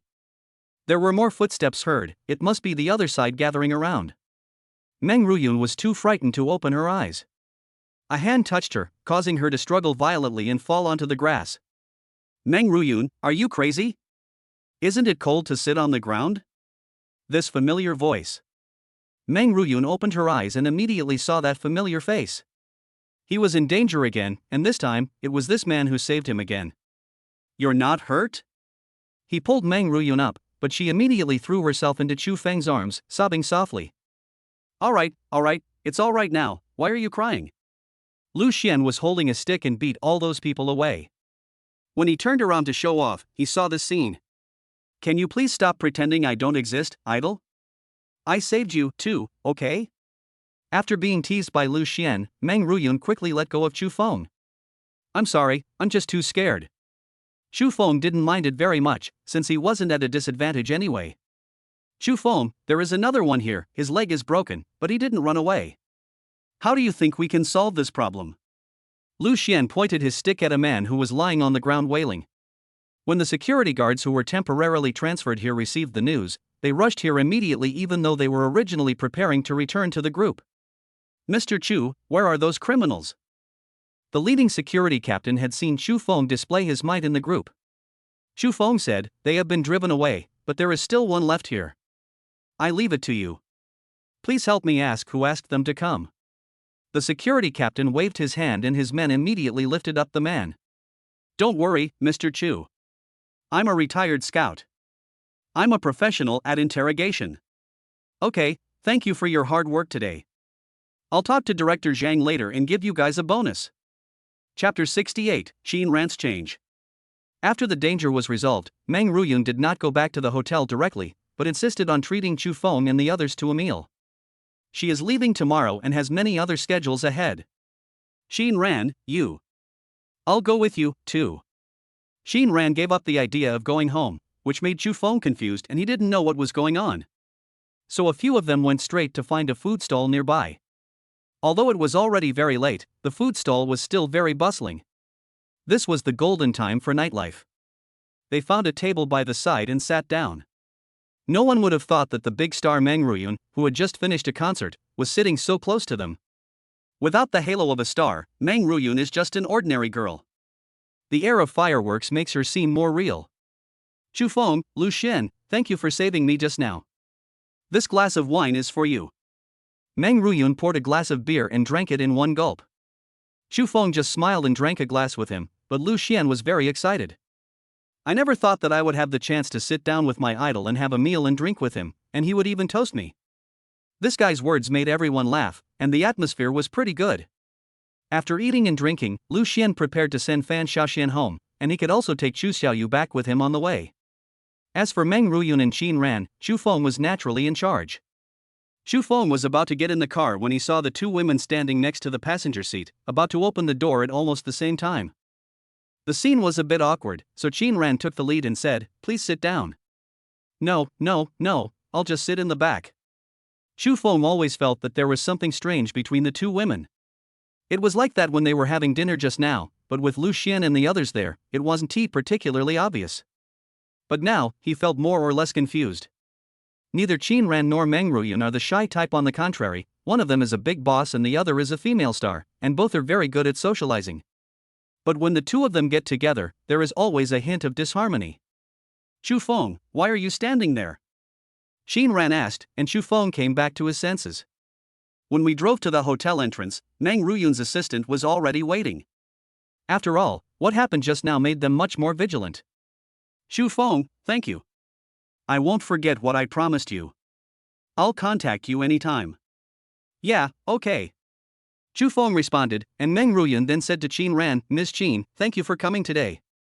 I hope we can have a meal together again in the future. Okay, take care of yourself. After watching Meng Ruyun enter the hotel, Chu Feng drove back to Jinlong Bay.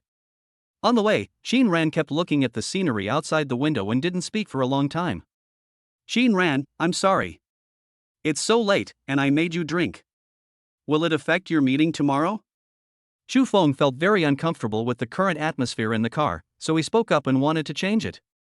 When Xin Ran heard his words, he turned his head and looked at him, then said listlessly, "It's okay, I'm used to it anyway." She answered like this, and Chu Feng had no way to respond.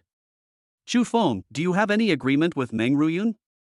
Xin Ran finally took the initiative to speak.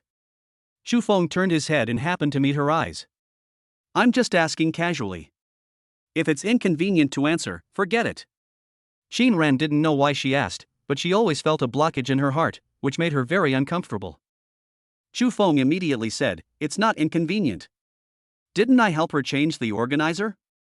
In exchange, when the hotel opens, she has to help me promote it." That's it. After Xin Ran heard this, the uncomfortable feeling disappeared a lot. But when she thought of Meng Ruyun hugging Xu Feng on the stage, she was still very unhappy. The car stopped at the entrance of Villa Number 1. Xu Feng looked at Qin Ran, but found that she seemed to be distracted and didn't realize that she had arrived home. Kiran? Xu Feng pointed outside, and Qin Ran came back to his senses. Oh, sorry, I was just thinking about something. Thank you for taking me back. Having said that, Qin Ran was about to get off the car. But as soon as her hand touched the car door, Xu Feng immediately grabbed her. In an instant, Qin Ran's heartbeat quickened, his face felt a little hot, and he even had a strange feeling of anticipation. She turned around nervously and asked, Xu Feng, what's wrong? Xu Feng smiled at her, which made her breathing a little difficult. Click. A light sound came from below, and Xu Feng finally said, the seatbelt hasn't been unfastened yet, how are you getting out of the car? At that moment just now, countless possibilities flashed through Qin Ran's mind. She even began to think about how she should deal with each possible event. But who could have thought that the result would be like this? She could feel her face getting hot and she felt like she was about to explode with shame. So she hurriedly shook off Xu Feng's hand and opened the car door. I am very happy today, thank you for taking me to the concert. After saying that, she quickly ran to the door, opened it and rushed in. Xu Feng scratched his hair.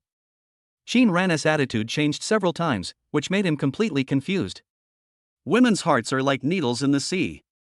I really can't understand them. Forget it, go home and sleep. Qin Ran leaned against the gate and listened to the sound of Xu Feng driving away, and couldn't help but breathe a sigh of relief. Qin Ran, what is wrong with you?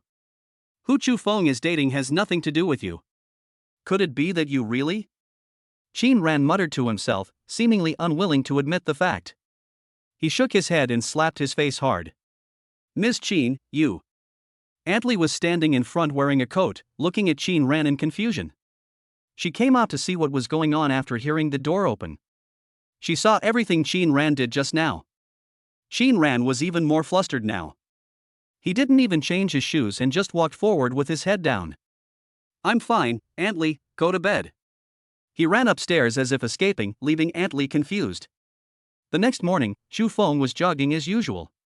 When passing by Villa Number 1, he turned his head and saw Qin Ran's back as he was about to enter the door. It seemed that he had just come back from shopping. Kiran, good morning. Xu Feng shouted, but Qin Ran walked straight in and closed the door with a bang. Didn't you hear? Xu Feng didn't pay much attention to it and ran back home directly. But he didn't know that Qin Ran was a little flustered at the moment. It's not that she didn't hear Xu Feng calling her, but she hid subconsciously. Xu Feng's original plan today was to attend the interview as an investor. The hotel is very large, and the staff from Fan Xiaoshuan's family are obviously not enough.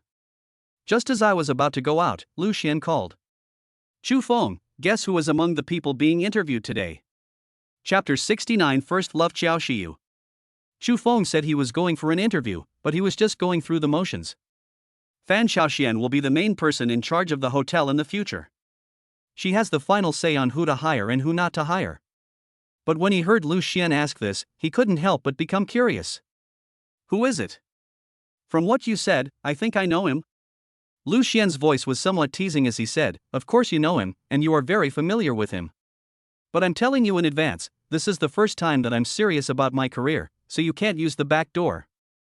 After he said this, Xu Feng felt even more strange. Who could have allowed him to take the back door? No matter how he asked, Lu Xian refused to tell him and said he wanted to give him a surprise. Xu Feng was too lazy to pay attention to Lu Xian's bad taste. He would know the truth soon anyway, so what mystery was there? The interview started at 9 o'clock and was held in a separate office area on the second floor of the hotel. Xu Feng had already arrived at 8:30. When he walked into the hotel, he saw many people who were waiting for interviews. He looked around but didn't see any familiar faces, and he didn't know who Lu Xian was talking about. When I went up to the second floor, Lu Xian was whispering in front of Fan Xiaoxian. This is a workplace, go outside to talk about love. Upon hearing this, Fan Xiaoxian rolled her eyes at Lu Xian and said unhappily, did you hear that? The big boss has said that if you want to talk about love, go outside. Go away and don't disturb me while I'm working. Lu Xian chuckled and said, look at how powerful he is now, but he will suffer in the future, just wait and see. Fan Xiaoxian seemed to know something as well. She couldn't help but glance at Xu Feng with sympathy in her eyes. The time has come and the interview officially begins. The three of them sat behind the table, acting like interviewers. At the beginning, Chu Feng was somewhat curious. After all, he was the one sitting outside the table before. But as he had more and more interviews, he began to feel bored. There were quite a lot of people interviewed this time, including waiters, security guards, cooks, and even clerical staff such as finance and human resources. If you do something, you have to do it formally. Chu Feng supports this. Well, you can go back and wait for the result. Let the next person come in. After the interviewer walked out, Chu Feng yawned out of boredom. I think you two are more than capable of handling this matter. Why are you looking for me to fill in the gaps? Lu Xian smiled slyly and said, Don't worry, I'll make you energetic right away. As soon as he finished speaking, the door was pushed open. A beautiful figure walked in, and a clear and pleasant voice sounded at the same time. Hello, three interviewers. I'm here to apply for the position of lobby manager. My name is Xiao Yushi. Chu Feng, who was originally preparing to lie on the table, was stunned when he heard this voice. After hearing the name Xiao Yushi, he raised his head directly. Jojo? Xiao Yushi turned around in surprise and looked at Chu Feng, immediately revealing a look of surprise. Chu Feng? Is that you? Lu Xian said sarcastically, as expected of an old lover, you recognized me at the first sight. It's a pity for me that I worked so hard in the beginning and now I don't even deserve a name. Lu Xian, you are Lu Xian. Xiao Yushi also recognized Lu Xian and was extremely surprised. Why are you two here? Without waiting for Chu Feng to speak, Lu Xian knocked on the table. Miss Xiao, please pay attention. This is an interview, not a reunion. Please be serious. We are looking at workability here. Backdoors are strictly prohibited. It's okay to say this to others, but to Xiao Yushi, it's worse than farting. Well done, Lu Xian. I haven't seen you for so many years. You must have become more capable, right? Don't you want your ears anymore? Familiar voice, familiar feeling. These immediately reminded Chu Feng of his youthful days. This Xiao Yushi was Chu Feng's first love. At that age when he was ignorant about the opposite sex, Xiao Yushi was definitely the epitome of a perfect girlfriend in the hearts of many boys. Chu Feng was naturally no exception. They were not from the same school. In order to pursue Xiao Yushi, he and Lu Xian skipped classes many times and fought with the boys from Xiao Yushi's school. Fortunately, hard work pays off. With the help of his best friend Lu Xian, Chu Feng successfully defeated all his competitors and successfully confirmed his relationship with Xiao Yushi. To be honest, at that time Chu Feng really believed that he could be with Xiao Yushi for the rest of his life. But the good times didn't last long. Xiao Yushi's father had to move to another city due to a job change. The two of them could not withstand the obstacle of distance, and soon they completely lost contact, and their relationship naturally ended. Xiao Yushi, please don't mess around. My girlfriend is still here, and I don't want to cause any family conflicts. Lu Xian wanted to seek shelter, but was pushed away by Fan Xiaoxian. Beat me. Beat me to death. I will pretend not to see anything. This is not an interview at all, it has turned into a meeting with old friends. Fortunately, Lu Xian was well prepared and said directly, Chu Feng, you are in the way if you stay here. Xiao Chao's interview is now handed over to you. I don't need to explain the importance of the position of lobby manager, right? You can take charge of it yourself. As expected of a brother, Lu Xian directly created an opportunity for Chu Feng to rekindle their old friendship. Xiao Yushi didn't say anything and followed Chu Feng out of the meeting room. Part of the first and second floors are open for dining, and the third floor and above are all private rooms. They are still under renovation, but they won't be used for long. In addition, Chu Feng, after not seeing you for so many years, is this what you want to tell me? Xiao Yushi's words immediately left Chu Feng speechless. To be honest, the two of them are now feeling very awkward together. After all, they broke up without knowing the reason, and now when they meet again, they still can't get over that hurdle. Chu Feng sighed, turned around and looked at Xiao Yushi, and said, Xiao Xiao, how have you been these years? Xiao Yushi smiled. You're still the same, always afraid that I'll be angry. Can't you tell that I'm teasing you? Well, now it looks like you're doing well. I'm relieved. Do you have a girlfriend? Chu Feng shook his head. Xiao Yushi smiled even more brightly and said, That's good. Let's go. I'm a little hungry. Let's go eat something and talk while we eat. Arriving at the parking lot, Xiao Yusher took out the key to a Volkswagen. Just as she was about to speak, she saw the lights of the poison car not far away flash twice. She had noticed the car when she came just now, and thought it was parked here by a big boss nearby. But when he saw the key in Chu Feng's hand, he couldn't help but open his mouth wide. Chu Feng, is this car yours? Chu Feng nodded. Let's go. After getting in the car, Xiao Yusher was still very emotional. I didn't expect that. I originally thought you were doing well, but I didn't expect you to drive such a luxury car. So, this restaurant. Yeah, it's mine too. Chapter 70 Qin Ran's Little Thoughts. After learning that the restaurant also belonged to Chu Feng, Xiao Yusher did not continue the topic. Chu Feng, I just came back to settle down. These years, I really want to eat the food from the small restaurant we always went to. Chu Feng thought for a while before saying, that place has been demolished, but I know where the boss has moved to. Xiao Yusher was very excited. Then let's go quickly. I've been craving their sweet and sour spare ribs and dry pot for years. It was a coincidence that Chu Feng originally didn't know where the restaurant had moved to. But later when I drove an online ride-hailing car, I always had to eat outside.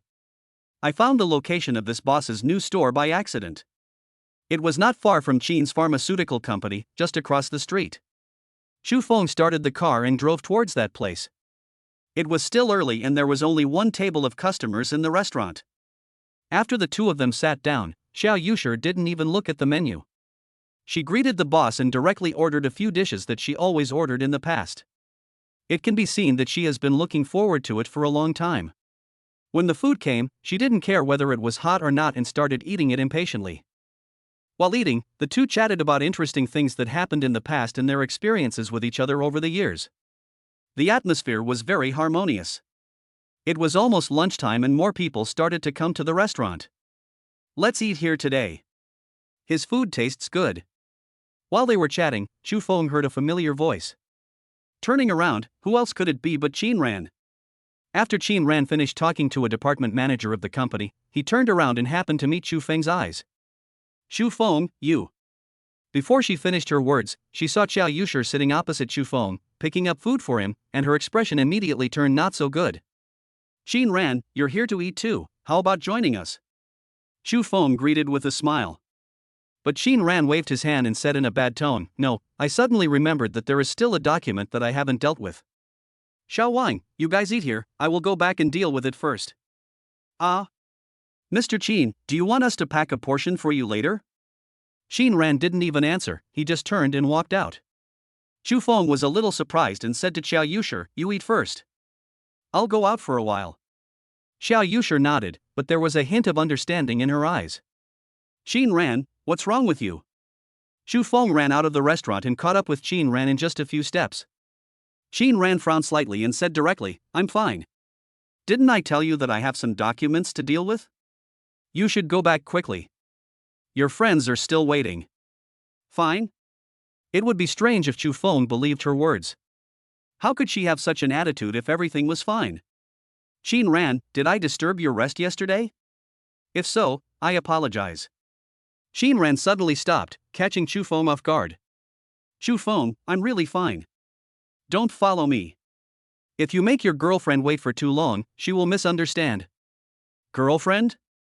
Chu Feng was confused. Oh, you mean Xiao Qiao. She's an old friend of mine from many years ago. She just came back and went to my hotel for an interview. Qin Ran had a puzzled look in his eyes, and was obviously a little unconvinced. Could friends pick up food so intimately? However, Chu Feng's ability to chase her out and explain to her still made her feel better. As a result, the tone of voice also improved a little. Even if she's a friend, it's not good to make her wait so long. You should go back soon. I'll ask Xiao Wang and the others to bring me some food later.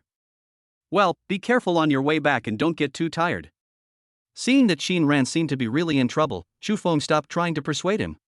But after returning to the company, Qin Ran calmed down and suddenly felt that he had been a little too strange recently. As long as it was about Chu Feng, she would immediately lose her calm judgment. Especially when I saw him having contact with other girls, a nameless anger burned in my heart. That sour feeling in her heart was very bad, and it made her fall into a low point. I'm not really in love with Chu Feng, am I? Ran questioned herself while writing and drawing on paper with a pen. Before she knew it, she had written down all her experiences since she met Feng. There is no doubt that this man who suddenly broke into her life did bring about significant changes in her. As for whether or not he liked her, she couldn't confirm it yet, but she just didn't want to see Feng have any intimate contact with other girls. So she immediately picked up her phone, found Feng's number and called him. Feng, do you have anything to do this afternoon? I need to go to the World Trade Center, but my car is broken. Can you give me a ride? The car broke down again? After Feng answered the phone, his head was full of question marks. Ran's Continental had just been repaired not long ago, how come it broke down again? After all, it was a luxury car worth 3 million yuan, the quality was really worrying. I have nothing to do this afternoon, so I'll pick you up at the company later. After hanging up the phone, Xiao Yushir asked, is it your friend just now? How do you know? Feng was a little surprised. Xiao Yushir didn't say much, but said, if you have something to do, go and do it first. Don't worry, now that I know the restaurant is yours, I will definitely work hard and won't embarrass you. The two of them just talked a lot, and Feng had already recognized Xiao Yushir's expertise. There shouldn't be any big problem in letting her be the lobby manager. Okay, I've settled the bill, so I'll leave first. If you need anything, call me. Feng left the restaurant and drove towards Qin's pharmaceutical company. Ran's car was not broken at all. She parked it at the company last night and took a taxi today. She didn't even touch it, so how could it be broken? She just didn't want Feng to be with that girl, so she called Feng over on purpose. After receiving Ran's call, Feng said, do you want to change your car? This car breaks down every few days. What if something dangerous happens on the road? Okay, I'll change it later.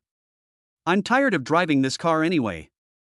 Ran's cheerful tone at this moment made Feng look at her. More than half an hour ago, she was still very angry. How come she was fine all of a sudden? Women, I don't understand.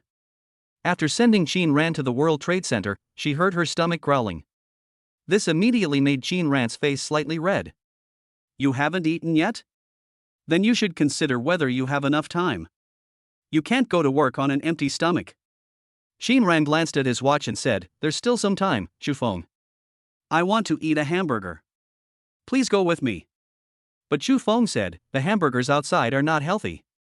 If you want to eat them, I'll make them for you later. There's fast food over there. Wait in the car and I'll go get some. Chapter 71 I'm talking to you. Looking at Feng's back as he ran to buy fast food, Ran couldn't help but secretly rejoice. No matter what, Feng still cares about her very much. After quickly finishing his meal in the car, Feng said, how long will it take you? If it's not long, I'll wait for you here. Kiran smiled and looked at his watch. I'm not sure, probably about an hour or so. Feng nodded. He was too lazy to attend the interview in the afternoon anyway. Lu Xian and Fan Xiaoxian were enough. Okay, I'll just hang around, and call me when you're done. Feng got out of the car after watching Ran walk into the World Trade Center. This area is a commercial district with many shopping places. As his father's birthday is coming soon, he plans to look around to see if there are any suitable birthday gifts. Zhu Jianghe doesn't have many bad habits. He drinks occasionally and doesn't smoke often. Even so, Luo Shui still nagged him a lot. Feng thought about it and realized that if he gave cigarettes and alcohol as a gift, he would inevitably be scolded by his mother. After all, Zhu Jianghe is old, and he should try not to touch those things that are not good for his health. After looking around, I didn't find anything suitable. Gold and silver are okay for my mother, but my father doesn't like antique vases. As he walked, Feng saw a famous watch store.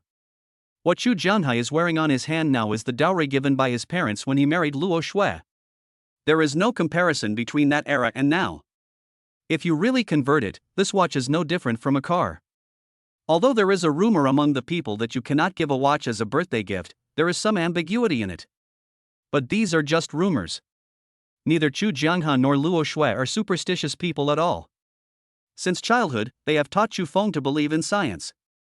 When I walked into the store, the enthusiastic salesperson smiled at me. Hello sir, how can I help you? In a high-end store, the quality of the employees is naturally high. This attitude alone makes people feel very friendly.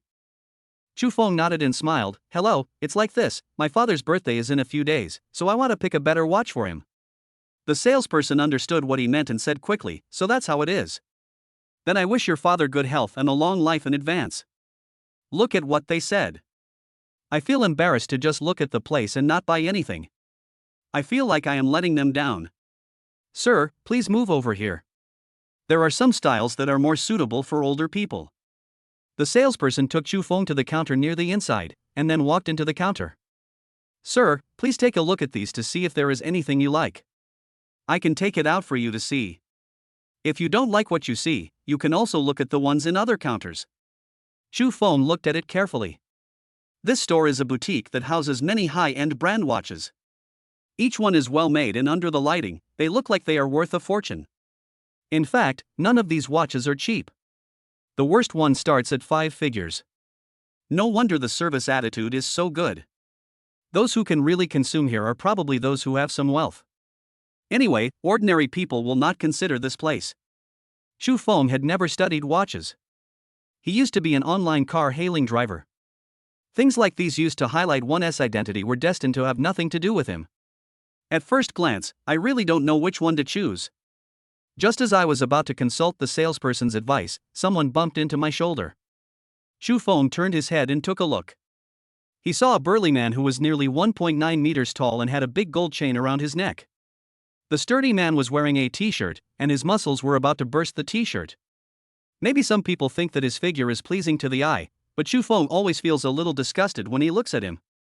He looks very much like the pigs in the slaughterhouse that have been shaved and are about to be gutted. The sturdy man saw Chu Feng looking at him, and said coldly, "What the hell are you looking at? If you don't want to buy, get out of here, don't block me. In fact, it's not a big deal. It's just a bump. You don't even need to apologize. Just smile at each other and that's it." But this sturdy man just kept swearing. It was clearly him who bumped into Chu Feng first, but now he turned around and accused Chu Feng of being in the way. The salesperson serving Chu Feng immediately said, "Sir, there is a lot of space in front of the counter. You don't have to do this." Although there was a hint of blame in his words, the salesperson's attitude was very respectful and he had a smile on his face. The sturdy man immediately frowned, clearly angered by her words. But before he could say anything, a woman dressed up in a colorful uniform came over. "Shut up. Xiao Chen, do you know who this person is? If you dare to be rude again, you won't get this month's bonus. Why don't you apologize quickly?" Salesman Xiao Chen quickly said, "But manager, I am serving this gentleman, he..." "What do you mean by he? He's the boss of Zhanlong Security Company. If you keep talking nonsense, you'll have to pack up and leave." The manager's fawning attitude towards the salesperson Xiao Chen's service attitude was truly disgusting. But the boss of the security company just fell for it. "Alright, I'm a big shot and I don't bear grudges.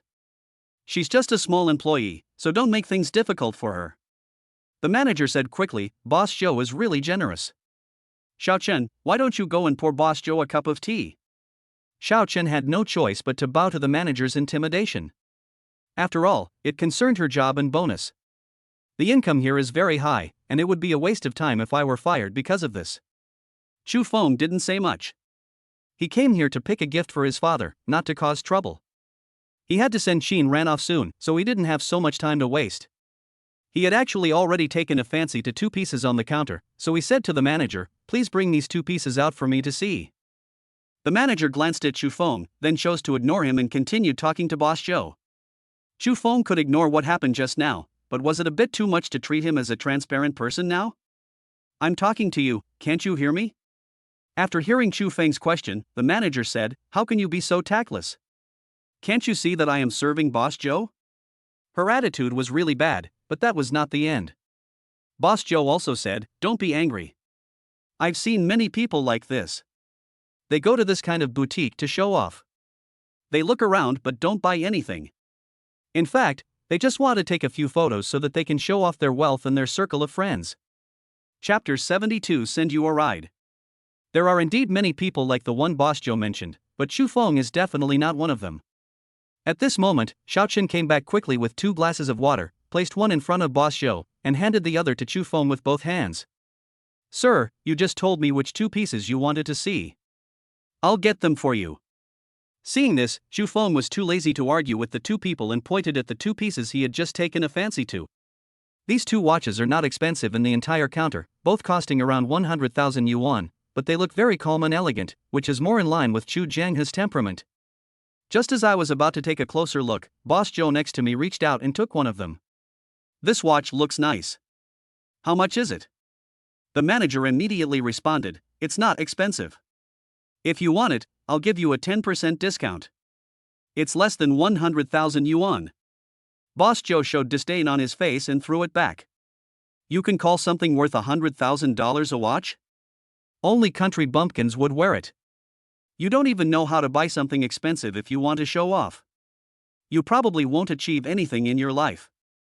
Xu Feng was a person who hated trouble, so most of the time, he would rather suffer a small loss than waste time and get angry. But he kept enduring, but was regarded as weak by the other party. So he raised the corners of his mouth, smiled slightly, looked at Boss Joe and said, okay, since you said so, let me see what the most expensive watch in this store looks like, so that I can broaden my horizons. Hearing Xu Feng's slightly sarcastic tone, Boss Joe turned his head and looked at him. You? What qualifications do you have to look? You look so poor. You're lucky to have a cell phone to check the time. Why do you want to look at a watch? Why don't you take a piss and look at yourself? Xu Feng was not angry at this insult. Instead, he said, why, just because I can't watch it, you are qualified to watch it. If you are really that good, why are you still standing here? Just buy the most expensive one. Hearing this, Boss Joe got furious. Fuck, kid, you want to pick on me, don't you? Do you think I can't afford it?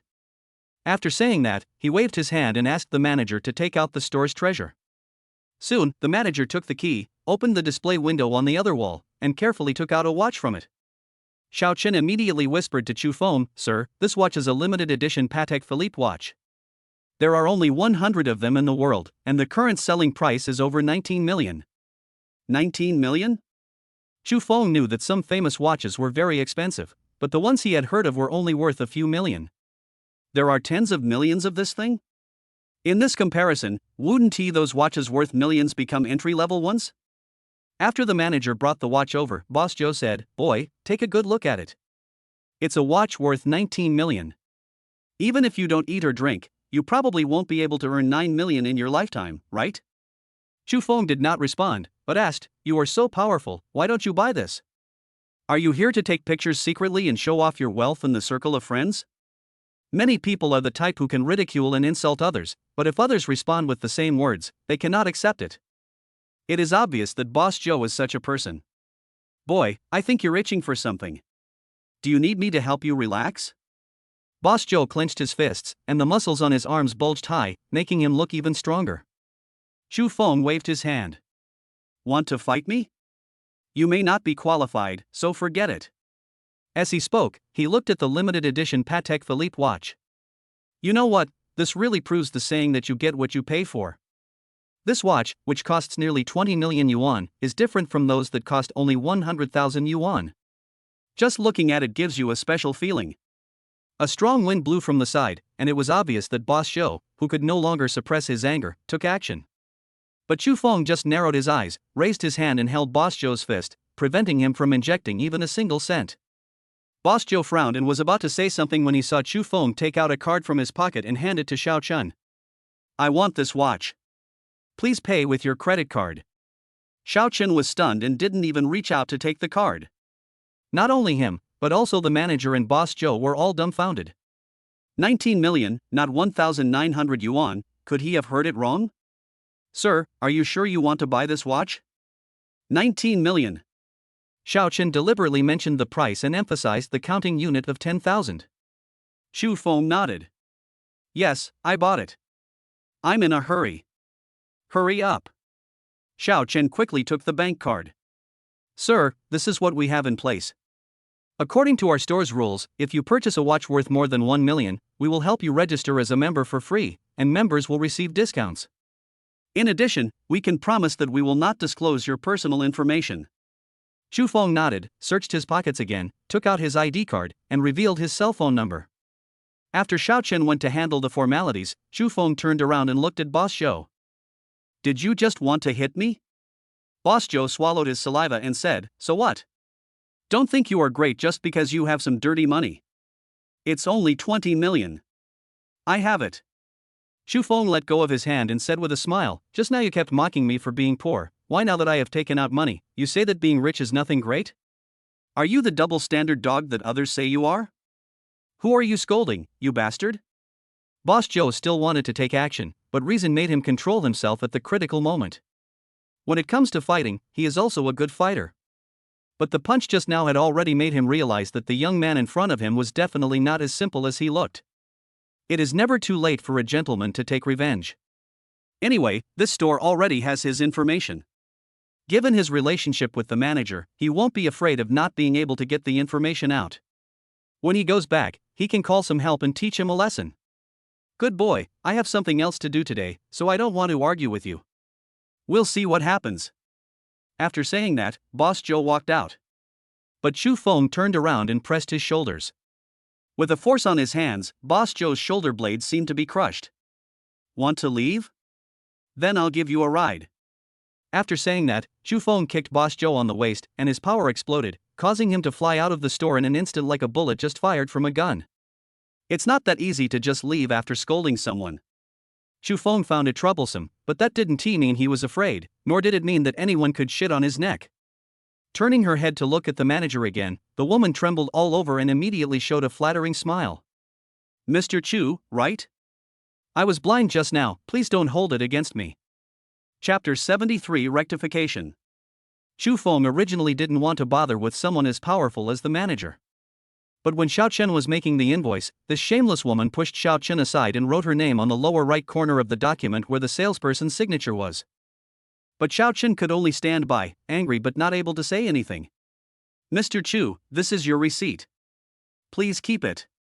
My name and phone number are also on it. If you have any questions, you can contact me at any time." After saying that, she threw a coquettish glance at Shu Feng. It's just that the makeup on her face was too thick, which made people feel a little disgusted. I took the receipt and suddenly saw the trademark in the upper left corner. I was stunned and then smiled bitterly. The next second, when the manager was about to say something, he saw Shu Feng tear the receipt into pieces and throw it on the ground. "You're not the one who provided the service to me, so why is your name on the receipt? Give me a new one." The manager's face instantly darkened. Selling this Patek Philippe would not only mean high commissions and bonuses, but it could also become an important basis for promotion in the annual review. Normally when she does this kind of thing, customers never mind, after all, it has nothing to do with them, and with a manager serving her, it is much more convenient than with ordinary employees. She is not a fool. She will not touch the commission and bonus. She will return them to the salesperson intact. All she cares about is performance. After hearing Chu Feng's words, she immediately said, "Mr. Chu, you may have some misunderstandings. We have a rule that all watches worth more than 1 million need to be signed by me, the manager." "Yeah?" Shu Feng looked at Xiao Chen, obviously asking her if this was true. The manager also gave Xiao Chen a vicious look, as if he would eat her alive if Xiao Chen shook her head. Xiao Chen had no choice but to nod. "Mr. Chu, you see, right? We do have this rule." Shu Feng nodded and asked again, "Okay, since you said this is a rule, then I would like to ask, who made this rule, you?"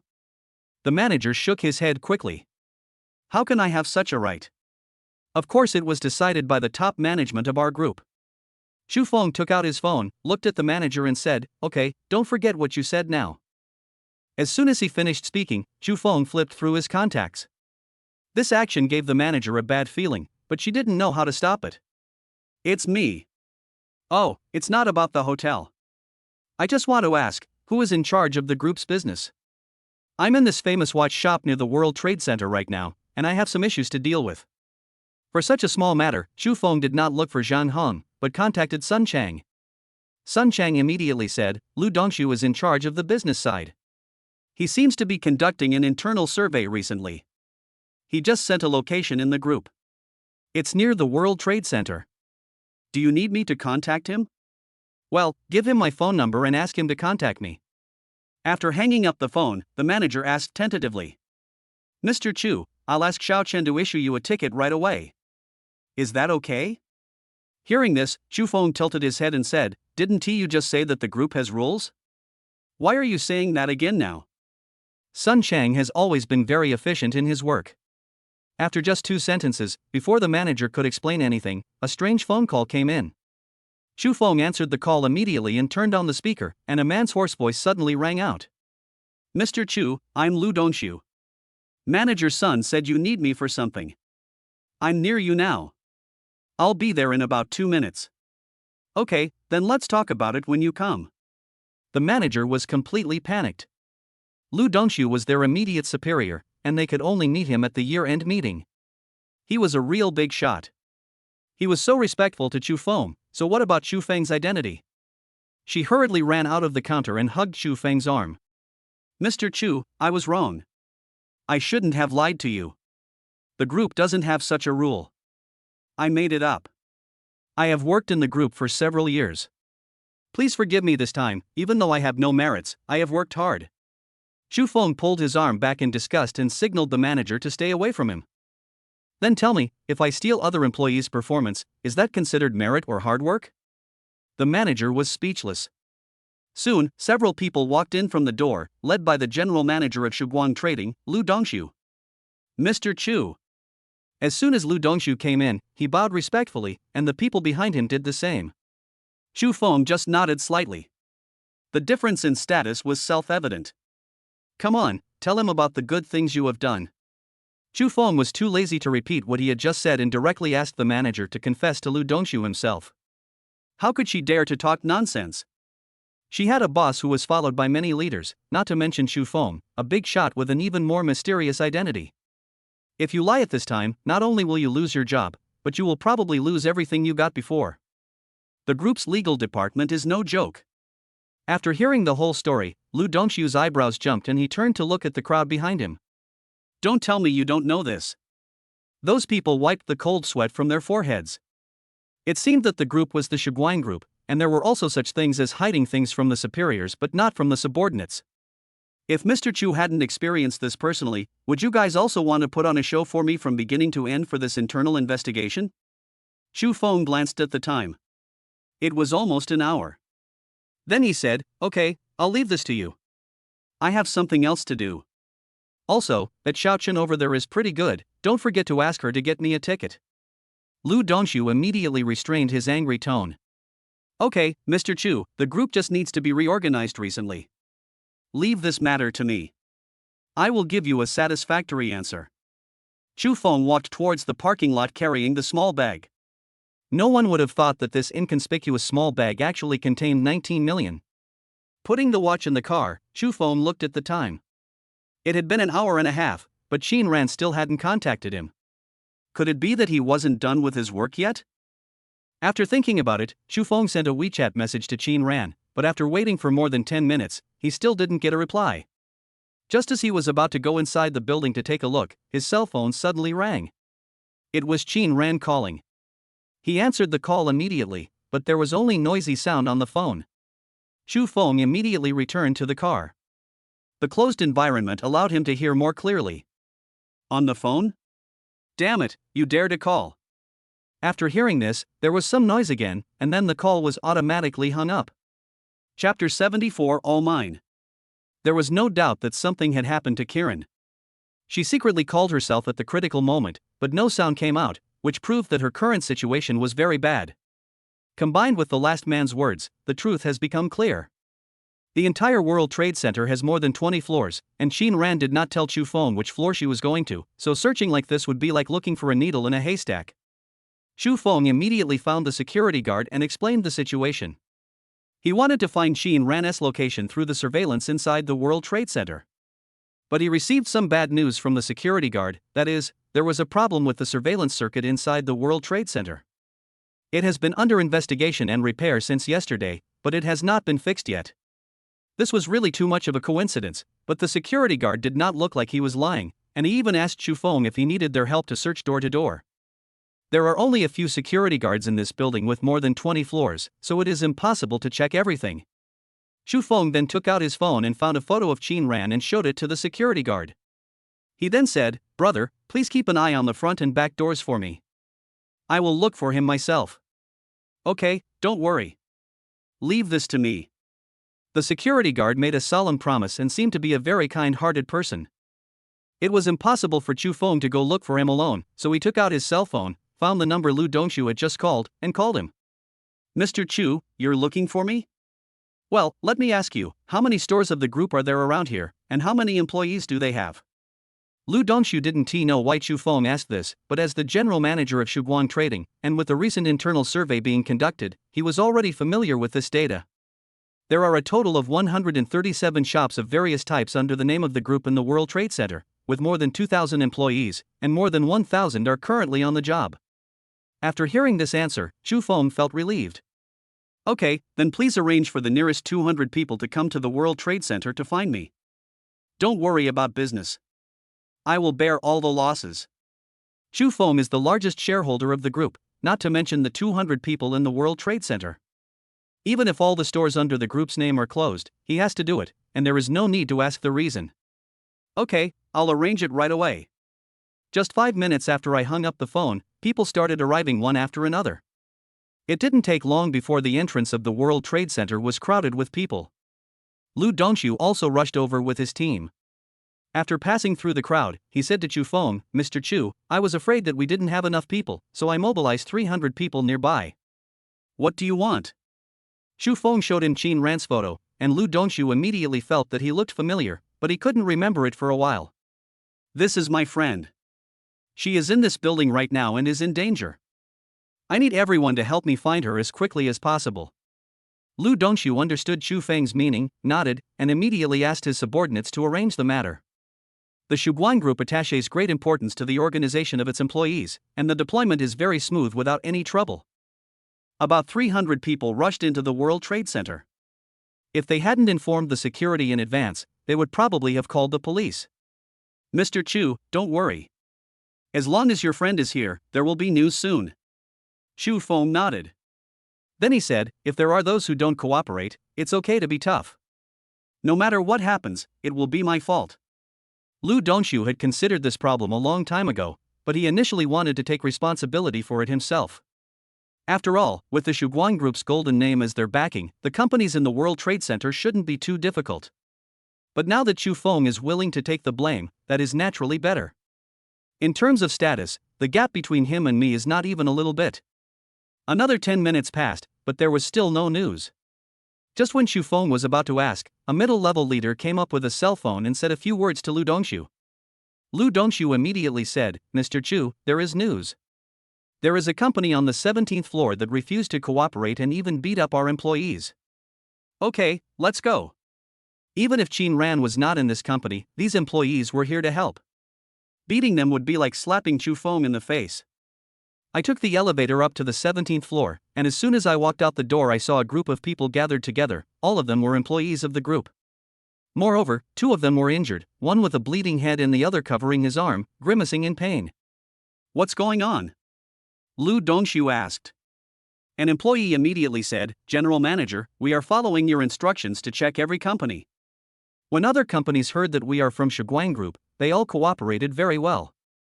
Only this company did not listen to us and even beat us up. Now they have even locked the door from the inside. If these employees were the first to make rude remarks, then both parties would be responsible for the conflict. After all, they are in the wrong to search someone else's company without any reason. But the quality of these grassroots employees is very good. After all, they are in the service industry, and there is nothing wrong with their interpersonal relationships. That only proves that the other party has something to hide, so his attitude is so tough. Chu Feng walked over to the 2 injured employees and squatted down, saying, "Don't worry, your injuries will not be in vain. Lu Dongxu, send them to the hospital first. They will be treated well, plus 5,000 yuan for hard work, and the other brothers will each receive 1,000 yuan. After hearing Chu Feng's words, the employees were extremely excited. They could get a bonus of 1,000 just for running errands. Some people even envied the 2 injured people. They only had minor injuries, but they could get 5,000 yuan, and they didn't have to pay for medical expenses themselves. It was simply pie in the sky. All of a sudden, everyone was full of respect and affection for Chu Feng. Although I don't know his identity, since he can even order the general manager around, he must be no small figure. "Boss, the people in this company are so hateful. Do you want me to break down the door?" A quick-witted employee started shouting, and others responded one after another. Xu Feng waved his hand. Don't bother with that. Leave it to me. After saying that, Xu Feng walked to the door and pulled it hard. The lock on the door could not withstand his huge force and was forcibly pulled open. Then he walked in first, followed by the others. Fuck, what are you doing? Who let you in? Get out. Xu Feng looked at the group of ferocious people in front of him and said, search them. If anyone tries to stop you, then do it. Don't worry about anything. Everything is mine. Chapter 75 New Rewards. There are quite a lot of people in this company. After the conflict between the two sides, even Lu Dongshu was not idle. He picked up a chair and rushed over. Fortunately, employees on other floors received the news and rushed over. They instantly gained the advantage in numbers and subdued all these people in a short while. Found it! Someone shouted loudly, and Xu Feng walked over quickly. They found Qin Ran locked in a small room. The chaos just now frightened Qin Ran, but after seeing Xu Feng through the glass door, he finally felt relieved. Xu Feng gestured to Qin Ran to move aside, then he kicked the finger-thick glass door, instantly shattering it into pieces. The surrounding employees all gasped. Qin Ran, are you okay? Xu Feng asked with concern. Suddenly, all of Qin Ran's fear and grievance turned into tears. He threw himself into Xu Feng's arms, tears streaming down his face. She was really scared. She thought it was just an ordinary negotiation, but who knew something like this would happen? Okay, it's okay. Xu Feng patted her back gently and comforted her softly. Lu Dongshu, these people's behavior has violated the law. You know how to deal with the rest, right? Lu Dongshu nodded. Don't worry, Mr. Chu. The group has a dedicated legal department. I will let them handle this matter. These people will get the punishment they deserve. After listening to him, Xu Feng took Qin Ran through the crowd and took the elevator downstairs. Along the way, Qin Ran didn't say a word, just sobbed softly. After returning to the car, Xu Feng asked, what exactly happened? Qin Ran wiped the tears from his face and said, since my parents passed away, the company's research and development of anti-cancer drugs has reached a bottleneck. After listening to Qin Ran's story, Xu Feng realized that Qin Ran's parents were not only businessmen, but also very high-end researchers. The anti-cancer drugs currently produced by Qin's pharmaceutical company are all the result of the efforts of this couple. But when they passed away, research and development came to a standstill, and the company could only rely on existing products to keep running. No wonder Qin Ran said those words after getting drunk. After so many years, the emergence of other anti-cancer drugs on the market has made Qin Pharmaceutical Company no longer the only one. If this continues, the inability to update products will lead to Qin's pharmaceutical company's decline and eventually being eliminated by the market. In this situation, Qin Ran couldn't help but be anxious. But this matter had to be done in secret, otherwise it would likely affect the company. So she decided to contact a new R&D team, inherit her parents' research results, and continue development. Perhaps out of desperation, the person she came to see today was a so-called agency. They claimed that they could contact the overseas R&D team and invited Qin Ran to come for an interview. Then what just happened. These people were a fraud company in the first place. When they saw Qin Ran coming alone, they immediately had evil thoughts. You are really brave. You met with a stranger like this without bringing anyone else. Hearing Xu Feng say this, Qin Ran felt even more aggrieved. If she didn't want Xu Feng to be with other women, how could she go alone? But she couldn't say these words no matter what, and could only suffer by herself. Don't go to the company today. I'll take you home. Qin Ran had just been frightened, and even if he returned to the company, he had no intention of handling official business. It would be better for him to go home and have a good rest. Qin Ran did not resist Xu Feng's somewhat commanding words at all. As soon as he got home, Zhang Hong called Xu Feng. Xu Feng, I heard everything from Lu Dongshu. I also sent people from the legal department over. Is your friend okay? It should be fine now, Uncle Zhang. I'm sorry for letting so many people leave their jobs without your permission.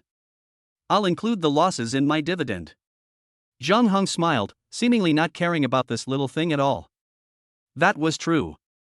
Even the daily turnover of the entire World Trade Center business district could not match Xu Feng's daily dividend. No one would care about such a small amount of money. Oh, one more thing.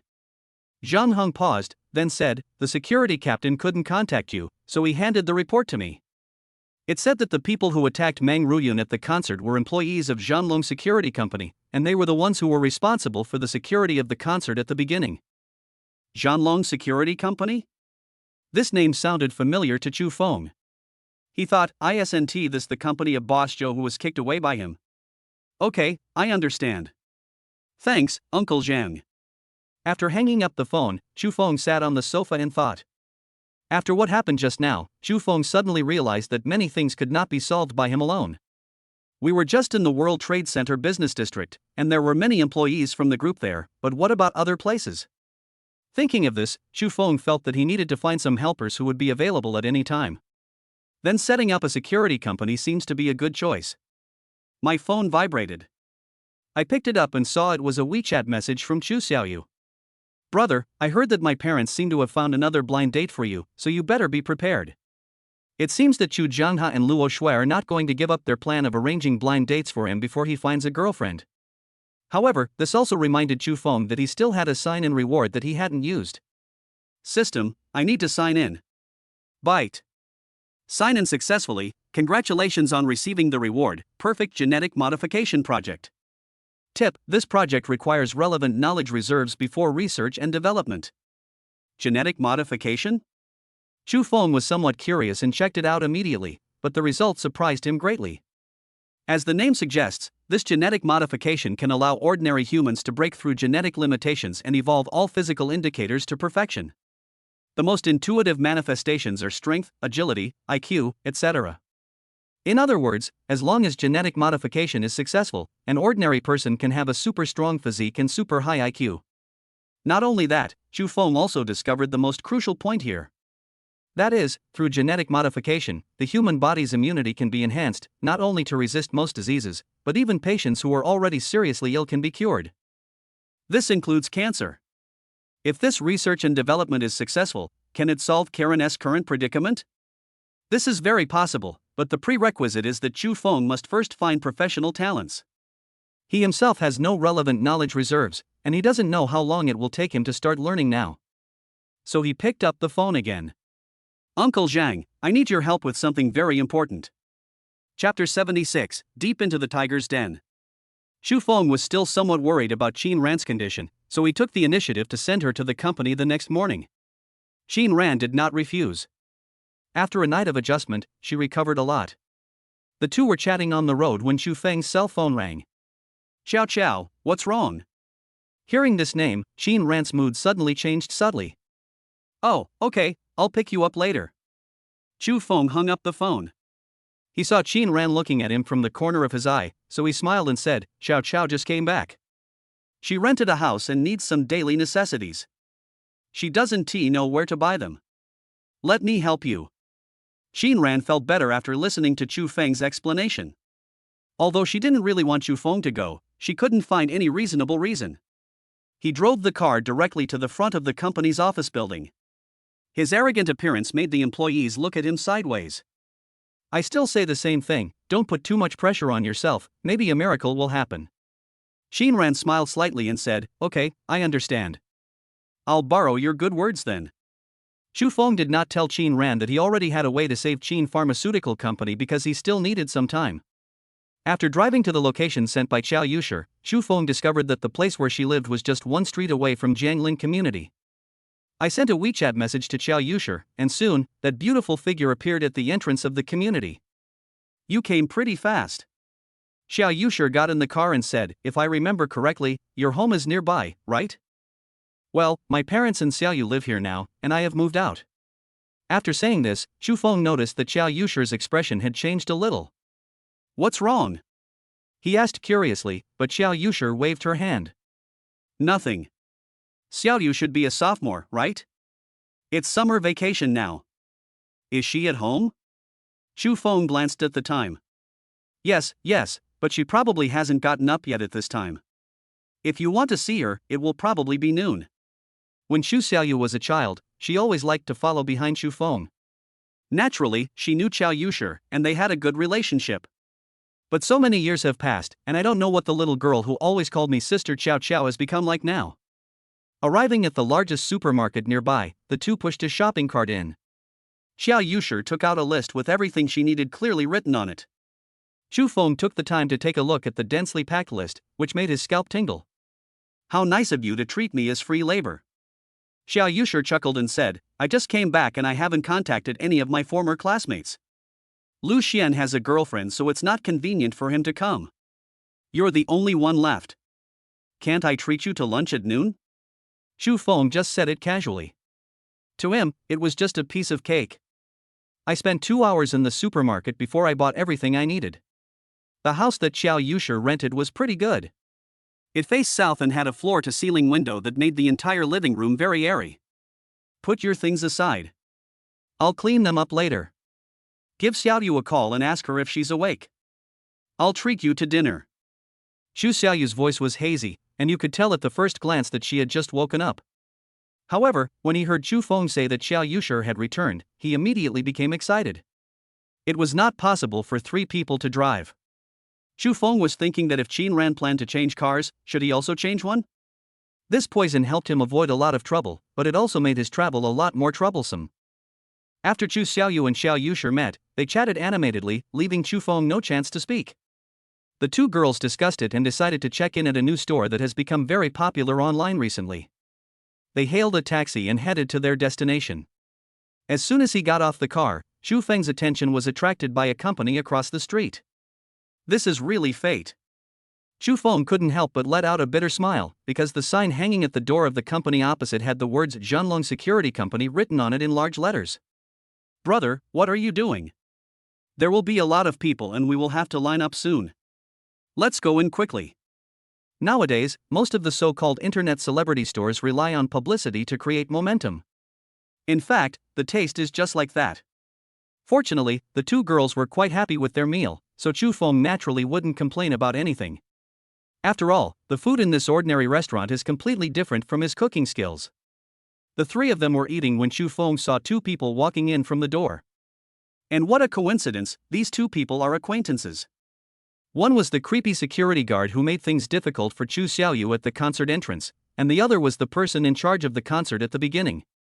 I heard that this guy voluntarily submitted his resignation and has left Shuguang Group. Xu Feng originally planned to deal with the security company issue in 2 days, but it is better to be lucky than to be early. Since he has encountered it, he might as well solve it in advance. You guys eat first. I saw 2 friends and went over to say hello. Oh, go ahead, just come back and pay the bill. Xu Xiaoyu didn't want to care about Xu Feng at all, as if it didn't matter whether he was there or not. Xiao Yusher gave Xu Feng a complicated look. I said do ours first, don't you understand? The shabby security guard was yelling at the counter, scaring the waitress so much that she almost cried. Just then, an arm was placed on his shoulder, and then he heard a voice that made his hair stand on end. Don't you know that buying things should be done on a first-come, first-served basis? Since your parents didn't teach you, do you need me to tell you what this means? The person in charge and the shabby security guard were both shocked, and their previous arrogance completely disappeared. Mr. Chu, why are you here? You're here to eat too? That's a coincidence. Since we've met, it's fate. I'll take your table, how about that? The person in charge was quite knowledgeable and knew that Xu Feng was not someone to be trifled with. But the wretched security guard glanced at Xu Feng with a vicious look, as if he was still full of jealousy. Is your company across the street? It's inconvenient here with so many people around. Let's go to your company and have a chat. When the wretched security guard heard this, he immediately looked at the person in charge. Xu Feng's skills are indeed not weak, but there are also many martial artists in their company. If Xu Feng goes in, wouldn't he be able to get revenge by closing the door and beating the dog? The person in charge was still a little hesitant, fearing Xu Feng's identity. But the shabby security guard didn't care and said directly, "Brother, I was wrong in the previous incident. How about you come back to the company with me, I'll give you a cup of tea, and we can forget our grudges with a smile." Okay, let's go. Chapter 77. Don't blame me for being ruthless. Boss, who beat you like this? I'll bring my brothers to catch him right away. Boss Zhou was lying on the sofa, unable to move. Xu Feng kicked him out of the store yesterday, almost breaking his spine. The doctor said that his condition is quite serious and it will take at least a year and a half for him to recover. Even if you recover, you can no longer engage in high-intensity exercise, otherwise there is a high possibility of paralysis. It's really unlucky. I don't know what that guy does. You guys go to the watch shop over at the World Trade Center. They should have information about that guy. But be careful when you do it. That guy has some background. Don't let him get into trouble. The younger brother next to him nodded immediately. Don't worry, boss. Wang Tong and his men were also taken away a few days ago. Things are indeed a bit unstable recently. I will be careful. As soon as the two finished talking, the sound of conversation was heard outside. It sounds like it should be Wang Tong and his brother-in-law. This Wang Tang was the wretched security guard, who was currently leading Chu Feng towards the office. Didn't this kid go out to buy food? How come he's back so soon? Boss Joe was a little confused, and I also found it strange. The door of the office was pushed open, and Wang Tong walked in first, then he winked frantically. When the younger brother saw this, he saw another stranger and immediately understood. Wang Tong, who is this brother? Someone is coming to visit, but you didn't inform us in advance. This is not the way to treat guests. Any guests? Boss Joe didn't know what was going on. He turned his head and was immediately shocked. It's you. Now everyone else was stunned. They didn't expect that Boss Joe also knew this person. Boss, he is. Boss Joe's face was full of ferocity, and he angrily said, he was the one who beat me yesterday. Upon hearing this, I immediately looked at Wang Tang and the person in charge with cold eyes. Wang Tang, you are so bold that you actually call yourself a brother to the person who beat up the boss?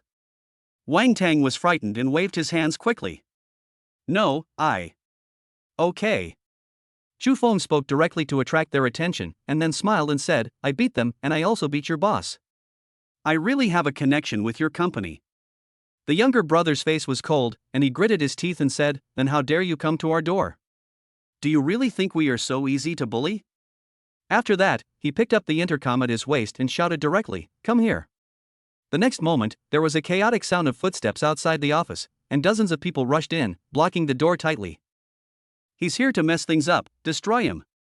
At the command, dozens of people prepared to take action. Chu Feng did not panic. He turned around and kicked the solid wood desk worth more than 20,000 yuan, smashing it into pieces. The loud noise made everyone stop what they were doing and no longer dare to act recklessly. They are all here to make a living. Now that they have seen how powerful Chu Feng is, who would dare to rush up and die? I'm not here to fight today, but I have something to discuss with your boss. Boss Joe was also shocked, and cold sweat dripped down his face unconsciously. It seemed that Chu Feng had shown some mercy yesterday. With just this kick, it shouldn't be difficult to break his spine into pieces. What is it? Tell me. Now Boss Joe no longer thinks about revenge, he just wants to get rid of this plague god as soon as possible. Chu Feng looked at the person in charge in Wang Tong, and asked, I want to know who sent people to harass Meng Ruyan after the concert ended that day? Mr. Chu, this matter has nothing to do with us. After you showed up that day, I took my brother-in-law away directly. I don't know anything about what happened afterwards. The person in charge quickly denied it, and his expression was very sincere. But Wang Tang's expression was somewhat intriguing. He avoided Chu Feng's gaze and did not dare to look him in the eye. Boss Joe was a little surprised and asked, I know about the concert, but didn't you just say that you beat them up? Chu Feng didn't want to explain so much, so he took 2 steps forward and directly pulled Wang Tang over. Tell me, what's going on? I have no idea. Before Wang Tang could finish his words, a huge force slammed him down onto the broken table. I don't want to ask again. It's me who did it. Wang Tang was bleeding from his head and dared not hide it anymore. His injury had not healed yet, and now it was even worse. Good. Chu Feng threw Wang Tang aside and said to Boss Joe, did you hear everything? How do you plan to solve this matter? The conflict between Boss Joe and Chu Feng was not that big, especially after Chu Feng showed his incomparably powerful strength, which made him very fearful. But now, Chu Feng obviously blamed Wang Tang for the trouble he had caused. Brother, tell me, how do you think this matter can be best resolved? Boss Joe had no choice but to give in.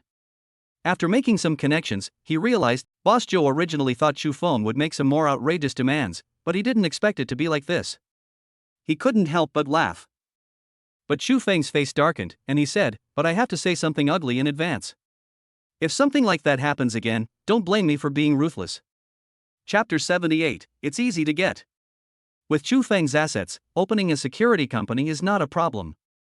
But like he said, he didn't have time to take care of it. And the more important problem is that his purpose is just to get a group of subordinates, and he can't support them for nothing, so when they are free, he lets them take on some security work, and they get extra bonuses when they help him. Isn't this the best of both worlds? So he used the most convenient way, which was to directly swallow up Boss Joe's company. Of course, Boss Joe's subordinates do not meet the standards that Chu Feng wants. They are just working for him, and Chu Feng will find a group of reliable people to join. With Boss Joe managing the company, he doesn't have to worry about basic profitability issues. This hands-off boss feels very comfortable in his job. Okay, I'll let a lawyer handle the company transfer. If there are any follow-up questions, I'll contact you. I'm leaving now. After saying that, Chu Feng walked out. The younger brothers who were blocking the door quickly made way for him and watched him leave. Boss, this. The younger brothers all cast questioning looks at Boss Joe. Boss Joe sighed, what's this? How can I not agree to him? When I asked you to do it, you acted like your grandsons. Why are you all so tough now? He is in a very bad mood now. Even though his younger brothers didn't say much, he still scolded them. At this time, the person in charge suddenly said, Boss Joe, I don't think this is a bad thing. Mr. Chu is the major shareholder of Shuguang Group. You are now his direct subordinate, which means you are on the same level as Chairman Zhang Heng. After hearing this, Boss Joe suddenly realized.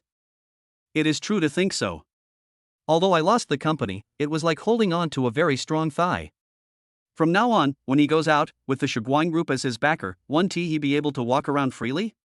The anger and hatred just now disappeared at this moment. Boss Joe even waved his hand and ordered everyone to come to the meeting. The company must be reorganized, and we must be more formal in the future. Do you hear me? Chu Feng was just acting on impulse. He did not expect Boss Joe to agree so readily. Originally, I thought that if he didn't agree, it would be difficult for me to rob him, so I could just ask for some money. Fortunately, everything went smoothly. The remaining thing is to find some reliable subordinates. The security captain of Shuguang Building is a good one. I will go back and discuss with Zhang Hong and ask him to come over. When we returned to the restaurant, Xu Xiaoyu and Xiao Yusher had already finished their meal. Brother, where have you been? Sister Qiao Qiao and I have been waiting for you for a long time. Nothing much, just chatted with friends for a while, let's go after we finish eating. When Xu Xiaoyu heard that Xiao Yusher had just moved in, she volunteered to take Chu Feng with her to help. The three of them got out of the car at the gate of the community and walked inside leisurely. A man was running towards me in a panic, looking back from time to time, as if he was being chased by someone. Stop, don't run. Sure enough, there were a few big men in suits following him, with fierce looks on their faces. The man was in a panic and didn't notice the pit under his feet. He stepped into it directly, lost his balance, and fell to the ground. The metal box in his arms also flew out and stopped right at Chu Feng's feet. The man looked a little sloppy, with a messy beard and hair that hadn't been washed in who knows how long. He tried to get up in a hurry, but his body seemed very weak. He staggered and couldn't get up. The big man in the suit behind him had already caught up with him and grabbed him directly. One of them walked towards Chu Feng and said in a bad tone, "Hey, give me the box under your feet." Chu Feng has never been the type to meddle in other people's affairs. If the man had spoken politely, he would have returned the box to him. But his tone made Chu Feng very unhappy, so he pretended not to hear it and remained motionless. "I'm talking to you, are you deaf?" As he was speaking, he had already walked over. "Don't give them to them. Please, don't give them to them." When the man saw the box was about to be taken away, he struggled and begged, but was beaten twice by the people who restrained him, and then he shut up. Seeing the big man in a suit about to bend down to pick up the box, Chu Feng stepped on him directly. "Damn it, you want to die, right? I'll help you do that." After saying that, he punched Chu Feng in the side of the face. But Chu Feng grabbed his clothes and threw him directly into the bushes beside him. When the others saw this, they looked at each other, immediately let go of the man, and rushed over in unison. Xiao Yusher was a little nervous, but was pulled back a few steps by Chu Xiaoyu. And he even shouted in a tone of watching a good show, "Come on, brother." Chu Feng was speechless. Although these men in suits looked fierce, they were just that. Chu Feng threw them all into the flowers effortlessly. The man crawled over, opened the box tremblingly, and burst into tears the next second. Chu Feng frowned slightly and looked inside, only to find some glass fragments inside the box. It looked like it was some kind of container.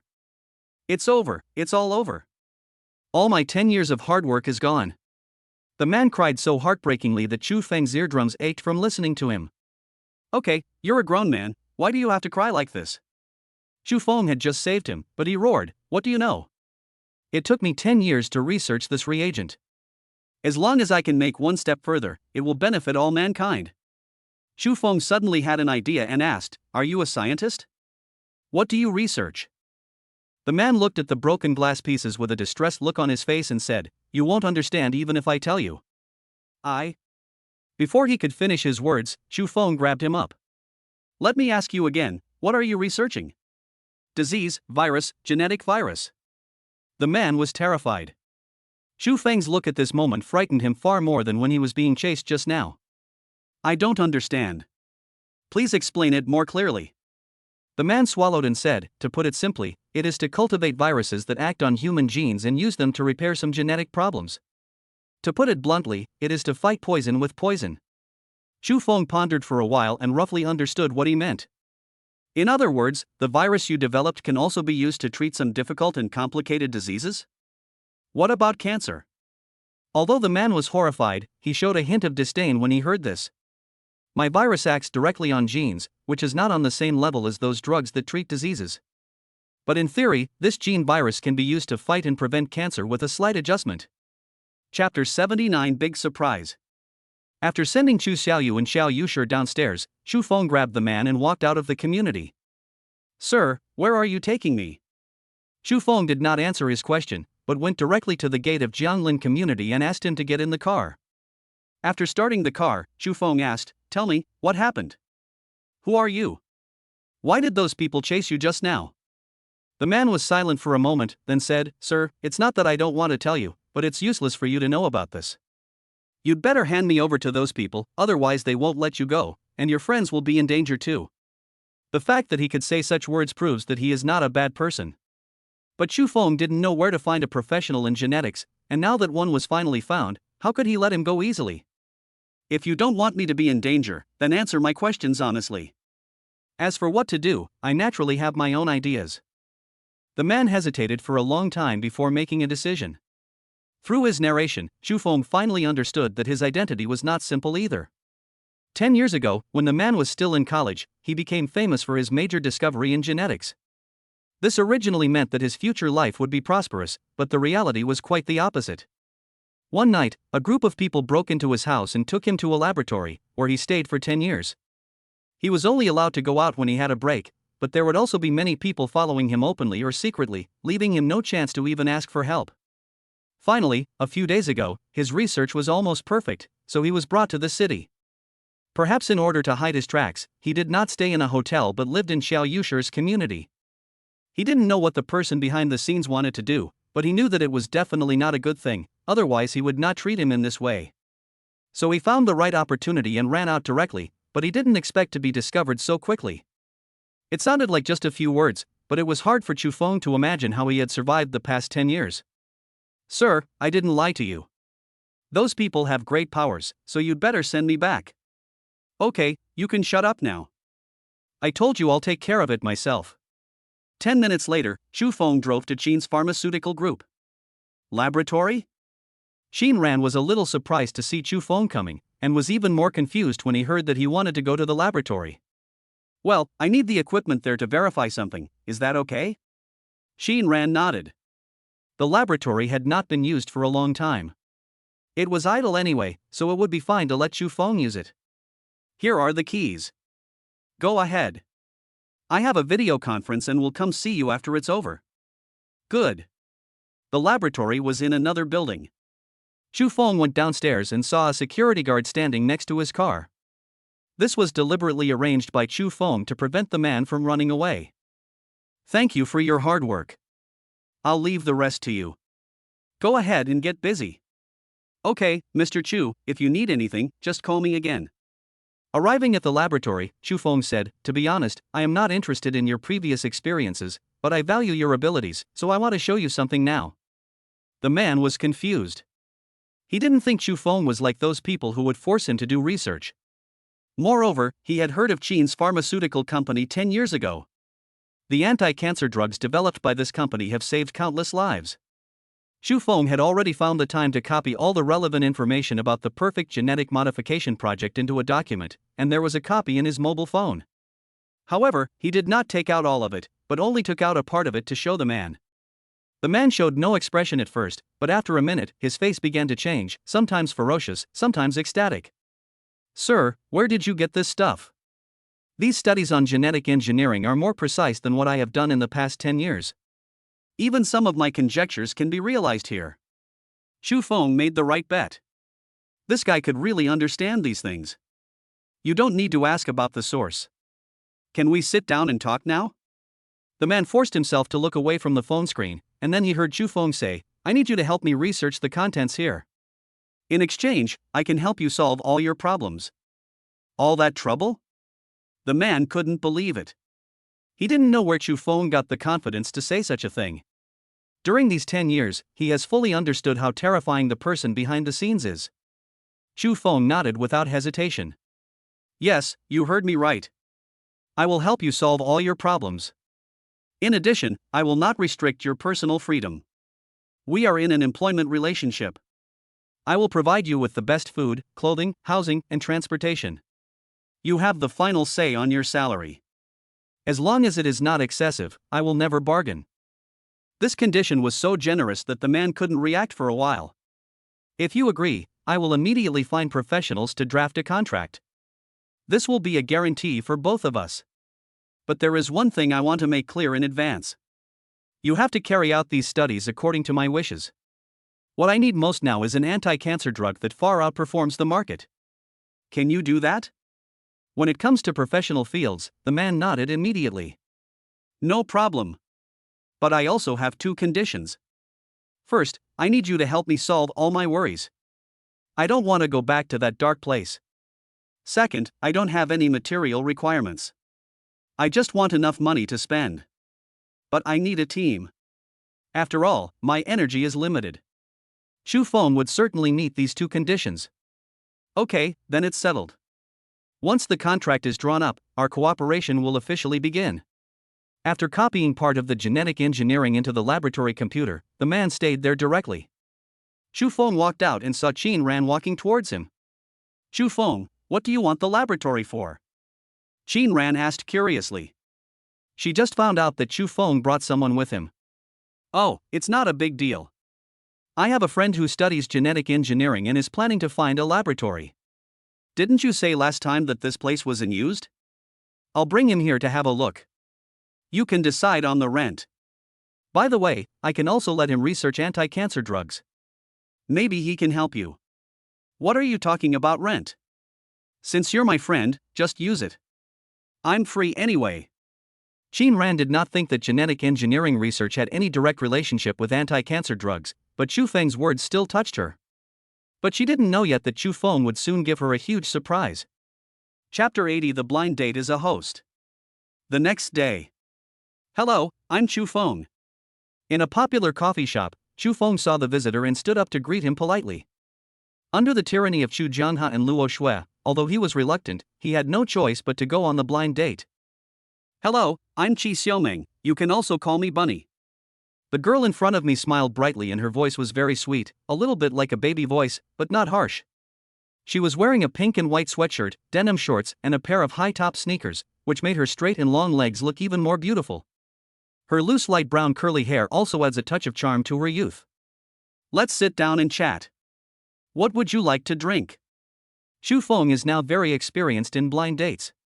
When interacting with strange girls, I am no longer as restrained as I was at the beginning. Qi Xiaoming ordered a cup of handmade latte art, which is very popular online and is also one of the specialties of this store.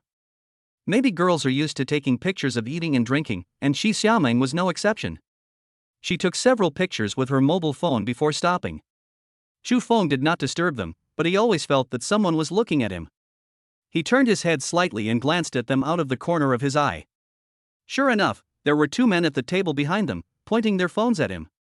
Perhaps they realized that Chu Feng had discovered them, so they hurriedly covered it up. "Chu Feng?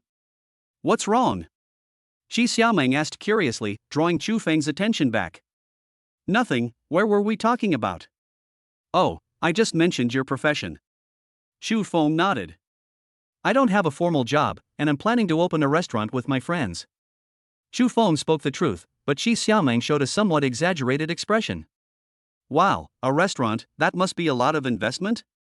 Chu Feng didn't think anything of it just now, but after discovering that someone seemed to be taking pictures secretly, he felt that Shi Xiaoming's actions seemed a bit artificial.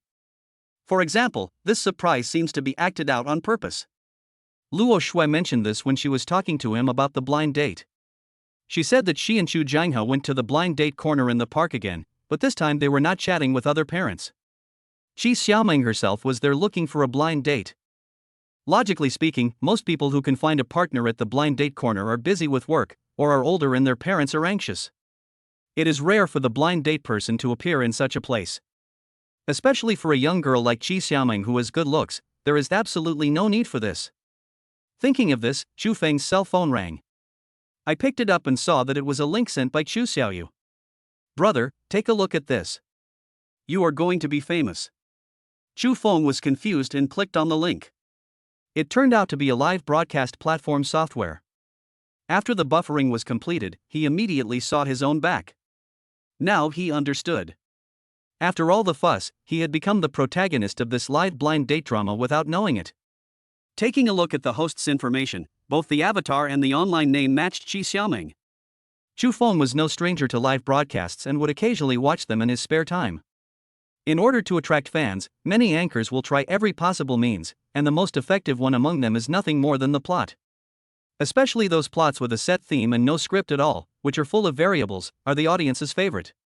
Chu Feng took a look and found that Shi Xiaoming's live broadcast room was quite popular, and the barrage was also very lively. Some people suggested that Shi Xiaoming find a way to get Chu Feng to show up, while others questioned what Chu Feng had just said about opening a restaurant, thinking that he was just showing off. Chu Feng also likes to watch this kind of plot, but it does not mean that he is willing to become a character in the plot, even without knowing it. To put it bluntly, this has violated personal privacy rights. It is not only an immoral behavior, but also illegal. But Chu Feng did not expose it directly. Instead, he exited the live broadcast, raised his head and said to Shi Xiaoming, "Sorry, my friend just asked me something." "It's okay, I don't mind." Shi Xiaoming didn't care and looked very generous. It can be said that among so many blind date candidates, Shi Xiaoming left the best impression on Chu Feng. Positive and optimistic, and can chat about any topic. But now that he knew the truth, Chu Feng felt that this girl was very hypocritical. Since she wanted to play, Chu Feng didn't mind playing with her. It's a nice day today. Why don't we just sit here? Why don't we go out for a walk? Shi Xiaoming hesitated for a moment before saying, okay. After saying that, Chu Feng stood up. The moment he turned around, the two men behind him immediately put away their phones in panic, fearing that they would be discovered. But when passing by them, Chu Feng clearly heard Shi Xiaoming snort softly, which was clearly a secret signal. When they got outside the coffee shop, Shi Xiaoming said, "I'm not very familiar with this area. Do you know where I can take a walk?" Chu Feng smiled slightly, and his already handsome face looked even more sunny, which made Shi Xiaoming stunned for a moment. "There's really no such thing around here. If you don't mind, you can go to the restaurant I'm about to open and have a look. How about that?" Chu Feng originally didn't want to reveal these things during the blind date, for fear of meeting a materialistic woman who would pester him. But this time, Chu Feng did not intend to hide it. Since Shi Xiaoming can use him to attract attention, why can't Chu Feng do the opposite? The live broadcast room is so popular, there must be a lot of local people in it. There was no reason for him to miss such a good publicity opportunity. Shi Xiaoming didn't expect Chu Feng to make this suggestion. But after thinking about it, based on her experience in live streaming, the audience definitely doesn't want to watch two people walking on the street. Going to Chu Feng's restaurant might attract more people. "Okay, did you drive here? My car is over there, why don't you drive mine?" Shi Xiaoming pointed to a red Beetle in the parking lot diagonally ahead. This car costs about 300,000 yuan, which is quite good for an average family. Moreover, she has live broadcast equipment in her car, so the live broadcast will not be interrupted. But Chu Feng would naturally not follow her pace. If Shi Xiaoming wanted popularity, Chu Feng would give her popularity. Anyway, the final publicity effect would be beneficial to him. You'd better drive my car. My car is over here. Shi Xiaoming did not insist, as she was afraid that Chu Feng would discover something. Wow, there's actually a poison here. I heard there are only 3 of these cars in the world. I didn't expect there's one here. Shi Xiaoming couldn't help but exclaim, and prepared to go over and take 2 photos. But Chu Feng said, we have plenty of time to take pictures. We don't need to waste this little time. Let's go first. Chapter 81 Anti-Routine. Shi Xiaoming did not understand what Chu Feng said. I'll just take a few pictures, quickly, wait for me.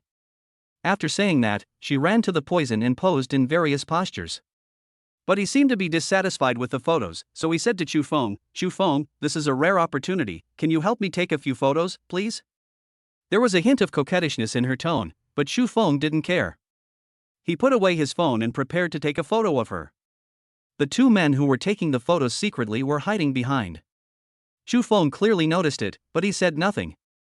And he just took a look at the live broadcast room while Shi Xiaoming was taking a selfie, and it was just as he guessed. As soon as this poison appeared, the popularity of the live broadcast room skyrocketed instantly, and the overwhelming barrage of comments was dazzling and could not be seen clearly. I didn't expect you to be good at taking photos. Shi Xiaoming looked at the photo Chu Feng had just taken of him with satisfaction, and then said, let's go, where is your car? Chu Feng pursed his lips and gestured to the poison beside him. Shi Xiaoming blinked, very confused. This car is mine. Didn't I just say there's plenty of time to take pictures? What? Shi Xiaoming is not stupid. People who have the courage to do this kind of live broadcast without a script have very high IQ and EQ. But no matter what, she couldn't connect this poison with Chu Feng. This is a top-of-the-line luxury car worth more than 20 million. Chu Feng's parents run a small supermarket and are obviously an ordinary family. Let alone this car, they probably can't even afford a wheel. Shi Xiaoming had a microphone pinned to her collar so that visitors in the live broadcast room could hear the conversation between the 2. In other words, the entire live broadcast room heard what Chu Feng said just now. This time, the live broadcast room became even more chaotic. Most people thought that Chu Feng was being too arrogant. He just said that he ran a restaurant, and now he said that the truck with poison was his. Although he looks good, it is not a good habit for him to brag like this. Although Shi Xiaoming couldn't see the comments now, she could still imagine the situation in the live broadcast room, and immediately said with a wry smile, stop joking, let's go quickly. But Chu Feng was not joking at all. He took out the key and opened the car door in front of everyone. What are you standing there for? Get in the car. Shi Xiaoming was stunned, and the entire live broadcast room was filled with an outburst of oh my god. Who would have thought that Chu Feng was not bragging, and this car was actually his? Impossible, he must have rented it. Someone else thought of this possibility, but soon he was overwhelmed by the comments of other tourists. You should think before you speak. This is poison. The world's top supercar, rent it? You must be kidding. Chu Feng glanced at the 2 men holding cell phones inconspicuously, stepped on the accelerator, and the poison shot out like an arrow. In just a few seconds, even the taillights of the car could no longer be seen. The barrage in the live broadcast room exploded again, and all the tourists angrily scolded the people holding the mobile phones, ordering them to hurry up and catch up, even if it was just to look at the back of the car. But these 2 have to suffer the consequences themselves. That is poison, how can an ordinary car catch up with it? However, the 2 of them were conscientious and drove quickly to chase after them. Chu Feng mentioned the address of the hotel intentionally or unintentionally, which gave the 2 people a direction. Otherwise, they would have to contact Shi Xiaoming at the risk of being exposed. This your restaurant? When he arrived at the hotel entrance, Shi Xiaoming was shocked again. Such a prime location, this big hotel, in terms of value, is definitely far more valuable than poison. How rich is Chu Feng? Is he an invisible rich second generation? Although showing off wealth can easily attract hatred, it is undoubtedly also a means of attracting traffic. When Shi Xiaoming thought of this, he directly asked about the value of this restaurant. It didn't cost much. It only cost 150 million at the auction. The decoration inside plus other miscellaneous things probably cost a few million. Although they cannot see the images, tourists can hear them. 150 million, such an astronomical sum of money, but in Chu Feng's mouth he said it was not much money? There were voices of curses, there were admirers, and some even directly expressed their desire to hug Chu Feng's thighs and become a strong leg hair. With Chu Feng showing off his wealth, the popularity of the live broadcast room reached a new high and even attracted the attention of the official live broadcast platform. After the reviewers found out the situation, they directly arranged a large number of recommendations for Qi Xiaoming. After hearing about the 150 million yuan restaurant and the world's top supercar worth 20 million yuan, the influx of tourists almost caused the live broadcast platform's server to crash. Fortunately, maintenance personnel responded promptly and started the backup server, thus avoiding this embarrassment. Damn it, how come I can only hear the voice but can't see the person? What does this mysterious rich man look like? Let me see. Dude, you just got here, right? Let me tell you, that rich guy is so handsome, he's no worse than a celebrity.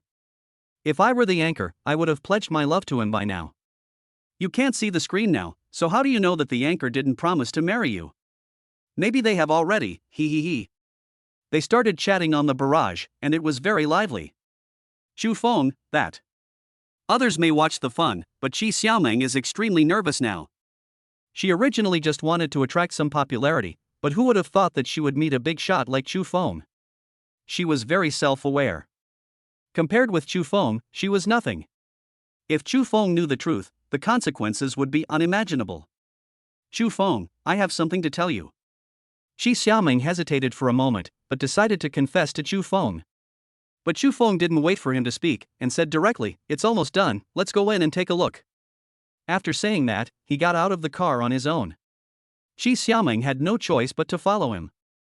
It wasn't that Chu Feng didn't let Qi Xiaoming speak, but he saw that the two people who were following him had arrived. I think I have attracted enough popularity, and now it's time to promote my restaurant. Boss Chu. As soon as Chu Feng came in, the employees who had met him during the interview immediately greeted him. As the hotel was about to open, there were a lot of clutter in the restaurant, so those employees who passed the interview were directly put to work. Well, you guys are busy, I'll take my friend around. Rather than saying that Chu Feng was introducing it to Qi Xiaoming, it would be more accurate to say that he was speaking to the visitors in the live broadcast room. The introduction was almost over, and at the end, he didn't forget to say, the restaurant will be open in the next few days, and there will be an opening event. Remember to come and support it when the time comes. Before Qi Xiaoming could say anything, the comments on the live broadcast room were already flooded with comments like, "I'll definitely support you." Chapter 82 Charming Internet Celebrities. The traditional Chinese-style decoration in the entire hotel has attracted countless good impressions. Chu Feng's goal was naturally achieved. Chu Feng, I really have something to tell you. Qi Xiaoming didn't want to wait any longer. After entering the restaurant, the more she looked, the more frightened she became. She also became more and more afraid of the consequences after Chu Feng knew the truth. But Chu Feng still didn't let her speak, and said, "Your two friends are also having a hard time, let them come in and rest for a while." After hearing this, Qi Xiaoming was stunned. You know everything?"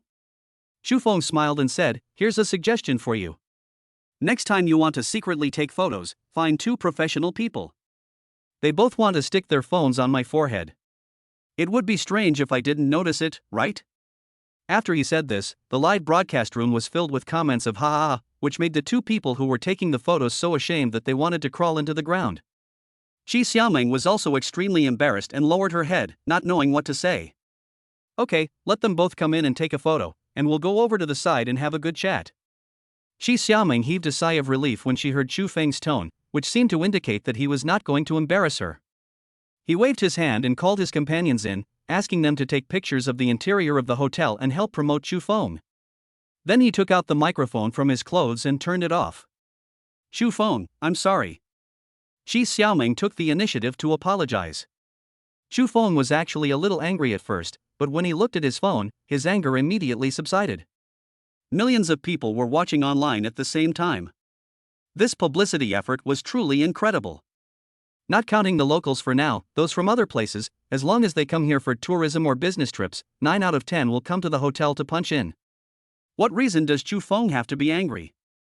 No need to apologize. You have achieved your goal, and so have I. This time, it's a win-win for both of us. Qi Xiaoming thought that no matter how generous Chu Feng was, he would definitely say some harsh words, but she didn't expect that he would be so gentle. She wanted to say thank you, but when Chu Feng put the phone in front of her, Qi Xiaoming was dumbfounded. She originally only had a few 100,000 followers, but now, the number has increased by a single digit. 1, 10, 100, 1,000, 10,000. Shi Xiaoming counted several times to confirm that she was not mistaken, and excitedly rushed over and hugged Chu Feng. Just then, the two men who were filming came down from upstairs, and this scene was seen directly by millions of people. This is really a superpower. We just met and you're already hugging each other? You are so jealous. If you were a woman and met a handsome, rich, and most importantly, gentleman, would you not be tempted? My goddess, you actually hugged another man. I'm so sad. But I'm really not qualified to compare with this great man. I wish you happiness. Shi Xiaoming was just happy and had no other intentions. After she realized what was happening, she quickly let go of Chu Feng. I'm sorry, I seem to be a little too excited. Chu Feng didn't care and just said, okay, if you really feel guilty, just help me promote the store when it opens and come and show your support. I'll give you a discount then. This is the only blind date candidate so far who has not had any conflict with Chu Feng. But in the final analysis, Shi Xiaoming didn't really come here for a blind date, so it was normal that no conflicts arose, especially after she knew Chu Feng's true identity. Shi Xiaoming said that she wanted to shoot some footage here and then go back to make a promotional video for Chu Feng. When you are not broadcasting live, you can play it repeatedly in the live broadcast room, which can have some publicity effect. Chu Feng was very satisfied and directly promised that on the opening day, Shi Xiaoming's table of guests would get a free meal. This farce came to an end, but Chu Feng didn't know it yet. Because of this live broadcast, he had become a little famous on the internet. The video was forwarded crazily, and more netizens knew that there was such a mysterious rich man who was handsome and rich. Of course, there are people who will resort to malicious editing in order to attract attention. For example, with a catchy headline like well-known internet celebrity went on a blind date with a mysterious rich man and actually gave herself to him on the spot, the video was edited to only show the blind date and the hug in the hotel. Xin Ran had just finished dealing with a document that gave her a headache. I was just about to look up some information when I opened the webpage and this video popped up immediately. She originally wanted to turn it off, but the man in the picture looked so familiar. After clicking on the play button, she recognized it. Who else could it be but Chu Feng? In an instant, her mood fell to the bottom, and an inexplicable feeling of grievance surged in her heart. Especially when seeing Shi Xiaoming and Chu Feng hugging each other, even his vision became blurred. Chu Feng didn't know that he had become famous. Just as he came out of the restaurant, the system's voice suddenly exploded. Bite. Congratulations to the host for successfully defeating the blind date, and I will reward you with one sign-in. Do you want to use it immediately? Chu Feng looked around and saw that there was no one around, so he said directly, use it. Bite. Successful sign-in, congratulations to the host for receiving the reward, Charm Value Max. This reward made Chu Feng frown, and he was a little confused about what it meant. Could it be that I will be the kind of person who is loved by everyone, flowers bloom when I see them, and cars get flat tires when I see them? Obviously, Chu Feng was overthinking this, because there was another prompt below the system. Tip: after this reward takes effect, any behavior of the host will easily attract the favor of others. In other words, I can easily make others like me, but I am far from being loved by everyone. Useless, what use do I have for this thing? Chu Feng sighed, but the system had already given him the reward, and it couldn't be returned, so having it was better than having nothing. After Chu Jianghe and Luo Shuai knew about this, they felt helpless. Why is it so difficult for my son to find a blind date?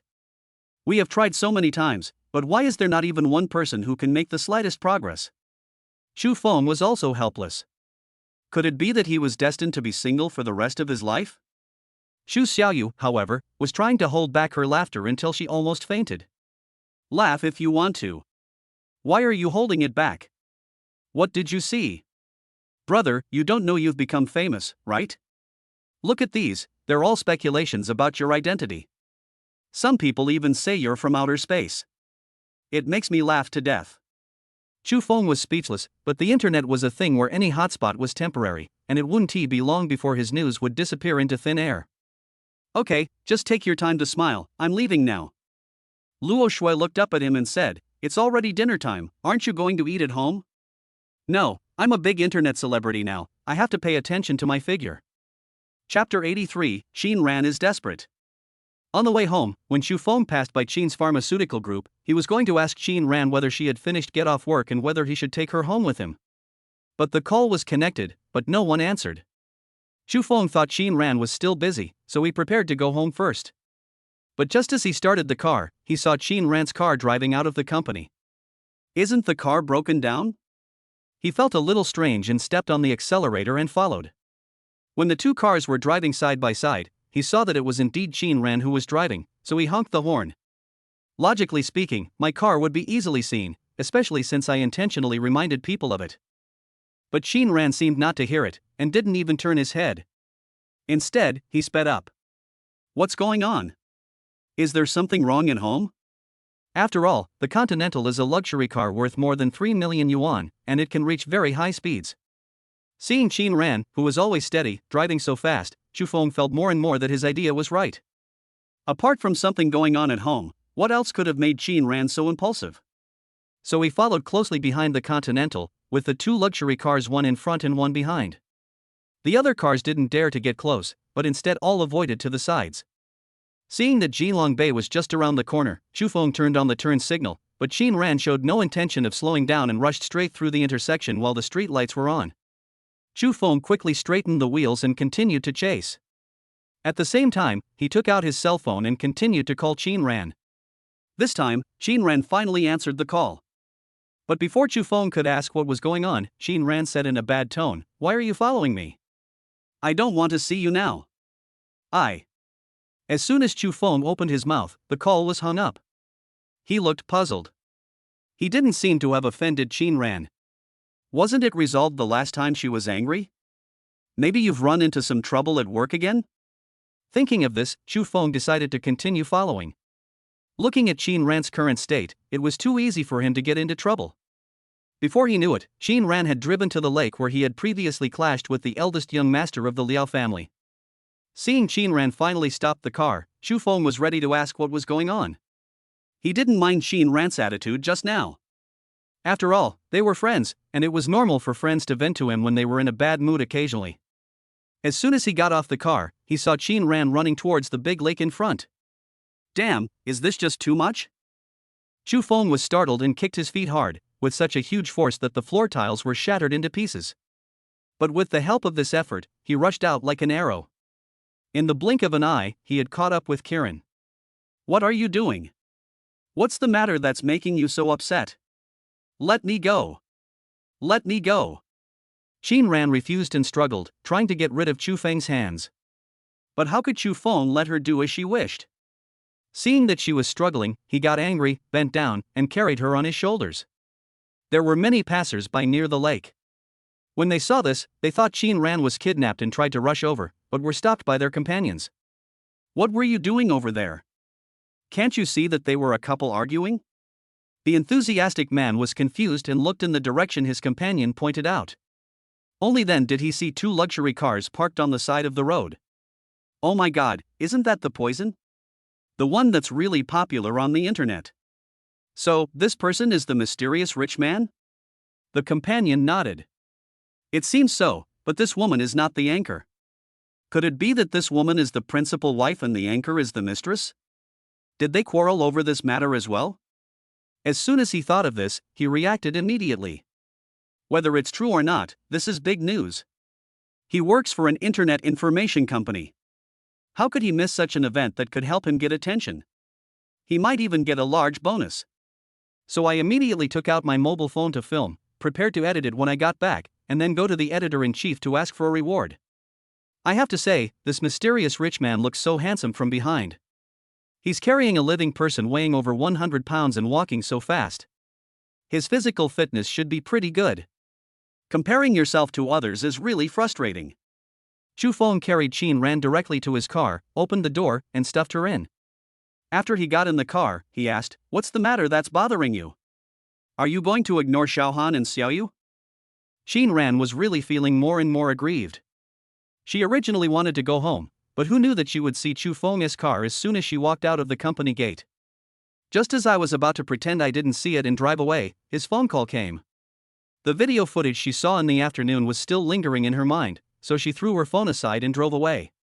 Chu Feng caught up with him and even ran up to him and honked the horn, which made Chin Ran very angry. He has had such intimate contact with other women, why does he want to mess with me? Then the road racing scene happened. The more she thought about it, the more aggrieved she felt. Ran didn't want to cry in front of Feng because it would make her look weak. But she couldn't help it after all, especially after Feng questioned her with a hint of impatience, which made her tears burst out. Feng was a little flustered. He really didn't know how to deal with a crying woman. If Chu Xiaoyu was okay, giving her some money would immediately make her smile like a flower. Xin Shihan and Xin Xiaoyu are also easy to deal with. Just make something delicious for them and they will immediately forget the unhappy things. But Feng had no idea what to do with other women. Don't be so quick to cry. You can tell me what's wrong. If you have any difficulties, just solve them. Why do you have to come here and jump into the lake when you can't overcome them? Hearing Feng's words, Ran cried even louder, but he cried while saying, "Who wants to jump into the lake? Are you sick?" Feng scratched his head. Could it be that he had misunderstood?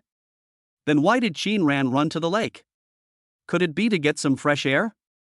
After a long time, Ran's crying finally stopped. Feng remained silent until he saw that she had calmed down. He then said, "Do you feel better after crying? Now can you tell me why?" Ran couldn't hear Feng's voice now, let alone look at him, otherwise the feeling of grievance would not dissipate. But she was also feeling upset. Why was she feeling so uncomfortable while Feng seemed to be fine? So she turned her head, stared at me with a pair of red eyes, and asked, "What did you do during the day?" Feng thought for a moment and said, "I went to meet someone for a blind date, but it didn't work out. However, I took the opportunity to help promote the hotel, so it wasn't in vain." Chapter 84 Misunderstanding Resolved. You're still lying to me. Ran roared, and Feng's head was filled with question marks. What did I lie to you about? Seeing Feng still quibbling, Ran rubbed his body, as if looking for his cell phone. But her cell phone was on the passenger seat of the Continental, how could she find it? So she unreasonably snatched Feng's phone away, opened the website and started searching. Look for yourself. She found the video she had watched before and handed it to Feng. Feng took it and took a look. Wasn't this the scene of his blind date that was secretly photographed? Qi Xiaoming's two friends are really amazing. Not only do they not have the skills to take secret photos, but even the pictures they took are so blurry. I don't know how many people scolded them during the live broadcast. The editing and name of this video are full of malice, and it is clearly done intentionally to attract attention. Qi Xiaoming hugged him that time out of excitement and gratitude, and it was not a throw-in at all. Feng closed the webpage and directly opened the live broadcast software, then found the replay of the live broadcast in it. This is the original playback. Do you believe those malicious edits? Take a look for yourself. Ran took it and watched it at triple speed. Feng explained, "I noticed someone was filming it secretly from the beginning, and Xiaoyu happened to see the live broadcast and told me. I thought I couldn't perform for free, so I just took advantage of the situation and promoted the restaurant. You should have seen the effect. The popularity of this live broadcast soared from hundreds of thousands to millions." Don't talk. Feng originally wanted Ran to praise him, but Ran told him to shut up. Ran saw the clip of Qi Xiaoming hugging Feng. It was just a hug, and there didn't seem to be anything wrong. It was just like a hug between friends. But the video she had seen before was not like this. The person who edited the video deliberately froze and prolonged this scene, as if the two of them were hugging each other intimately for a long time, which made it impossible not to cause misunderstanding. But even so, Kiran was still unhappy. Is this your blind date today? You're hugging me when we just met. How shameless. Feng curled his lips and said, she was just too excited when she saw that her followers had reached millions. But what happened to you today? Why are you so weird? Ran was startled, and threw the phone to Feng, saying, "What can happen to me? I'm just in a bad mood, and I happened to see your video, so I wanted to ask what's going on." Feng was puzzled. Ran's explanation was the same as if he hadn't said anything at all. But how could Ran tell the truth? Could she just tell Feng that she lost her composure because he had intimate behavior with another woman? She would never say such words even if you beat her to death. It's getting late. I have to go home. Bye. After saying that, Ran opened the car door, got out, and walked towards his own Continental. Feng did not move. Since Ran was fine, there was no need for him to worry anymore. As for what the truth was, Ran didn't want to say it. He couldn't just keep asking about it. However, in his opinion, it was probably for the company's business, so he planned to let the man he had rescued before speed up the research on some anti-cancer genes. At night, Shinran lay in bed, thinking about what happened before. She felt that she had gone too far, and all her grievances turned into guilt. Obviously, the truth was not like that, but she didn't ask for the reason clearly and misunderstood Chu Feng. Will he hate me for this? Shinran couldn't help but think of this possibility, so he quickly picked up his phone and wanted to apologize to Chu Feng. But when I picked up the phone, I didn't know whether to make a call or send a WeChat message.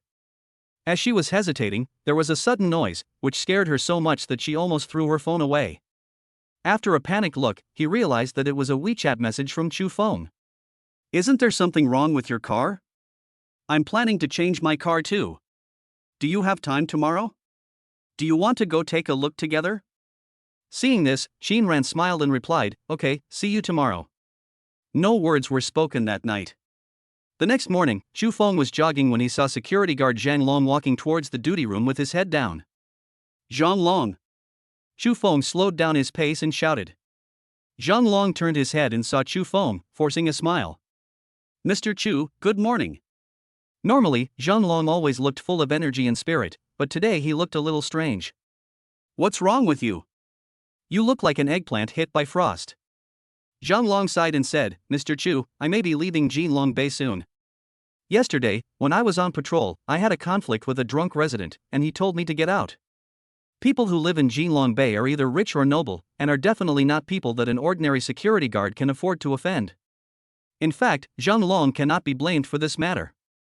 He was just performing his official duties. The problem lies with the drunk resident. He didn't go home after drinking and was wandering around the community. Zhang Long kindly stepped forward and asked if he needed help, but the resident not only insulted Zhang Long indiscriminately, but also screamed and yelled. Even though the villa has good sound insulation, his behavior is extremely immoral. Zhang Long didn't care that he was scolding him, he just tried to persuade him kindly to stop shouting like that. Who would have thought that the resident not only refused to listen, but also tried to beat Zhang Long? Mr. Chu, I really didn't fight back. You can see it on the surveillance video. But the captain has already talked to me and said that he can only try his best to negotiate. If the resident doesn't agree, I have to pack up and leave. Chu Feng frowned slightly. This resident was really going too far. Zhang Long did nothing wrong, why should he lose his job?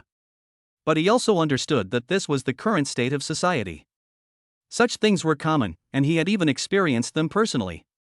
Otherwise, how could he become a ride-hailing driver?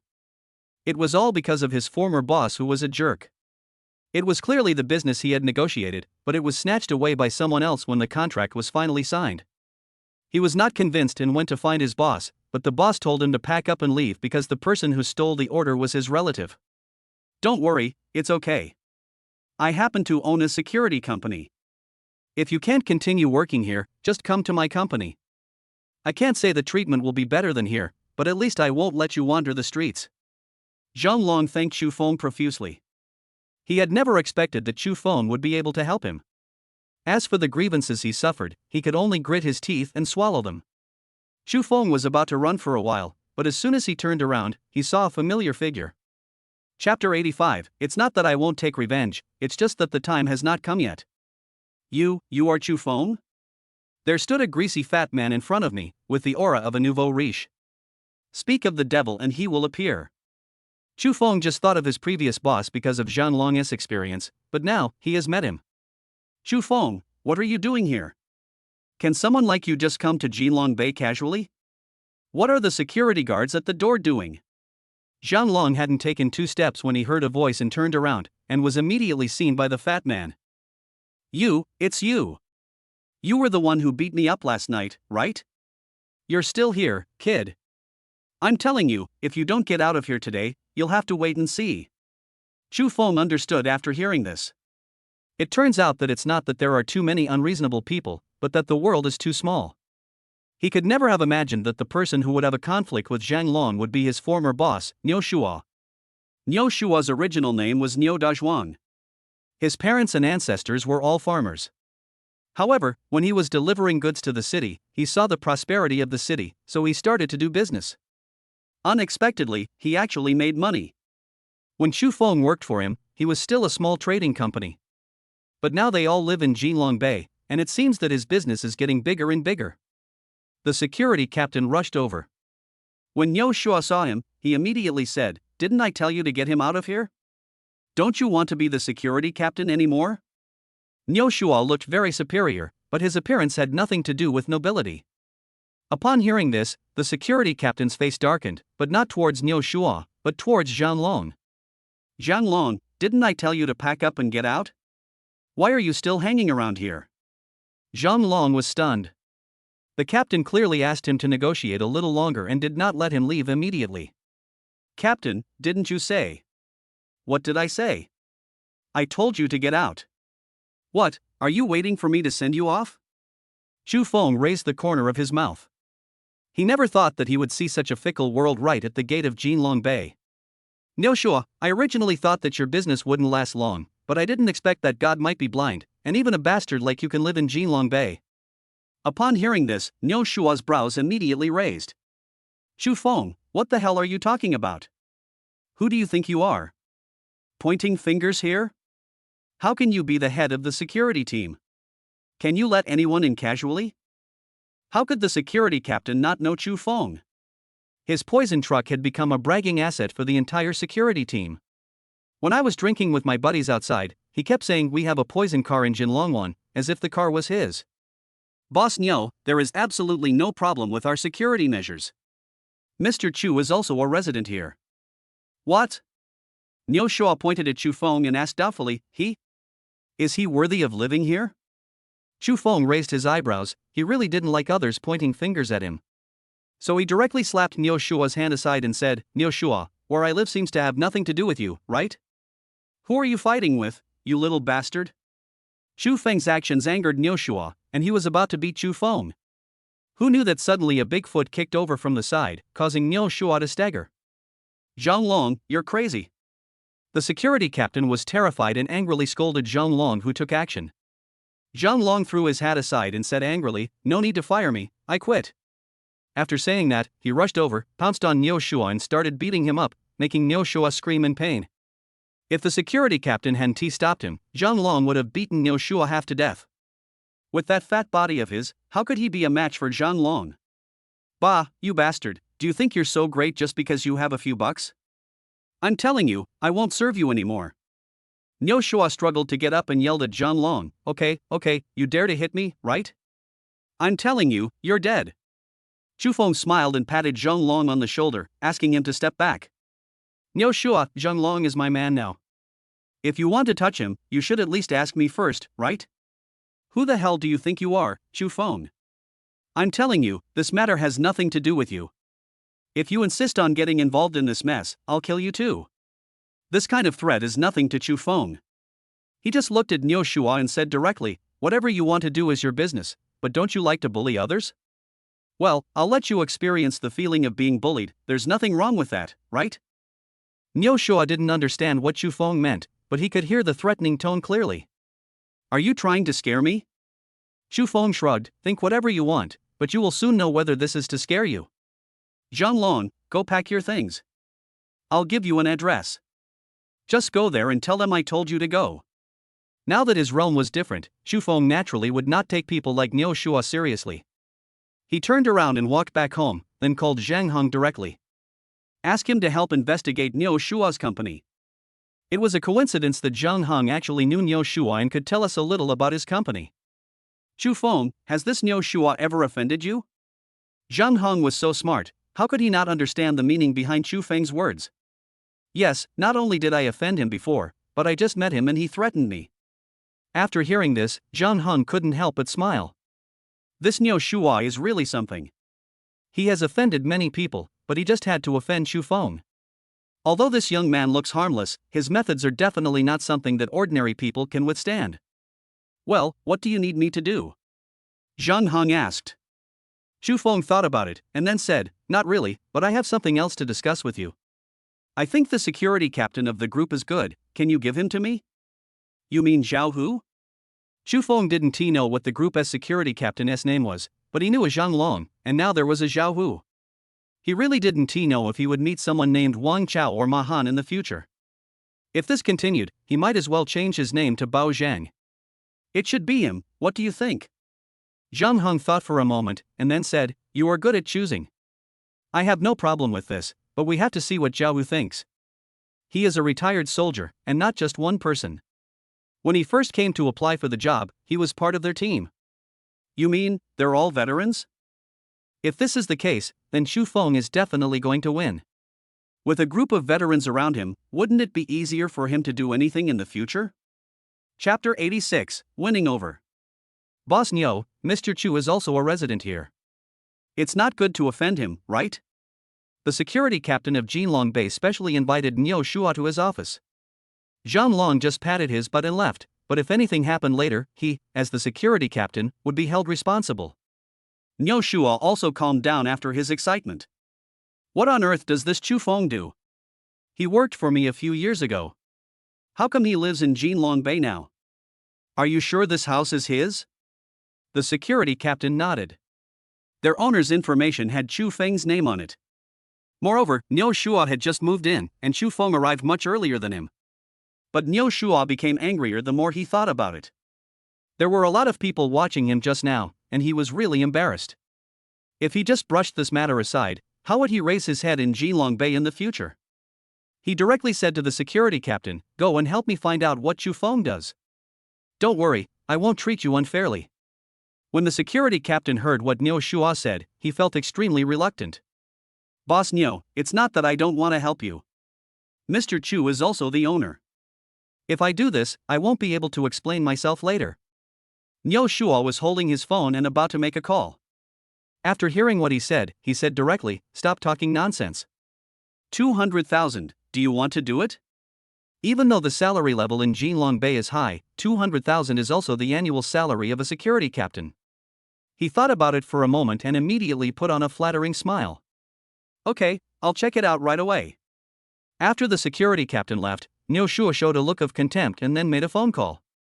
Brother Liao, it's me, Xiao Niu. This is what happened. I had some conflicts with a bastard, but this guy might be someone powerful. I just want to trouble you for a while. Liao Yuan always felt a bad feeling in his chest these days, which he could neither swallow nor spit out. Needless to say, it was because of Chu Feng. Fortunately, a new female secretary came yesterday, and she is very capable. The two were talking about their ideals when Niu Shua called. Liao Yuan didn't want to accept the call at first. He had no good feelings towards Niu Shua at all. But there was no way. If I didn't answer the phone, Niu Shua would definitely look for the old man again, which would be even more troublesome. It was Niu Shua who saved the old man's life, but Liao Yuan had also provided him with a lot of help, and the cooperation he gave him was basically equivalent to giving him money directly. I have also talked about this matter with the old man, but I don't know what kind of magic potion Niu Shua gave the old man.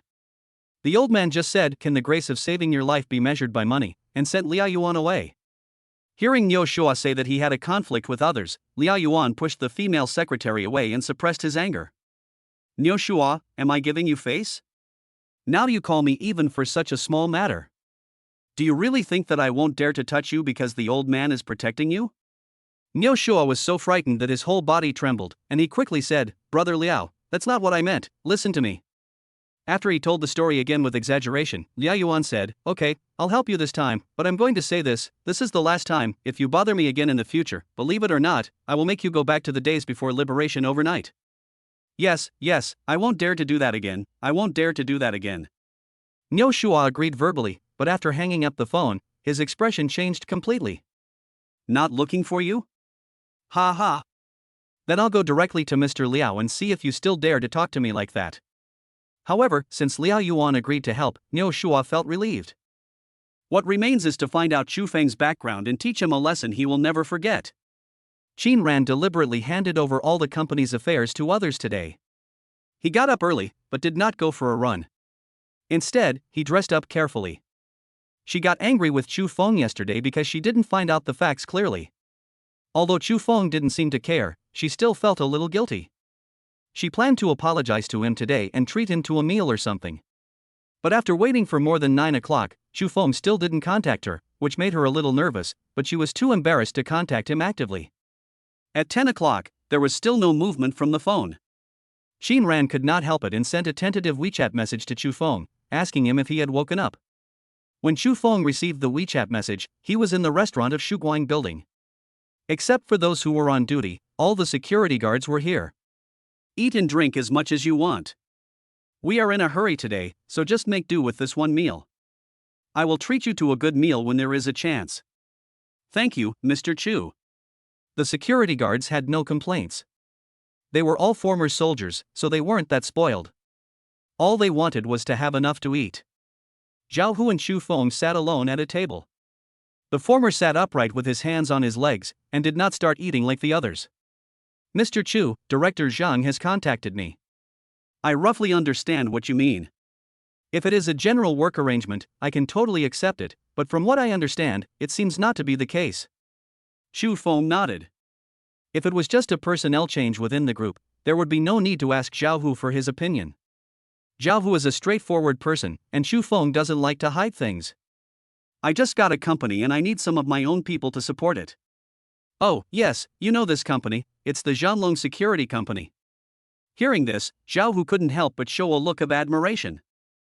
Mr. Chu, you are really capable. Is that company yours now? Xu Feng waved his hand indifferently. Let's not talk about that. I heard from Uncle Zhang that all of you are together, so I want to take you all away, so I don't have to recruit others. You can decide the treatment and other things by yourselves. I have no objection. How do you think? The conditions he offered were truly very generous, and he was full of sincerity. Zhao Hu was somewhat flattered. They had just returned from demobilization and did not have many skills. They were just security guards. He did not expect to be valued so much. Mr. Chu, you have given us brother's face, so we have to cover for you. I have made the decision for the brothers. We will follow you from now on. Xu Feng smiled knowingly, finally getting this matter done.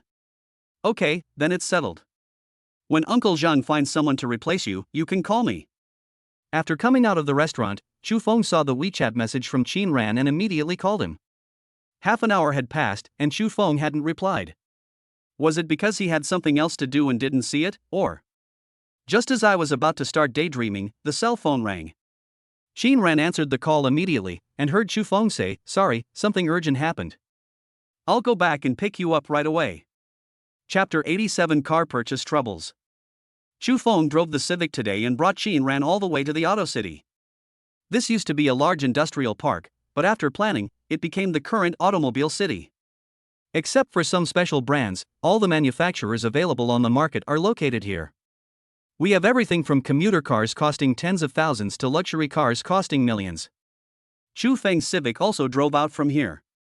Which car should we go see first? Xu Feng asked. Qin Ran thought for a moment and then said, Xiaohan and Xiaoyu have grown up now. I want to change to something more suitable for home use, so that when I have a break, I can take them to play far away. I see. Xu Feng hesitated for a moment and said, I also want to change to a car with a larger interior space. Whether it was Xu Feng's Poison or Qin Ran's European continent, they were both double seats.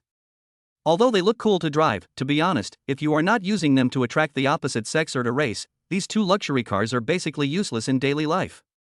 As they walked and looked, it seemed that the deeper they went, the bigger the brand of the cars became, and naturally the more expensive they would be. Xu Feng, what is that car? In the Auto City, in addition to every 4S store, there are also many platforms set up on the open space. There are different cars on display every day. The car that Kiran was referring to was the model on their side of the booth. The one on the left is black, and the front of the car looks a bit ferocious. The one on the right is white. Although the style looks similar, there are some changes in the front of the car, making it look a lot softer. Looking at the logo, it should be a Huachi car, probably a new model. Let's go and take a look. The two walked to the booth, where someone was introducing the various parameters and performance of the car. Wow, this car costs more than 1 million. This should be the most expensive car of Huachi, right? More than 1 million, not to mention compared with Poison, even compared with the European continent, it would be crushed in minutes. What really surprised Qin Ran was that as a nationally recognized automobile manufacturer, Huachi always prioritized cost-effectiveness in the vehicles it produced. Whether it is a small truck or a car for commuting, the most expensive one does not exceed 150,000 yuan. But this new car costs millions? How can an average family afford it? But Xu Feng didn't think so. because after he looked at the introduction of the car, he knew that the price was really very reasonable. If it were any other brand, they would even dare to price this car at 5 million. However, this is also a signal that Huachi is truly going to enter the ranks of luxury cars and take back the market that should belong to them from those domestic luxury car manufacturers. But everyone's attitude towards this matter is completely different, such as the person next to Chu Feng. I think Huachi is crazy about making money. How can a company that makes low-end cars make high-end models? Only a fool would buy them. Xin Ran's attention was all on the car, so he didn't hear what the man said. At this moment, he heard that the car was on sale, so he said to Chu Feng, "I think this car is good. Chu Feng, do you want to go for a test drive?" Damn, there really are fools. The passerby next to him seemed to be talking to himself, but it was okay to think about what he said in his heart, but it would be a bit unpleasant if he said it out loud. Chu Feng immediately turned around, looked at him and asked, "Who do you say is a fool?" If it were an ordinary person, they would probably just apologize and be done with it. But this person curled his lips in disdain. Am I wrong? How can such a rubbish brand make luxury cars? And it's so expensive. Anyone who buys it must be a fool. His voice became louder and louder, and many people around looked over. Rubbish? Xin Ran was very unhappy. As a businessman, Huachi Group was definitely a benchmark for all of them. Not only did he put people's livelihood issues first, but he also did many great things that impressed the people of the country and even the world. When his parents were still alive, they had set Huachi Group as their goal. Over time, Xin Ran also developed a sense of admiration for Huachi Group. But now, some people actually say it is garbage. If Huachi Group is really garbage, then what are these businessmen like them? Even worse than garbage? Xin Ran, who always didn't want to cause trouble, was really angry this time. He directly stood up and said, "You said Huachi's cars are rubbish, then what do you think is a good car?" The passerby was a little stunned, but after he came to his senses, he immediately pointed to several foreign brand 4S stores nearby. These are what we call cars, okay? Huachi's cars are just means of transportation at best. This person has not yet realized that his words have aroused public anger, and many people around him have already looked at him unfriendly. The manufacturing technology of these foreign brands is indeed much more advanced, but emotionally speaking, his words were a bit too much. There is nothing wrong with objective analysis, but malicious denigration is despicable. Chu Feng held Xin Ran and said to the passerby, "How you understand these things is your problem. I have no right to interfere. But you just insulted my friend. I need you to apologize to her now." Indeed, the brain is in other people's heads, and it is his freedom to decide what he thinks is good. But he was wrong to say that Kiran was a fool. Apologize?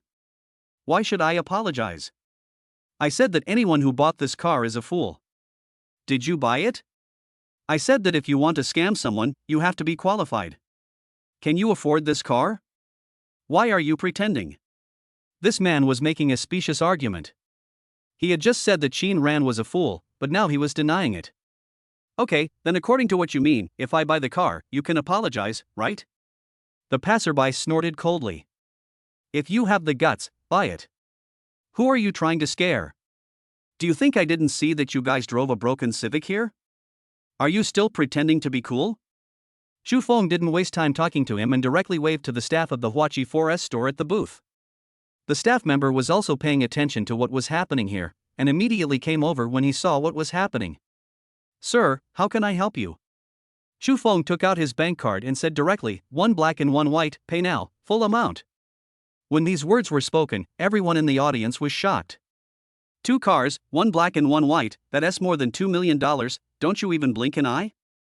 The staff member was also surprised. He had been in this business for many years and had never seen anyone buy a car in this way. "Sir, are you sure?" He politely confirmed it, and Chu Feng nodded without hesitation. "Okay, I'll help you with the formalities right away." The passerby was a little panicked. He did not expect Chu Feng to do this. Keep pretending. When there's not that much money in the card, I wonder who will be embarrassed. Chapter 88, $1 Million Gift. All the procedures of the staff were handled in full view of the public. Everyone is waiting for the result and watching the fun. Who doesn't like it? Transaction successful. When the card reader sounded a prompt, the crowd cheered spontaneously, which scared the passerby. Seeing that the situation was not right, he turned around and was about to leave, but was stopped by the people watching the fun behind him. No matter how anxious he was, these people who had long disliked him refused to let him go. A large hand pressed down on his shoulder, causing his entire body to tremble. Turning around, he saw Chu Feng holding 2 contracts. "The car is mine now, shouldn't you apologize?" The passerby could never have imagined this would happen. His eyes rolled and he immediately shouted, "I know. You two must be hired by the China Auto Group. Just to stimulate consumption, am I right? Otherwise, how could you buy it without even a test drive? This is unreasonable." He was somewhat in a state of not shedding tears until he saw the coffin. Someone watching nearby shouted directly, "What's unreasonable?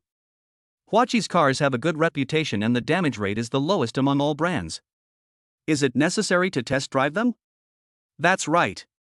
You think 2 million is a lot? For rich people, 2 million is just pocket money. You should apologize quickly." Everyone stood on Xu Feng's side, and even the staff looked at him eagerly. Considering that he slandered Huaqi's cars in this way, the staff was very polite by not kicking him out directly. The pointing and talking around made the passerby wish he could find a hole to crawl into. In a rage, he shouted, "I won't apologize, so what? Kill me if you dare." He is planning to go all out and be shameless to the end. Just at this moment, a tall and strong man with a face full of flesh and tattoos all over his exposed skin squeezed in. "I heard someone just said that anyone who buys this car is a fool? I just finished the formalities." "Who said that?" Everyone pointed at the passerby, and the sturdy man grabbed him and asked, "Is that what you said?" Passers-by were terrified. It was obvious that this burly man was not someone who was easy to mess with. This was not just a matter of face, he was going to get beaten.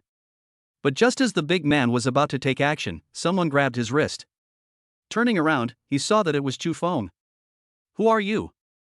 Don't stop me, or I'll beat you up too." Chu Feng smiled slightly and said, "I don't want to stop you, but there has to be a first-come first-served order, right? Let him apologize to my friend first, then you can beat him up as you like. It doesn't matter to me if he dies." The sturdy man looked very arrogant, but after hearing Chu Feng's words, he loosened his hand. "Okay, you first." "Ah, help." No one expected that as soon as the strong man let go, the passerby turned and ran. Chu Feng rushed forward, grabbed his clothes, lifted him up with one hand, and threw him directly at Qin Ran's feet. Not only did the onlookers gasp, even the sturdy man stared. Chu Feng doesn't look very strong, but he is so strong that he can lift a living person weighing over 100 pounds just by saying so? "I'm sorry, it's all my fault. I'm such a jerk. Please forgive me." The passerby was so frightened that he didn't even dare to scream even though he was in pain. He could only keep apologizing to Qin Ran. Qin Ran was a little at a loss, so Chu Feng came over and kicked the passerby to the feet of the sturdy man. "Okay, it's your turn this time." The sturdy man couldn't help but give Chu Feng a thumbs up, then grabbed a passerby and slapped him twice. The onlookers felt so relieved watching this. Such a shameless person who worships foreign things and fawns on foreigners deserves to be beaten. His life is just a waste of air. If they weren't afraid of getting into trouble, they would have wanted to just go up and kick him a few times. "Misters and ladies, please follow me. I will take you 3 to pick up the car." The staff member spoke politely to Chu Feng and the sturdy man. Although the 4S store is here, there is a special place for storing vehicles in the Auto City. After completing the formalities, you have to go there to pick up the car. The sturdy man was a generous person and patted Chu Feng directly. "Brother, I see you have some skills, have you ever practiced? Let's be friends. My name is Mengde, what's your name?" Chu Feng smiled and said, "My name is Chu Feng, and this is my friend, Qin Ran." Qin Ran nodded politely as a greeting. But Mengde smiled and gave Chu Feng a thumbs up, whispering, "Brother, it's good, you have good taste." He looks like a fierce person, but the feeling we give to Chu Feng now is so wretched. But he was too lazy to explain, who knew if he would meet her again in the future. "Brother, I'm leaving now. We'll meet again if we're lucky." Mengde had obviously already test-driven the car. After getting in the car, he drove away directly. Chu Feng and Qin Ran tried it and found that this new model was really worth the money. Let us not talk about comparing it with Poison, but Qin Ran felt that it was no worse than her Continental. "Chu Feng, this car is better than I thought. I will transfer the money to you in a moment." Chu Feng waved his hand and said, "All right, it's only 1 million, I'll just give it to you as a gift." The staff standing by seemed to be eating a mouthful of dog food, as they would give away a million-class luxury car at any time. How rich must they be? Ran didn't insist, as she really wasn't well off at the moment. There will be plenty of opportunities in the future anyway, so just send it back when the time comes. So the two of them drove back to Geelong Bay in two brand new SUVs, one black and one white. As for the Civic, the staff of the Auto City will help Chu Feng send it back. For the next 2 days, Chu Feng didn't have much to do. He just took Chu Xiaoyu around for a walk. Just think of it as running in for a new car. Zhao Hu had also completed the handover and called Chu Feng. Okay, I'll give you an address. You guys go there first and I'll get someone to pick you up. We'll talk when I get there. After sending Chu Xiaoyu back home, Chu Feng headed to Zhanlong Security Company. When he arrived, Zhao Hu had already been there for a while. The person who received them was Zhanlong. It was also said that the two brothers felt very close to each other as soon as they met, which might mean that they really had some special fate in their previous lives. Okay, Zhanlong, go call Lao Zhou and the others over. Lao Zhou is naturally boss Zhou, but now he is no longer the boss, he is just the general manager of the company. After everyone gathered in the conference room, Chu Feng, who was sitting in the first seat, spoke. As for the introduction, we'll finish it in a while. You can just get to know each other. I'll announce a few decisions now. After saying that, Chu Feng opened his phone and took a look. From now on, Lao Zhou will be the general manager of the company, and Zhao Hu will be the deputy general manager. If there is anything, we will discuss it together. You brothers will manage the company by yourselves. I only have one request. If anyone dares to do evil, just pack up and get out. Chapter 89, Making Trouble. After the meeting, Zhou Jian didn't look very good. Chu Feng brought in another group of people, which made him feel somewhat threatened. It was okay before when it was just Zhanlong, but now it's obvious that Zhao Hu's group is not someone you want to mess with. He was afraid that after this group of people found out the situation of the company, they would kick him out. Then he would lose both the wife and the army, and be left with nothing. Chu Feng did not stay for long. Zhao Hu was not a greedy person. He did not take the opportunity to ask for a high price. He just wanted to be treated the same as before in the group. Zhou Jian was just wondering what to do when someone knocked on the door. Come in. The door was pushed open, and Zhao Hu and Zhang Long walked in together. Mr. Zhou, I didn't have time just now. Let me introduce myself. My name is Zhao Hu. I hope we can have a pleasant cooperation in the future. Don't hit a smiling person. Zhao Hu looked polite. Even though Zhou Jian had a lot of thoughts in his mind, he had to do his best to save face. After exchanging pleasantries, Zhao Hu wanted to inquire about the content of his future work. Before he could open his mouth, one of Zhou Jian's younger brothers ran in. Boss, something bad has happened. Someone is here to cause trouble. What? Call everyone here and grab the weapons. Zhou Jian shouted loudly, stood up and was about to walk out, but was stopped by Zhao Hu. Boss Zhou, just leave this little thing to me. I am also a member of the company, and I should do my duty. After saying that, Zhao Hu walked out with Zhang Long without waiting for Zhou Jian to answer. The company's door had been smashed, and many people were still smashing things with knives, guns, sticks, and clubs.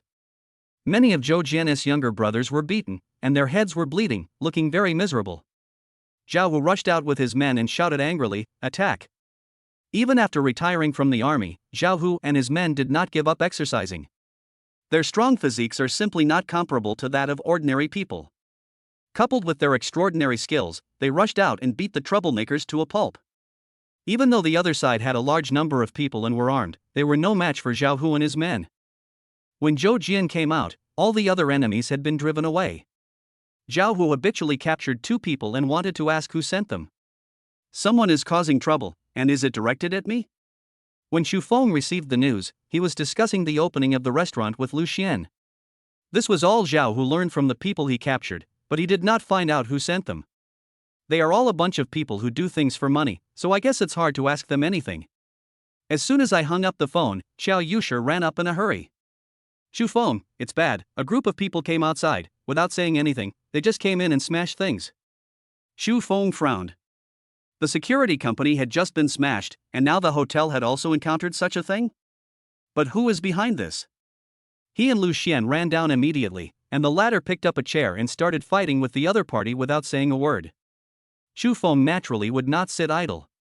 He spotted a guy standing still at the door, who looked like the leader of this group of people. He walked straight over. Someone tried to stop him, but Chu Feng kicked him away without even blinking.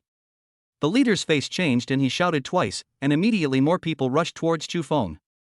But they were no match for Chu Feng, and they were all knocked to the ground with just 3 punches and 2 kicks. The leader wanted to run, but Chu Feng rushed forward and grabbed his collar. "Tell them to stop." After Chu Feng gave the order, the leader still wanted to pretend to be tough.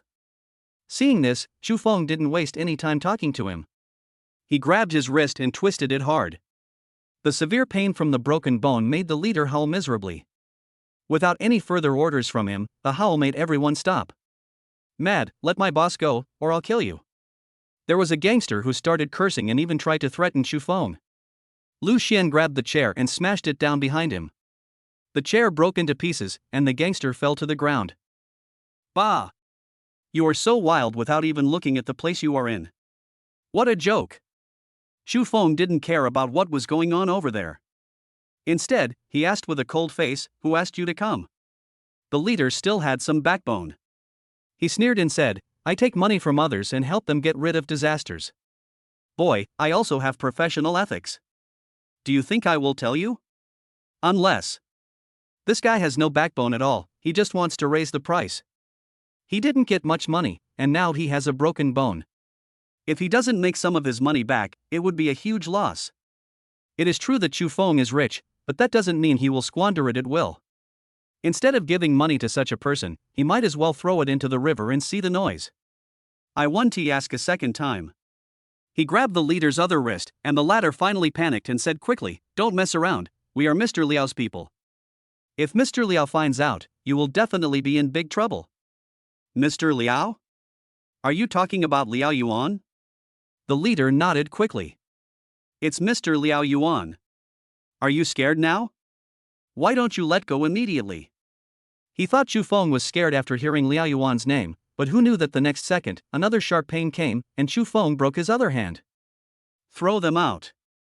At Chu Feng's command, Lu Xian and his employees kicked and beat the group of people out.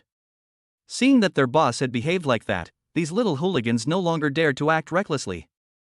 "Lu Xian, take your people and pack up. I'm going to go out for a while."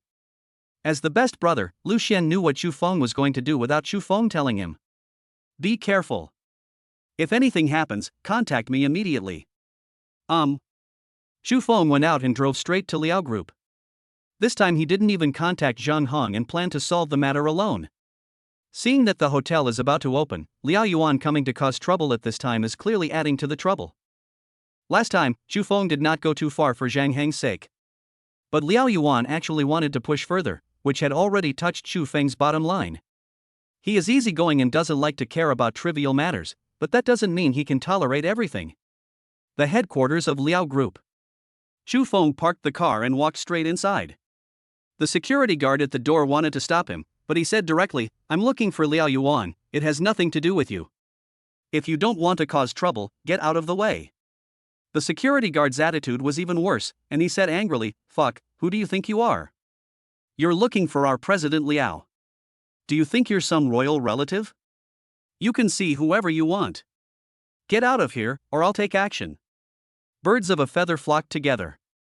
The security guards of the Liao Group are so overbearing, which is enough to show what kind of person Liao Yuan is. Chu Feng didn't want to waste time, so he pushed hard. The security guard immediately took several steps back as if he was hit by a car, but still couldn't offset the force and fell directly to the ground. Chapter 90: Solving Hidden Dangers. Chu Feng was already very merciful when he attacked. After all, he was only looking for Liao Yuan. But the security guard who was patrolling inside happened to see this scene, picked up the intercom and started calling for help. Chu Feng saw it but pretended not to see it and walked straight inside. A group of security guards came over and stood in front of Chu Feng. "No matter who you are, this is Liao Group, get out now, or don't blame us for being rude." Chu Feng acted as if he didn't hear anything and continued walking inside. The group of security guards looked at each other, picked up rubber sticks and were about to start fighting. Chu Feng had already said what needed to be said and did not want to repeat himself. He came here today just to see what Liao Yuan was trying to do. The security guard who was rushing in the front was caught by Chu Feng and thrown to the ground directly. His movements were sharp and there was no drag at all. This also made everyone else stop in fear. He's alone, what are you afraid of? Someone shouted, but even he didn't dare to move, let alone others. Chu Feng was completely unaffected. He just walked forward and the security guards surrounded him. This situation continued until the elevator door, when Chu Feng stopped and turned to look at a security guard. Which floor is Liao Yuan on? 220.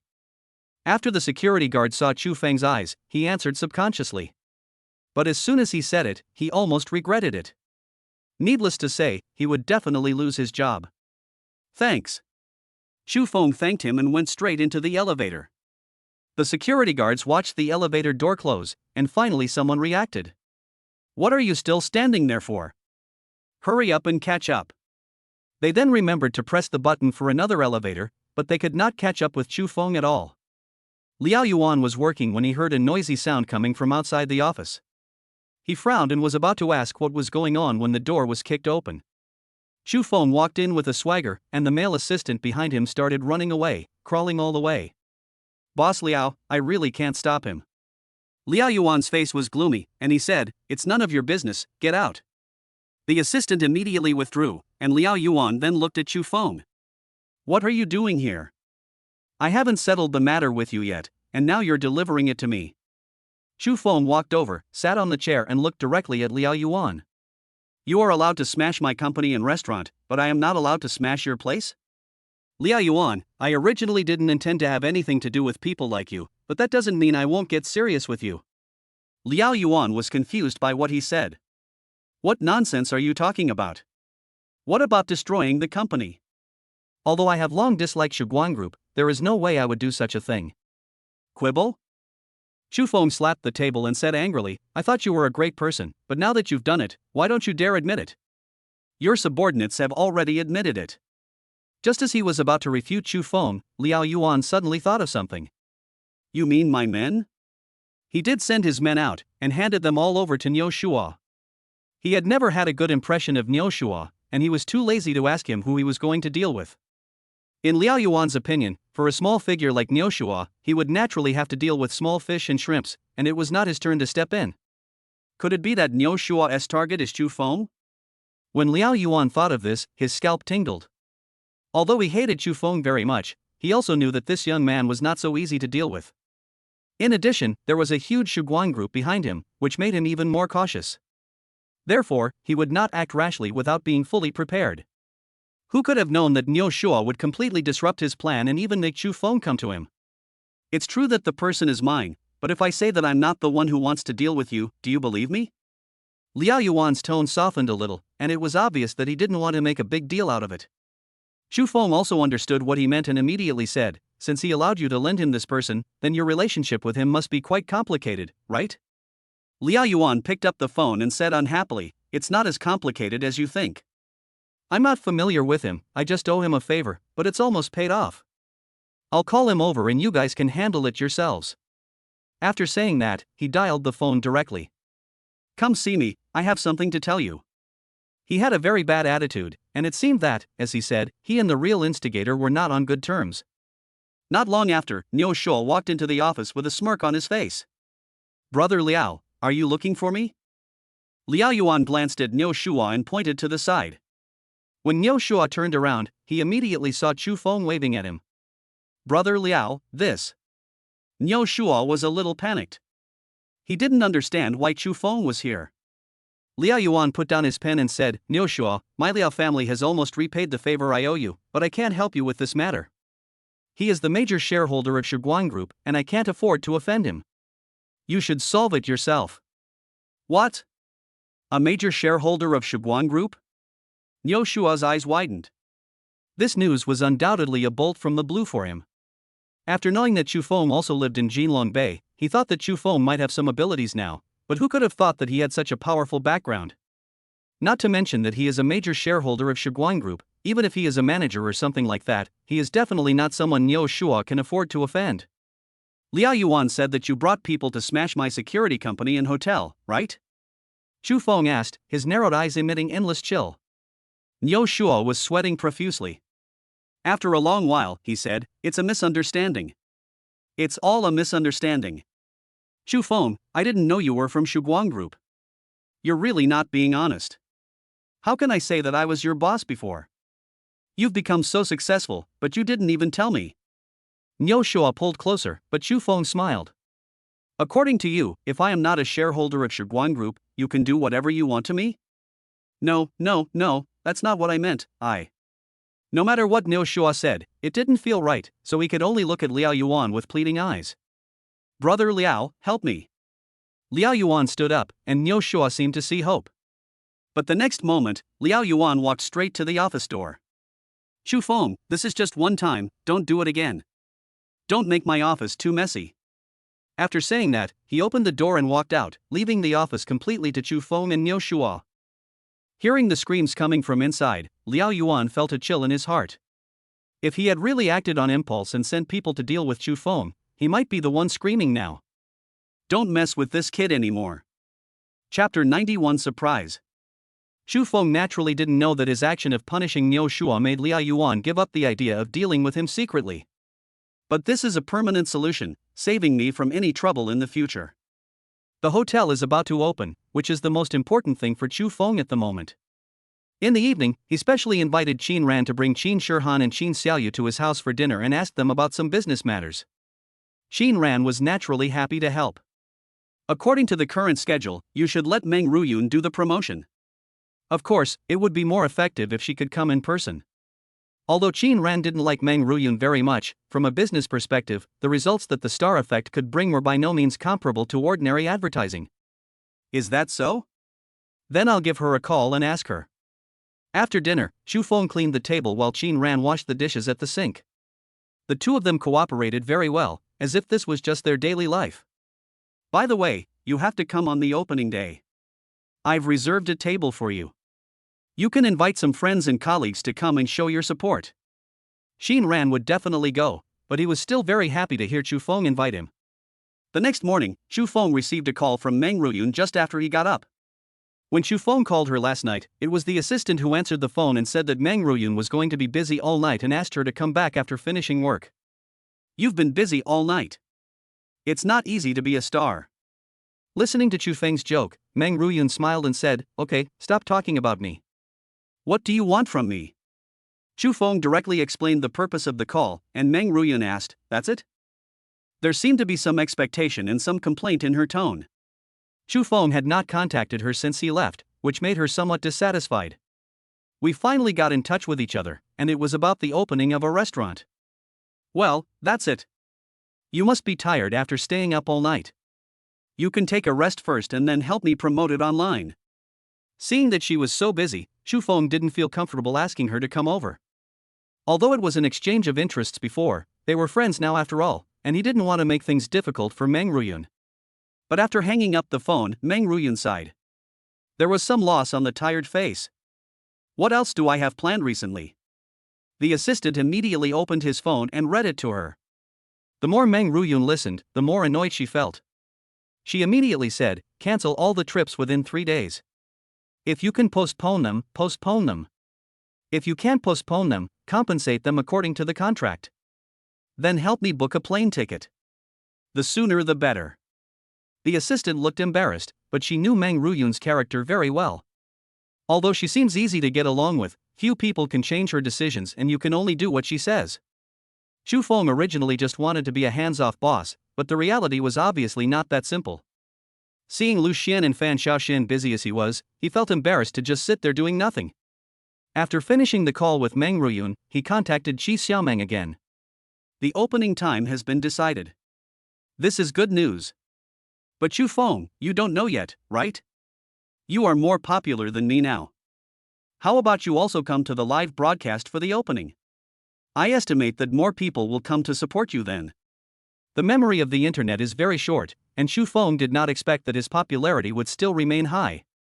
Forget it, I can't play that kind of thing. Shu Feng refused without even thinking about it. He didn't really like the feeling of being noticed. Oh, it doesn't matter if you don't understand. I can teach you.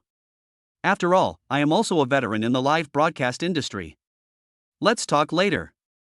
I have a call. I'm going to hang up first. You. Before Qi Xiaoming could say anything else, a busy tone came from the receiver. What kind of person is this, really? Qi Xiaoming muttered something, but still held up her phone and posted a new message on her personal updates. The restaurant will open in 2 days, please don't forget to go with Tutu to show your support. As soon as the news was released, countless people commented and left messages, most of them assured that they would definitely go, which made Qi Xiaoming very happy. Xu Feng didn't hang up the phone just to make an excuse, but someone really called back, and it was an unfamiliar number. Hello? Who is this? Mr. Chu, it's me. As soon as Xu Feng heard the voice, he knew who this person was. It was the genetic researcher whom he saved, Xiaoshen. Oh, it's you. How are you? Are you used to it? Xiaoshen immediately said, well, that's good, Mr. Chu. I called you because I have developed an anti-cancer gene virus, but it still needs clinical trials. You figured it out? So fast. Xu Feng was very surprised. Although he didn't understand scientific research, no matter what kind of research it would take a very long research cycle. But it's only been a few days, and Xiaoshen has actually succeeded in his research? I looked through the original records and found out that this laboratory had previously been developing an anti-cancer gene virus, but it was stuck at a bottleneck. I followed the engineering records you gave me and found the relevant records. After trying a few times, I succeeded. From this point, it is not difficult to see that Qin Ran's parents are really geniuses in this area. Xu Feng received a reward from the system, but they had researched it completely according to what they had learned. Unfortunately, God was jealous of their talents and made them leave this world early. Okay, I'll contact Kiran right away to see how to proceed. Xu Feng didn't understand anything too professional, so he had to announce the good news to Qin Ran in advance. The call came just as Qin Ran was about to go out. Then wait for me, I will go to the company with you. Xu Feng immediately went to clean himself up. Qin Ran was confused and didn't know why he was so anxious. The poison lay quietly in the garage. If nothing unexpected happened, Xu Feng would not touch it for a while. Driving the newly purchased Huaqi HX1, Xu Feng picked up Qin Ran and drove to Qin's pharmaceutical company. Xu Feng, what's the matter that requires you to send me off so early in the morning? Qin Ran couldn't help but ask. Xu Feng smiled mysteriously and said, don't ask yet. I'll give you a surprise later. This made Qin Ran feel even more puzzled. It wasn't a festival, so why give a surprise? But she still had some expectations. After all, who doesn't like surprises? After entering the company, Xu Feng drove directly to the entrance of the laboratory building. Come with me. Xu Feng pulled Qin Ran inside. Qin Ran was a little dazed, as if he had guessed something but was not sure. Xu Feng, it can't be. Chapter 92 Opening. It can be said that when his parents were alive, Qin Ran didn't care about the company's affairs. Although she studied business in school, her original plan was just to accumulate experience and then start her own business. She knew nothing about research. She just listened to her parents and understood the basics, but when it came to something a little more complicated, she was at a loss. But after entering the laboratory, listening to Qiushen's report, those familiar professional terms and the final results, Qin Ran almost cried. The day before the accident, my parents had a fight because their research had reached a bottleneck. The two of them went out that day to relax, and that's why the accident happened. Now that this bottleneck has been broken, it means that the spirits of my parents in heaven can finally be comforted. Xu Feng, thank you. Qin Ran's eyes were red, but Xu Feng said, why thank me? It's not me who researched it. If you want to thank someone, thank Xiaoshen. But don't you say that there are still clinical trials to be conducted?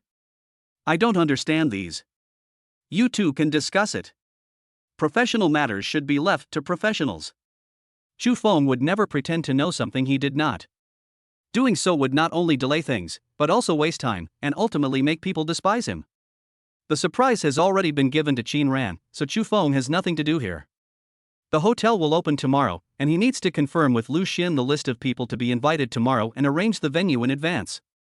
Ever since Fan Xiaoshuan's father got Xu Feng's recipe, he has almost been in seclusion. The hotel's kitchen was the first to be cleaned up. He brought a few cooks and worked on it day and night. For a real chef, what they have to do is to master the recipe. Following a recipe is something that only amateurs do. When I arrived at the restaurant, I happened to see Fan Xiaoxian arguing with his father. The reason is that once the business opens tomorrow, the workload will be enormous, and without sufficient physical and mental strength, it will be impossible to hold on. So Fan Xiaoxian wanted them to have a good rest today and stop hanging around in the kitchen. But Mr. Fan and the others just wouldn't listen, and they've almost gone crazy during this period of time. After Chu Feng understood the situation, he directly ordered, all kitchen staff should go to rest now. Anyone who pretends to obey will be fired immediately. Although the hotel is Chu Feng's stepping stone to the business world, to be honest, the fact that he spent 150 million to buy this hotel proves that he doesn't care about the profit at all, and he doesn't like the money. Nothing happened yet, but he was already exhausted. This was definitely not what Chu Feng wanted to see. The chefs walked out dejectedly. Chu Feng's threat was far more effective than Fan Xiaoshuan's persuasion. Lu Xian, gather everyone else. Since we are about to open the business, we need to discuss the rules first. Lu Xian immediately did as he was told, and soon he called all the people around him to the lobby. Everyone was wearing uniforms and standing together neatly, which looked quite realistic. Especially Chao Yushi, who is standing at the front, is the perfect person to be the face of the restaurant. The hotel will open tomorrow. You can listen to Manager Fan on business matters, but I also have a few rules to tell you. Chu Feng paced in front of everyone. Seeing that they were all looking at him, he said, first of all, do your job well. In addition to the basic salary, I will give you bonuses every month based on your performance and business situation. People come out to work to make money. Chu Feng once worked at the bottom of society for others. How could he not know that it is better to give something practical than to draw empty promises? No matter how tempting your vision for the future is, it is not as good as giving out an extra $200. Sure enough, as soon as he finished speaking, everyone's eyes lit up. But I'll be frank with you. Since this is a job, you can't just sit there and wait for death. If I find out, I'll fire you immediately and never hire you again. These people were selected through interviews, and most of them have relevant work experience, so I don't think they would make such low-level mistakes. Also, although we serve customers, it is inevitable that we will encounter some arrogant people. In this case, I will make you a promise. As long as you are right, no matter who the other party is, you don't have to worry about anything. I will help you solve it. Do you understand? If the bonus provided motivation for these people, then Chu Feng's promise at this moment was undoubtedly a reassurance to stabilize morale. If some conflicts occurred in other restaurants, even if they knew it was the customer's fault, in order to preserve the restaurant's reputation and word of mouth, the workers would be the ones who would be punished in the end. Many people also say that if you are in this line of work, you have to be able to endure grievances. Now I tell you, this statement is bullshit to me. We all make money with our own hands, and no one is superior to anyone else. Several people looked excited. It was obvious that they had suffered such injustice before. After hearing what Chu Feng said, they wanted to sign a contract to sell themselves immediately. Such a good boss is hard to find in today's world. After hearing what Chu Feng said, the others also felt very comfortable. Working for a boss like this, what else could they wait for if they didn't work very hard? Chu Feng actually didn't have much to say. He understood the thoughts of these low-level workers, so he naturally gave them the guarantees and promises they needed most. Ultimately, it was because he had sufficient confidence in this restaurant. After the meeting, everyone went back to their normal business. While confirming the guest list with Lu Xian, Chu Feng suddenly received a call from Meng Ruyun. After the call was connected, Meng Ruyun's voice came through immediately. Chu Feng, can you come to the airport to pick me up? Airport? Chu Feng was a little confused and asked, you came here? But didn't your assistant say that your schedule is very full recently? He originally wanted to invite Meng Ruyun. If such a big star just showed up, the business on the opening day would surely boom. But after listening to what her assistant said, Chu Feng gave up the idea. Who knew that Meng Ruyun actually came over by herself? My schedule has been postponed. I'm exhausted these past few days. I'm just taking a vacation. Will you come pick me up? There was a hint of coquettishness in Meng Ruyun's tone. Chu Feng smiled and said, okay, wait for me at the airport, I'll be there soon. After hanging up the phone, Chu Feng said something to Lu Xian, and then under his half-smiley gaze, he walked out the door and headed straight for the airport. Lu Xian, where is Chu Feng going? Fan Xiaoxian just happened to walk over. Lu Xian chuckled and said, Xian, do you think we still need to buy tickets if we want to watch Meng Ruyun's concert next time? Chapter 93 Invitation. Chu Feng knew Lu Xian too well. Just by looking at the look in his eyes, he knew what dirty thoughts he had. Although Meng Ruyun was indeed very outstanding, Chu Feng only regarded her as a friend. After all, she is a big star with countless halos. Stories like the ones that often appear in TV dramas, where ordinary people and big stars fall in love at first sight, and then all kinds of love, hate, and vengeance follow, are impossible to happen in reality. People at Meng Ruyun's level have almost no private time, so how can they have the time to argue with you about love, hate, and vengeance? It was already very good that she could put aside her notice and come here. The Huachi HX1 attracted a lot of people's attention when driving on the road. Although this car is an SUV, its size is almost as big as an MPV. Coupled with its arrogant appearance, you can tell at a glance that it is expensive. Of course, compared with Chu Feng's Poison, the gap is extremely large. But to be honest, only after driving the Poison, you will know that the top supercar worth 20 million is actually not very comfortable to drive, and is far inferior to the current car. Of course, the airport could not be within the city. It took Chu Feng nearly an hour to get there. From a distance, I saw Meng Ruyun, wearing sunglasses and a mask, waving at me. She was dragging a suitcase and there was no one else around her. Why did you come here by yourself? And so blatantly, aren't you afraid of being exposed and besieged? Meng Ruyun chuckled and said, except for my assistants, no one knows I'm here. Besides, I'm in disguise, so it's not easy for anyone to see through me. Chu Feng did not continue the topic. He was not a celebrity and did not know what was going on. We always see on TV stars getting off planes surrounded by fans, so we naturally think that is the inevitable situation when stars travel. You didn't change the car just to pick me up, did you? Seeing that Chu Feng did not prescribe his poison, Meng Ruyun asked curiously. Chu Feng didn't give her any face and said directly, then you are overthinking it. I just felt that the car was inconvenient, so I bought a new one. Meng Ruyun curled her lips. Although she was a little unhappy, it did not affect her mood. On the way back to the city, Meng Ruyun sat in the passenger seat and fiddled with her cell phone. While waiting for the red light, she handed the phone to Chu Feng as if to seek credit. Look! I posted a status saying that I will also attend the restaurant opening tomorrow, and many fans said they want to come. Do you have to give me some dividends? Her little woman's attitude made Chu Feng shake his head and smile bitterly. Okay, you are considered the spokesperson for the hotel. I will give you dividends later. Although it was all because of a transaction, Chu Feng was never so harsh towards his friends. Besides, Meng Ruyun's star effect far exceeded Chu Feng's expectations.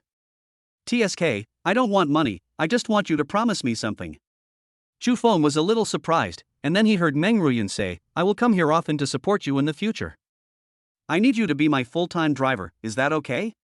What kind of request is that?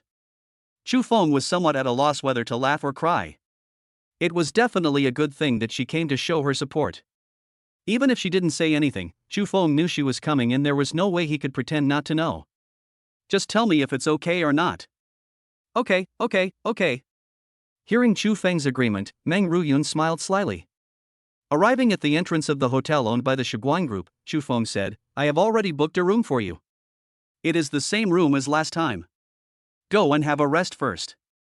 I still have some things to do at the hotel. I will come back later to take you out for dinner. Okay, then go ahead and get busy. I'll contact you by phone. After settling her down, Chu Feng drove straight to Shiguang Building. Zheng Hong must be invited. He has helped me a lot. How could I miss such an opportunity? In addition, the management of the group were also on the invitation list. However, except for Sun Chang, who was in charge of real estate, and Lu Dongshu, who was in charge of business, Chu Feng didn't know anyone else, so he could only ask Zheng Hong to invite them on his behalf. You can just call for this kind of thing, why bother making this trip yourself? Although he said so, Zheng Hong was still very happy. At least this proved that Chu Feng valued him enough. Chu Feng, I heard that you went to see Liao Yuan? After finishing the business, Zheng Hong asked Chu Feng. Well, it was because of a little misunderstanding, but it's been resolved. After Chu Feng finished speaking, Zheng Hong pondered for a moment before saying, do you think we should invite him to the opening of the restaurant? After all, he is a well-known figure, and we will inevitably have to deal with him in the future. To be honest, when Chu Feng heard his proposal, he originally planned to reject it outright. But on second thought, Zheng Hong knew that he and Liao Yuan didn't get along, but since he still said it, he must have his reasons. Uncle Zhang, what you mean is that more friends are better than more enemies? Zheng Hong nodded. Even if we can't be friends, it's better than being enemies, right? We have to save face. Of course, I'm just making a suggestion, the decision is still yours. Xu Feng was originally a small figure in the market, but it was because of the system that his life trajectory was changed. But to be honest, his vision is somewhat limited and is completely unable to reach the level of a big shot like Zhang Heng. But if Xu Feng really thought about it carefully, it would not be difficult for him to understand Zhang Heng's meaning. There is no deep hatred between him and Liao Yuan, and the Liao group is not much worse than the Shiguang group. We are all from the same city, we will see each other every day. After all, there is no need to make the relationship so stiff. Moreover, Liao Yuan did give Xu Feng face during the Niu Shua incident. Regardless of the relationship between him and Niu Shua, he clearly had reasons to take advantage of the situation, but in the end he still chose to cooperate with Xu Feng. Okay, Uncle Zhang, I'll listen to you this time. Zhang Heng smiled with satisfaction. He was also very satisfied that Xu Feng listened to others' advice. But inviting Liao Yuan is not as formal as inviting Zhang Heng. Xu Feng would not do something that would only benefit him if he got something cold. The main reason why he decided to do so was just because of Zhang Heng. So he just called. Hello? Who is this? After Liao Yuan answered the phone, Xu Feng came in and said, Boss Liao, I'm Xu Feng. My restaurant is opening tomorrow and I'd like to invite you. Would you be willing to come? Liao Yuan frowned. Invite me? Xu Feng, what do you mean? It can be heard that he felt it was incredible that Xu Feng had invited him. To be honest, I didn't plan to invite you at first, but Uncle Zhang is right. Even if we can't be friends, it's better than having more enemies, isn't it? Chapter 94 Pre-Opening Carnival. Xu Feng always gave Liao Yuan the impression of being a young man with arrogance. But his attitude at this moment made Liao Yuan feel that he still underestimated him. Being able to take on and let go is the real attitude for doing great things. Okay, since you have invited me, I will definitely go. But Xu Feng, you are right. We can't be friends, but it's best not to be enemies either. The goal was achieved, and Xu Feng had nothing more to say to Liao Yuan, so he hung up the phone. Liao Yuan also put down his phone, lit a cigarette, and looked out the window to ponder. Xu Feng walked out of the Shiguang building while sending WeChat messages to Qi Xiaoming. Qi Xiaoming was still inviting Xu Feng to do a live broadcast with her, and she also explained many benefits of doing so. Xu Feng was a little resistant at first, but after seeing what Qi Xiaoming said, he found it really made sense. Okay, let's have dinner together tonight and then we can do a live broadcast. Qi Xiaoming was extremely happy when she saw Xu Feng agreed. Of course, she also had her own selfish motives. Xu Feng was very popular now, and many tourists were asking when they could let the mysterious rich man appear on camera again. However, Qi Xiaoming is not a greedy woman. Otherwise, she could have made up some random stories without Xu Feng's consent and achieved the same effect. Qi Xiaoming just wanted to repay a favor, but she didn't know how to do anything else except live streaming, so she wanted to use this method that she was good at to help Xu Feng. The errands were almost done, and the sky was getting a little dark. Everything is ready and we will open on time tomorrow at noon. Let's go and eat. Xu Feng called out, and Lu Xian, Fan Xiaoxian, and Xiao Yushi all followed him out. Just the few of us? Aren't we going to pick up Xiaoyu? Lu Xian really treats Chu Xiaoyu as his own sister and can never forget this little girl no matter what. Of course not just us. You go pick up Xiaoyu and Qi Xiaoming. I'll send you the address. I'll pick up Qin Ran and Meng Ruyun. Meng Ruyun? Lu Xian and Fan Xiaoxian didn't say anything, but Xiao Yushi on the side whitened her eyes. You look like you have never seen the world. What happened to Meng Ruyun? Wei Chu Feng can summon her and dismiss her at will.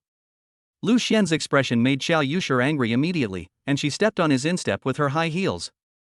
Wow, Xian, she stepped on me. Fan Xiaoxian rolled her eyes at him and said, you deserve it. Why didn't I step on you to death? The women obviously reached a consensus, and Lu Xian could only run to the side silently and lick his wounds like a lonely wolf cub. In the car, Xiao Yushi kept asking about Meng Ruyun. It was obvious that she was also a little fan. Xu Feng first came to Qin's pharmaceutical company. He had just called Qin Ran. Before Qin Ran came out, Xiao Yushi tactfully sat in the back row. Why did you run to the back? Xu Feng's face was full of doubts. Xiao Yushi sighed and said, you haven't changed in all these years. If you want to enjoy this meal, don't worry about this problem. Although he still didn't understand, Xu Feng didn't plan to dwell on it any longer. Women's hearts are as unpredictable as the sea, so why waste time on it? Not long after, Qin Ran came out. Xu Feng told her who would be having dinner today, so when she saw Xiao Yusher after getting in the car, she didn't have any strange expression and greeted her with a smile. However, Qin Ran was still relieved that Xiao Yusher was sitting in the back. Fasten your seatbelts. Oh. Looking at the very natural interaction between the two people in front of her, a hint of sadness flashed across Xiao Yusher's eyes, but it was quickly concealed. When they arrived at the hotel entrance again, Meng Ruyun was already waiting there. When she saw Meng Ruyun in person, Xiao Yusher immediately became a little fangirl. Lu Xian also received calls from Chu Xiaoyu and Qi Xiaoming. The 8 people quickly gathered together. Since they were all celebrities and internet celebrities, they naturally couldn't go to a place like a food stall. Xu Feng had been prepared. He had asked Lu Dongshu to arrange a restaurant under the name of Shiguan Group in advance. He stopped operating to the public and completely reserved the restaurant. Needless to say, when Qi Xiaoming met Meng Ruyun, it was another lively scene. Everyone knew Xu Feng was rich, but who would have thought that he had such a good relationship with this big star? Although the entire restaurant has stopped operating to the public, the employees are still there and are only serving the 8 of them. All the dishes were prepared according to the highest standards. Xu Feng tasted them and found them to be quite good. Brother, this dish is far from what you made. As soon as Chu Xiaoyu finished speaking, Meng Ruyun, Xiao Yusher, and Qi Xiaoming all looked over. Although Xiao Yusher worked in a restaurant, she didn't know that the recipes used in the kitchen were all Xu Feng's. Can you cook now? Hearing Xiao Yusher's question, Xu Feng shrugged. Okay, I know what you mean, wait. Xu Feng stood up and walked towards the kitchen under the guidance of the waiter. The chef thought there was something wrong with the dish he made, and when he saw Xu Feng coming in, he became extremely nervous. Lu Dongshu came over in person and told him that the major shareholder of the group invited his friends to dinner and asked him to show all his skills. If this goes wrong, the job is over.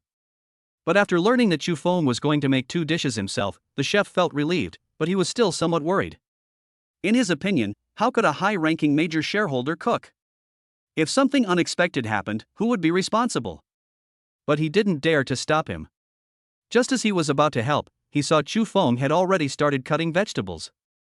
The perfect knife skills and the uninterrupted rhythm between the knife and the chopping board made him marvel. Xu Feng's movements were fast and very organized, without any confusion, and could be described as flowing like water. After a while, the 2 dishes were out of the pot. Just by smelling the smell, the chef felt a little embarrassed. With his level, he definitely can't cook food with this flavor. The rest is up to you. Thank you for your hard work. I'll let Lu Dongshu give you bonuses later. Xu Feng walked out carrying 2 plates of food. His friendly appearance made everyone in the kitchen feel good about this young major shareholder. Sweep away everything in whirlwind. Xu Feng had just served 2 dishes when he witnessed with his own eyes what it meant to be swept away in a flash. Lu Xian, a grown man, couldn't even compete with those women. Now he could only use the silver thread rolls to dip in the vegetable soup out of grievance, and he couldn't even eat a piece of vegetable leaf. Xu Feng, it's almost time. It's peak time now. Can we start the live broadcast? Xiao Xiaoming had been waiting for a long time. It was almost 8 o'clock, the prime time for live broadcast. Oh, okay, let's go ahead. Chapter 95 Live Broadcast. Qi Xiaoming first went to the side and started the live broadcast, wanting to create a good atmosphere. She was very excited now. Today, Xu Feng was not the only one who was going to show up. She had just asked tentatively, but she did not expect that everyone would agree to cooperate with the live broadcast. There is no need to say much about Lu Xian and Fan Xiaoxian, they are a handsome man and a beautiful woman, definitely a pleasing combination to the eyes. The remaining Qin Ran, Xu Xiaoyu, and Xiao Yusher all have their own characteristics, but the same thing is that they are all beauties that are rarely seen in daily life. As for the last Meng Ruyun, there is no need to say more.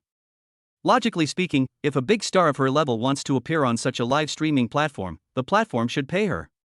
But today she was doing this completely on a voluntary basis, and it was estimated that even the official staff of the platform would be shocked in a moment.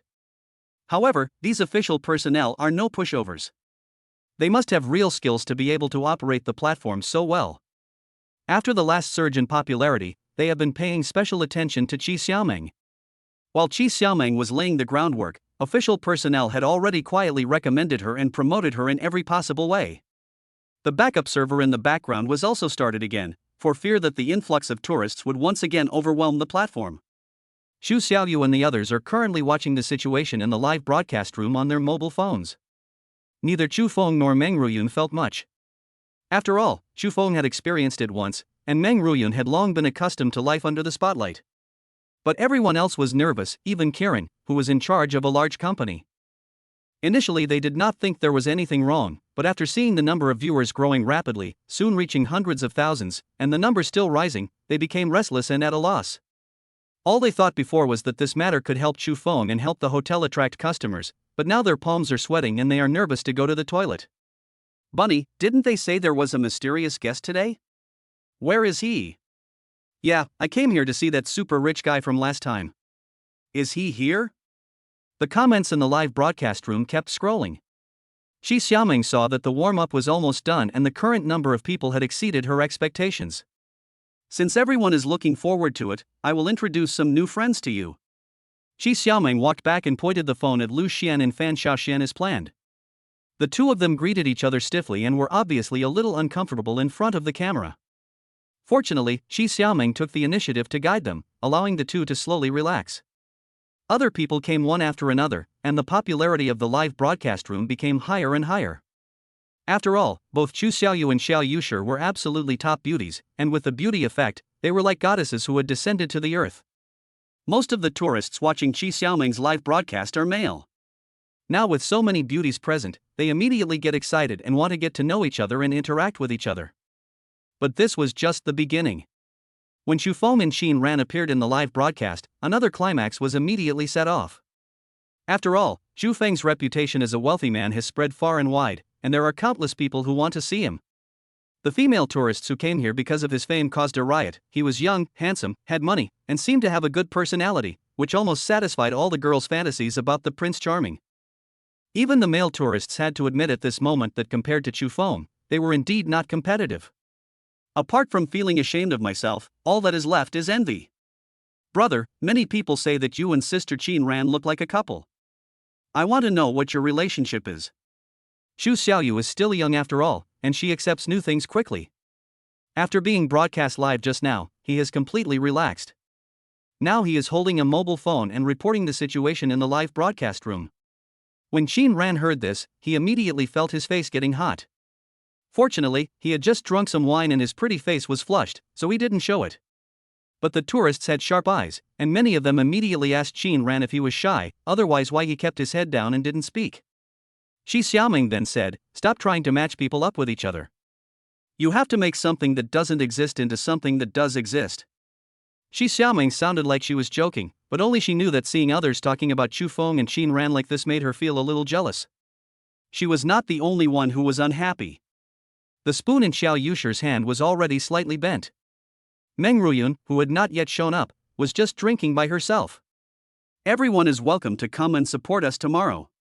After Chu Feng finished speaking, Shi Xiaoming turned the camera and pointed it at himself. Okay, now I want to announce a good news to everyone. All friends who are watching the live broadcast now can enjoy a 10% discount on all their purchases if they come to support us tomorrow. I fought for this for you all. Many tourists thought that today's surprise event ended here. Some people had satisfied their curiosity about Chu Feng and were ready to exit the live broadcast room. But at this moment, Shi Xiaoming suddenly said, "We have a surprise guest at the end, everyone can guess who it is." And? Who? Bunny, stop keeping us in suspense and tell us now. He was put on the stage last. Could it be that he is more powerful than Brother Shinhao? Everyone made guesses, but no one got it right. Okay, stop guessing, I'll help you reveal the answer right away. After saying that, Shi Xiaoming looked at Meng Ruyun, and when he saw her nod, he turned the camera to her. Is this Meng Ruyun? Oh my god, my idol. My favorite internet celebrity and star are in the same frame. Come quickly, chop off my head to cheer them up. My mother asked me why I was kneeling down to look at my phone. Bunny, you are so great. Sure enough, just as Shi Xiaoming expected, the appearance of a big star like Meng Ruyun under the spotlight in the live broadcast room was bound to cause a sensation. Hello everyone, I'm Meng Ruyun. In the short time it took her to say hello, all the official staff of the platform rushed into the live broadcast room and used their authority to maintain order in the barrage. They didn't spend a penny to get such a big star to appear on their live streaming platform. There is no doubt that as long as the news spreads, the traffic occupied by their platform will inevitably increase, completely beating other platforms. There are millions of visitors in the live broadcast room, and naturally there are many fans of Meng Ruyun. They have also seen the updates that Meng Ruyun posted before. They originally thought that it was just a commercial behavior. Who would have thought that the relationship between Meng Ruyun and Chu Feng was so close that they could even get together privately? Chapter 96 Opening Blind Date. The tourists who were originally just watching the live broadcast for fun now heard that Meng Ruyun would also attend the hotel's opening tomorrow, and they all swore that they would come to show their support. Even many tourists from other places have expressed their desire to buy air or train tickets immediately. After all, this is the best opportunity to get close to Meng Ruyun. How could they let it go? Xi Xiaoming has been live streaming for quite some time and has strong control over the situation, but she now suddenly discovers that her live streaming room is completely out of control. Meng Ruyun's influence is so powerful that it is terrifying. Word of mouth spread, and more people flocked to the live broadcast room. The platform officials had to contact Xi Xiaoming and ask her to shut down the live broadcast immediately. Otherwise, the platform's server would be on the verge of collapse, and the losses caused would be incalculable. Today's live broadcast ends here. Don't forget to come and support us tomorrow. Bye. The live broadcast has been shut down, but the popularity remains unabated. Even a hot search titled "What is the relationship between Meng Ruyun and the mysterious rich man?" has already ranked among the top 3 on the entire internet and is still rising steadily. Why do I feel like I'm going to the battlefield tomorrow? Lu Xian murmured to himself, and Fan Xiaoxian nodded in agreement. Originally on the opening day, the more customers the better. But judging by the current momentum, the situation tomorrow won't be much easier than going to the battlefield. Seeing that it was already past 10 o'clock, everyone still needed to get enough rest, so they ended the dinner. For some reason, Chu Feng could feel the atmosphere in the car was a bit depressing when he was driving, even though everything was fine when he came. Xin Ran, Meng Ruyun, and Xi Xiaoming were silent, so Chu Feng wanted to speak to ease the atmosphere, but he didn't know what to say. Xiao Yushi lived closer to Chu Xiaoyu, so she went with Lu Xian and the others. Ruyun, Xiaoming, thank you. Chu Feng still spoke, but Meng Ruyun and Xi Xiaoming said in unison, "It's okay, you're welcome." The two looked at each other, smiled, and then the atmosphere froze again. Okay, I'm here. I'll be there on time tomorrow. Chu Feng first sent Xi Xiaoming home, and then drove to the hotel to send Meng Ruyun off. Chu Feng didn't feel relieved until he and Xin Ran were the only ones left in the car. Xin Ran, what happened just now? Weren't you guys still talking and laughing before? Why are you all of a sudden silent? In comparison, Chu Feng and Xin Ran were obviously more familiar with each other, so he could only ask Xin Ran about this matter. Xin Ran turned his head and looked at Chu Feng with a deep gaze. Maybe I'm just tired. Chu Feng agreed with this explanation. After all, Meng Ruyun came here by plane and couldn't get a good rest during the day. Xi Xiaoming worked hard to help with the live broadcast promotion, which was not an easy task. The traffic light turned green and Chu Feng stepped on the accelerator. At this time, Xin Ran said, "Chu Feng, I'm sorry, I can't help you like they did." Chu Feng was confused and muttered, "Why are you apologizing so suddenly? Besides, didn't you also help me research business and publicity issues before?" "That was also helping me, there's nothing different." After hearing Chu Feng's words, Xin Ran felt somewhat relieved, but he still felt something was wrong. Meng Ruyun is a big star, Xi Xiaoming is an internet celebrity, and Xiao Yushi is also a supervisor in a hotel. Regardless of the appearance and figure of the women around Chu Feng, they were undoubtedly helping Chu Feng. This made Xin Ran feel a sense of crisis, just like when he was a child and relatives or friends came to his house, and their children took a fancy to his toys and were about to be taken away. This feeling made her very uncomfortable, but she didn't know how to vent it. Returning to Jilong Bay, Chu Feng stopped the car. "I'll pick you up and go to the restaurant with Xiaohan and Xiaoyu tomorrow morning." "No need, I can drive there." "Aren't you going to pick up Ruyun and the others?" Chu Feng thought about it and said, "That's fine, see you tomorrow." When Xin Ran returned home, Aunt Li had not yet gone to bed and was sitting at the dining table looking at her phone. "Xiao Ran, I'm back." At Xin Ran's request, Aunt Li changed the way she addressed her. However, seeing that Xin Ran didn't look very happy, Aunt Li asked worriedly, "What happened?" Xin Ran shook his head as he changed his shoes. As someone who has experienced this, Aunt Li might not be able to see Xin Ran's current loss. If I'm not mistaken, it should be because of Mr. Chu's matter, right? Xiaoran, Auntie knows that I shouldn't say too much, but I think that if you want something, you should always fight for it. Even if you fail, you won't have any regrets. Xin Ran froze. Aunt Li's words clearly touched her heart. Strive for it? With doubts, Xin Ran secretly glanced at Qin Shihan and Qin Xiaoyu, who were already asleep, and then returned to his room. Yes, Aunt Li is right. You have to fight for what you want. But what do I want? Qin Ran fell into deep thought, while Chu Feng had a headache at the moment. As soon as he entered the house, Luo Shui called him. Mom, you know that the restaurant will open tomorrow, so I don't have time for a blind date. The unavoidable curse came again. It would be fine if it was any other day, but tomorrow would definitely be very busy. As the boss, Chu Feng couldn't just leave all the work to Lu Xian and the others and go on a blind date himself, right? Even if no one else says anything, he himself will feel that it is unkind to do so. Kid, are there any conflicts between these two things? Isn't a blind date just about having a meal and getting to know each other? It just so happens that I'll have the girl go to the restaurant tomorrow. You can take some time to treat her to a meal and chat. It won't delay much. Okay, I get it. I have to get up early tomorrow, so I'll take a shower and go to bed first. It's almost time tomorrow, so I'll let Xiaoyu take you to the hotel. Chu Feng did not hide the fact of opening a restaurant, but he did not tell Chu Jianghe and Luo Shui how big the restaurant was. He could also understand Luo Shui's good intentions. She just wanted to take this opportunity to let her blind date see how motivated she was. This way, the probability of a successful blind date would increase. No matter what, it is natural for parents to worry about their children's lifelong affairs. No matter from what angle, Chu Feng cannot refuse this kindness. The night passed in a flash, and the sun came out, meaning that today's challenge was about to begin. But before he even left the house, Chu Feng received a WeChat message from Lu Xian, which was a picture. After clicking on it, even a calm Chu Feng could not help but feel his scalp tingling. Chapter 97 Two Giants. The picture was taken at the hotel entrance.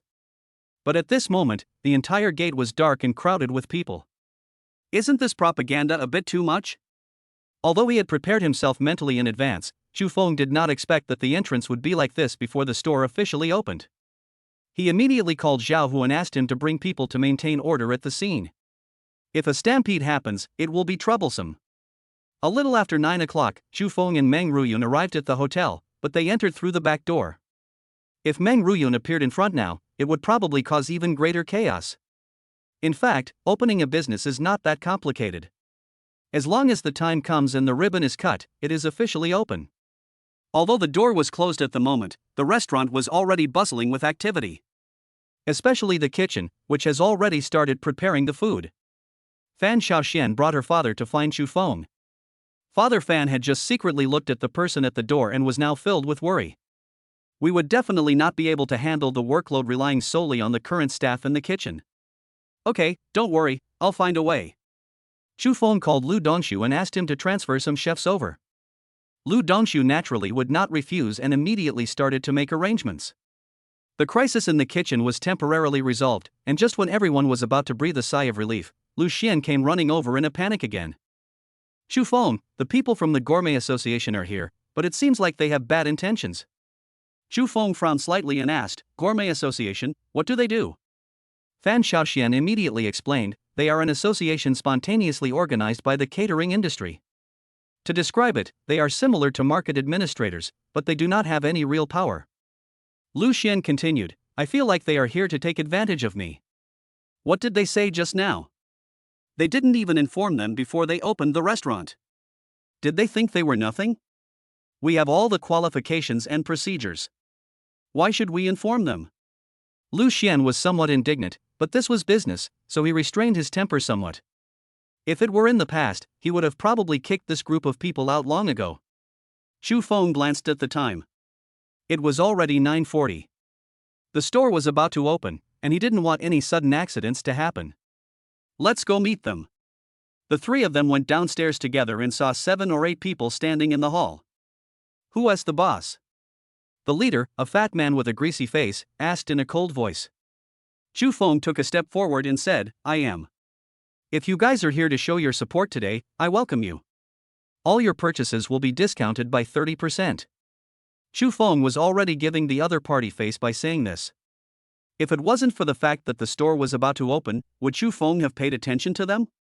He would have asked Zhao Hu and the others at the door to throw them out.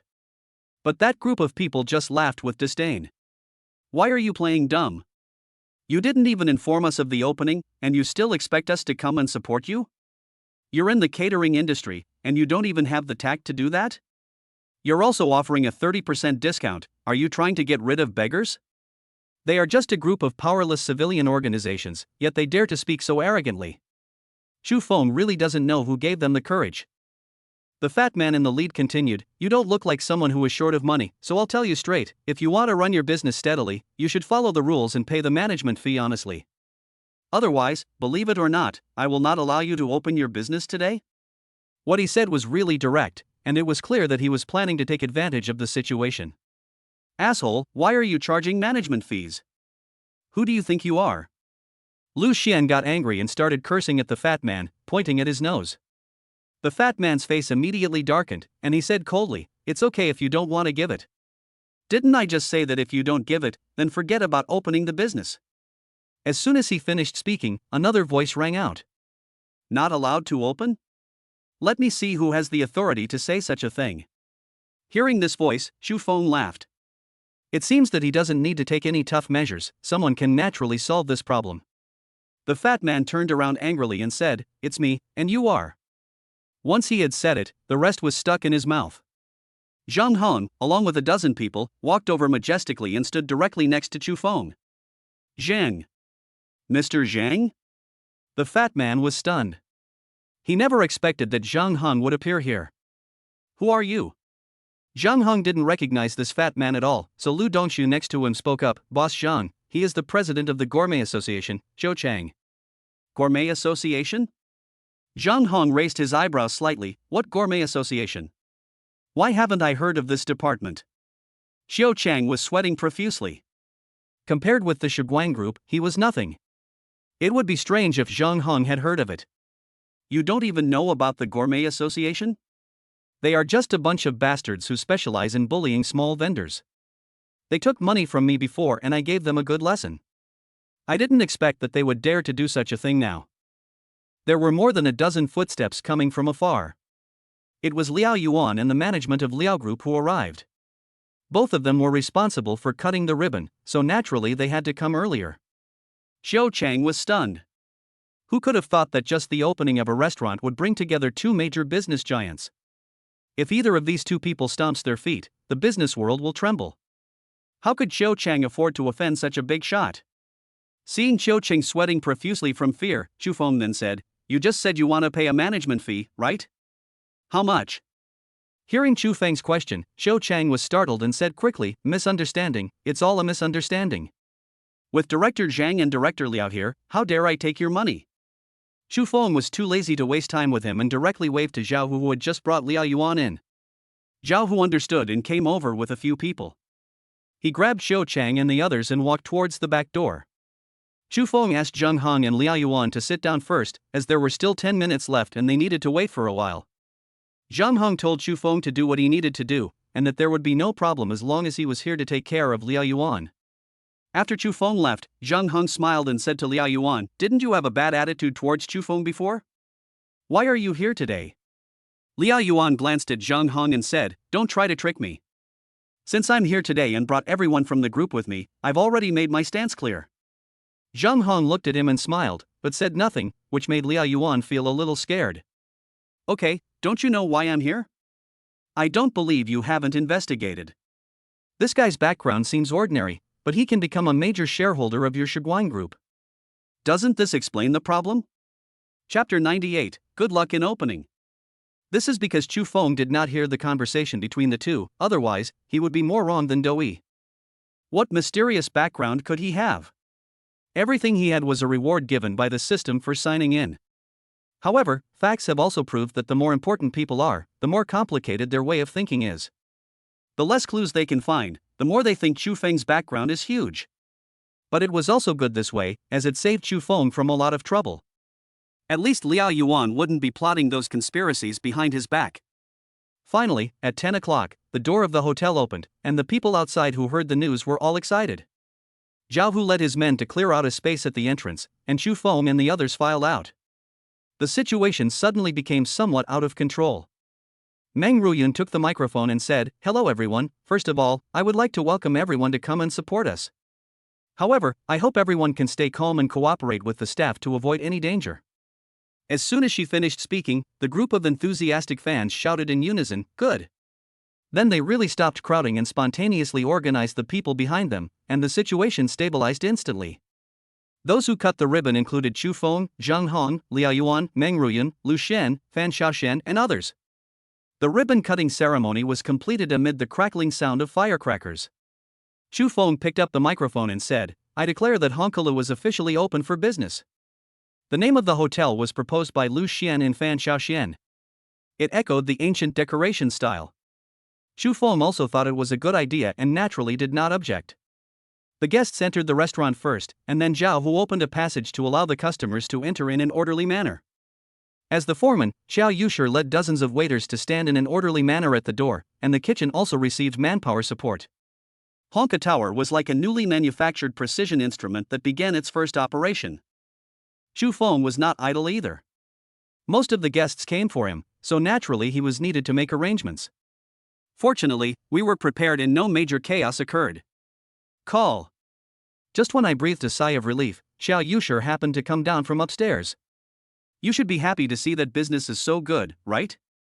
Chu Feng turned around when he heard her voice. "Good business is of course a good thing, but we just opened and there are so many people here, can you handle it?" Xiao Yushi is not just a vase, she has real talent. Report the current situation directly to Chu Feng.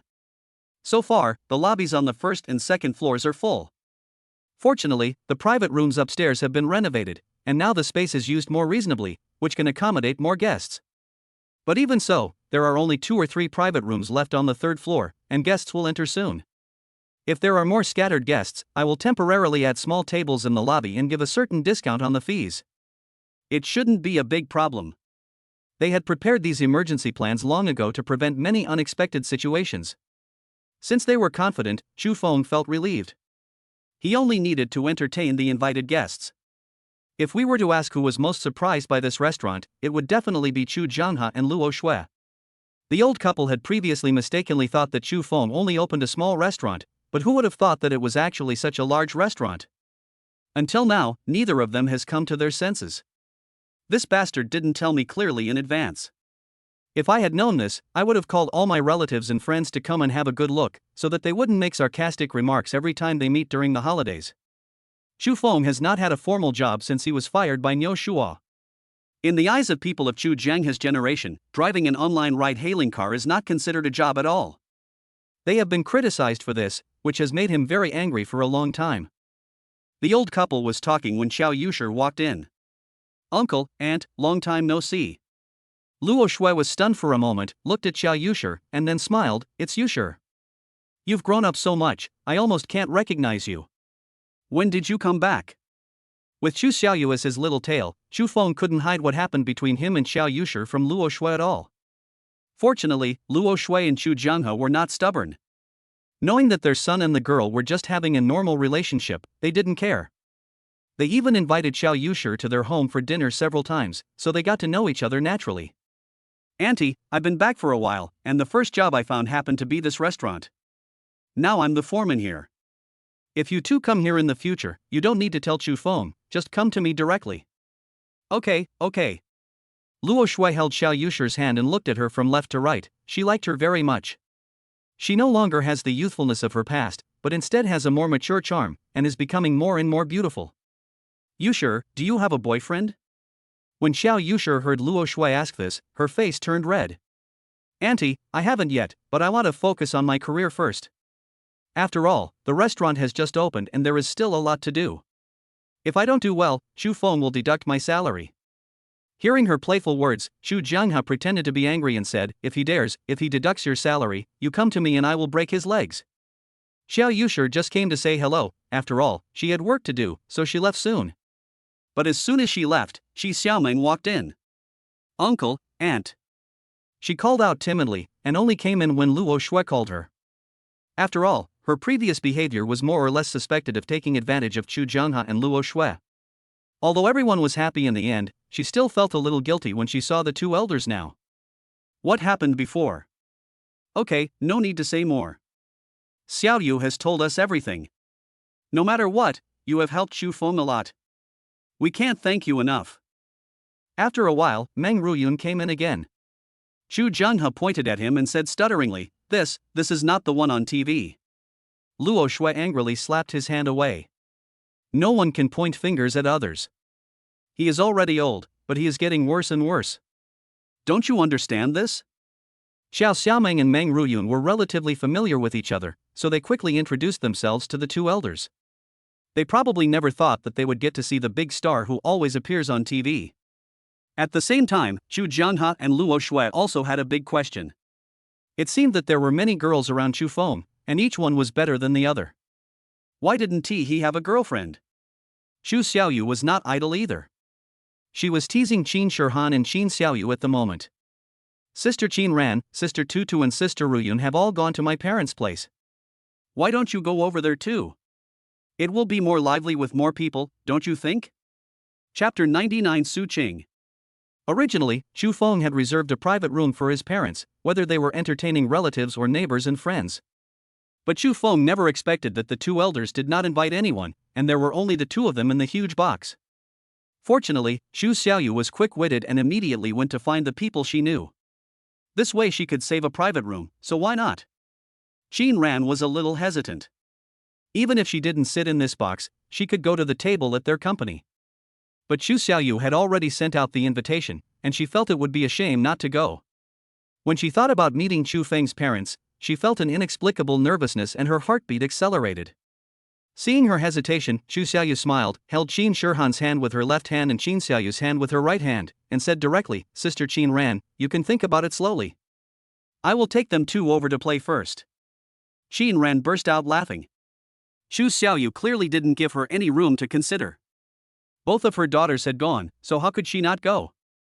Dad, Mom, look. Xu Xiaoyu led the two little girls into the house. The two little dolls, who looked like exquisitely carved jade pieces, immediately made the two elders' eyes light up. They have been looking forward to having grandchildren for more than just a day or two. Come, girl, let grandma hug you.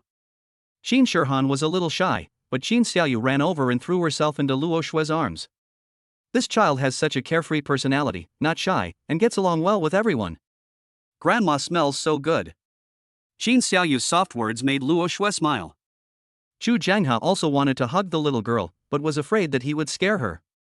Xiaoyu, whose children are these two? Xu Xiaoyu pulled Qin Ran in and introduced her, this is Sister Qin Ran, my brother's friend. Xiaohan and Xiaoyu are both her daughters. After hearing this, Chu Jianghe and Luo Shui didn't react much. They thought it was normal to become a mother in her 20s. But Qi Xiaomeng, Meng Ruyun, and Xiao Yushi who came to deliver the menu were all stunned.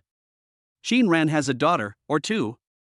Their emotions were somewhat complicated, but they couldn't explain what was going on. Old man, look at this girl. Does she look like Xiao Feng when she was little? Look at her eyes and nose. As soon as Luo Shui said this, the atmosphere in the room suddenly changed again. The women's thoughts became more complicated. Qin Ran's heartbeat became faster and faster, and his head almost buried in his chest. Xu Xiaoyu saw everything and seemed to have an epiphany, but she said nothing. She immediately began to use her expertise to ease the atmosphere a lot. Upon hearing that Chu Feng's parents were here, Zhang Heng, Liao Yuan and other invited guests came to greet them. They were not arrogant at all and called them brother and sister-in-law in a very cordial manner. It was quite lively here, but Xu Feng had taken a break from his busy schedule. There was no other reason, it was because the blind date arranged by Luo Shui came. Miss Su, I'm sorry, the restaurant just opened today and I'm a little busy. I'm sorry for neglecting you. Xu Feng rushed down from upstairs and saw a tall woman standing by the railing on the second floor, watching the lively scene in the lobby on the first floor. Hearing Xu Feng's voice, Su Qing turned around and said, it doesn't matter. A man should put his career first. There was nothing wrong with what she said, but her tone was a little cold. Ms. Su, this way please. Xu Feng specially reserved a seat just to entertain Su Qing. The two sat down and the waiter immediately handed over the menu. Xu Feng could consider this as a temporary inspection, but he was quite satisfied with the waiter's performance. After ordering 2 dishes, the two started chatting while waiting. "Mr. Chu, I see you are quite busy. How about we just make it short?" Chu Feng had no objection. It would be best if the problem could be solved in the simplest way. "As for me, I have my own company. If we can really get married, I hope you can take care of the family in the future. After all, the restaurant can be managed by others, but my company cannot." Chu Feng frowned slightly, but did not interrupt her. After all, it would be somewhat impolite to do so. Su Qing did not notice the change in Chu Feng's expression and continued, "Regarding the issue of children, I expect to get pregnant within this year, which will not affect my work, so I hope you can go to the hospital for a checkup before getting married. In addition, regarding the issue of shared property after marriage, I hope to have a notarization. You spend the money you earn, I spend the money I earn, and both parents are supported by each other. That's all I want to say. Do you have anything else to add?" After Su Qing finished speaking, Chu Feng sat up straight and held his chin with both hands. "Your requests are all directed at your marriage partner. Of course I have no objection, because I have no intention of marrying you." Su Qing originally had a cold and aloof look on her face, but after hearing what Chu Feng said, her expression became even gloomier. This was originally just a blind date, not an arranged marriage, so both parties naturally have the right to refuse. "Do you think there is something wrong with what I just said? If so, you can bring it up." Chu Feng shook his head. "No problem. That's your standard for choosing your partner. I have no right to interfere. It's just that I personally cannot accept it. It's that simple." Chu Feng has tried his best to use more tactful words to express this matter. After all, the restaurant opened today and he didn't want to cause any trouble. But Su Qing seemed not to understand what he meant and said in a bad tone, "My company is very large. If we don't notarize it before marriage, how can I confirm whether you are coming for my property?" Chu Feng sighed. "Miss Su, it's not a big problem to feel good about yourself, but it's not good to think too highly of yourself. Let me put it bluntly, only people with dirty hearts always think of others as dirty. You." Chu Feng's words showed no mercy, and made Su Qing feel extremely uncomfortable. At this moment, Zhang Hong and Liao Yuan, who had come out together to see how the business was going, happened to pass by. Seeing Chu Feng here, they walked over. "Boy, business is good today. If you can maintain this momentum in the future, I think you will get your money back for the more than 150 million you spent." Liao Yuan was still so rude when speaking, but Chu Feng didn't care. He knew that this guy was just like that. However, when he saw Meng Ruyun, he became much more honest and pretended to be blind to it to avoid embarrassment. Zhang Hong also encouraged Chu Feng a few words, and then the two of them prepared to go back and drink. Looking at Chu Feng chatting and laughing with the two business tycoons, Su Qing's face was full of disbelief. She could never have imagined that Chu Feng would be so close to those two people. Chapter 100, Bear with me. Seeing Su Qing's expression, Chu Feng said directly, "Miss Su, do you still think that I would covet your property?" Su Qing heard it clearly just now. Chu Feng actually spent more than 150 million to build this restaurant. All her assets added up do not exceed 50 million. In this situation, she suspected that Chu Feng would covet her property, which was tantamount to slapping herself in the face. Not only that, he is also very familiar with Zhang Hong and Liao Yuan. The relationship between them is absolutely priceless. Su Qing also knew that she had embarrassed herself, but she couldn't swallow this. She was used to being superior in the company, so she simply couldn't accept the feeling of being suppressed by Chu Feng. "Even if you don't covet my property, what if you covet me as a person? When I am old and ugly, will you kick me away? I have to think about myself." After hearing this, Chu Feng wanted to laugh even more. "Miss Su, you are too confident in yourself. I am looking for a marriage partner with whom I can live a normal life. Do you think appearance is important?" Su Qing looked at Chu Feng with disdain and said, "Men are hypocritical. They say they don't care about appearance, but when they see a pretty girl, you never know what dirty things they're thinking about." Chu Feng had no way to refute Su Qing's words. If a man did not do this, it might be strange, because this is the instinct of being a male and is engraved in the DNA. But she classified herself as a pretty girl, which Chu Feng felt was still a little inappropriate. To be honest, Su Qing looks pretty good and has a good temperament.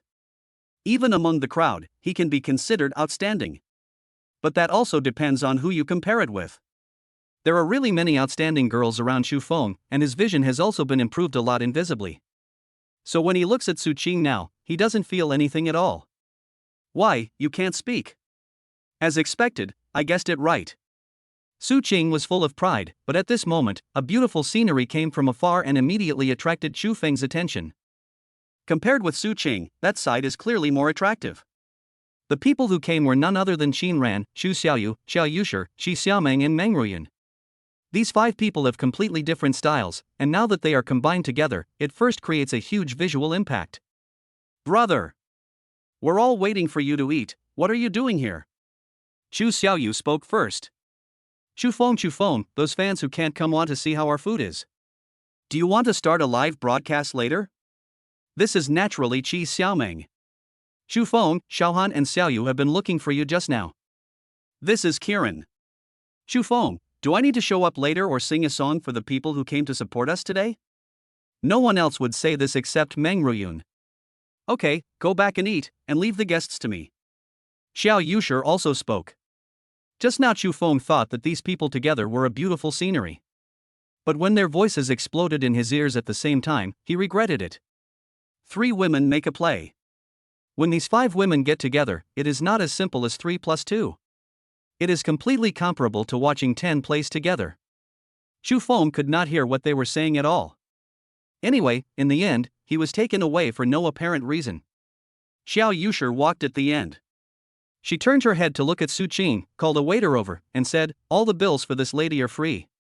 Su Qing is undoubtedly a tragedy, and she hasn't reacted yet. At first she was worried about the property, but Chu Feng was obviously richer than her and had more connections. She was also worried that Chu Feng was attracted by her beauty, but those girls were all stunningly beautiful. She felt ashamed and embarrassed just by looking at them. Not to mention there seems to be a big star in it. Meng Ruyun, it's Meng Ruyun. Su Qing finally reacted and quickly looked at the waiter next to her and asked, "How much did Chu Feng spend to invite Meng Ruyan here?" The waiter looked at Su Qing with disdain, but since they were in the service industry after all, he quickly restrained himself. "Ms. Meng is a friend of our boss. She came here just for the boss's sake. Not only did she not ask for money, but she also gave us a gift for the grand opening, which seems to be quite valuable." Su Qing was about to collapse. She seemed to have just realized what an excellent man she had missed. No matter how much she regretted it, Chu Feng was undoubtedly in dire straits. The reason was that Qin Shihan and Qin Xiaoyu both wanted to find Chu Feng, because Chu Feng promised them that he would take them to the kitchen to eat delicious food. If you want to find your Uncle Chu, then you have to wait for a while. Your Uncle Chu is on a blind date and should be here soon. As soon as Luo Shui said this, the room instantly became quiet. Xu Xiaoyu didn't even know that her parents had arranged another blind date for Chu Feng. She became curious and ran out immediately. Soon after, Xiao Yushi and Shi Xiaomeng also ran out. Finally, Qin Ran and Meng Ruyan each found an excuse and followed behind. Xu Jianghe and Luo Shui looked at each other, and both of them had strange expressions. Chu Feng leaned against the wall, looking at 5 pairs of questioning eyes. "No, just say whatever you want to say. If you have nothing else to say, go back and eat. I'm hungry after being busy all morning." Xu Xiaoyu took the initiative and said, "Brother, you are good. Now you don't even tell me about your advisor when you go on a blind date." "What? Do you think my fees are too high?" Chu Feng was about to deny it when Xiao Yushi said, "Today is the opening day of the restaurant.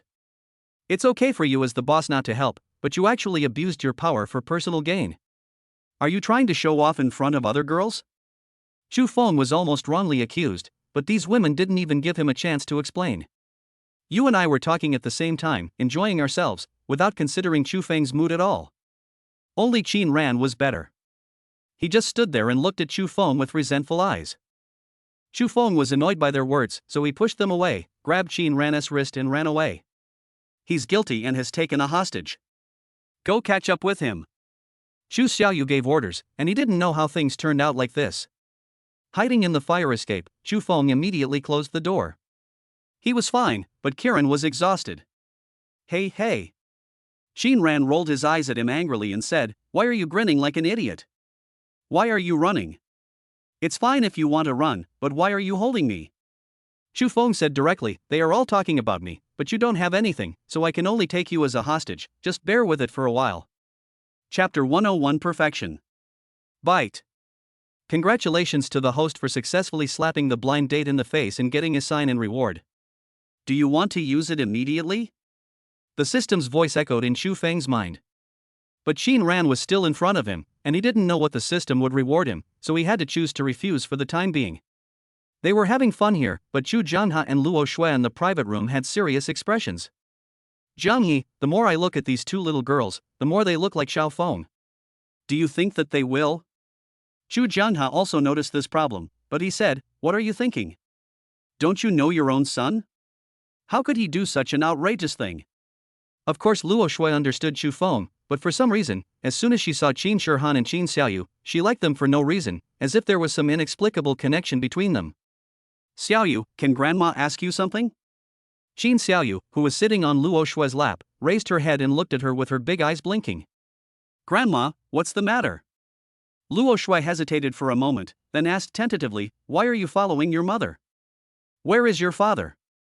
She asked very carefully, but Qin Xiaoyu didn't seem to care. "We don't have a dad." Her answer made Luo Shui stunned. How could she not have a father? Just as she was about to ask again, Chu Jianhe nudged her with his elbow and gave her a wink, which made Luo Shui give up the idea of asking further questions. A child this young will never lie. In other words, they just never met their father. Inertial thinking made Luo Shui think of some not-so-good results, and she couldn't help but feel more pity for Qin Shihan and Qin Xiaoyu. She nuzzled Qin Xiaoyu's chubby face affectionately and said lovingly, "Come to Grandma's house when you have nothing to do in the future. Grandma will make delicious food for you, okay?" "Good." Xu Xiaoyu and the others had had enough of the fuss, so they called Xu Feng and asked him to come back quickly for dinner. When he brought Qin Ran back to the private room, he was ridiculed by Xu Xiaoyu and others. Xu Feng was thick-skinned and naturally didn't care, but Qin Ran's face turned red because of them, as if she and Xu Feng had secretly done something shameful. It was originally just a joke between the younger generation, but after Chu Jianhe and Luo Shui saw Qin Ran's expression, they looked at each other and seemed to have some sudden realization. The guests left one after another after their meal. Xu Feng naturally couldn't sit idle, so he saw them out of the hotel door one by one and expressed his gratitude. Meng Ruyun and the others naturally did not leave. They were not only guests, but also Chu Feng's friends. Their purpose today was not just to eat, but also to help. Everyone is doing the best they can. Shi Xiaoming started a live broadcast with Chu Xiaoyu and walked around the hotel. Meng Ruyun began to prepare for a surprise performance. After all, many people came here for her, so she had to show some appreciation. Xiao Yusher just ate 2 quick bites at noon. She was the foreman and couldn't leave her post for too long, especially on such an important day as today. Qin Ran brought Qin Shihan and Qin Xiaoyu to deliver water and snacks to the staff. Most of them had no time to eat, so they could only take some time to rest and fill their stomachs. When there are too many people, conflicts will naturally occur, which is inevitable. Fan Xiaoxian was worthy of being the general manager. She even dared to order the boss around. With a wave of her hand, she asked Xu Feng to handle these matters specifically. Time flies quickly in the busyness. The restaurant was announced to stop operating at 10 p.m., but it was almost 11 p.m. before the last table of guests left. The moment the door closed, everyone seemed to have lost their souls, except for the better ones who still found a chair to sit on. More people just sat down on the ground. Lu Xian was even more thorough, he simply let himself go and lay directly on the ground. Xu Feng, I suddenly feel that it would be good for me to continue to be a carefree rich second generation. Running a business is too tiring. This was Lu Xian's heartfelt sigh. Xu Feng ignored him, knowing that he was just complaining. Fan Xiaoxian is still here, and he won't leave even if you tell him to. Everyone has worked hard today. Xian, I'll give everyone a 2,000 yuan bonus, which will be put into my personal account. Upon hearing this, the employees who were too tired to get up became energetic again and cheered. Brother, what about mine? When Xu Xiaoyu heard about the bonus, her eyes lit up. This girl was busy today, so Chu Feng could only smile and say, "We have everything, and yours is indispensable." The day ended successfully. They had originally planned to celebrate in the evening, but seeing how they were yawning, Chu Feng knew that this was unlikely. Lu Xian and Fan Xiaoxian had to stay to settle today's income and expenditure, so the task of seeing people off was left to Chu Feng. Fortunately, Qin Ran drove here by himself today, so there was room for other people in his car. Wow, brother, you and sister Qin Ran have a couple's car? When they arrived at the parking lot, Xu Xiaoyu immediately exclaimed. What a mess, you treated it as a t-shirt, and it's a couple's version. Xu Feng didn't take it seriously, but the others were all thinking about it. Xu Xiaoyu, Xiao Yushi, Shi Xiaomeng, and Meng Ruyun all got into Xu Feng's car, which was packed full. Xin Ran came over and asked, "Do you need my help to deliver it?" Xu Feng smiled and said, "Xiao Han and Xiaoyu are both very sleepy. You should take them back to sleep." At around 8 o'clock, the two little girls had already dozed off. They usually went to bed early, and today they were so busy that they were too sleepy to open their eyes. "Well, I'll go back first. Remember to let me know when you get home." "Good." Xin Ran said goodbye to the others and drove away. Xu Feng also got in the car. Xu Xiaoyu asked with a sly look in his eyes, "Brother, what did Sister Xin Ran say to you?" When she asked this, the three women in the back row pricked up their ears. "What's your business? You're not tired yet, fasten your seatbelt and let's go." When Xu Feng returned home, it was already past midnight. He didn't feel as tired as the others, so he took a shower and prepared to go to bed. As I lay down on the bed, I remembered that I had not told Xin Ran, so I picked up my phone and sent her a WeChat message. "I'm home. I just took a shower and am getting ready for bed." I thought Xin Ran should have gone to bed, but before I even put down my phone, I got a reply. "Well, go to bed early. You've worked hard today." After seeing this, Xu Feng smiled but did not reply. He put the phone aside and closed his eyes. Xin Ran was actually very sleepy. She was just waiting for news from Xu Feng. After all, she just felt uneasy. Perhaps Xu Feng did not realize it, but as a woman, Xin Ran was very sensitive and understood that Meng Ruyun, Xiao Yushi, and Shi Xiaomeng all had special feelings for Xu Feng. Chapter 102 Treatment Crisis. System, sign in. The next morning, Xu Feng had just returned from his morning run when he remembered that he had received a sign-in reward yesterday. Byte. Sign in successfully, congratulations to the host for receiving the reward, mastering all sports skills. Tip, this skill is passive, please be aware. Master all sports skills? Xu Feng studied it for a while before he understood the meaning of this reward. In fact, in all competitive sports, no matter he has been exposed to them before or not, he has mastered them all. It is no exaggeration to say that if he participates in any sports competition now, winning a Grand Slam will not be a problem. You may say this reward is useless, but that is not the case. But if it was to be said to be useful, Xu Feng didn't feel that it had any significant effect. He has no intention of becoming an athlete. The last time he played football with his friends was 2 or 3 years ago. Now, apart from jogging every morning, he doesn't do any other exercise. Anyway, having something is better than having nothing, and Xu Feng has always been very open-minded about this.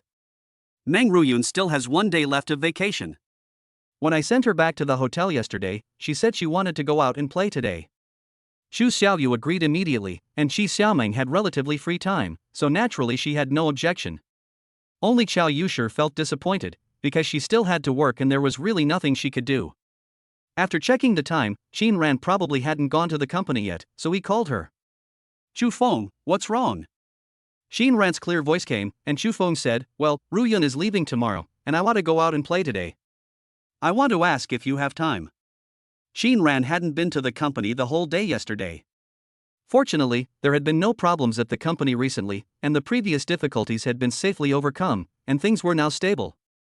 With Lu Hao in charge, he can easily handle the daily chores. "Okay, when are we going?" Xu Feng pondered for a moment and said, "It has not been decided yet. How about this, I will create a group and discuss it in the group." Hearing this, Xin Ran couldn't help but relax a little. She didn't know whether Meng Ruyun had invited Xu Feng alone, but from what Xu Feng said, there were other people coming, which made her feel a lot more relaxed. Meng Ruyun was perfect and a big star. Her attitude towards Xu Feng had already made Xin Ran feel a sense of crisis. After hanging up the phone, Xu Feng immediately created a WeChat group. After thinking for a while, he also added Xiao Yushi, Lu Xian and Fan Xiaoxian. "What time do we leave?"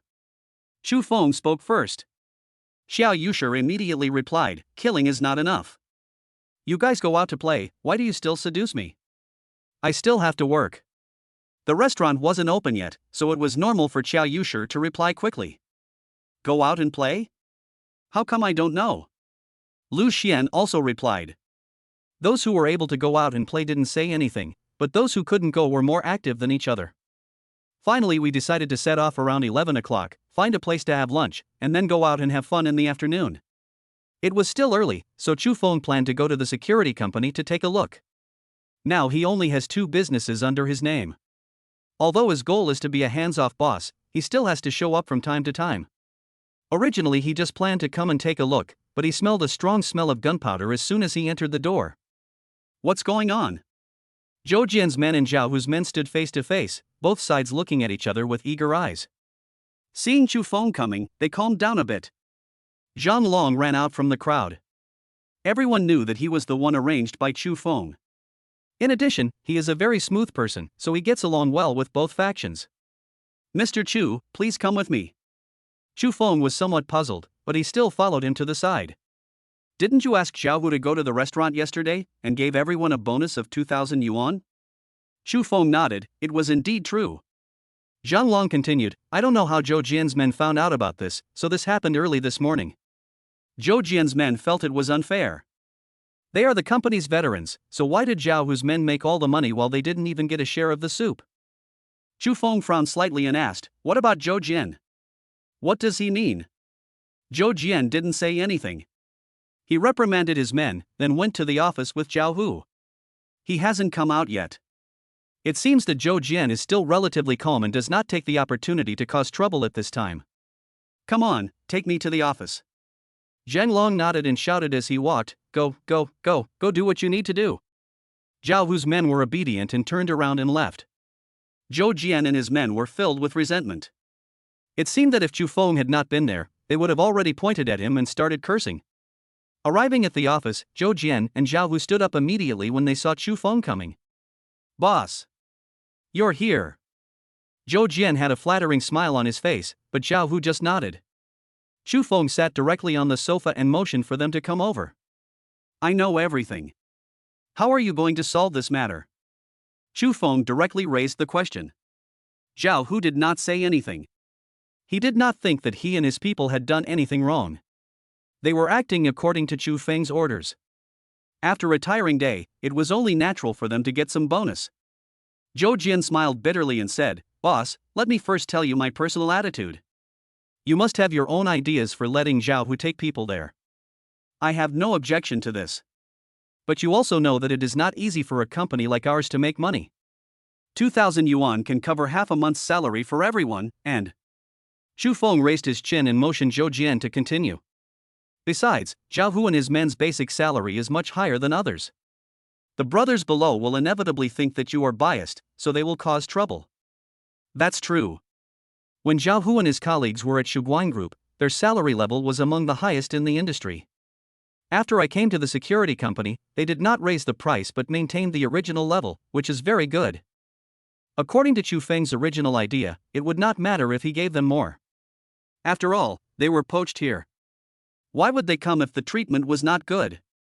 But after Zhou Jian explained the matter objectively, Chu Feng began to reflect. Logically speaking, there is nothing wrong with this. But from the perspective of corporate management, this is definitely a huge hidden danger. A tall building is built on the ground. If the foundation is not laid well, the building will collapse sooner or later no matter how magnificent it is.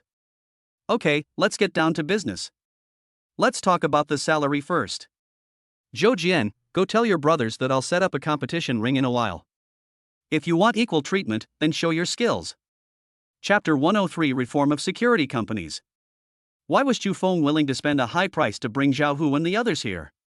It's not because he is rich and willful, but because they are indeed capable and worth spending the money on. Zhou Jian's subordinates also want such high salaries. It's not impossible. As long as their abilities can surpass Zhao Hu and his group, money is not a problem. But if you want to get something for nothing, then I'm sorry, let alone a salary increase, it would be considered merciful on Chu Feng's part if you can stay and live a carefree life. There was an open space behind the company, and Chu Feng called everyone here. I think you already know why I asked you to come here. Don't say I didn't give you a chance. There is no free lunch in this world. If you want equal treatment, then show your ability. Seeing that Zhou Jian's men were eager to try, Chu Feng continued, I'll give you another chance. You can challenge me. As long as you win, the 1 million bonus will be paid immediately. The whole audience was in an uproar, even Zhao Hu was a little surprised. Mr. Chu, can we join? Zhao Hu asked jokingly, but Chu Feng nodded seriously. Of course, everyone here can do it. As long as you defeat me, 1 million will be paid immediately. I'll go first. As soon as Chu Feng finished speaking, a man with a hunched back came out from Zhou Jian's side. Nigger, what are you doing here? Get out of here. If you hurt the boss, I will break your bones. Zhou Jian was furious, but Chu Feng said, why are you trying to stop him? I've already said it, and everyone here can do it. Zhou Jian had a strange look on his face and said, boss, you don't know, this black guy is too vicious. He doesn't care about his life when fighting, and he hits the vital parts. He caused a lot of trouble, and he was just released not long ago. Chu Feng waved to the black man and said, I'll say it again, anyone can challenge me, do you understand? Zhou Jian immediately shut up. Chu Feng had said so himself, what else could he say? Chu Feng walked to the middle and said directly to the black man, you can start any time when you are ready. The black man's eyes were darting around, and no one knew what he was thinking about. Then he suddenly jumped up and kicked Chu Feng in the lower abdomen. Chu Feng smiled slightly and moved sideways to avoid his attack. Otherwise Zhou Jian would have said that the black man was insidious. Not only did he attack the lower 3 directions at the beginning, but after Chu Feng dodged, he stabbed 2 fingers towards Chu Feng's eyes. If it were someone else, they would probably fall for it. But Chu Feng quickly raised his hand and grabbed his wrist. With a small grab, he turned the black man around and knelt on the ground, unable to move. It seems that this million has nothing to do with you. After saying that, Chu Feng let go of his hand. The black man's eyes rolled, and he pulled out a folding knife from somewhere, turned around and stabbed Chu Feng in the stomach. Mr. Chu, be careful. Boss. Zhou Jian and Zhao Hu were both terrified. But Chu Feng's face darkened, and he kicked the black man in the side of the face with a powerful whip kick. The huge force made him fly sideways. The crowd dodged, and he slid on the ground for 7 or 8 meters, hitting the guardrail with a dull sound before stopping. Boss, are you okay? Zhou Jian was so scared that his face turned pale. He never expected that a black man could do such a thing. Could it be that he thought that if he really stabbed Chu Feng, he would be able to get the 1 million? I'm afraid that even if he got the money, he would not be alive to spend it. What could possibly happen to Chu Feng? He had already seen through the black man's little moves. With those little tricks of his, it was far from enough to hurt Chu Feng. Zhao Hu was shocked by Chu Feng's kick just now. An amateur watches the excitement while an expert watches the details. It takes a lot of strength to kick a living person 7 or 8 meters away. It was estimated that if Chu Feng had not held back, that kick would have directly exploded the black man's head like a watermelon. After the shock, no one would dare to challenge Chu Feng. I originally thought that Chu Feng was just a bit of a jerk, but who would have thought that he could be so terrifying? But this does not prevent them from challenging Zhao Hu and others. But the facts prove that there is an insurmountable gap between these gangsters and veterans. Even if they mustered up their courage, it would be useless in the face of the absolute gap in strength. Now you know why their salaries are higher than yours? Seeing that no one challenged him anymore, Chu Feng asked. No one spoke, they all hung their heads, looking like eggplants hit by frost. Even Zhou Jian's expression wasn't looking very good, even though he was the general manager of the security company. Chu Feng was not here to help Zhao Hu. Zhao Hu was his employee, and so was Zhou Jian. In a few days, I will improve the company's policies. You don't have to be discouraged. As long as you work hard, you can still get high wages and bonuses. After hearing Chu Feng's words, Zhou Jian and his men's expressions also looked better. But I want to say this first. You should all know why I didn't let you go yesterday. You will have to do this kind of money-making work in the future. If you want to go, you should first look for the reason in yourself. No one is a fool. In fact, everyone's heart is as clear as a mirror. Yesterday was such an important opening, but they were so careless and looked so unhappy that they didn't like everyone. Who knows how much trouble they would cause if they went there? This is the fundamental reason why they missed out on the $2,000 bonus. Originally they were still unwilling to accept it, but now that Chu Feng had finished speaking, they felt that there was nothing to be dissatisfied about. They can't beat Zhao Hu and his men. As for professionalism, they are used to being lax. Look at Zhao Hu and the others, they are standing straight, full of energy. Look at their side, some are standing sideways, some are squatting, some are looking at the sky, some have their arms open, some are shirtless, they are all strange and varied, it's like being in a zoo. After taking a look at the time, Xu Feng said, "Okay, I have something else to do. You guys can handle the rest on yourselves. Zhang Long, if there is any conflict between them again, call me immediately. Do you hear me?" "Yes, Mr. Chu." Xu Feng left, but the people on the open space did not leave. Zhang Long looked around and thought to himself, is this going to be another fight? Zhou Jian walked over and said to Zhao Hu, "Brother Zhao, my brothers are a little lax. Can I ask you to help train them? They can't just slack off like this. Look at how weird they are. They will be the boss's men if they go out." Zhao Hu didn't expect Zhou Jian to make such a request. However, if Zhou Jian and his men are trained, they will be able to help Xu Feng in the future, which is also a good thing. "Okay, I can promise you, but my training method is very hard. Are you sure they can bear it?" Zhou Jian nodded. "If anyone disobeys, just tell me and I will fire him immediately." Chapter 104, Forced Purchase and Sale. Now that we have resolved the issue with the security company, it's almost time. As the saying goes, good things should be kept within the family. After much discussion, they decided to have lunch at their own restaurant. After all, compared to the food outside, the dishes made using Chu Feng's recipes are simply impeccable. I originally thought that the restaurant was packed with customers yesterday because of the opening and the presence of Meng Ruyun.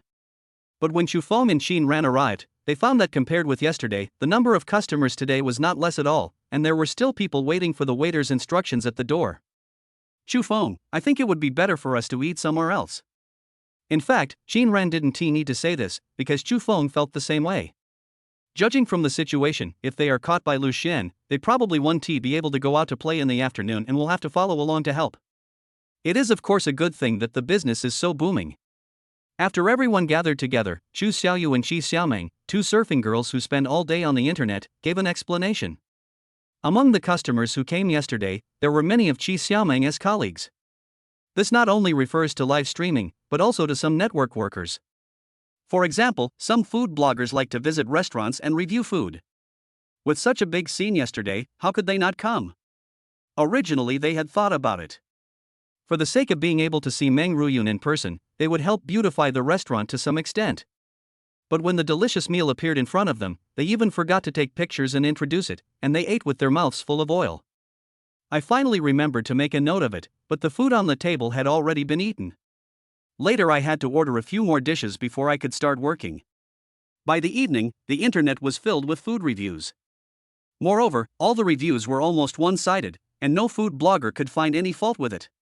It would be fine if one or two people said this, but the point is that all bloggers say this. This made the spectators smell a hint of conspiracy, and they left messages below, saying that these bloggers must have received dirty money, so they would say nice things at all costs. It's hard to satisfy everyone. No matter how good a dish is, there will always be people who don't like it. What they did is really too fake.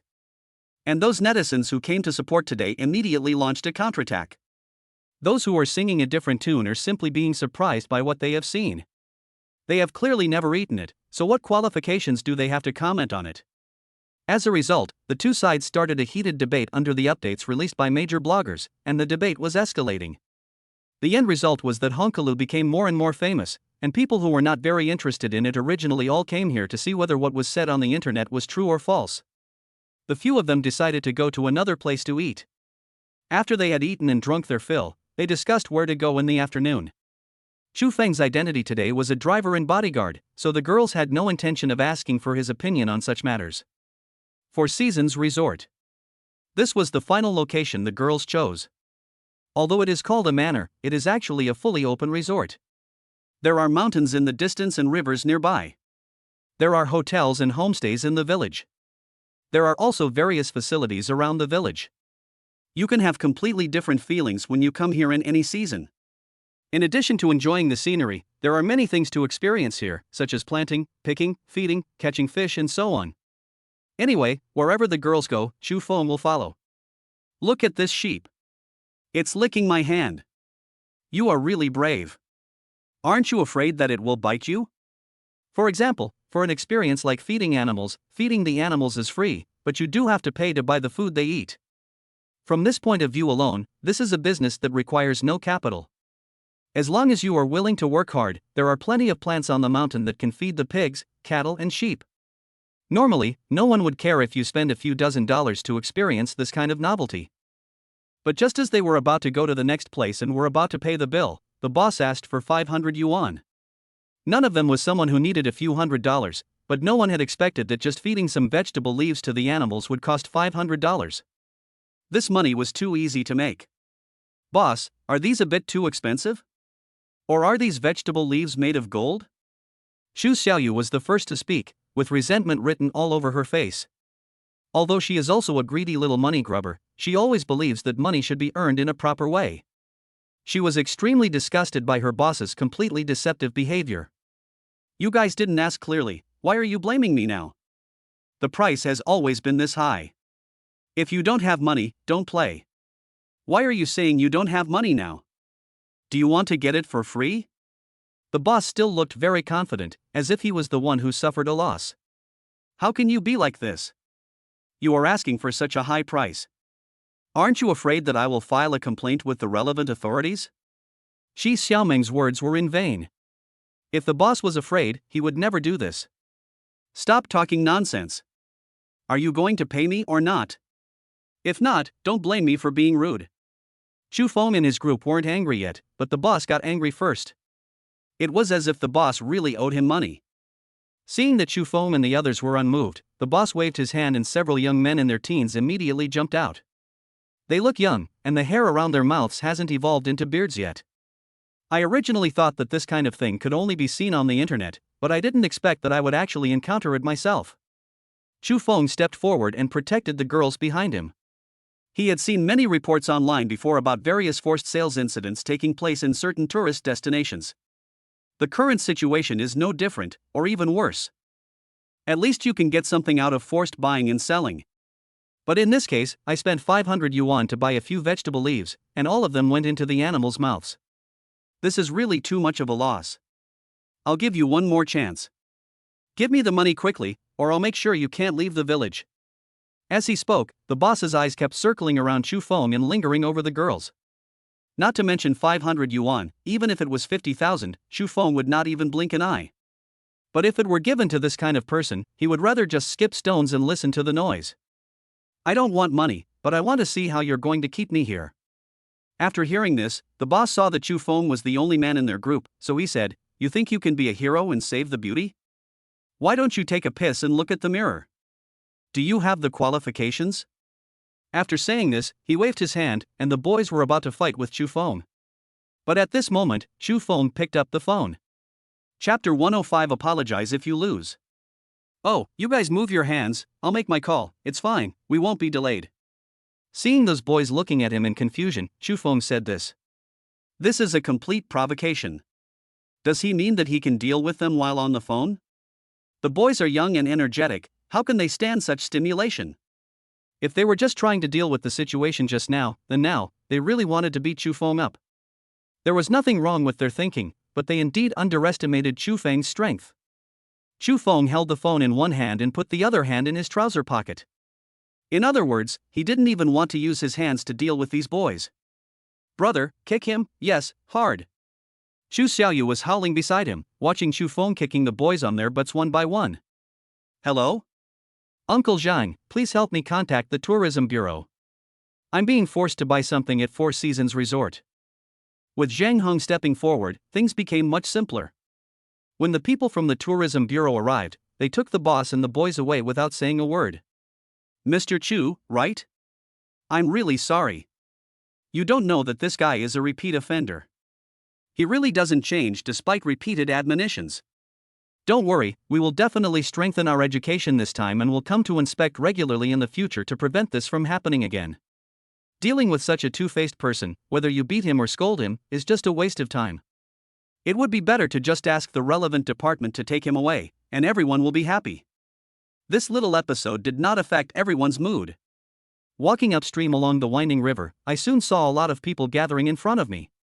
Why are there so many people over there? Let's go over and take a look. If you get closer, you can hear a burst of cheers.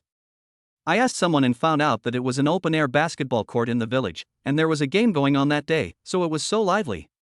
Both sides of the game were tourists, and I heard they were both professionals. They happened to meet here and decided to play a friendly match. In comparison, Xu Feng still prefers playing football.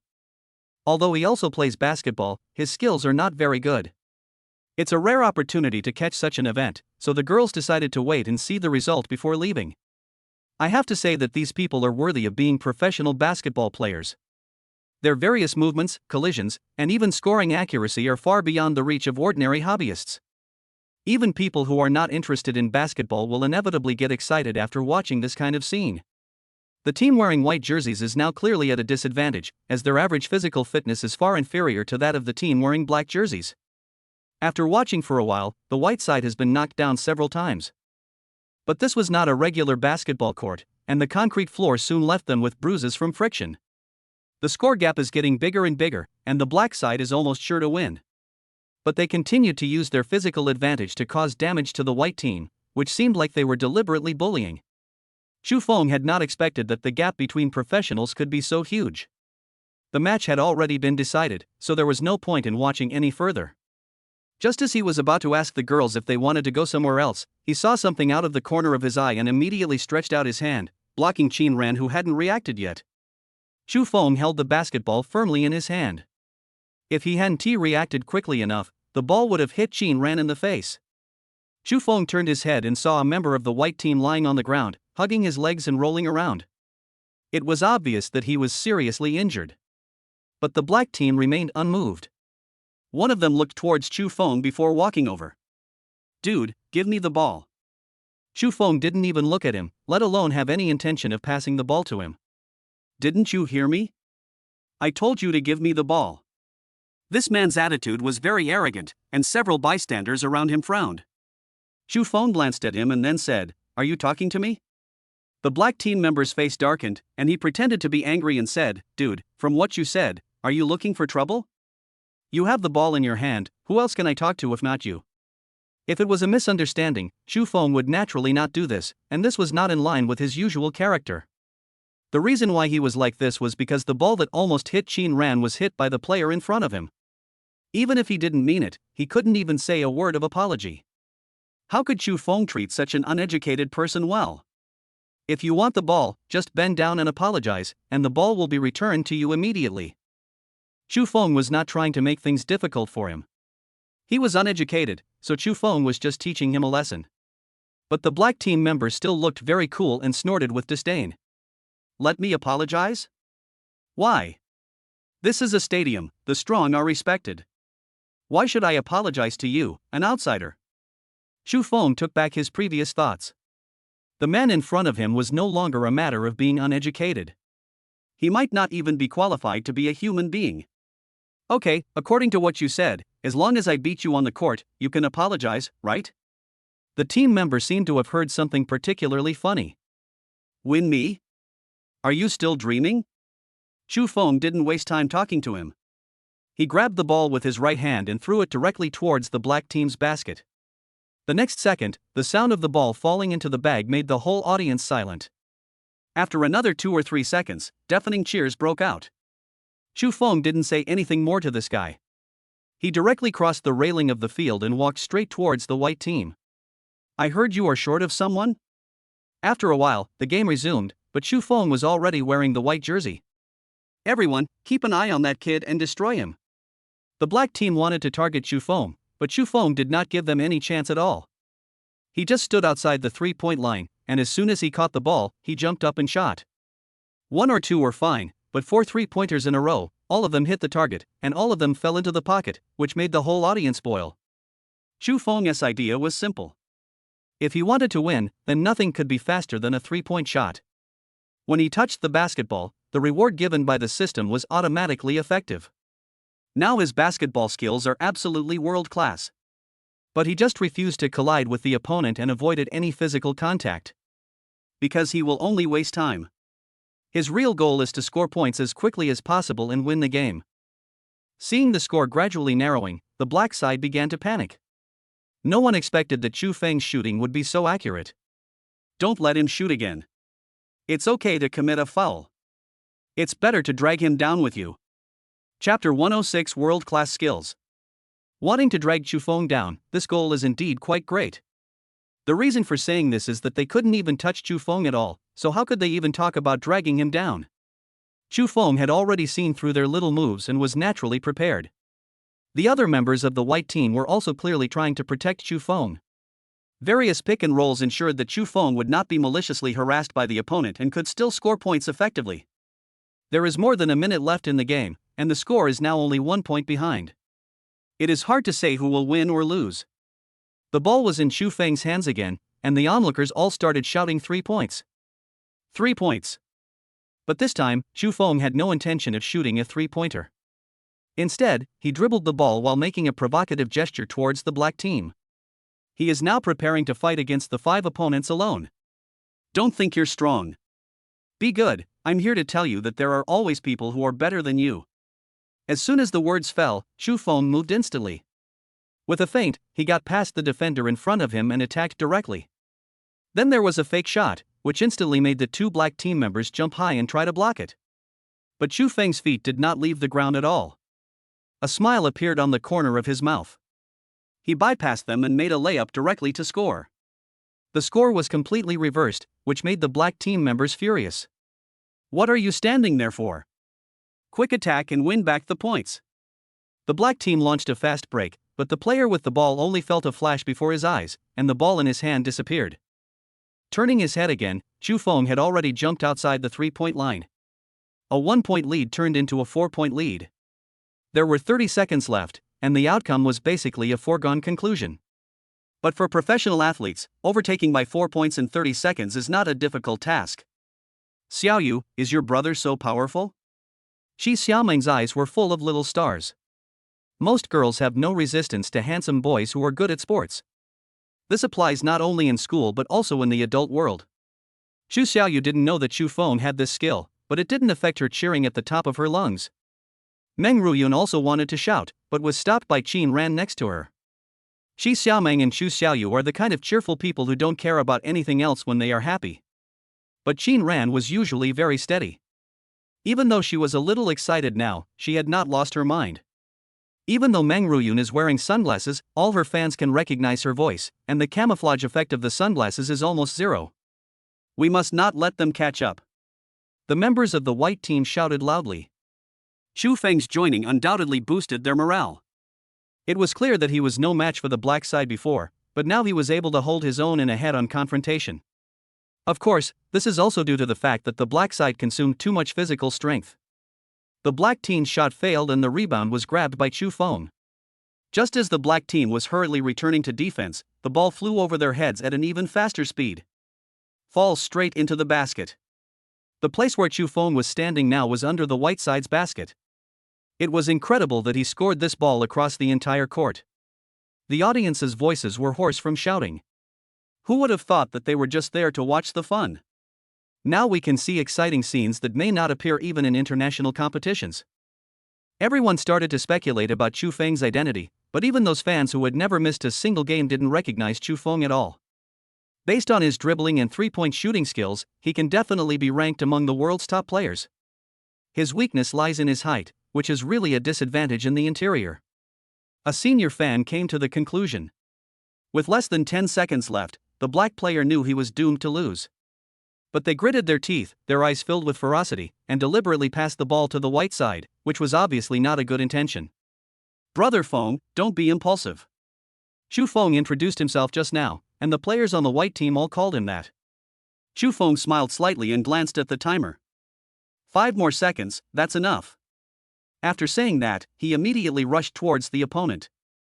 This time he did not shoot a three-pointer, but instead dribbled past someone and rushed forward. He stepped on the free throw line, exerted force suddenly, jumped high, held the ball with one hand, and obviously intended to dunk. Stop him.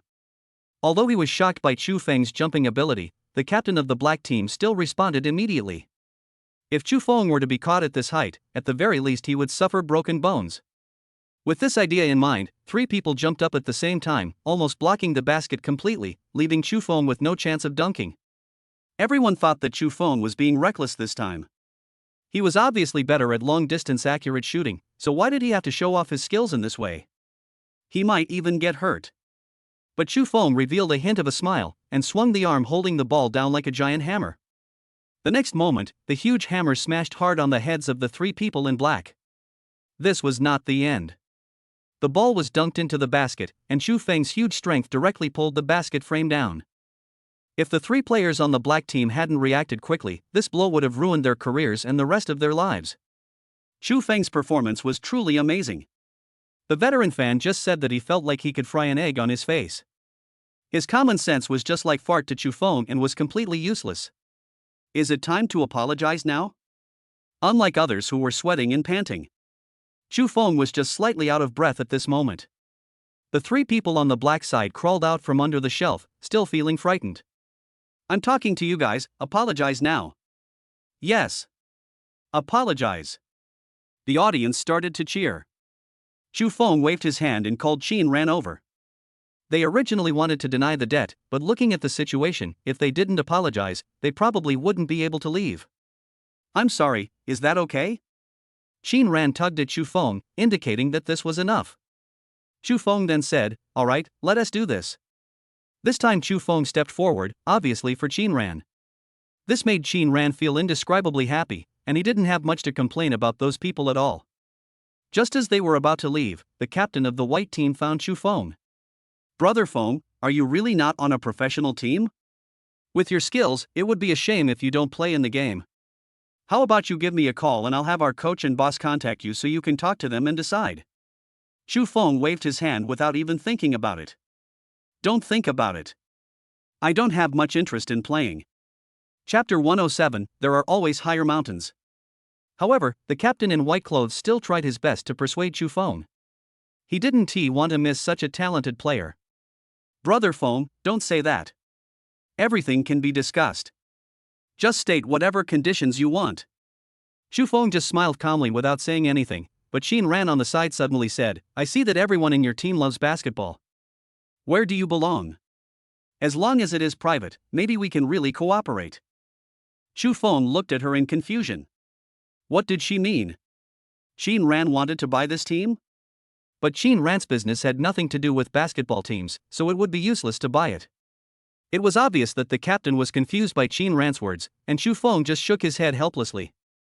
Why are you interested in basketball? Xu Feng asked. Qin Ran's face turned a little pink. All she could think about was Xu Feng's performance on the court just now, his tall and mighty shooting, and his nimble and light dribbling. The status of this man in her heart rose a lot again. I just proposed a cooperation intention, why are you? Before Qin Ran finished speaking, Xu Feng saw through her thoughts at a glance. Since Qin Ran was interested in this, he would just buy it. Okay, then I will buy your team and ask your boss to come and sign the contract. Xu Feng said. Qin Ran looked up at him and asked, buy it? Buy it? The captain in white and Qin Ran looked at Xu Feng in surprise at the same time. As a pharmaceutical company, how much cooperation can you have with a basketball team? If you want it, I'll buy it. After saying that, Xu Feng took Qin Ran away from the basketball court. The captain in white was left disheveled in the wind. What on earth is going on? Xu Feng was handling daily affairs in the office, and at 4 o'clock in the afternoon, it was time to acquire the team, but what he didn't expect was that the other party was late. Xu Feng's schedule remained the same as usual. The sky gradually darkened. When the orange-red light of the setting sun shone on Xu Feng's office, the other party finally arrived. It was 5:40 and he was already more than an hour late. A fat Mediterranean man named Li Hongda walked in with a look of disdain on his face, followed by yesterday's captain in white, Ding Liang. Oops, I'm so sorry for keeping our boss waiting. Sorry. The man who spoke did not look at all apologetic, on the contrary, his tone was that of a smug man who had succeeded. I'm the owner of the brilliant football team, Li Hongda. I haven't asked you for advice yet? From the moment Li Hongda entered the room, Xu Feng had been busy with his own affairs and paid no attention to the two people who came in. Don't worry about who I am. Just sign it and you can go. Swooshed Xu Feng through the file to Li Hongda. Li Hongda snorted coldly, without even looking at the document, and shouted directly, 10 million. Li Hongda bet that Xu Feng could not offer this price, because this team was not worth this price at all. Although the glorious team openly gathered a group of people who love basketball, in fact, privately, it was just a transit station for money laundering. The forces behind Li Hongda are not simple. Xu Feng was a little impatient. His time was so precious, and Li Hongda actually dared to bargain in front of him? Goodbye, Xu Feng said firmly. Ding Liang, who had been standing behind the two men, tried to mediate. We can still negotiate the price. There's no need for the two bosses to fall out over a disagreement. Everything can be negotiated, right? Just at this moment, Xin Ran walked into the office. It's almost 6 o'clock. Where are we going to eat tonight? Xin Ran asked. I'm almost well. I don't mind, Xu Feng said. Xin Ran looked at the familiar faces in the office and Xu Feng's calm expression and knew that the acquisition had not been concluded. Cooperation and acquisition are actually all for win-win results. We don't need to stick to any particular situation. As long as everyone can benefit, isn't that the best thing? Xin Ran said with a smile. Xin Ran had seen many such scenes during her years at Qines Pharmaceuticals, so she naturally knew how to help with this matter. But who knew that Li Hongda didn't appreciate this at all? On the contrary, he yelled and cursed, "What do you know as a woman? You have long hair but little knowledge. It's the men who are talking now. It has nothing to do with you. Stop butting in, you bitch." As soon as Li Hongda finished speaking, Xu Feng stopped what he was doing. The air became unusually quiet, and it felt like a big battle was about to begin. This was the first time Ding Liang encountered this situation, and he didn't know what to say. Xin Ran noticed the difference between Xu Feng's eyebrows and eyes, and he got angry. Ding dong. An email was transmitted to Xu Feng's computer. After Xu Feng finished reading it, the corners of his mouth slightly raised, and he calmly made a phone call. I'll give you 5 minutes, come to my office. Xu Feng hung up the phone and looked at Li Hongda in front of him with cold eyes. Li Hongda was a little frightened by Xu Feng's aura, and asked with all his confidence. Why, I said a few words about your woman, what do you care about? I'll introduce you to a better woman next time, brother. Li Hongda was so frivolous that Xin Ran didn't even want to scold him. She didn't even bother to confront such a lowly guy. But Xu Feng couldn't let Xin Ran be humiliated by Li Hongda in vain. He wanted to settle these accounts with him bit by bit. Roll. Xu Feng spat out a word coldly. Get out of here now before you get knocked down and spit blood. Li Hongda slammed the table and stood up. You really don't know what's good for you. I took time out of my busy schedule to come and discuss cooperation with you. Where is your sincerity? You told me to get out of here in one sentence. Do you think everyone has as much time as you do? No. We won't be done until this matter is resolved today. Papa Li Hongda clapped his hands, and a group of bodyguards rushed into Xu Feng's office. Today, no one can leave this room without 10 million. Xu Feng took a quick look and sneered. Even Xin Ran, who was standing by, seemed to have noticed something. That's it? Xu Feng asked. Li Hongda was so angry at Xu Feng's mocking tone that his face turned green. You're still not convinced? Are you still being stubborn? Do it now. If you don't make him bleed, you won't get the money. After hearing Li Hongda's order, this group of people rushed towards Xu Feng frantically. Xu Feng stood there, motionless as a mountain, with an unusually calm look. Oh, you knew you were going to get beaten, so you just stopped struggling? What an idiot. At this critical moment, a man rushed in hurriedly. Master Chu, you called me? Everyone's eyes turned to the man at the door. Li Hongda was so angry that his face and neck turned red 1 second, and his face turned pale the next. Boss Zhou, Boss Zhou? Chapter 108 The Customer is God. Li Hongda looked at Boss Zhou in front of him with a pale face, but Boss Zhou didn't even pay attention to this insignificant person. During such a long time, Xu Feng had never used such an urging voice to order Zhou Jian. He had to rush over within 5 minutes. When had Xu Feng ever given such an urgent order? Zhou Jian rushed over without even thinking. When he received the call, he thought he had committed a capital crime. Could it be that he had been found out for embezzling public funds? However, it didn't seem like that. Everyone present fell silent as Boss Zhou entered. After a brief silence, Li Hongda began to build a relationship with Zhou Jian. Boss Zhou, long time no see. I'm Li Hongda from the Brilliant team. Do you remember me? Some time ago, I came to you for business cooperation. Zhou Jian has a great reputation in the security industry, and he is well connected to both the black and white worlds. If it weren't for Zhou Jian's ability, Xu Feng would not have directly acquired Zhenlong at that time. Who are you? Zhou Jian looked at the greasy Mediterranean man in front of him impatiently. It's me. I'm Li Hongda. Boss Zhou, don't you remember me? Zhou Jian frowned irritably. Go away. He turned to Chu Feng and asked, Master Chu, please tell me what I need. Zhou Jian's call of Master Chu scared Li Hongda to death. Master Chu. I see. Your last name is Chu and your given name is Yi, right? You are really good at taking advantage of others. You actually let Boss Zhou call you Yi? Boss Zhou, there's no need for us to deal with this young man. Who does he think he is? After that, Li Hongda took out a box of huazi from his pocket and said with a smile, Boss Zhou, have a cigarette. Who knew that Zhou Jian would actually glare at him viciously? His vicious eyes revealed the murderous intent of his underworld side. How can you speak like that in front of Master Chu? Zhou Jian slapped Li Hongda on the face. Chu Feng remained silent throughout the entire process. To deal with scum like Li Hongda, he didn't need to take any action himself, nor did he need to worry about anything. Li Hongda covered his red right cheek. The huge pain made him unable to believe that all this was true. Was Boss Zhou protecting the young man Chu Feng? Li Hongda, with his ears buzzing, angrily yelled, Zhou Jian, don't be shameless. I paid you a deposit of 1 million.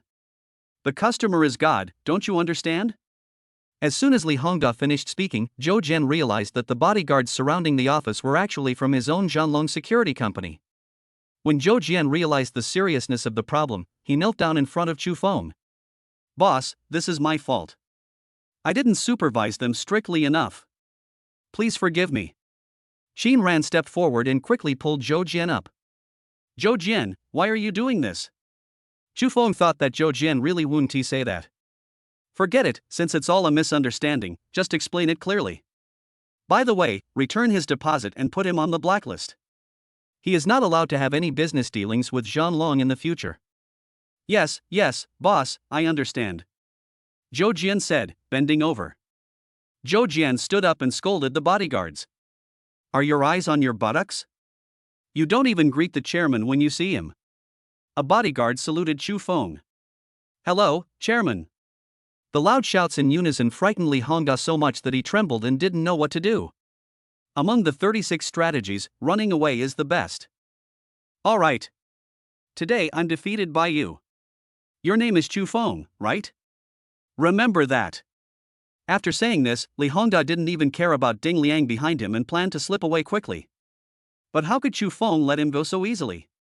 Etc. Li Hongda's body trembled, and he thought, it's over, it's really going to be difficult for him to get out alive this time. Li Hongda, we haven't settled our accounts yet, why are you running away? Li Hongda still acts like he is very important. I run? Why should I run? Stop accusing me here. You still want to settle accounts with me? Give me my 1 million first. You have such a small office, and I ask you to pay 1 million. Can you afford it? After hearing this, Xin Ran burst out laughing. There are many business tycoons in Honka Building who use cash to avoid transfer records. Now Honka Building is in its peak season, and the cash flow alone is more than 1 million. It's so stupid of this fool to say such a thing. Chu Feng smiled coldly. That's what you said. Chu Feng made a phone call, and a few minutes later, the assistant came in with a few security guards, holding a black password box. Boss Chu, a total of 1 million. Did the assistant open the password box? Li Hongda still didn't believe it. He cursed and shouted, there must be white paper underneath. Just put a layer of paper on top. Do you think you can fool me with this little trick? Dream. Chu Feng nodded. His goal was achieved. He was waiting for Li Hongda to say this. I know you don't believe it, so just order slowly. I will let you go after you've ordered. Li Hongda looked at the pile of 1 million yuan in cash in front of him. What kind of joke was Chu Feng playing? 1 million yuan in cash, 10,000 yuan bills, how long would it take him to count them? But at this point, Li Hongda no longer had the capital to negotiate with Chu Feng. No matter how unwilling he was, he had to go ahead. Remember this for me. When Li Hongda walked to the sofa and was about to sit down to count the money, Zhou Jian pushed the sofa away and asked, who told you to sit down? Kneel down. Li Hongda missed his move and fell to the ground. Chu Feng instructed Zhou Jian, leave a few reliable people to guard him. They cannot leave until the order is finished. Just as Chu Feng was about to take Qin Ran away, he suddenly thought of something. Chu Feng walked up to Li Hongda and asked, "Do you still owe this beautiful lady an apology?" Although Li Hongda was furious, Zhou Jian was standing behind Chu Feng. He just muttered sarcastically, "Let me apologize to a woman. Maybe in the next life." Zhou Jian kicked him on the forehead, and the cash on the table was knocked over by Li Hongda's recoil. Millions of cash rained down in the office. Qin Ran looked at her watch and saw that the time for the hotel reservation had almost passed. She quickly advised Chu Feng, "I have reserved a table for the evening and now I am almost late. I really don't need an apology from someone like this. Why don't we go eat quickly?" When Chu Feng heard that Qin Ran had actually taken the initiative to set a date location in the evening, he felt that he couldn't miss such a good opportunity. Chapter 109 Private Date. Chu Feng didn't want to show his excitement in front of them, so he had to suppress it and handed the documents on the table to Ding Liang. "The conditions I offer will not be unfair to you. Take a look at them quickly and let him sign them." Ding Liang was also confused and could only nod. Okay. Zhou Jian patted his chest when he saw this. "Just leave this to me, boss." Chu Feng looked at Zhou Jian and was about to blurt out the words, but he held them back. Chu Feng reminded Zhou Jian in a different way. "Zhou Jian, Zhanlong is no longer your private company. You must check the accounts carefully." After saying this, Chu Feng left. Zhou Jian felt a chill down his spine after hearing this. As expected, Chu Feng had discovered him. However, Chu Feng did not give him any face, which could be considered a warning. After realizing that he was not being targeted by Chu Feng, Zhou Jian became even more loyal to Chu Feng. "I'll be watching over you, count the money quickly." After leaving the office, Chu Feng and Qin Ran stood in the elevator one after the other. Qin Ran knew that this matter seemed to have nothing to do with her, but she still asked with concern. "Chu Feng, I know that what I said may not be right, but if there is a problem with the company's accounts, you shouldn't let him manage the money. It would be better if you replace him with someone you trust to manage the finances. After all, people with dirty hands and feet cannot be used." As the person in charge of Qin's pharmaceutical company, Limited, Qin Ran has seen many people like this. But Chu Feng didn't think so. No, now Lao Zhou is the backbone of the entire Dragon Slayer. His position cannot be changed. Moreover, if it were before, this was Lao Zhou's own company, and he could freely control the flow of funds, as long as he knew how to make up for it. It's just that now, I asked him to do the accounting in a standardized manner, which is understandable. Qin Ran thought about it and it made sense. After all, these were different industries and companies of different natures, so she couldn't say that her ideas would definitely be useful. "I know what you mean." The elevator door opened and the driver had been waiting outside for a long time. Chu Feng opened the car door for Qin Ran very gentlemanly. After the two of them sat in. "Where is the place you have reserved for tonight?" Chu Feng asked. Chu Feng thought to himself, it was rare for Qin Ran to take the initiative to invite him to dinner, maybe this should be a date. Chu Feng couldn't help but feel happy when he thought of this. But Qin Ran's expression was very indifferent. "Let's go to Tianjiu," Qin Ran said. "Japanese food? Are we going to eat Japanese food tonight?" Chu Feng's tone was slightly disappointed. "Yes, I haven't been there for a long time, so today I thought of taking some time to treat you to a Japanese meal." "What's wrong?" Qin Ran blinked his innocent big eyes at Chu Feng. Chu Feng put away his disappointed expression. It was just a meal after all. It was not his fault for thinking too much. It was also good to be able to have a meal with Qin Ran. "No, I'm just asking. If you really want to eat Japanese food, I can definitely take you to a higher-end restaurant." But Qin Ran refused without a second thought. This dinner was not as simple as it seemed. "No, it's just a dinner. I'm just trying to repay you a favor." "Favors?" Chu Feng looked at Qin Ran, whose face was blushing, and had no idea what this meant. At this time, the driver asked tentatively, "Mr. Chu, are we going to Tianjiu or other Japanese restaurants?" "Go to Tianjiu," Qin Ran said very decisively. Seeing Qin Ran's resolute attitude, Chu Feng couldn't help but laugh out loud. "This is the first time I see you care so much about a Japanese restaurant. The food in this restaurant must be very good." Qin Ran just followed Chu Feng's words and didn't seem to reveal any other meaning. Arriving at Tianjiu and pushing open the wooden door, Chu Feng found that the entire pub was not what he had imagined, crowded with people, or the kind of pub with a particularly lively atmosphere. On the contrary, there was no one here, it was very cold and deserted. Miss Chin, we have been waiting for you for a long time. Please come this way. A waiter in a kimono led the two to a tatami box. Chu Feng had a curious look on his face the whole time. If they really wanted to eat Japanese food, Chu Feng could have taken Chin Ran to another restaurant with better quality, service, and decoration. Why did they have to choose here? Although Chin Ran was treating, he had already thought about how to get Chin Ran to pay for the meal. But what Chu Feng didn't know was that Chin Ran had specially booked the store for today. Chin Ran listened to Chu Feng talking about what happened in Honka Tower today and sharing his daily life. Chin Ran held his chin with both hands and listened quietly, without any perfunctory talk to him based on what he knew. When the first appetizer came, Chu Feng looked at the bluefin tuna belly, mullet roe and sea urchin in front of him. The dish was rich and of very good quality. Chin Ran, it seems that you really found a treasure shop.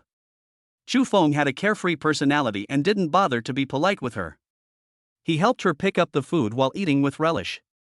It was precisely because Chu Feng was so close to him that Chin Ran had the urge to take things further. Chin Ran thought about what happened yesterday. If he... Chu Feng, I have something to tell you. Buzz buzz buzz. Chu Feng's cell phone rang. Chu Feng didn't want to pay attention to it, so he turned it off. Kiran, tell me. You don't answer this call? Chu Feng said impatiently, I'm eating now and don't want to talk about work with them. Kiran, if you have something to say, just tell me first. Chin Ran nodded, adjusted her spirit, mustered up her courage and was about to speak when her call was interrupted by Meng Ruyun. Why did Meng Ruyun call me? Chin Ran glanced at his phone. Chu Feng wanted to tell her to ignore it, but Chin Ran thought of the subtle relationship between Chu Feng and Meng Ruyun. Could it be that there was some other relationship or connection between them? Otherwise, why were they so anxious and pushing? Chin Ran answered the phone without thinking. Hey, Ruyun, what's wrong with you? Chin Ran asked calmly. Chu Feng, looking for you. Chin Ran's tone obviously changed a little. Chin Ran handed the phone to Chu Feng, and saw that Chu Feng's face became very anxious and urgent. How could this happen? Wait for me, I'll be there soon. After saying that, Chu Feng picked up his coat and rushed out of the store. Chin Ran, keep eating. I'll come find you if I'm done quickly. After saying that, Chu Feng left Yamada Izakaya. Kiran was left standing there alone. Chapter 110, Opening Crisis. Before Chu Feng left, he paid the bill. A meal in a small pub cost hundreds of thousands? If Chu Feng wasn't in a hurry, he really wanted to take a good look at their bill, but thinking that this was Chin Ran's favorite restaurant, he didn't even blink. But what Chu Feng overlooked was the cost of booking the entire restaurant. Chin Ran sat alone in the box, looking at the table full of premium Japanese food, but she had no appetite at all. More importantly, when the main course that symbolized the exposure of the relationship between the two was served, Chu Feng had probably already gone to find the other women. Who knows Chin Ran's unwillingness and grievance? At this moment, the suspicion in her heart was released to the maximum.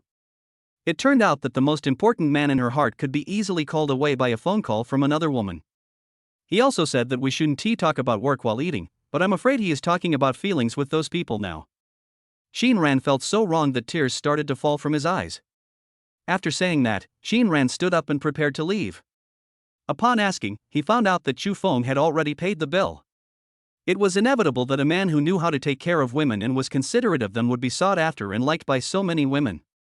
Oh, why am I so stupid? At this time, Chu Feng urged the driver to drive quickly to Honka Tower. Drive faster, this is such a big thing, I'm anxious. After getting in the car, Chu Feng changed his calm look and his anxiety was written all over his face. At this time, Chu Feng wanted to call Lu Xian in the car to ask in detail what was going on, but Lu Xian's phone was not connected at all. You can't get through the phone at the critical moment, what's the point of being so arrogant? Chu Feng mocked his childhood friend.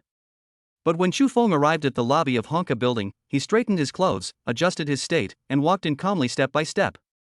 Sure enough, a group of people were already making a fuss inside. Lu Xian and Fan Xiaoxian stood in the middle of the hall, arguing with the group of people who were making trouble. Chu Feng, who already knew the whole story, stood in the crowd, and his temperament was enough to make everyone present shut up. Because from the aura, he looked like the head of a company, standing in front of them with a serious expression. There was no need for Chu Feng to open his mouth, and everyone had already fallen silent. Lu Xian, Fan Xiaoshan, and Qi Xiaoming, who was standing behind them, all seemed to see hope. The leader of the rioting crowd was a food celebrity with 5.6 million fans. Seeing that Chu Feng had arrived, he went up to confront Chu Feng without hesitation. From the looks of you, you must be the boss of this Honkalu restaurant. Let me tell you, I ate here, and you shortchanged me on the weight, but because of your poor food safety, I was hospitalized for several days on 4 drips and even got gastroenteritis. How are we going to settle this debt? Chu Feng glanced at the other party and the person behind him. Whether it was the celebrity effect or the traffic driven by live broadcast, the negative effects brought by these things began to follow one after another. Chu Feng was still watching. He did not answer the other party's question quickly. Lu Xian on the side was not convinced by this tone. You are clearly blackmailing me. What evidence do you have to prove it? This is our problem. You are a food blogger, and you have to try so many restaurants all day long. Why do you say that the dishes must be from Honkalu? Chu Feng raised his hand to interrupt Lu Xian's words. This was true, but the problem could not be solved in this way. Chu Feng asked Lu Xian softly. You were previously managing the people who checked in on live streams of influencers. What was the policy? Lu Xian told Chu Feng about his plan to get more internet celebrities to live broadcast and boost traffic over this period of time. With Qi Xiaoming's influence, plus discounts on dishes and a free signature dish, quite a few people came during this period. Chu Feng nodded. Everyone, please be quiet. The solution I have for this matter is that as long as there is a doctor's certificate confirming that it is our responsibility, we will definitely compensate you for all your medical expenses and compensation costs. However, if you continue to make trouble here without relevant evidence, we will call the police. As soon as Chu Feng finished speaking, Lu Xian was shocked. What did Chu Feng mean by this? Was he admitting defeat? Fan Xiaoxian tugged at Chu Feng's sleeve. What a joke! They are obviously blackmailing us. Are we going to admit defeat now? Chu Feng patted her shoulder. Don't worry, I have my own way. Just as the troublemakers on the other side began to discuss how to ask them for compensation, several cars stopped at the entrance of Honka building. They were all medical staff hired by Chu Feng and reporters from the Metropolitan Daily. At this time, Chu Feng began to arrange the work. Lu Xian, you and Qi Xiaoming, guard the gate. Make sure the medical staff check them thoroughly. We have nothing to fear if we are not upright. We must check them thoroughly. Chu Feng pronounced the words check it carefully very meaningfully, and Lu Xian naturally understood what it meant. I understand, leave it to me. Lu Xian said confidently. Xiao Xian, you and Xiao Yusher, the two people who manage the hotel, start greeting these reporters from the Metropolitan Daily and let them take a good look at our kitchen. That's the purpose. Fan Xiaoshuan's mouth corners slightly raised. Boss, I understand. The work arrangements have been issued, and now everyone has started to get busy. Chu Feng knew that this matter would definitely not be resolved so easily within a few hours, so he hurried back to Yamada Izakaya to see if Qin Ran was still there, but when he returned, the place was empty. The izakaya is closed. Sir, why are you here again?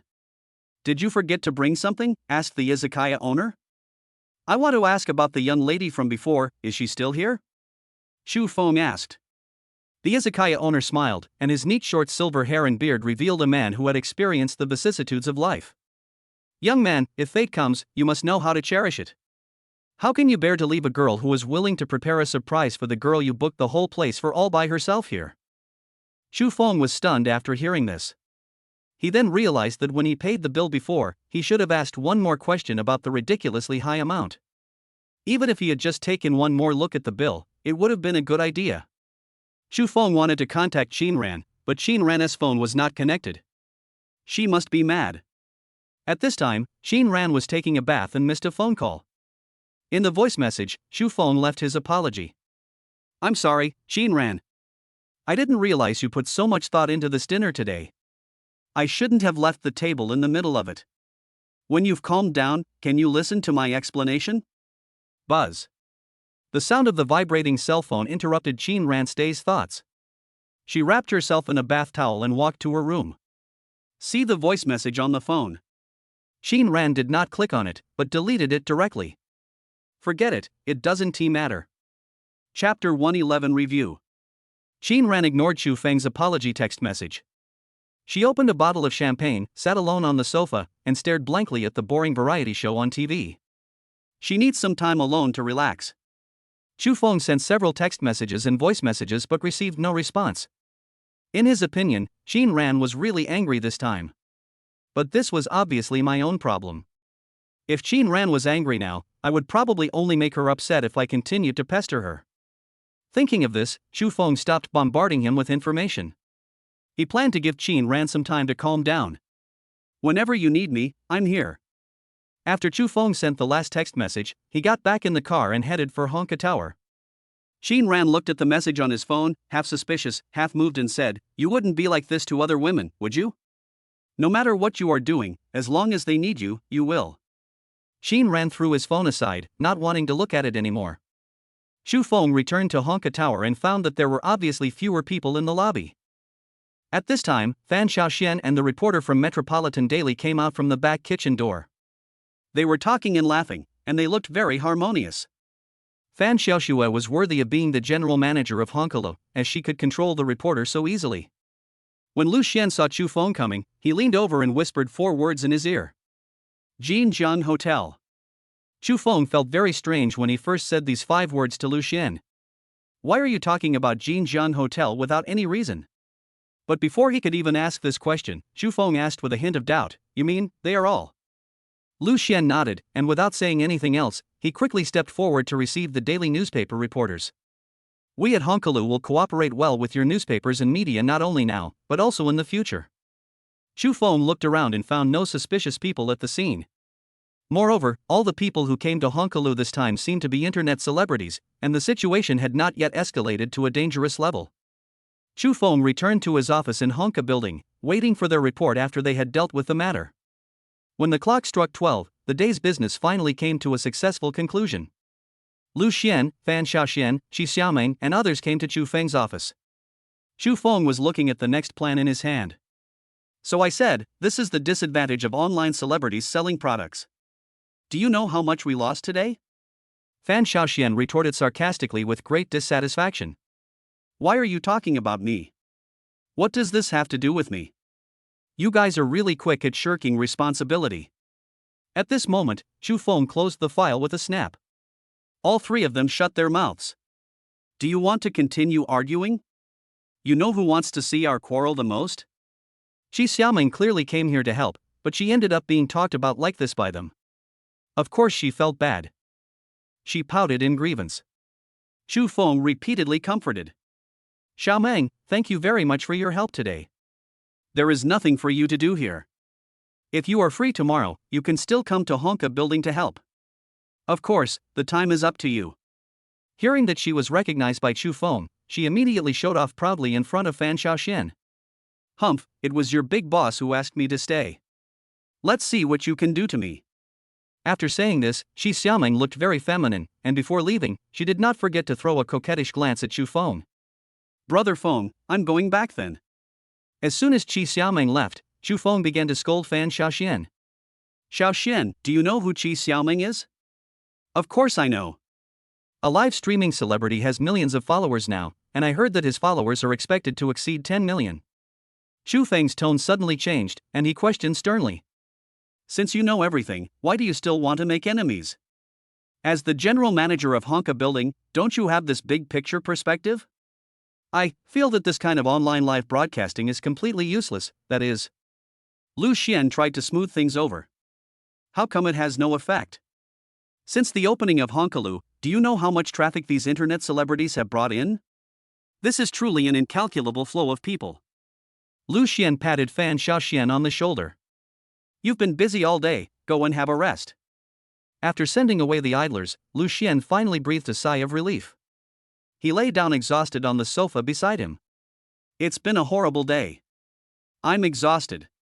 Chu Feng lit a cigarette himself, then threw it to Lu Xian.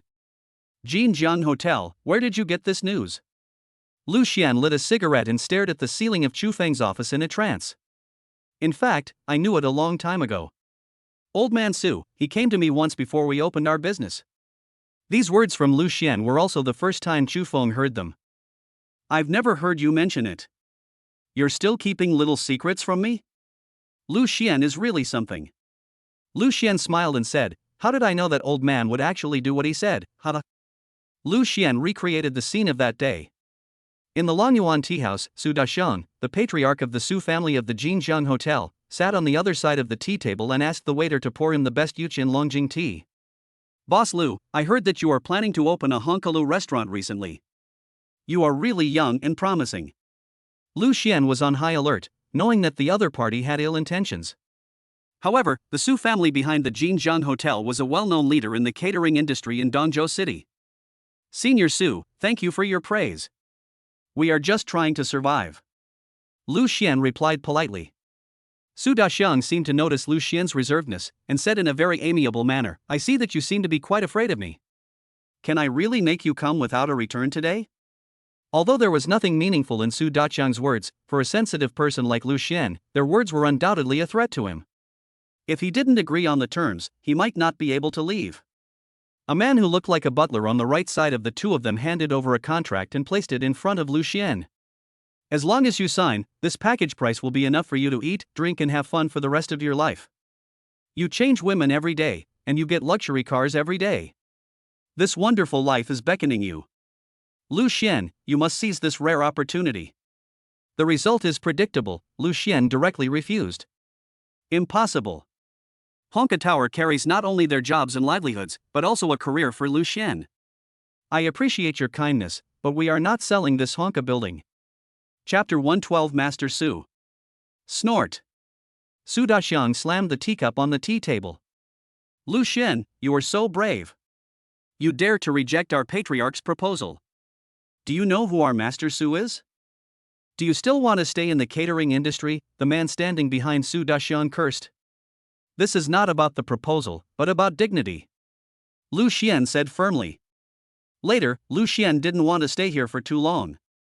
He was very afraid that he would be threatened by them or that they would imprison him, so he left Longyuan tea house in a hurry without even drinking the tea. Lu Xian came back to his senses and told Chu Feng everything he knew, and Chu Feng seemed to have guessed what the Su family would do in the future. But it was really thrilling at the time. "If I hadn't been quick-witted and escaped quickly, I'm afraid I wouldn't be able to see you now." Chu Feng hadn't figured out what Lu Xian was saying yet. He felt that Su Daxiang was just letting Lu Xian go on purpose. Chu Feng's guess was soon confirmed. Let us go back to that afternoon.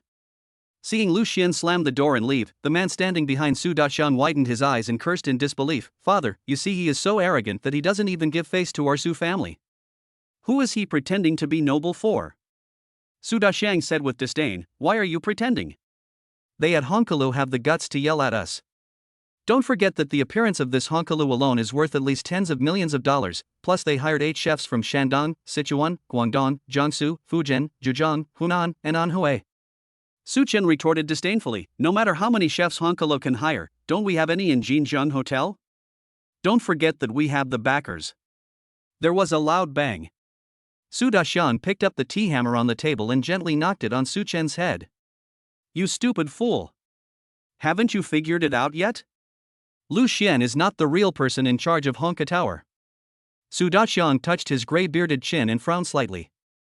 "I'm afraid that this Honkalu is not that simple. The catering industry in Dongzhou is about to change." Su Chen didn't understand. Their Su family had been in the catering industry for so many years, and he had never heard his father say such discouraging words. "Father, are you kidding me? Can a small Honkalu shake our Jinjiang Hotel?" Su Daxiang didn't want to say anything more. His son was really a hopeless person. The next morning, Chu Feng came to the office and saw the tidied office room and Zhou Jian sleeping on the sofa. "Old Zhou, have you dealt with that kid Li Hongda?" Zhou Jian was startled and realized that he had actually fallen asleep here. "Boss, I. Chu Feng raised his hand to signal him not to be nervous. "If you're sleepy, just continue to sleep for a while. Anyway, there are no guests coming today, so this sofa is yours." Zhou Jian shook his head and patted his cheek, trying to sober himself up. "No, boss. I want to explain to you what happened yesterday." "Yesterday? What happened yesterday?" Chu Feng asked back. "It's about accounting. Actually, this is because." Zhou Jian still wanted to explain why Chu Feng woke up yesterday, but Chu Feng didn't seem to know the truth of the matter at this moment, because now all the truths could be explained by excuses in front of Chu Feng. Old Joe, your accounting skills are indeed very poor. You and I both know this very well. And don't forget that Jianlong is not your own private company now. It doesn't mean that you can just keep track of every account. So, Lao Zhou should learn more about finance when he has time. Okay, is there anything else you want to say? Xu Feng has not yet pointed out Zhou Jian's misappropriation of public funds. He just used the fact that he didn't know how to do accounting as a fig leaf to remind Zhou Jian that he should not treat the company's accounts in the same way as when he was boss Zhou. Yes, boss, I understand. Now that you understand, do your work well. Zhou Jian looked at the calm and composed young man in front of him, and his respect for him increased a little more. It seems that I am now holding on to a promising partner. After Zhou Jian left, Xu Feng began to deal with the matters at hand. It's just that every time he works, he always checks his phone from time to time. Xin Ren hadn't responded to Chu Feng's message asking for peace last night. Xu Feng was anxious, but it was not easy to contact him directly. What if Xin Ren found him annoying? Whenever Xu Feng thought of this, he would feel impatient and scratch his head. Don't think about it, just get to work. On the other side, Li Hongda, who had just managed to arrange the 1 million yuan in the early morning, looked at Zhou Jian, who had fallen asleep on the sofa, and cursed him with disdain in his heart. But now he was under someone else's control, so he could only quickly escape back to his safe place. Li Hongda took advantage of the fact that everyone was still sleepy and quickly evacuated the place. Li Hongda took the 1 million and came to the red light district of Dongzhou City. He entered through the entrance of an underground bar and passed by a group of drunk women in scantily clad clothes.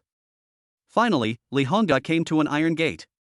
He took out his work badge and swiped the card, and the iron gate opened. Where did you go at night? You didn't even participate in the passionate night last night? The person who spoke was Hu Zai, who did illegal work with Li Hongda.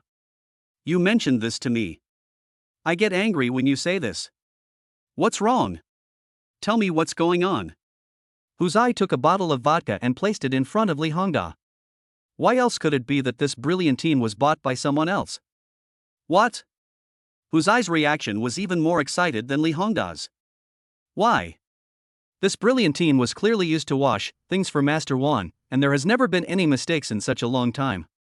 How could you? Li Hongda slammed the table. Have you made enough noise? You think I don't know? Did I have a choice at that time? I was forced. There was a hint of threat in the corner of Hu Zai's mouth. This guy is really a fool. I'll go meet him. Don't worry, brother Da. I, Hu Zi, will help you with this matter. Li Hongda sneered, you're going to settle it? Can you be worthy of Boss Joe? Tiger Cub had just picked up the baseball bat and put it down silently. This Chu Feng definitely has an extraordinary background. We must proceed with caution.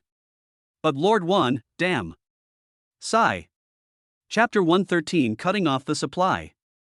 Before one wave subsides, another wave rises. The dark clouds of underground money houses have begun to gather, and competition among peers in Honkolo has become increasingly fierce. With the grand opening promotion in the past few days, the discounts on food prices, coupled with the strict control of food quality at Honkolo and the authoritative news reported by the Metropolitan Daily. The popularity of Honka Tower has skyrocketed in just a few days, with long queues forming outside the tower. From the opening at 11 a.m. to the closing at 12 p.m., the uninterrupted long queues are enough to say it all. A few days later, it was time for the weekly work report. Lu Xian, Fan Xiaoshan and others complained that their recent work was very tiring, with a constant stream of people coming in and out, and they had no time to breathe at all. Let alone going to the toilet, we don't even have time to drink a sip of water. The foreman Xiao Yushir said helplessly. Then I am still the general manager, but I am working on the front line, said Fan Xiaoshan. Seeing the two arguing like a pair of enemies, Lu Xian couldn't help but jokingly asked, although you complain like this, look at your expressions, you are so happy, aren't you satisfied? Ha ha ha ha. Everyone burst into laughter. Although the recent work is hard, it is all worth it. The popularity of Honkolo shows that what they are insisting on is meaningful and can prove the value of their lives. Of course they are happy. Don't worry, a new batch of employees will be coming in soon.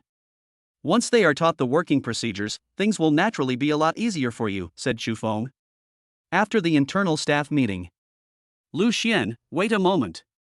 After everyone has left. How's it going lately? Lu Xian looked calm. It's normal, nothing happened. But the more Lu Xian said this, the more Chu Feng felt something was amiss. The Su family will definitely not give up so easily. What's more, our Honkalu is now in its heyday. You should not only focus on the booming business every day, but also be wary of other things. You should delegate the power of internal hotel management to Fan Xiaoxian, so just let go. Lu Xian understood what Chu Feng meant and nodded. I know that. Chu Feng's suspicion was not unreasonable, because Honkalu's booming business was what the Su family wanted to see most. Inside the Moulin Rouge Cafe. Ms. Long Lan, long time no see. Su Daqiang performed a Western etiquette respectfully.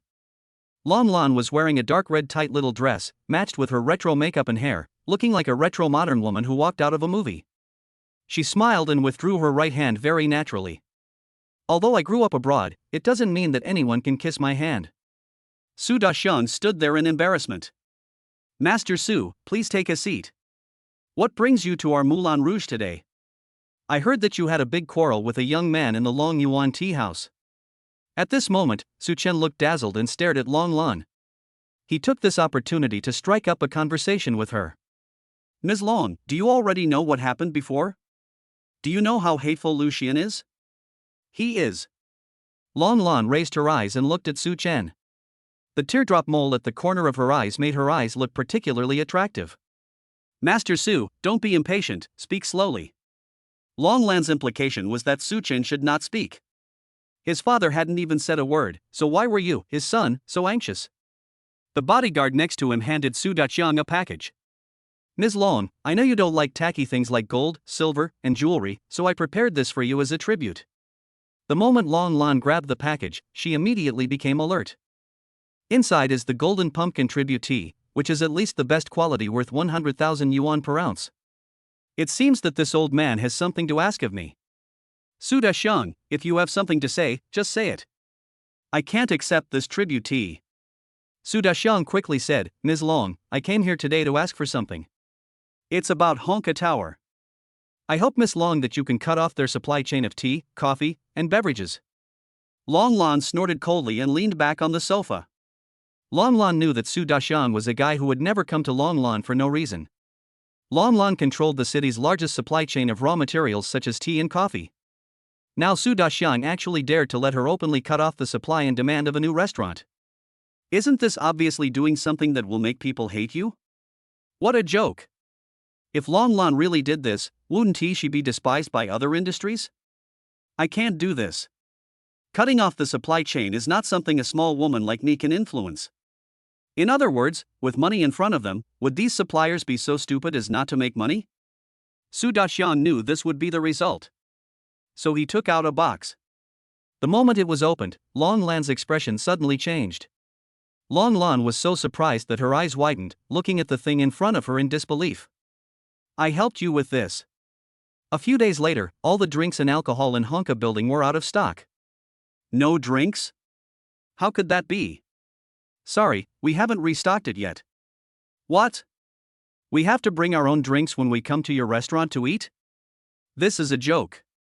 We have to bring our own wine to eat. This restaurant is really new. Ha ha ha. Honkalu's business was good for only 2 days before its reputation plummeted due to a slogan in its title, bring your own wine when you eat.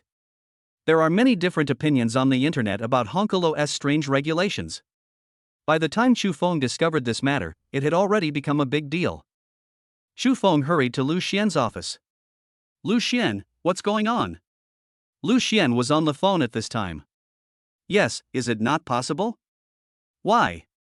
Mr. Chen, don't you want to come? Beep, beep, beep.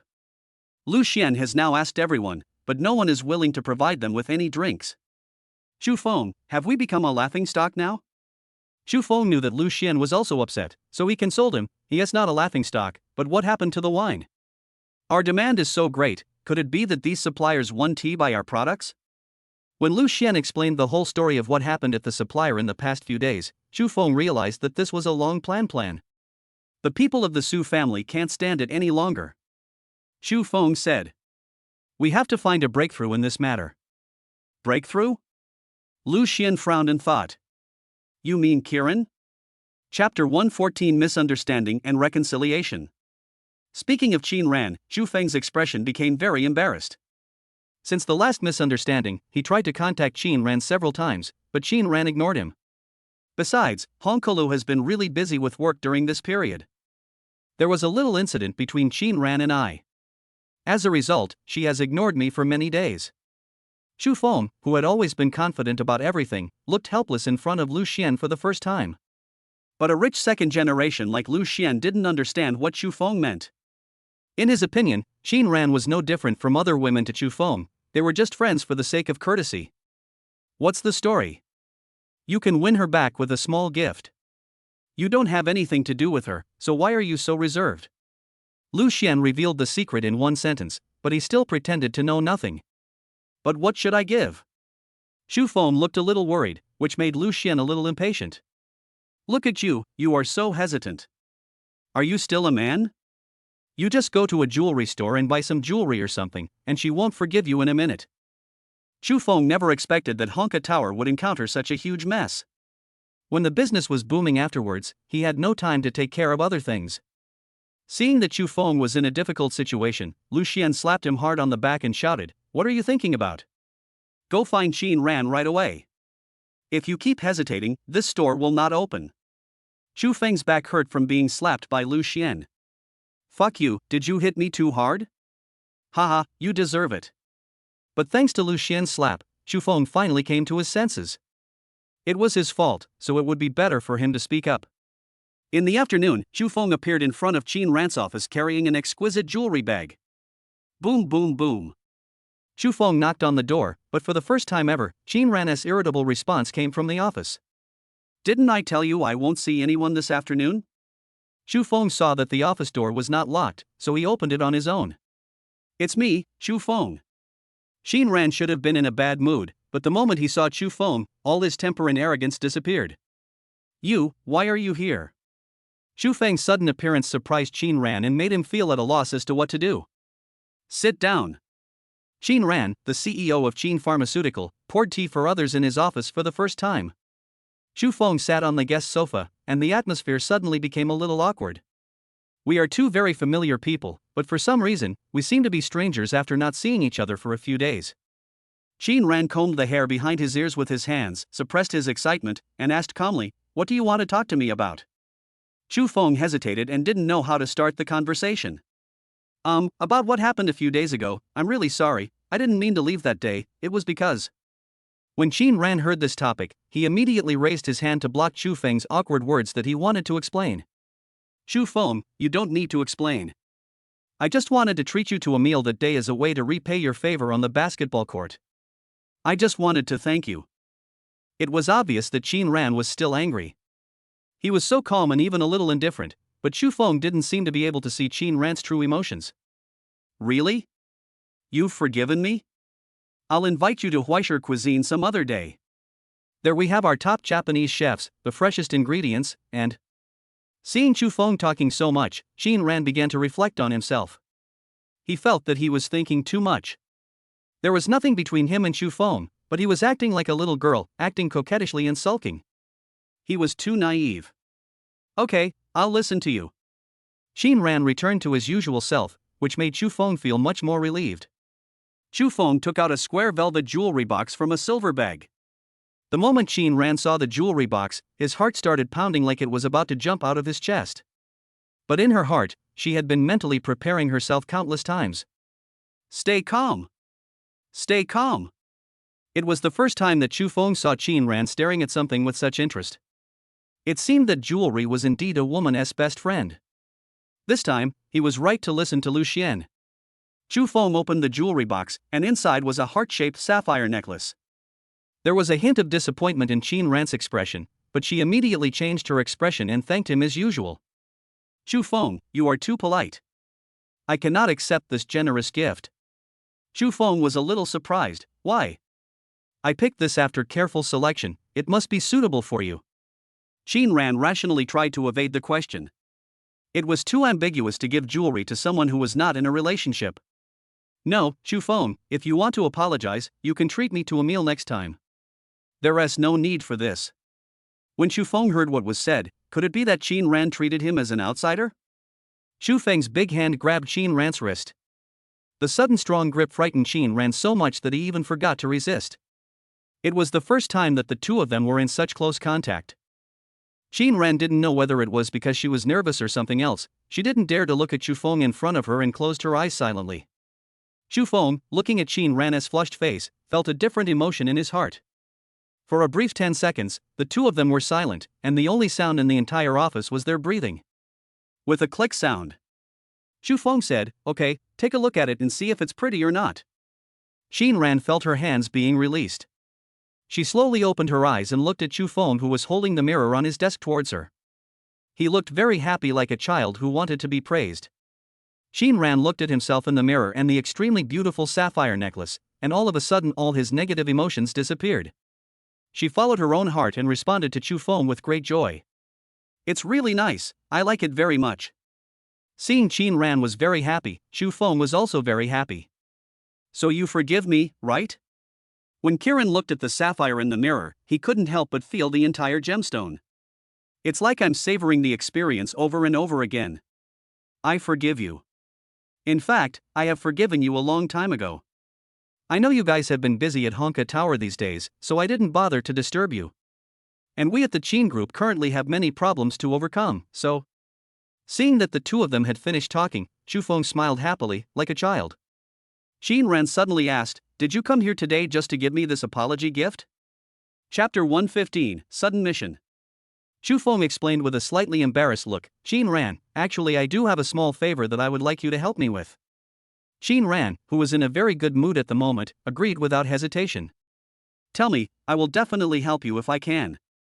Xu Feng told Qin Ran what had happened in the past 2 days. Qin Ran's face darkened when he heard it. "I know what you mean by the alcohol supply chain. The people in charge of the supply chain are the same as the distribution channels of some of our medicines. And it's the same family that's monopolizing it. The eldest daughter of the Long family, Long Lan. When did Honkalu offend the Long family again?" As soon as Xu Feng heard about the Long family, he knew that this matter might not be so easy to negotiate. And the person behind this incident must be Su Daqiang from Jinjian Hotel. It was a conspiracy between the Su family and the Long family of Jinjian Hotel. Xu Feng expressed his guess. After hearing Xu Feng's words, Qin Ran immediately felt that many things made sense. Seeing Xu Feng was so worried, Qin Ran comforted him and said, "But you don't have to be so anxious. The eldest daughter of the Long family is not someone who can be easily bribed as you think. She and the Su family may just have some interests. What you really need to do is not to think about how to be hostile to Long Lan and Su Daqiang, but how to win over Long Lan and make her stop cooperating with Su Daqiang. Qin Ran's pharmaceutical company has many production lines for functional drinks as a side business. Qin Ran has had some dealings with Long Lan over the years. She knows that Long Lan is a strong woman who has relied on her own efforts to get to where she is today, and she will definitely not be someone who would be bewitched by Su Daqiang's few words." Qin Ran wanted to persuade Xu Feng that there was still room for recovery. Xu Feng understood Qin Ran's meaning and decided to have a good meeting with this woman named Long Lan. Qin Ran originally wanted to go with Xu Feng, but Xu Feng didn't want Qin Ran to get involved in this matter. If the negotiations fail and Qin Ran's Qin pharmaceutical supply chain is cut off, it would be a loss. It's not easy for the Qin family to get to where they are today. I don't want all the previous achievements to be wasted because of me. Xu Feng's concerns were correct, and Qin Ran had no reason to refuse. "I see." In the afternoon, at dusk, Xu Feng brought Lu Xian to the Moulin Rouge. "Xu Feng, do you think this can be accomplished? No matter if it works or not, we have to give it a try."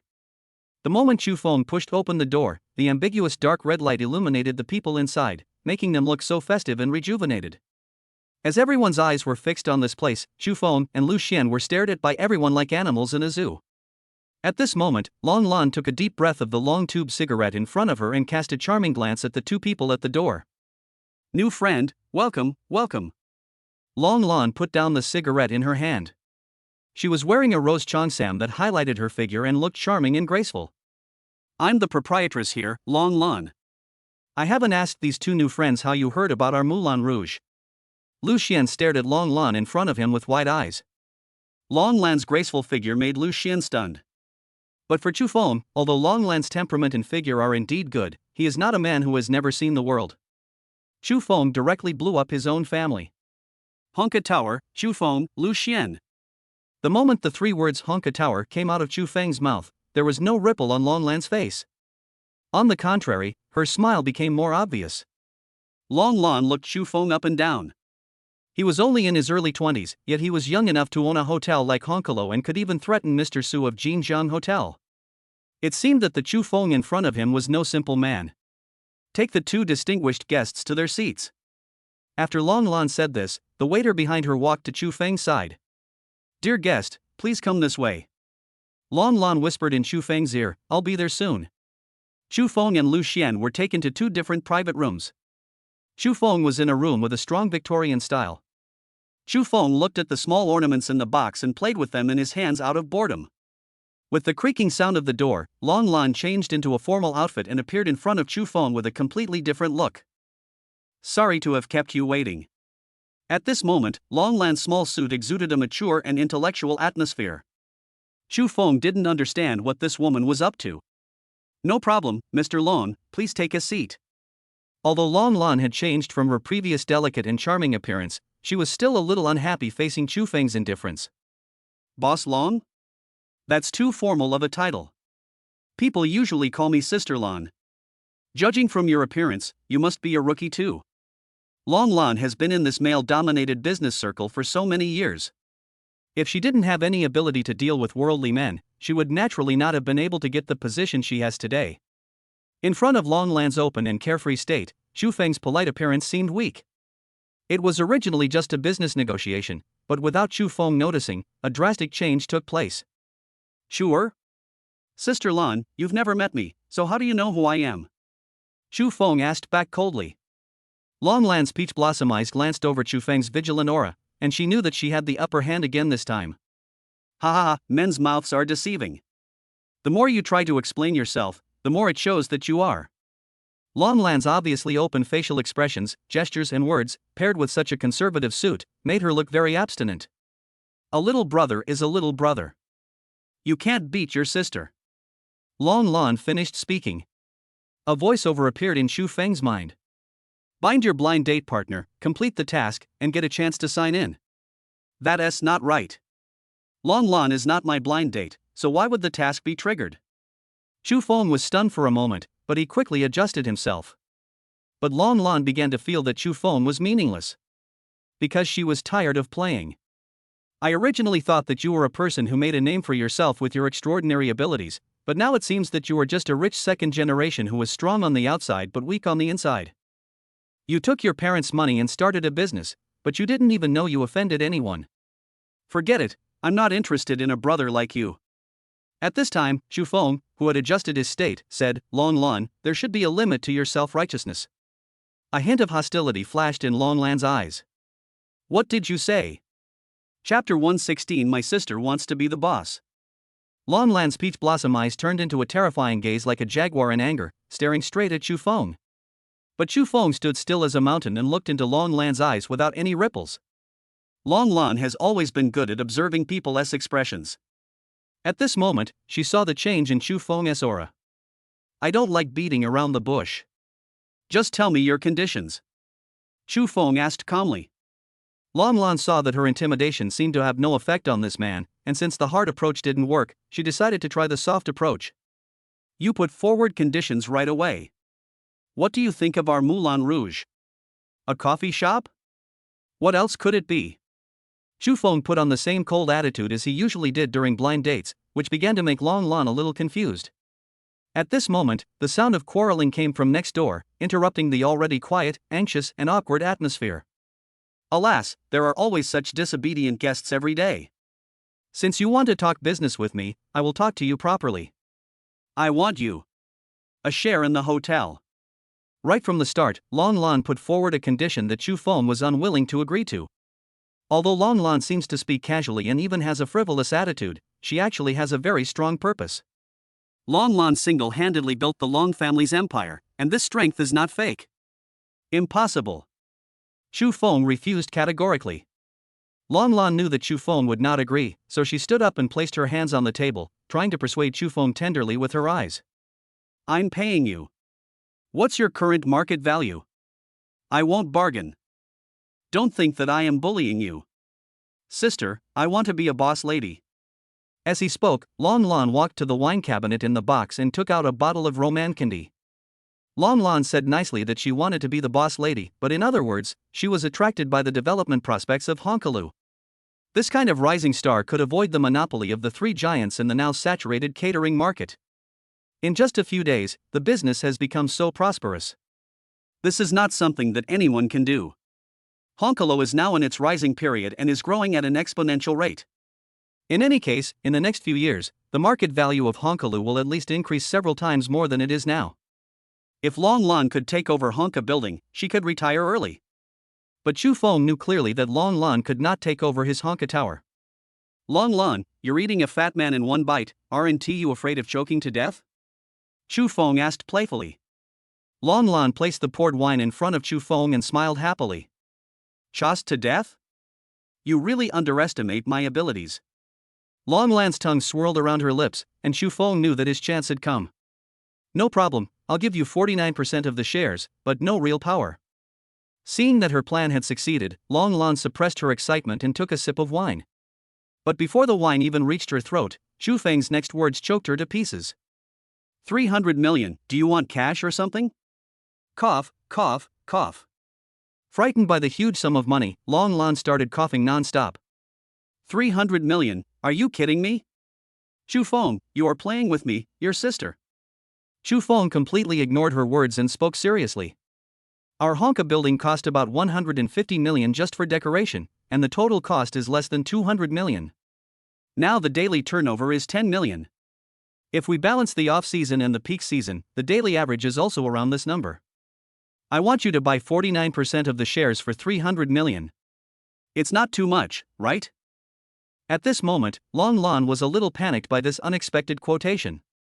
She just thought it was a project worth tens of millions. Who knew if Chu Feng was crazy? The decoration of a restaurant actually cost over 100 million. What kind of international joke is this? Is he really stupid or is he mentally ill? Long Lon suddenly had an idea. With so much money, your daily turnover is tens of millions, which means a turnover of more than 3 billion a year. I only got 300 million now, so there must be something fishy going on. Long Lon raised her wine glass and toasted Chu Feng. Chu Feng watched Long Lon evade with his eagle eyes. He knew that he was sure to win the negotiation. Chu Feng suddenly put one hand around Long Lan's waist and placed it on her back. Didn't my sister say she wanted to be the boss's wife? This is mine, and it will be yours in the future. Although Long Lon often appears to be very outgoing, when there is some physical contact, she will still instinctively reject it.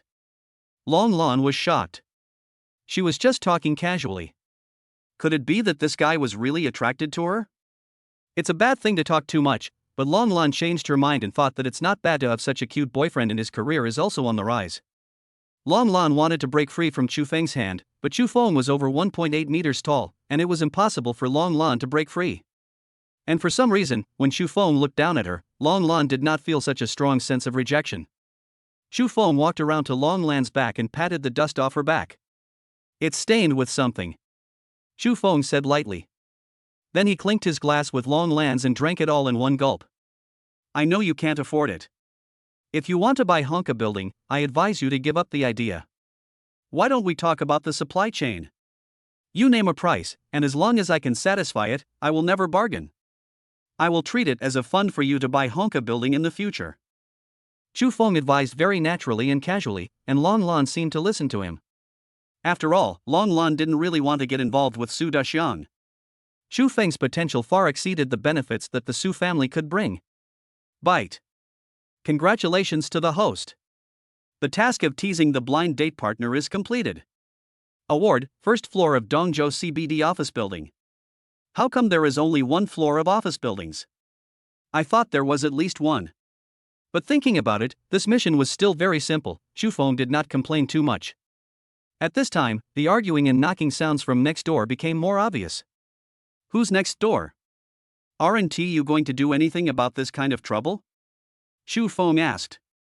She had not yet recovered from what had just happened. This was the first time she had such special emotions towards a man. Long Lon sat on the sofa and explained with an indulgent expression, the Moulin Rouge is a private gathering center. We will not interfere in the affairs of our guests. Ah! A woman's voice came from next door. Chu Feng wondered why this person's voice sounded so familiar. Let me ask you, the person in the next box is not Meng Ruyun, right? Chu Feng's tone was very impolite, which made Long Lan a little unhappy. How can you talk to me like that? Don't forget, this is the Moulin Rouge, not your Honkalu.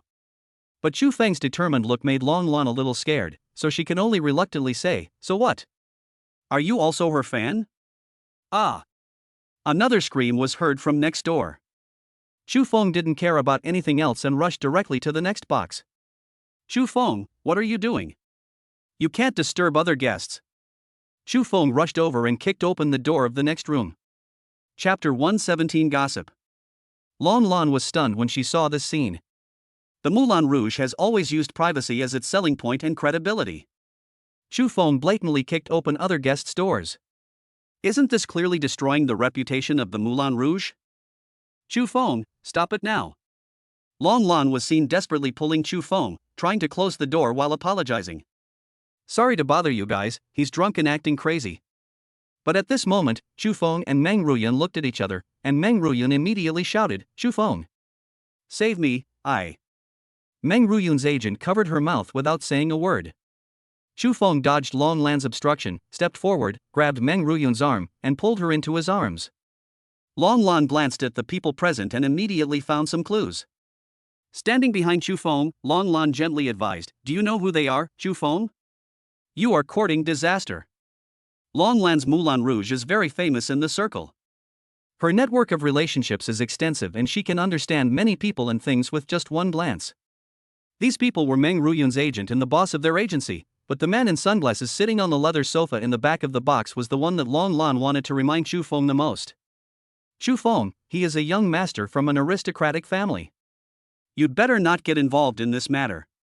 It will be more trouble than gain. You can't handle them. Long Lan's words not only reminded Chu Feng, but also reminded Meng Ruyun, who was embraced by Chu Feng. Chu Feng doesn't know this young master from aristocratic family. Could it be that I don't know him either? Meng Ruyun pushed Chu Feng away at the right time and said, Chu Feng, I'm sorry, I shouldn't have dragged you into this matter. You should stop interfering in this matter. Meng Ruyun suddenly regained her senses. She thought that if Chu Feng intervened in this matter, he might be implicated. So she decided to solve her own problem by herself. Chu Feng grabbed Meng Ruyun's hand, making it impossible for her to break free. Now that I've seen it, how can I just sit there and do nothing? Long Lan was a little surprised. Chu Feng actually knew Meng Ruyun, the new generation female singer who is currently in the limelight. Long Lan couldn't help but feel curious about Chu Feng's identity. Where did this man come from? A trace of curiosity and desire to understand Chu Feng rose in Long Lan's heart. Meng Ruyun's agent, Sister Feng, saw this and said very impolitely, Xiao Yun, from your debut until now, we have never forced you to do anything. Your recent abnormal behavior has made our company very difficult to operate. Do you know how much loss this will cause us? If you don't sign this agreement today, you won't be able to stay in this industry anymore. At this time, the man in sunglasses who was sitting on the leather sofa took off his sunglasses and looked up at Chu Feng. The man in sunglasses asked meaningfully, Are you going against me just for someone like this? Is it worth it, Meng Ruyun?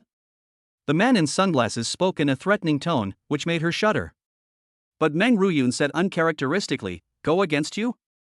I have never thought of going against you, but I will not sign this agreement. This was the first time Meng Ruyun spoke so arrogantly in front of the people from their agency, which made Sister Feng wonder if this was still the ignorant Xiao Yun in their impression. Meng Ruyun wanted to push Chu Feng out. After all, this was her own business, and she didn't want to implicate Chu Feng. There is nothing for you to do here, so just leave. Meng Ruyun said resolutely.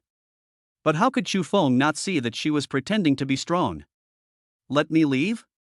Impossible. Chu Feng, will not sit idly by when I see what happened today. You have helped so much at Honka Tower, and now it is time for me to help you. Meng Ruyun looked at Chu Feng excitedly. She didn't expect that Chu Feng would offend those people whom she couldn't afford to offend just for her. Chu Feng, don't worry about this matter. Meng Ruyun said.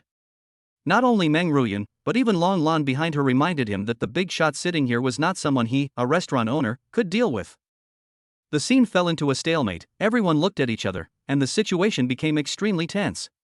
Sister Fong was shocked to see that the singer she had promoted had actually done such a thing. Isn't this a slap in her face? Moreover, the conditions that Meng Ruyun is required to sign now are not an unfair treaty. It just means that she is not allowed to perform in other places except the company's venues. Every company has its own concerns. Is this difficult to achieve? Boss Lon, the Moulin Rouge is your place, don't you manage it? Sister Fong asked. Lon waved her hand, and 7 or 8 security guards appeared around her. Chu Fong, the Moulin Rouge is not a place for you to mess around. If you keep doing this, I'm going to kick you out. Lu Xian, who heard the noise, also came out from another box. Chu Fong, why are you here just now, Meng Ruyun? Lu Xian was so confused that he didn't know what was going on here. Follow me. After saying that, Chu Fong pulled Meng Ruyun and quickly fled from the Moulin Rouge. Chu Fong now only has Lu Xian as his helper. The geographical location of the Moulin Rouge is not easy to find, and the box area where they are located is a very difficult place to find. Lon did not let the bodyguards stop them too much, but let Chu Fong take Meng Ruyun away. And Lu Xian followed closely behind. In just half a minute, they had disappeared from sight. Lon breathed a sigh of relief as if she had accomplished something very important. Looking back, he was still polite as always. Sister Fong, I'm so sorry. I don't know where this kid came from. He is so unruly. But Sister Fong's mind was not here at all. She looked timidly at the young man from a wealthy family sitting on the sofa. Mr. Sun, this time. Sun Haoren said grimly, just catch her back, or if she doesn't want to do it anymore, that's fine too. Sun Haoren's tone showed that he didn't want to do it, but of course he didn't mean it literally. Yes, Mr. Sunday. Chu Fong and Lu Xian brought Meng Ruyun back to Honka Tower. Meng Ruyun was still overwhelmed by the emotion of being saved by Chu Fong. Meng Ruyun didn't dare to imagine what happened in the box just now. If she hadn't been rescued by Chu Fong at that time, what would the situation be like now? Chu Fong, thank you. Meng Ruyun said. Chu Fong didn't care. He was just curious about why Meng Ruyun was forced by her agent to sign the agreement. Meng Ruyun, please tell us what happened in the box before. Lu Xian advised. Chapter 118 The dispute ends.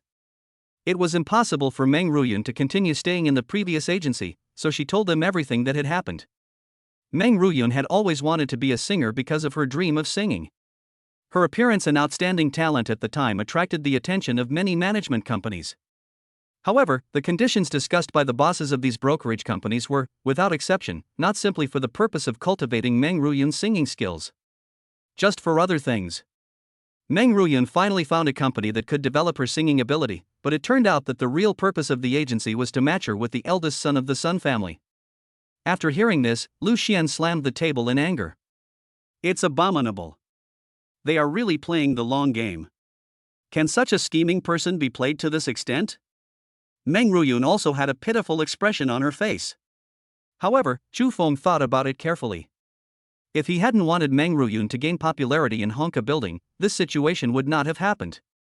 I'm sorry, Meng Ruyun, if I hadn't asked you to come to Honka Tower to help, I guess the situation wouldn't have turned out like this today. Meng Ruyun didn't think there was any necessary connection between the two. How could that be? Without your help, I would not have been able to see their true faces so quickly. Now Meng Ruyun has broken up with her agency. It is estimated that it will be difficult for her to appear on the big screen in the future. However, leaving a company that has ulterior motives towards her is also a good thing for her. In the evening, Chu Fong, Lu Xian, Qin Ran, Xiao Yushi and others sat around the dining table and held a party to celebrate for Meng Ruyun. Celebrating that she was finally free from the suffering. If the old doesn't go, the new won't come. Meng Ruyun, this is just a job. With your singing talent, you will find someone who truly appreciates you sooner or later. That's right, we have all witnessed your singing, and we all believe that you can do it. For the first time, Meng Ruyun realized how touching it was to be surrounded by friends. Thank you. Thank you. After saying that, Meng Ruyun walked to Chu Fong with the wine in his hand.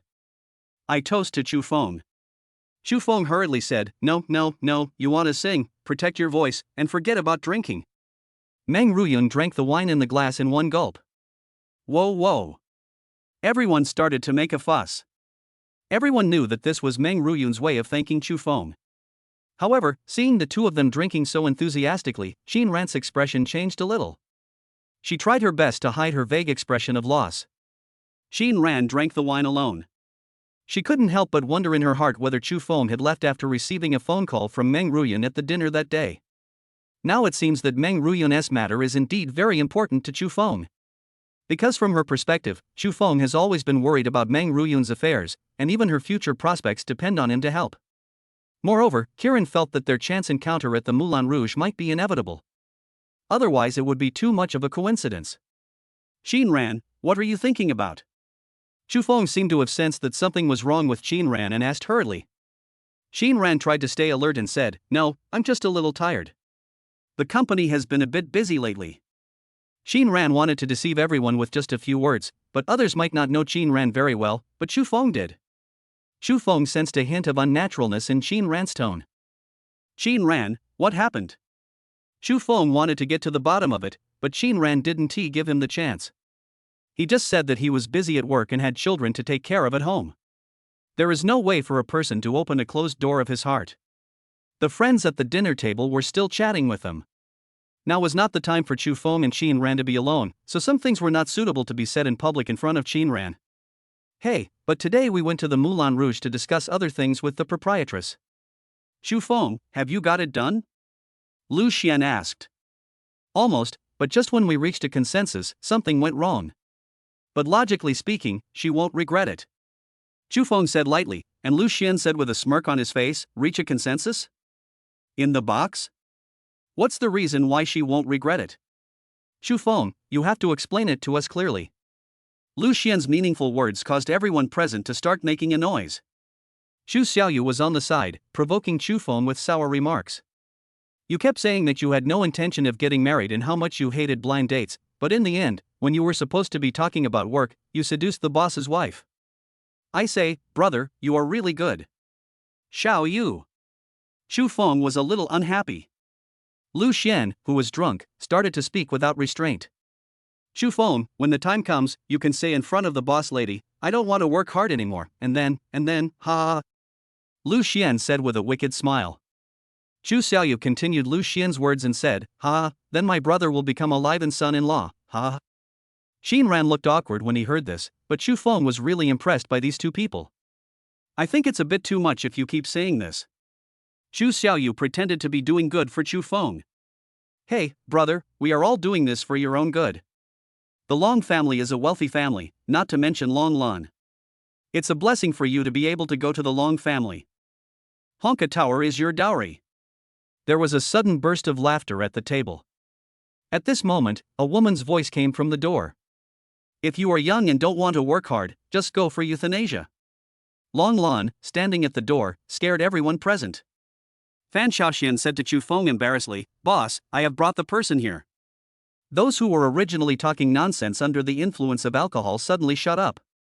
Looking at the arrogant woman at the door, I knew at a glance that she was Long Lan from the Long family. You guys are really hilarious, saying such nonsense behind people's backs. As soon as Long Lan arrived, she gave everyone a warning. Lu Xian's face turned red due to the alcohol. Long? Boss Long. Long Lan was wearing a neat lotus cheongsam and black high heels, and walked towards Chu Feng step by step. Do you know what a mess you made at my Moulin Rouge today? Chu Feng was of course clear about this, but precisely because he was clear about this, he was not afraid at all. Among the people at the dinner table, only Shin Ran was looking at Long Lan with a sharp gaze. Chapter 119 I'll give you whatever you want. Long Lan's dressing style is very charming. After all, being able to develop the Long family's industry bit by bit into what it is today is a skill that not everyone has.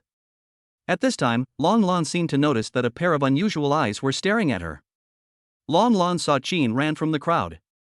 She had some impression of the woman in front of her. Have I seen you somewhere? Long Lan asked. Shin Ran stood up very gracefully and stretched out his right hand. Shin's medicine, Shin Ran. Only then did Long Lan suddenly realize. Oh, I remember now, Red Rhino functional drink. Shin Ran smiled very politely, it's my honor that Mr. Long still remembers. A long time ago, when Shin Ran was still struggling in the Qin family, Long Lan had a very good first impression of Shin Ran.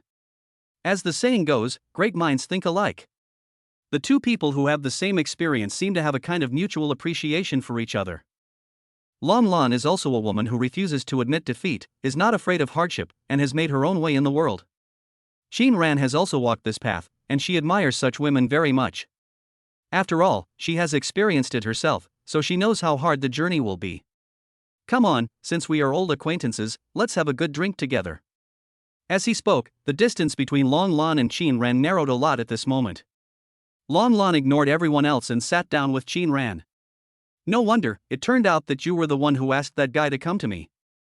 I was wondering, how did the people from Honkalu know about my red Moulin Rouge? Long Lan's tone was full of disdain for Chu Feng. Because to her, a man like Chu Feng who acted impulsively and recklessly must have gotten to where he is today with the help of a woman. I knew it. He has no background, but he has the nerve to come to our Moulin Rouge to seek help. I guess he also listened to your advice. Kiran shook his head. No, I just told him you existed. Long Lon did not feel angry. On the contrary, she couldn't help but laugh out loud. We women need to be tough. In this world where women are more powerful than men, everyone is equal. The two had a very pleasant conversation. The other people at the table felt a little surprised. What is the relationship between these two people? Even Chu Feng was stunned. Mr. Chu, I have something else to do in the store, so I'll leave first. Fan Xiaoxian said. In fact, Long Lon had greeted Chu Feng before coming, and Chu Feng agreed without saying a word. Because this time Long Lon came to the company to find him because of something that was not resolved during the day. He thought that he was eating anyway, so he might as well ask her to come over. But what he didn't expect was that the other party actually had a good chat with Shin Ran. Chu Feng didn't know what Long Lon was up to, so he could only stop their private conversation. Boss Long, what important matter brought you here today? Chu Feng asked. Long Lon glanced at Chu Feng. Long Lon smiled and said, Miss Shin Ran, you have to remember that men are generally made of paper. The more you treat him well, the less he will cherish you. Don't you agree? Long Lan's words undoubtedly offended all the men in the drinking party. Shin Ran took a deep breath when he heard this. Long Lan has made some achievements in the fields of green property, supply chain and so on. Seeing that the time was almost right, Long Lan handed a document to Chu Feng. However, Chu Feng placed the document on the table with a look of disdain, without even intending to open it. Long Lan looked at Chu Feng as if he were a child. TSK. This man is so childish. How do you want your subordinates to see you when you do such childish things? Chu Feng. In fact, all of Long Lan's actions were intentional. She wanted to know where Chu Feng's bottom line was. Chu Feng actually saw through Long Lan's deliberate attempt to provoke him. Boss Long, before you came, I told you that this dinner is a gathering among friends, not about work. Long Lan sneered, talk about work? What kind of work did I talk to you about? I'm just handing you a document. You can talk about the work or read it however you want. And from the beginning to the end, I never said that I wanted to discuss work with you. Chu Feng, you are too narcissistic. What Long Lan said was true, but it made Chu Feng feel a little uncomfortable. Shin Ran didn't want to see Chu Feng in trouble, so he quickly called Long Lan. Boss Long, aren't you going too far? Long Lan glanced at Chu Feng. Chu Feng showed no fear and was as calm as water, without any ripples at all. She had never seen it before, which made Long Lan panic. Long Lan's reputation was beyond words. Anyone who had stayed in the local area for a long time would know Long Lan's Moulin Rouge. But in Long Lan's eyes, Chu Feng was just a young man from a wealthy family. It is rare that I can remain calm in such an occasion. After all, Long Lan said these words just to irritate Chu Feng from the very beginning. Chu Feng didn't say anything, but just put the file away silently and spoke kindly.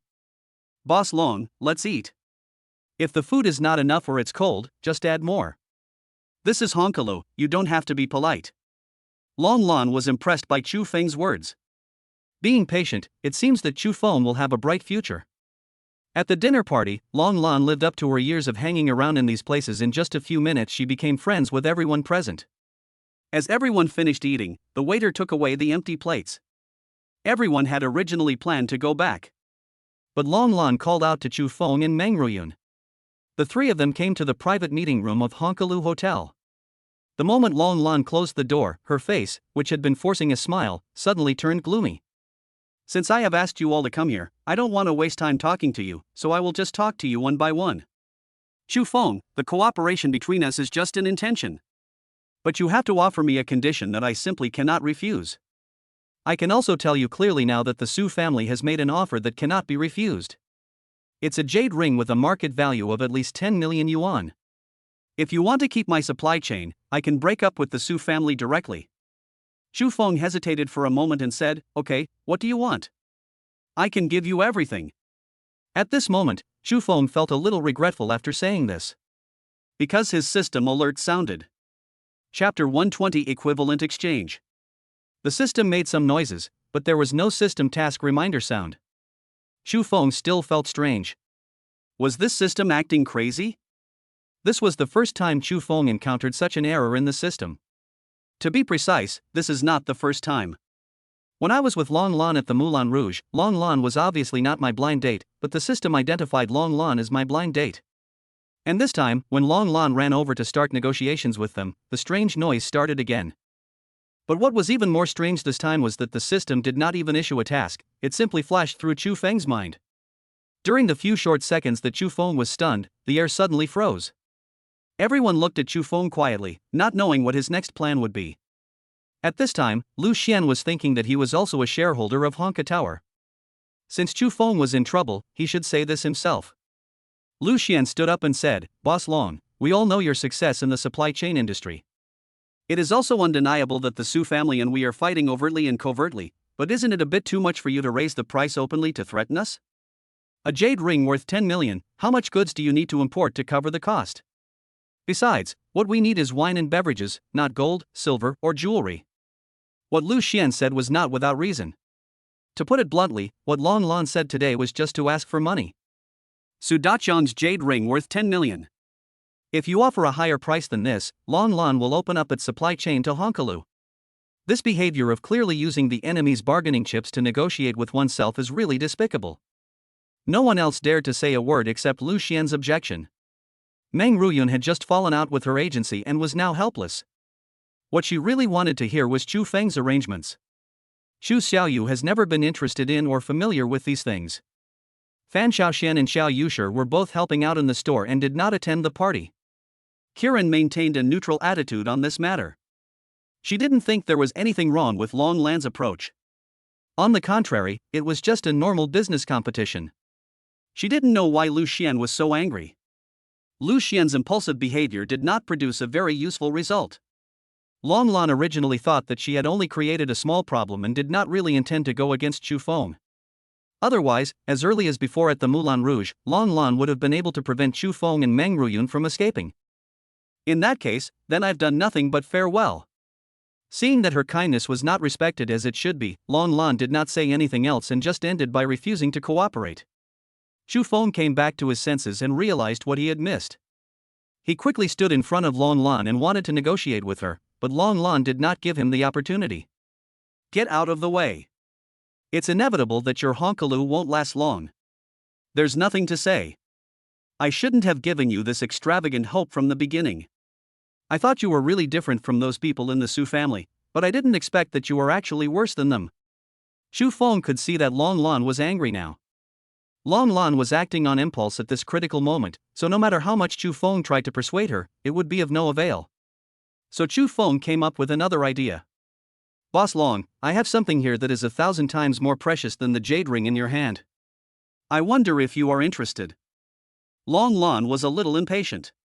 She was about to leave and said while struggling, "Chu Feng, even if you have a great treasure, I don't want it. Go away." Seeing this, Chu Feng did not stop her and walked away to make room. But then Chu Feng said something that made Long Lan stop. "The first floor of the office building in Yuanhua Building, CBD." When Long Lan heard this, she stopped in her tracks. This was a once-in-a-lifetime opportunity to enter the financial circle, which was where Long Lan had always wanted to be. But unfortunately, my own industry has nothing to do with theirs. Now that Long Lan owns an office floor in Yuanhua Building, she can use it as her new Moulin Rouge. That way, when the elite of Yuanhua Building started hanging out at her bar, she would be able to meet these business bosses. Are you kidding me? The houses in Yuanhua Building have always been rented out, not sold. Moreover, all the empty floors in Yuanhua building have been sold out long ago. How can it be your turn to buy? Or rent? Chu Feng said nothing and took out the identity certificate of the Yuanhua building house from his pocket. It clearly says, 28th floor of Yuanhua building, owner Chu Feng. Long Lan was not the only one who was shocked by the proof of the homeowner. Even the other people who saw this scene were stunned. Yuanhua building, are you kidding me? When did you buy it, Chu Feng? Chu Feng looked straight at Long Lan. Long Lan felt embarrassed when Chu Feng looked at him. After all, she had wronged him this time. Long Lan's face showed a hint of embarrassment and difficulty. Chu Feng, are you sure you want to exchange an office building for a jade ornament worth only tens of millions? Chu Feng didn't even think about it, nor did he hesitate too much, he just nodded. If you agree, this book will be yours. There was an uproar at the scene. Chu Feng was actually so generous now. He was building the first floor of an office building in the most prosperous area at the moment. You can get it as long as you want. Thinking of this, Long Lan couldn't help but feel secretly happy. But she still tried to remain calm and asked, are you sure? A real estate project with a market value of over 10 million, are you sure you want to give it to me like this? For some reason, Long Lan always felt that there was something fishy about this matter. That's right, they're all yours. Chu Feng said with certainty. Okay, I'll think about it. Long Lan didn't want her true purpose to be exposed so quickly and obviously. But who knew that Chu Feng would not give her this opportunity? If you leave this door today, you will no longer have the same conditions. When she said this, Long Lan suddenly trembled all over. This was indeed a very difficult decision. Long Lan said without hesitation, okay. I'll help you with this. The moment Long Lan agreed, the system's mission finally came true. Chapter 121 Tacit Understanding. It can bring about a radical change in the active and passive rights with the woman on a blind date. Reward, sign in once. Chu Feng looked at a strange mission and had too many questions in his mind. The previous missions were always very abstract, but Chu Feng didn't have too many problems. As long as you can achieve this result, just try your best. The current mission had a very clear direction and purpose, but the conditions for achieving it, the transformation of the active and passive relationships, puzzled him because he had no idea what it meant. How to ask her out as a blind date depends on Chu Feng's own ability. Now, Chu Feng will not let the scene and situation become strange because of Long Lan's appearance. Since Long Lan has already agreed, there is no need for him to keep Long Lan here any longer. Mr. Long, it's a pleasure to work with you. The moment the two shook hands, everything was settled. The moment Long Lan left the dinner, Lu Xian finally couldn't help it. Chu Feng, are you crazy? Chu Feng looked at him questioningly. Lu Xian, what are you talking about? Lu Xian couldn't believe that Chu Feng would actually use this method of seeding land and paying compensation to please Long Lan. This was simply a huge loss-making deal. Do you know what the average price of an office building in CBD or Yuanhua is now? You have this whole floor of people, why don't you do something with it? While Lu Xian continued to roar, Chu Feng simply walked to his seat and sat down. There was no need for Chu Feng to explain this to Lu Xian. Their current conflict was for better planning and development in the future. This kind of thought is probably something that a rich second generation like Lu Xian has never thought about. Xin Ran saw that this was not going to work, so she began to comfort Lu Xian. Lu Xian, there is no need for you to blame Chu Feng. In fact, what Chu Feng is doing is the best of both worlds. Lu Xian turned to look at Xin Ran, his eyes full of doubt. Xin Ran, what are you talking about? What's the best of both worlds? An office building with a market value of at least 30 million yuan is now handed over to someone else just to compete with the Su family. What is there to fight for? It seems that Xin Ran is the one who sees things more clearly. 30 million is not just the jade wrench, but the initiative in future cooperation. At this point, everyone present was very surprised and wondered why discussing cooperation with others had turned into a matter of taking the initiative. Xin Ran, who was sitting next to Chu Feng at this time, obviously knew a lot about Honka Tower. Therefore, she was also very clear about the real purpose of Chu Feng's moves. Without Long Lan as your rival, at least your Honkalu will have more customers, and there won't be such a big obstacle. And Lu Xian, let me ask you, have you ever thought about what would happen if Long Lan did not agree to our reconciliation mediation now? I don't need to tell you what will happen next.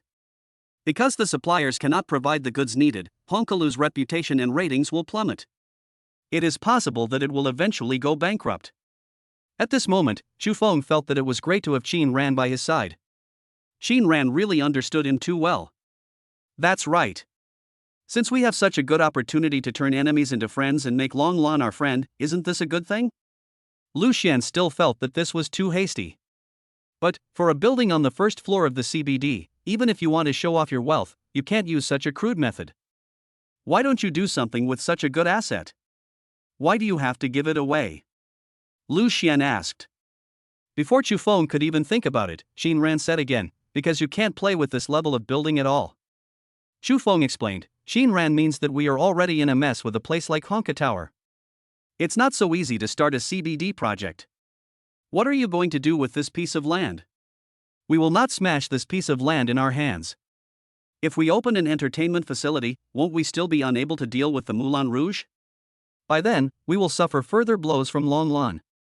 At a dinner party, Qin Ran and Chu Feng cooperated very well, a tacit understanding that was different from before. This time the tacit understanding is the kind of cooperation that the two can cooperate with in the business field. An invisible feeling of mutual appreciation. After the dinner, Chu Feng and Qin Ran walked along the moat below Honka building, and they enjoyed the breeze here under the pretext of sobering up. In fact, they just want to have a private space that belongs to the two of them. Thank you for what happened at the dinner just now. Chu Feng said. We are all friends, why be so polite? Kiran still had the same carefree personality as before. But Qin Ran, how did you guess the situation in our hotel? Qin Ran said very easily, I didn't know about Honka Tower by guessing, but based on what your data said. When you came to me and told me about Long Lan's information, I knew at the time that this Long Lan would not be so easy to deal with. And I have done enough between the two of you so that Honka Tower can continue to operate. These words sounded very heartwarming, but it was too late. Yeah, I still have friends like you. I have nothing to worry about. Qin Ran looked at Chu Feng's hair blown by the evening breeze. After all, such a peaceful and tranquil moment was something that could only be encountered once in a while. Chu Feng woke up and remembered to put the previous matter on the agenda.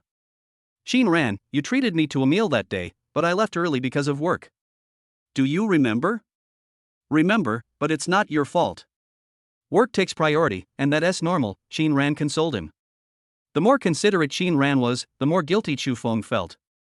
At this moment, Chu Feng began to question why he did such an inhumane thing. Qin Ran, I'll treat you to a meal another day. Chu Feng thought he was full of hope that he could make it up to Qin Ran in this way. But who would have thought that Qin Ran would refuse without even a second thought? No, the company is quite busy these days, so I don't have time. Chu Feng was puzzled, but you are different tonight and you still come out to eat with us? Why not in 2 days? Kiran suddenly felt a surge of uneasiness. No reason, just no. Chapter 122 Second Meeting. Kiran's tone obviously changed. Qin Ran was not really angry. He just felt that this kind of plot where you invite someone over and I invite someone over was simple and boring. And the thing that Qin Ran didn't want to mention must be what happened during the last meal. Qin Ran, are you still mad at me, so you're still mad about what happened last time? Kiran remained silent. Chu Feng grabbed Qin Ran's hand and hit himself twice. Then, he pretended to be a child and said, look, you have hit him and scolded him. You can calm down now, right? Seeing Chu Feng's childish side, even Qin Ran couldn't help but laugh out loud. How could Qin Ran not be moved by this man who could act funny in front of her? But what can I do if I'm moved now? The gap between them is so huge. Chu Feng, I've actually calmed down a long time ago. Could you please listen carefully to what I'm saying? I told you that the company has been very busy these past 2 days, and I really don't have time to accompany you for dinner. I will definitely come to see you when I'm done with this busy period, okay? Chu Feng was not very satisfied with this answer. He didn't know why every time he thought he and Qin Ran had finally gotten closer, their relationship would end up just being friends with no progress at all. Just when Chu Feng was still feeling strange, Qin Ran's expression became very aggrieved. Did I say something a bit too much? Chu Feng repeatedly explained, no, it's my fault. I didn't consider your feelings. The reason why Chu Feng's tone softened was because he had once made the same choice as Qin Ran. The reason I was in that izakaya was because I was in a hurry to handle work. As a result, the work problem was solved, but Qin Ran was back to square one again. Chu Feng also knew that this matter could not be forced, but every time Chu Feng thought of that scene, he wanted to slap himself twice. Sheen ran, when you are free, you must tell me as soon as possible, and I will treat you to a meal. Shu Feng's words were full of expectation, hoping for a future, but Qin Ran also silently replied with one word. Good. Shu Feng sensed from Qin Ran's tone that she seemed to be deliberately trying to keep a certain distance from him. Shu Feng was very tactful and didn't say anything more. Qin Ran looked at Shu Feng's lost back, not wanting to see him so depressed. But Qin Ran knew that this was good for both of them. Long Lan's problem was not so easy to resolve, and Qin Ran also discovered that when two people were friends, it seemed much more relaxed and comfortable than when they were lovers, so Qin Ran thought that for the short term, they should just be friends. The next morning, when Shu Feng woke up, he remembered that the system had prompted him about the Long Lan mission last night. Was he going to create a blind date with Long Lan this time? This request was too strange. Shu Feng felt a little cold in his heart. After all, in this world where Yin is more powerful than Yang, he actually had to put aside his self-esteem and go on a blind date with Long Lan. His previous blind dates had never lasted more than half a day, and now Long Lan was just overbearing. Does Shu Feng have to swallow his pride and go on a date with her, or even arrange a blind date with her? Thinking of this, Shu Feng could only complete what he could do at the moment and make long-term plans. In the afternoon, Shu Feng and Long Lan came to Yuanhua Building to do the handover work. From the moment they stepped into Yuanhua Building, they saw people busy coming and going. This place is indeed a financial center, and this is exactly what Long Lan wants. All of them were wearing suits and ties, which made them look a little out of place. When Shu Feng brought Long Lan to the 28th floor of Yuanhua Building, Long Lan was extremely happy looking at the entire empty space. This is a place that fits perfectly into her world map. Long Lan excitedly hugged Shu Feng's neck. Boss Chu, you are really generous this time. You gave me such a good project. Why don't you tell me what you want? I will definitely help you if I can. Shu Feng suddenly had an idea. Isn't this the same as what he had thought before? Since you brought it up first, don't blame me for taking advantage of the situation. Boss Long, I'd like to go to your Moulin Rouge for a meal when I have time. We are now strategic partners. Some things should be said as soon as possible. Long Lan seemed to understand what Shu Feng meant. What do you mean? Supply chain? Shu Feng said coldly on the phone, wait until I get here. Evening, 9 o'clock. Shu Feng appeared at the door of the Moulin Rouge on time. The moment the door was pushed open, loud music came out from the door and into my ears. Shu Feng couldn't help but want to dance to the beat and dance with them. But tonight, Shu Feng came prepared. Today was all about profit, and now was the most important time than anyone else. Just when Shu Feng couldn't find Long Lan, a familiar voice came from behind him. You're here. Shu Feng saw Long Lan as soon as he turned around. He looked at Long Lan's slightly disheveled hair, and it seemed that she had had too much fun just now. Boss Long. At this moment, Long Lan didn't know if it was because of the influence of alcohol, but she actually started to act coquettishly with Shu Feng. Why call me Mr. Long? You might as well call me Long Ma, ha ha ha. Just call me Sister Lan. That's what everyone calls me. Shu Feng nodded and said, okay, Sister Lan, we still have a lot of things to discuss today, right? Long Lan also greeted others tactfully. Eat and drink well. Then Long Lan brought Shu Feng to the Moulin Rouge box. The moment the box door was closed, the sound insulation effect was very good this time, and there was no noise from outside. It's only been a few days, and you've already changed a batch of equipment? Shu Feng mentioned the soundproofing effect of the door because of Meng Ruyun's previous revenge. Long Lan lay softly on the sofa in the box and asked sleepily, what do you want to talk to me about? She had never had any other thoughts about anyone in all these years, but when Long Lan was in front of Shu Feng, there was always a special magic that made her let down her guard. Long Lan suddenly recalled every detail of that time. To her, Shu Feng was just a person whom she had only met twice. Long Lan kept comforting herself. But Long Lan herself knew clearly that the reason why she could keep recalling this memory was naturally because she had not let it go. Long Lan turned her head and looked at Shangde Shu Feng, who was sitting on the chair, and asked softly, are you so afraid of me? Do you have to go so far? Chapter 123. Auntie doesn't want to work hard anymore. It seemed that Long Lan had long forgotten that she had an appointment with Shu Feng. Today, Long Lan thought a lot about other things between her and Shu Feng. But without exception, it doesn't work. Long Lan's constant yawning made Shu Feng feel something was wrong. It seemed that Long Lan was not in a good state tonight. If I talk about the supply chain now, I'm afraid it will disgust her. But Long Lan didn't care about that. She moved forward and deliberately shortened the distance between herself and Chu Feng. The smell of alcohol hit me in the face. It seems that Long Lan drank a lot tonight. Sister Lan, since you are not in a good condition right now, I will not bother you for now. We can talk about business matters later. But it was not so easy for Long Lan to let Chu Feng go. Chu Feng wanted to leave the Moulin Rouge and visit again tomorrow, but the door of the box could not be opened no matter what. Don't bother yourself. Just stay with me tonight. At this time, Long Lan was leaning on the brown leather sofa, with her fur shawl lazily draped over her shoulders. Chu Feng was now in a difficult situation. Long Lan must have drunk too much at this moment. Chu Feng poured some water for Long Lan. But the next scene directly overturned Chu Feng's impression of Long Lan. Long Lan said softly and tenderly, "Feed me." Chu Feng suddenly felt cold all over. He came at a really bad time tonight. Long Lan's slightly drunk rosy face revealed a charm that ordinary people could not match.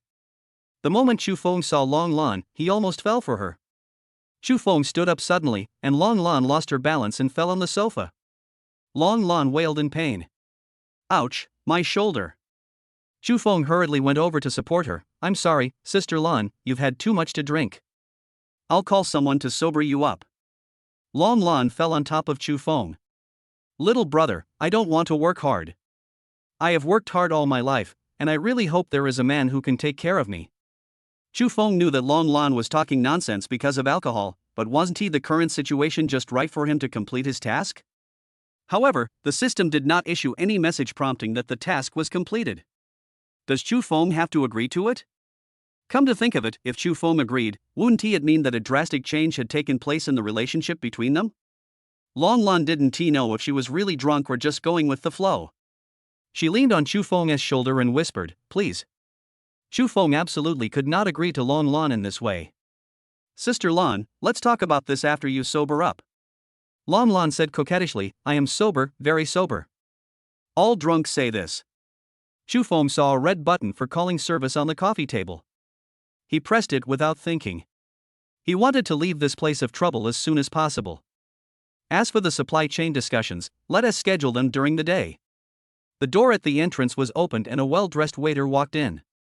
Chu Feng left his business card in Long Lan's pocket, with a note on it, "See you at Honka Tower at 10 a.m. tomorrow."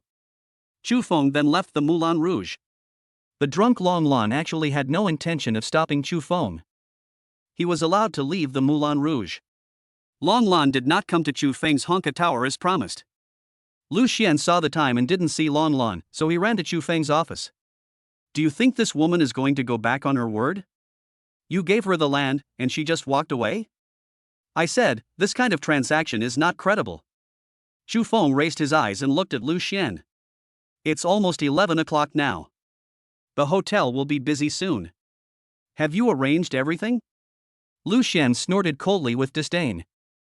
"I know that you, as a big boss, think I am nagging you, but you have to look at what your female boss did.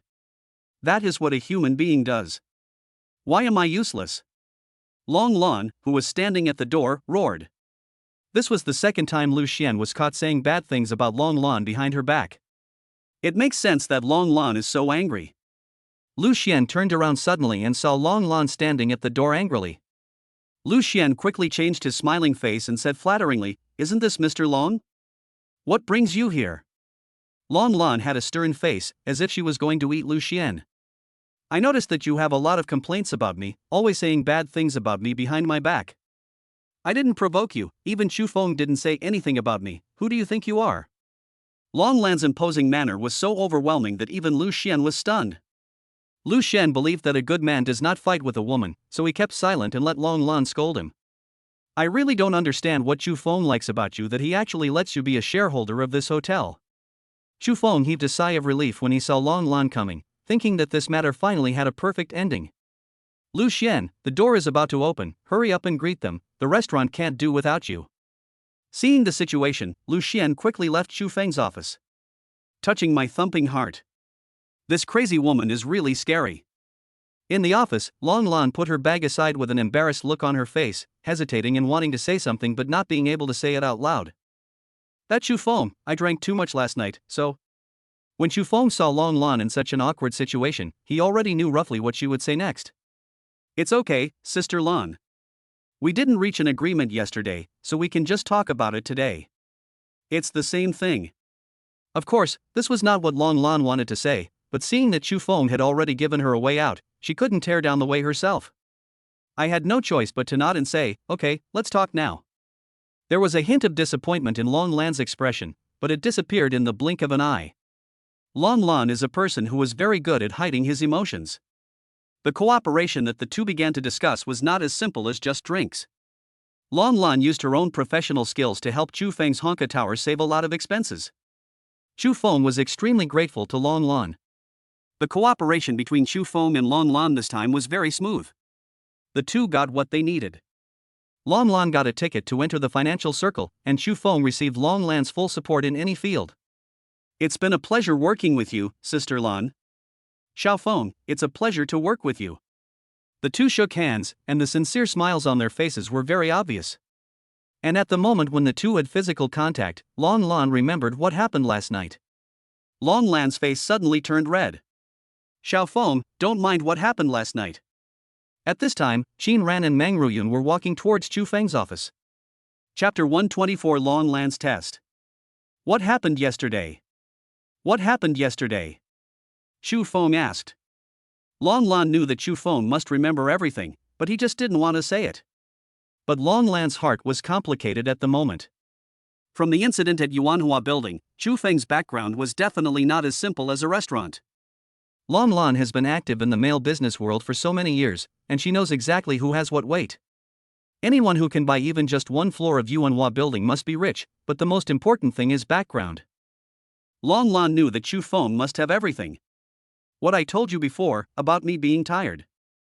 Long Lan thought about it again and again, and she still wanted to test Chu Feng. Sister Lan, I know you were under a lot of pressure yesterday and drank so much, so it's normal for you to say these things unconsciously.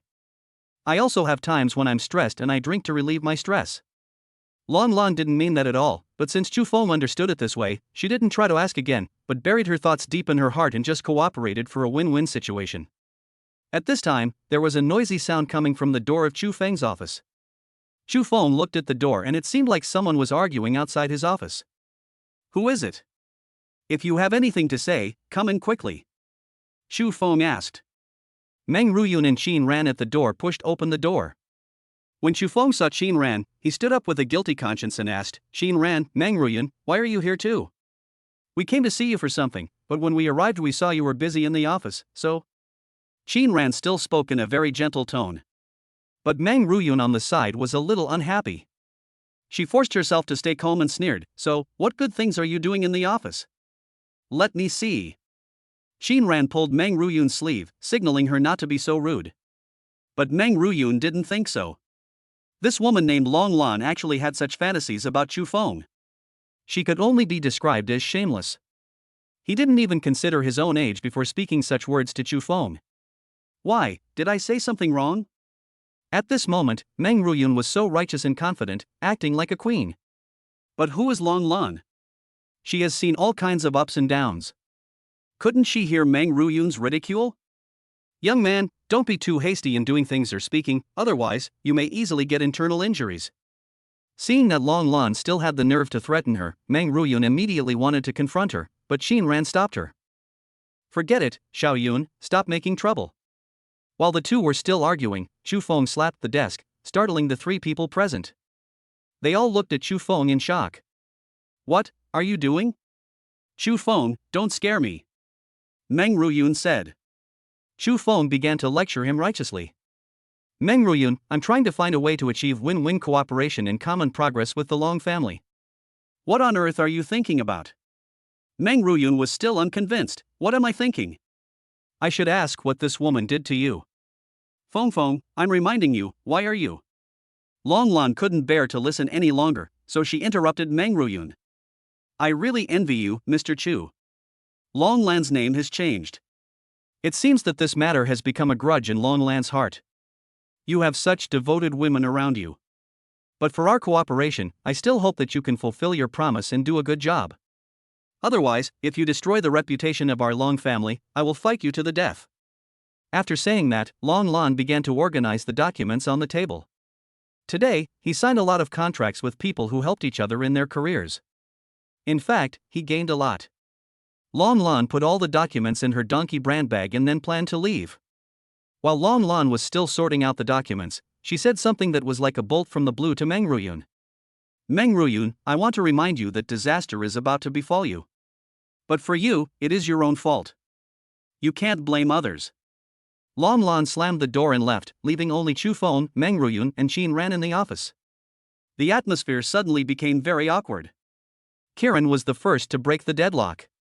Today I wanted to ask about your discussion with her about the supply chain, and I happened to run into Meng Ruyun who was looking for you. But it seems we came at the wrong time. Meng Ruyun said with an unhappy look on her face, that's right, you came at the wrong time. Chu Feng asked back, Meng Ruyun, are you free? Have you found a new agency? It would have been fine if Chu Feng hadn't asked. Once he did, Meng Ruyun felt extremely aggrieved. Feng, I came to you today just for this matter. Chu Feng listened to the sounds and felt it was really corny. Shut up, just call me Chu Feng. After saying that, Chu Feng began to pour water for the two of them. After Chu Feng finished all the preparations, he deliberately sat down next to Qin Ran. Qin Ran, don't leave later. Let's go have lunch together and then you can go back to the company. Qin Ran nodded, indicating that it was okay. Meng Ruyun, who was standing by, wanted to get involved, but was sternly rejected by Chu Feng. You wish. No, tell me what happened these past few days. Meng Ruyun told Chu Feng what happened. Chu Feng seemed to have anticipated this result. This is inevitable. You have no competitiveness at all now, and the cost of hiring you is not just about money. Your employment risk is likely due to your previous boss offending other business tycoons. When Meng Ruyun heard this, she felt that her life was hopeless. I love singing so much, and I had so many agencies before, but I chose this one. I didn't expect. Meng Ruyun said nothing, but 2 tears flowed out. My dream, my hope. Meng Ruyun has a lot of worries now. Qin Ran looked at Meng Ruyun who looked so pitiful, so he had no choice but to pull Chu Feng. I hope Chu Feng can persuade him. Chu Feng didn't care, but under Qin Ran's constant persuasion, he had no choice but to persuade Meng Ruyun. Don't cry, your voice is still intact and you can still sing. Give yourself enough confidence. But no one wants me now. Although Chu Feng didn't want to say this in front of Qin Ran, he had no choice but to comfort Meng Ruyun. Don't we still have it? Chapter 125 Returning the Jade to Zhao. Qin Ran advised, yes, we are all here now, what do you have to worry about? If anything happens, we will all help and work hard together. Meng Ruyun stopped crying and looked at them. Really? Are you telling the truth? Chu Feng was speechless for a long while before being knocked down by Qin Ran's elbow. Oh. Yes, we will all work together to help you. And don't we also need a resident singer in our hotel now? You are being suppressed for a while now, but they can't keep suppressing you like this. Just come and sing here first. Anyway, we have many dignitaries in Honkalu. You might even meet your Prince Charming. Hearing this, Meng Ruyun's mood suddenly improved, and she quickly said, really? Feng, are you willing to help me? Chu Feng gently patted the back of Meng Ruyun's head. When our Honka building was in such a difficult time, you were willing to help me. Why am I flattering the powerful and bullying the weak now that you are having a hard time? Don't forget, we are all friends. When Meng Ruyun heard the word friend, she burst into tears and cried in Qin Ran's arms. Thank you. Thank you. Qin Ran coaxed Meng Ruyun as if he was coaxing a child. Chu Feng also saw Meng Ruyun's ordinary and fragile side for the first time. Touched the back of her head. I want to be like you, too. This way, Chu Feng could also lie in Qin Ran's arms. What? Qin Ran seemed to hear Chu Feng's mumbling. In the Su family manner. Su Daxiang was in the study room, wearing reading glasses and reading a newspaper, which reported that Meng Ruyun had terminated her contract with the agency. Meng Ruyun was involved in negative news such as being a big shot, being a mistress, cheating on her husband and getting her hair done. Who is this Meng Ruyun? The affairs of their entertainment industry are really complicated. This was derived by combining the insights from the newspapers with Su Daxiang's own experiences in the entertainment industry. However, at this moment, the servant of the Su family handed Su Daxiang a very exquisite gift box. What is this? Su Daxiang asked. Master Su, a man came in with this box. They say the things inside are very valuable, so valuable that you need to open it with your own hands. Su Daxian was still secretly delighted.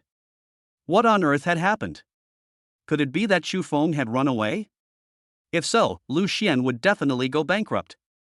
However, the moment Su Daxian opened the gift box, his expression changed instantly. That was the gift Su Daxian gave to Long Lan before, an imperial green ring worth tens of millions. What does she mean? This woman is so ungrateful? Do you have to die to be happy? To let go of the unrealistic fantasies in your heart? Su Daxian frantically slandered everything that had happened. This Long Lan actually wants to join Chu Feng and the others. Who is Chu Feng? Can he be compared with our Su family?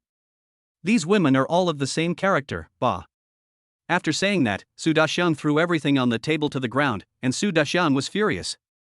This was not the first time that the servant had seen Su Daxian like this. Master, you can't say that. Maybe the other party has something on Long Lan. The other party used this as a threat. Su Daxian thought about it and felt that this was not impossible. Su Daxian pressed his temple. You can get out now. So Su Daxian began to think about how to take revenge on Chu Feng and Honka Tower. Just as the servant was about to go out, Su Daxian quickly asked him to stop. Wait a minute. Make an appointment with the CEO of Marriott Hotel in Sofia this afternoon. This may be an opportunity. Thinking of this, Su Daxian finally smiled. The Long family is still unreliable. This is what a family with a woman as the head is like. They are indecisive and have no ability to act on their own. But in the future, if we, the industry giants, want to unite, those of you who are banding together for warmth will inevitably fail. That day, it was almost time for Meng Ruyun to be on duty at the hotel. But just as Meng Ruyun walked forward, a bag of flour was suddenly thrown at her face. Playing big. You shameless mistress. Hush. Hush. Go down. Go down. Meng Ruyun was scared to death by the bag of flour. The snow-white flour covered the entire Meng Ruyun. Lu Xian exclaimed when he saw this scene. Security. Arrest that person. Lu Xian quickly went up and hugged Meng Ruyun. Meng Ruyun's face was covered with flour at the moment, and she couldn't even see if there was anyone in front of her. And Lu Xian became her crutch.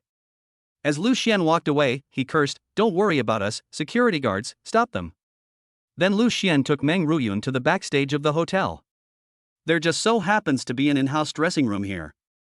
Lu Xian stood at the door, blocking other people who were putting on makeup from coming in, while Meng Ruyun sat in front of the mirror, looking at her whole body covered in white flour. Meng Ruyun has been through too much in the past few days.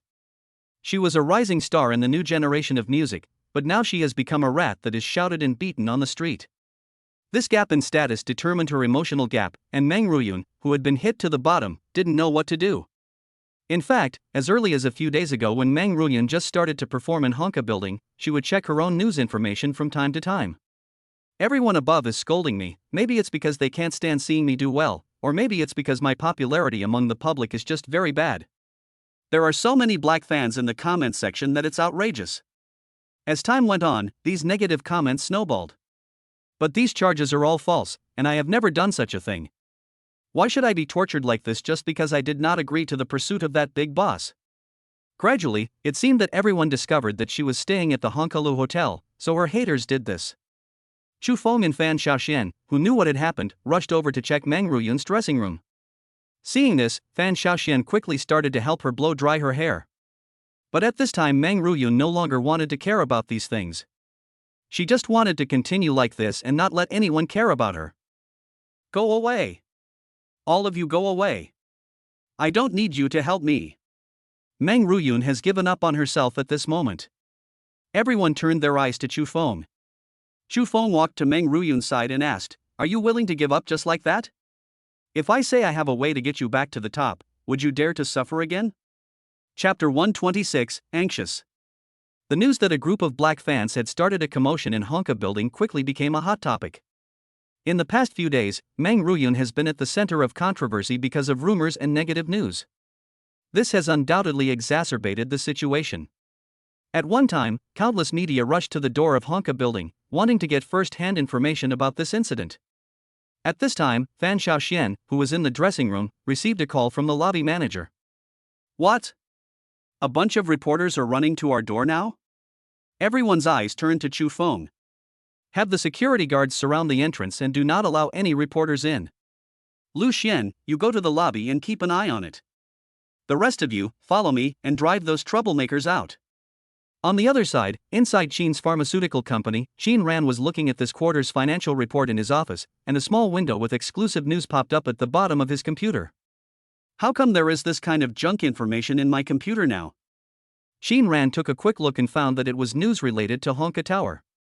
Qin Ran clicked on the video link and saw Meng Ruyan being splashed with flour by haters, who were also shouting that she was a mistress. Qin Ran quickly called, but Chu Feng was currently dealing with matters on the scene and had no time to pay attention to the ringing phone. Qin Ran opened the news website and found that almost all platforms were flooded with news about Meng Ruyan and Honkalu. Some people have even begun to expose the relationship between Meng Ruyan and Chu Feng, the owner of Honkalu. Oh no! Something serious is going to happen to Honka Tower. Qin Ran turned off his computer, picked up his bag and prepared to rush towards Honka building. Boss Qin, where are you going? I have a meeting soon. Qin Ran couldn't care less. The meeting is postponed until I get back. Mr. Qin, Mr. Qin. The assistant couldn't stop Qin Ran at all, and could only watch Qin Ran quickly get on the elevator in her high heels. We can have a staff meeting this afternoon to review the financial report, oh well. Qin Ran urged the driver to drive faster all the way. When she arrived at Honka building, there were already many reporters and people who wanted to go and gathered at the gate, and the flashlights of their cameras were flashing continuously. Qin Ran remembered that there was a very secret iron door in the warehouse on the first floor of Honka building. It was the emergency escape door that Chu Feng had told her about before. Qin Ran walked through the door and into the interior of Honka Tower. At this time, Chu Feng was in a stalemate with these black fans in the lobby restaurant on the third floor. If you don't hand over that shameless mistress to me today, don't blame us for fighting you to the death today. Chu Feng and Fan Xiaoshan tried to persuade them earnestly, saying that the news above were all fake, and there was no evidence at all to prove that Meng Ruyan was the mistress, right? But this group of people still refused to give in. Then do you have any evidence to prove that she is not? That's right, you're pretending to be like this just because you won a new singer award. Aren't you just deceiving our fans? Let that bitch come out. The scene was still in chaos, with the black fans making various comments constantly challenging Chu Feng's bottom line. At this stalemate, Chu Feng suddenly thought of a foolproof plan. He whispered in Fan Xiaoshuan's ear, "Take the waiter and ask all the diners who are eating to leave. Everyone will get a free meal today, regardless of whether they have any food served or not." After hearing this, Fan Xiaoshan nodded and asked other waiters to start explaining the reasons to the guests at each table and asked them to leave the scene first. Chu Feng's move really worked. All of a sudden, only those few leading black fans and some scattered extras were left in the entire performance hall. After completing what Chu Feng had asked her to do, Fan Xiaoshan came back and said, "Boss Chu, I have evacuated everyone who can. The only ones left now are those who refuse to leave no matter what." Chu Feng glanced at them, and they all avoided his gaze, which was a sign of guilt. A bunch of rabble, how dare they play such an idiotic trick in front of him, Chu Feng. They found that the number of people at the scene gradually decreased.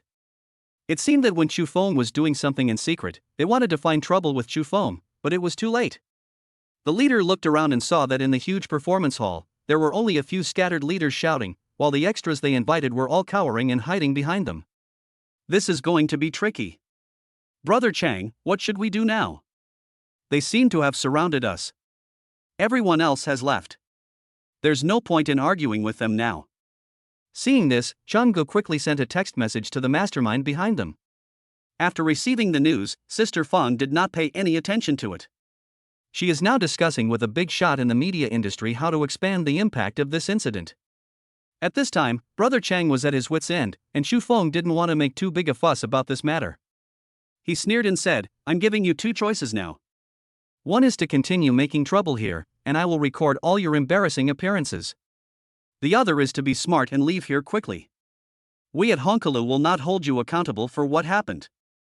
Brother Chang held the phone tightly in his hand. He remembered that when Sister Fang assigned him the task, there were clear regulations. They had to make a mess of Honka building. Only when the news media staff came to interview them would their frontline work be considered completed. Now Chenggu has not waited for the arrival of the news media staff. He cannot give up halfway, otherwise he will not get any money. You're giving us a chance? Ha, you're the boss of Honkalu, but you're actually favoring a little star who's only been famous for less than half a year. Do you like her? Or is she actually the canary you raised? Shufeng didn't waste time talking to them and raised his hand to interrupt their conversation. Just tell me which path you choose. I don't have time to talk to you anymore. Shufeng's nonchalant look made Chenggu unhappy. I'm not choosing any path, what can you do to me? Seeing that he was so ungrateful, Shufeng clapped his hands. Pa pa pa. In an instant, a group of security guards rushed out from the stairs and surrounded them. What? You still want to take action? I'm waiting for you to take action. Brother Cheng took the lead and tried to break out of the security guard's pursuit, but the skills of the people from the Zhanlong Security Company were not comparable to those amateurs. The scene suddenly fell into chaos. As the sounds of fighting and arguing continued, a woman's shouting attracted Shufeng's attention. Qin Ran? Is that Qin Ran's voice? Chapter 127 I Don't Want to Live Anymore. Shufeng, who couldn't believe it and thought he was hallucinating, roared. Stop it. Shufeng's roar, accompanied by his terrifying expression, frightened everyone present. All the troublemakers and security guards in the venue stopped what they were doing. Shufeng frantically searched for Qin Ran's figure until he saw Qin Ran rubbing her ankle at the entrance of a staircase. Qin Ran, are you okay? Shufeng picked up Qin Ran like a princess and placed him on the sofa in the hall. Shufeng saw a big swelling on Qin Ran's foot and rubbed it with concern. Does it hurt? How could you be so careless? Qin Ran, why are you here? Why didn't you tell me you were here? Do you know how dangerous this place is? Shufeng asked Qin Ran a barrage of questions, and Qin Ran didn't know where to start answering for a moment. Shufeng, you asked so many questions, which one should I answer first? Qin Ran's tone was full of tenderness, because she saw a man who truly cared about her and who thought of her safety first in such a dangerous situation. She was really glad to know Shufeng, even though there was no relationship between them now. She really hoped that this kind of treatment would only be given to herself, but when she thought of the women around Shufeng, this idea was dispelled. Shufeng was immediately brought back to his senses by Qin Ran's question. He didn't know what was wrong with him. He was actually massaging Qin Ran's feet in front of so many people, and Qin Ran didn't seem to be very disgusted with him. He looked up and saw Qin Ran's deep eyes filled with tenderness. Shufeng was stunned for a moment. At this time, Chenggu, who was watching him being shown off his affection, shouted angrily, "Have you two had enough fun? I really didn't expect that. I thought that little slut Meng Ruyun was already good at pretending, but you two really pushed our worldview to the limit." Shufeng carefully placed Qin Ran's injured foot on the sofa. Slow down, it hurts a little. Shufeng then stood up and turned to look at the group of people making trouble. They can slander Meng Ruyun, but Shufeng knows that they must be sent by Meng Ruyun's former agency. They can also make a big noise in the restaurant and make the restaurant a hot topic, which can actually bring popularity and attention to the restaurant. Black and red are also red. As long as their Honkalu does not have any principal issues such as food safety, other right and wrongs can all be monetized for fame. However, the person they hurt now was Qin Ran, which was unforgivable. Who among you pushed Qin Ran just now? Tell me yourself. Hidden in Shufeng's deep voice was the calmness before rage, and the complex tone of his voice startled everyone present. Brother Chang and the other troublemakers all felt Shufeng's menacing aura. I pushed it, so what? Brother Chang shouted regardless. Who made her get in the way? Why would a woman run out to a place like this instead of staying at home? You deserve to be slandered. Shufeng became even more angry after hearing these words. Shufeng, with a ferocious look in his eyes, wanted to beat up Brother Chang. Seeing this, Changgu did not restrain himself and slandered Qin Ran crazily as if he was courting death. A frail woman suddenly appears here. Could it be you who arranged this? Creating a bloody incident, so that we will suffer losses and force us to retreat? I'm telling you, no way. Shufeng sneered and said, You are running wild on my territory. Today I will let you know what the rules are. Shufeng clenched his fists. Qin Ran behind him saw that the situation was not good and quickly persuaded him, Shufeng, don't be impulsive. If this. Qin Ran was about to speak when she saw Shufeng pick up the phone and signaled her to be quiet. Lu Xian, go to the monitoring room and turn off all the surveillance in the performance hall. Shufeng said softly. Before Lu Xian could answer, Shufeng hung up the phone. As the red light of the surveillance camera went out, Chu Feng silently walked to Qin Ran's side and picked her up. I'll take you to the infirmary. Everyone watched as Chu Feng picked up Qin Ran and prepared to leave. Where are you going? Why are you running, you coward? Are you afraid of us? I'm telling you, if we don't see Meng Ruyun today, this matter won't be over. Chu Feng ignored Brother Chang. Walked straight past him. Now surrounded by security guards, Brother Chang is like a tied-up mad dog, barking non-stop. The fire door was opened with a creaky sound, and Chu Feng walked down the building holding Qin Ran to the infirmary on the second floor. Before leaving, when passing by the security captain, Chu Feng gave him a look and glared at Brother Chang, and the security captain nodded. Arriving at the infirmary, the doctor bandaged Qin Ran's wound and said, "It's just a common dislocation, not serious. You can still walk now, but it's a little painful. But just to be on the safe side, you should keep it bandaged for the next few days."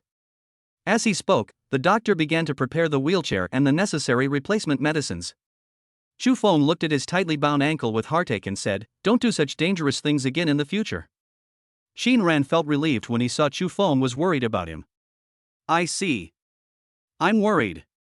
Such a big thing happened in Honka building. I saw it all on the news on the computer. So I came here anxiously to see what the situation was like here.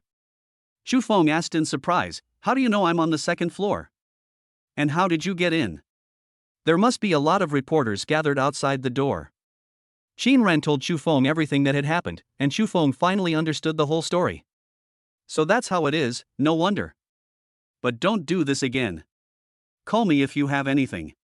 Qin Ran was unhappy when he heard this. Why didn't I contact you? I called you so many times, but you didn't answer. Qin Ran's tone was a bit coquettish, which made Chu Feng feel wronged. How could he not answer Qin Ran's call? But when he took out his cell phone, he saw the missed calls. I was just busy with other things. Sorry. Chu Feng apologized to Qin Ran like a child who had made a mistake.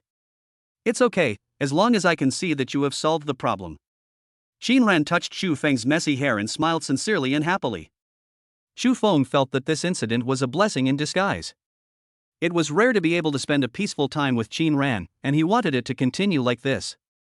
Chapter 128, A Mistake. Buzz buzz buzz. The ringing of a phone broke the brief peace. Chu Feng opened it and saw that it was a call from Lu Xian. Hey, Chu Feng, what happened on the second floor? Why did they all surrender? Chu Feng smiled slightly. It seemed that old Zhou had a good way of educating people. As expected, in front of these villains, you had to use tough measures. There would be no good results if you tried to persuade these low-class people. Don't worry about it, as long as they surrender. Lu Xian impatiently insulted Chu Feng and said, Hey, you are so mysterious when you talk, aren't you tired? Can't you be a good person and speak human language? Chu Feng was also furious after hearing what Lu Xian said. It was clearly him who broke everything that was originally beautiful. You're not talking like a human being. Wait for me, I'm coming over now. After hanging up the phone, Chu Feng looked at Qin Ran lying on the hospital bed. Wait for me, I'll go and sort things out first and then come find you. Qin Ran patted the back of Chu Feng's hand. You should put your career first and don't worry about me. Chu Feng nodded and walked out of the infirmary with a smile. Wait for me to take you out for dinner tonight. After walking out of the infirmary, Chu Feng immediately changed his expression and came to the lobby door calmly and seriously. This is a private hotel. We will not accept any interviews. If anyone dares to publish any photos taken in our hotel today as news, we at Honkalu will fight him to the death. Chu Feng's words did not sound like a joke. Looking at the huge gatehouse and exquisite decoration, these reporters knew that the owner of this restaurant must be a rich and powerful person. After saying that, they stopped filming with their cameras. When this group of black fans were escorted out of the hotel by security guards, the reporters' attention shifted from Honkalu to the invited extras. However, they underestimated the ability of the Zhanlong security force. These people who were once hired by Sister Fong to work hard now dare not speak out for fear of being retaliated against. Lu Xian watched as the group of people who had come with such a menacing attitude finally left, and quickly closed the door. Oh my god, I finally solved the problem. Chu Feng walked down from the second floor and gave the order. Everyone go to the dressing room for a meeting. It is now 11:30 a.m. Other employees should go to eat.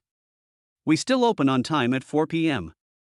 Lu Xian, Fan Xiaoxian, and others came to the dressing room and saw Meng Ruyun, who had already tidied herself and put on makeup. Ruyun, how are you feeling now? Fan Xiaoxian asked with concern. Meng Ruyun, who had sorted out her emotions at this moment, said confidently and proudly, I'm fine. I won't miss any performances from now on, and I won't be timid. But I still want to thank Chu Feng. Thank you for helping me when I was in such a difficult time. Chu Feng smiled and said, we are all friends, there is no need to say these polite words. Just when everyone was sighing at the perfect ending of this matter, Long Lan knocked on the door of the dressing room. Have you solved all your problems? Long Lan asked anxiously. Sister Lan, everything has been resolved. Long Lan panted, I thought you were in big trouble this time, so I brought people to help you. Long Lan came to Chu Feng with the bodyguards from the Moulin Rouge. Sister Lan is so generous, thank you very much. Lu Xian said. Get lost. If you had said this before, I would have believed you. But who would believe you now? There had been a feud between Long Lan and Lu Xian before, and the verbal abuse between the two deepened their relationship as both enemies and friends. Well, since Sister Lan is here, why don't we stay and have dinner together? Seeing that it was Chu Feng's invitation, Long Lan did not refuse and just said, okay, just think of it as me coming here to have a free meal. Long Lan quickly became friends with everyone present. Lu Xian, take them to room 888. I'll go get Qin Ran. Okay, I understand. But when Chu Feng happily arrived at the infirmary, he found that Qin Ran had already left. The empty infirmary still stank of the smell of Qin Ran's clothes. Kiran? At this time the doctor came out. Boss Chu, that lady left on her own. She said she had something to do at the company. Chu Feng was a little disappointed, but thinking about it, there was nothing he could do about it. Perhaps Qin Ran was still angry with him. Thinking of this, Chu Feng always felt empty in his heart. Okay, I understand. Chu Feng returned to the 888 private room in low spirits. At this time, Qin Ran really had something going on in the company. Today is the quarterly staff meeting to review Qinshur Pharmaceuticals' revenue information for the quarter. Before Qin Ran left, her assistant gave her special instructions. The assistant, who had been waiting for Qin Ran for the whole morning, finally couldn't help but make several phone calls to urge him. Qin Ran had no choice but to push his wheelchair back to Qin's pharmaceutical company. When Qin Ran returned to the office, everyone was stunned. Even her assistant was surprised and asked, Boss Qin, what's wrong with you? You were fine this morning, why? Qin Ran looked nonchalant and said calmly, let's start the meeting. At this time, Chu Feng in the empty medical room sent a text message. Sorry, I may have kept you waiting too long. Kiran's phone was in airplane mode. After all, this quarterly meeting is very important. Chu Feng waited for a long time without receiving a reply to the text message. He wondered if Qin Ran was busy at the moment. He did not think much about it and returned to the box. As soon as I opened the door, I found everyone talking and laughing. Where's Qin Ran? Didn't you say you were going to pick her up? Lu Xian asked. She went back to the company for something. Chu Feng said. After 3 rounds of drinking and chatting, Long Lan took advantage of feeling a little tipsy to tell Meng Ruyun. Xiao Meng, I really want to advise you, if you still want to sing in the future, you should not offend others. Tell me about the eldest young master of the Sun family. If you don't like him, you can keep him hanging, but you can't just reject him outright. Now it's good. Once the relationship is broken, all the troubles will come. How can you let Xiao Sun back down? After all, Long Lan is a successful woman who has been in the business circle for so many years, and she has the most say in this regard. Yes, Meng Ruyun, you should listen carefully to what Sister Lan says. Everyone enjoyed the dinner very much, except Chu Feng, who was looking down at his phone. Qin Ran didn't reply to the text message, and when I called him, his phone was turned off. Chu Feng was a little worried. Did something happen to Qin Ran, or was he really busy with company matters? At this time, Xiao Yushir said mysteriously, what do you think happened to Mr. Chu? He looks so absent-minded. Lu Xian saw that Chu Feng was indeed a little abnormal today.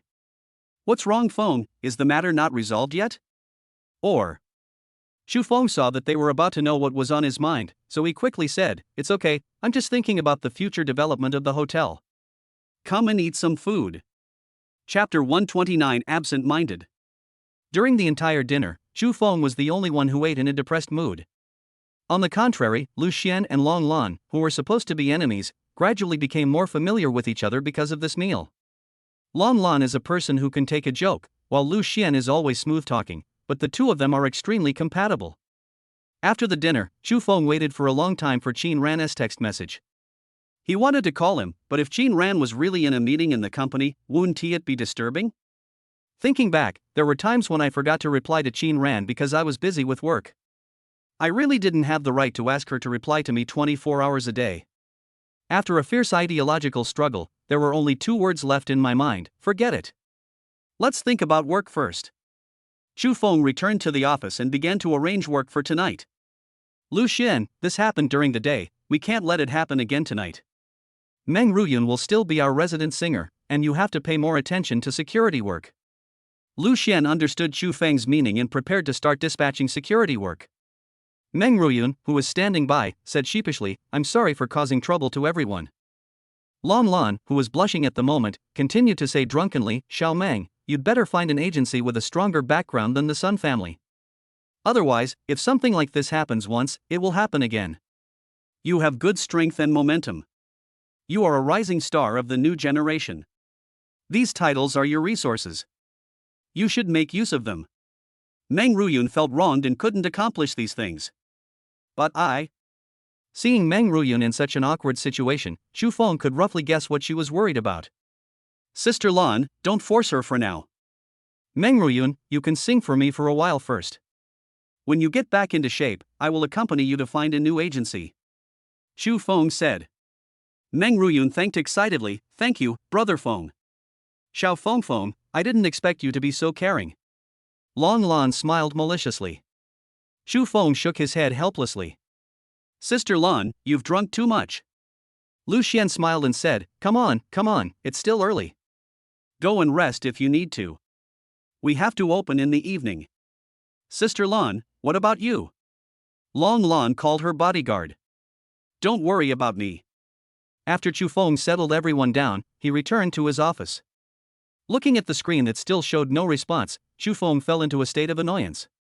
On the other side, in the Sun family villa, Sun Haoran sat in front of the computer, watching the popularity of the Hongkalu and Meng Ruyun's revelations incident declining sharply. "Sister Feng, didn't you tell me that you could maintain this level of heat for at least a few weeks? Why has it become like this now?" Sister Feng sat there feeling very uncomfortable.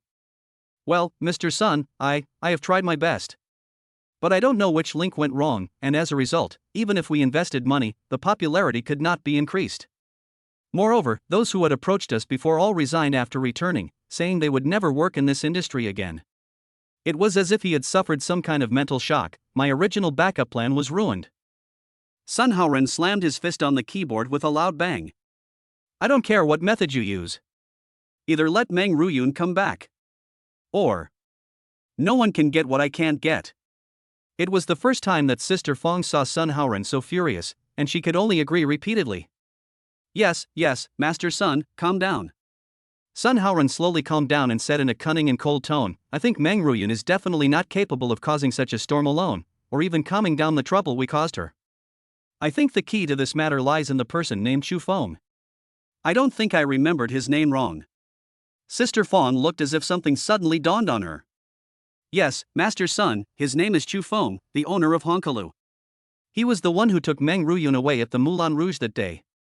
A sly smile appeared at the corner of Sun Haoran's mouth. "In that case, let's capture the leader first." "Sister Feng, you can't let me down again."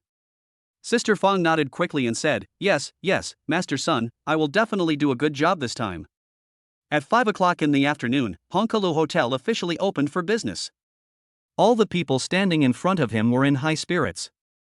After all, they had just won a battle at noon and they all had a good rest in the afternoon. "Meng Ruyun, what if someone throws flour on you again this afternoon?" Lu Xian asked without any hesitation. Fan Xiaoxian and Xiao Yushi each punched Lu Xian. "You'll die if you don't say a few words. Don't think we won't hit you just because you're our boss." Meng Ruyun burst out laughing and said smugly, "How do you know I didn't prepare flour to throw at them?" As she spoke, Meng Ruyun took out a small bag of flour from her pocket, and everyone burst into laughter. "Xiao Yun, you're amazing. This is the Meng Ruyun we know, ha ha ha." Xu Feng also laughed out loud due to everyone's emotions.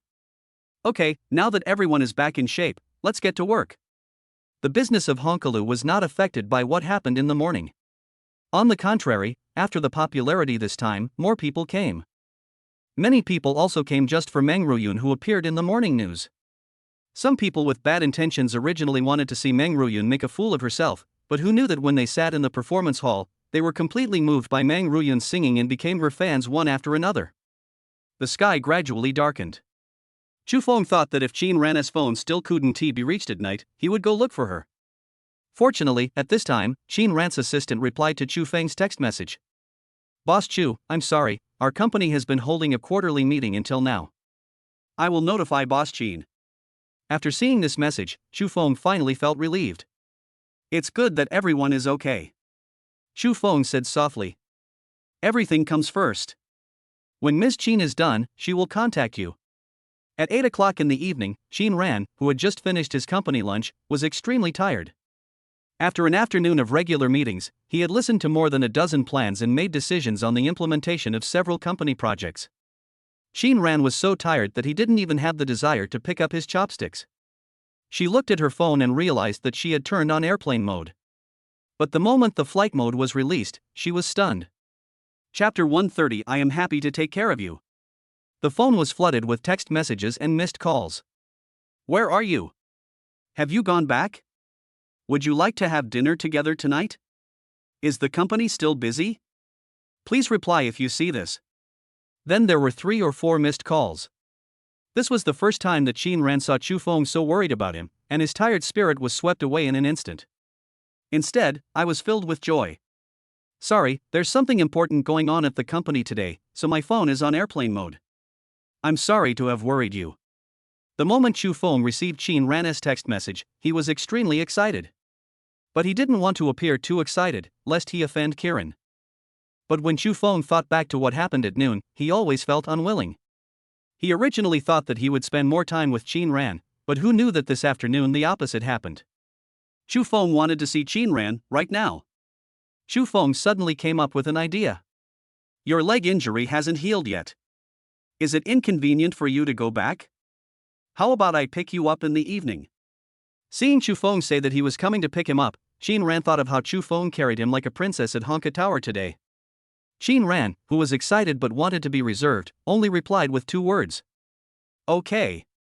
Xu Feng was so happy that he wanted to jump up, but there were so many employees and guests watching him, so he couldn't get too excited. Lu Xian, come here for a moment. Xu Feng called Lu Xian to his office. You can stay here by yourself at night. Lu Xian was puzzled. What do you mean? Are you ready to leave? Well, I have a business cooperation to discuss tonight. Lu Xian understood immediately.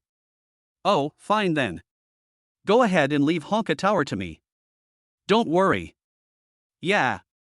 Xu Feng said calmly. Lu Xian turned around and was about to leave the office but turned back. Wait, Xu Feng, did something happen to you?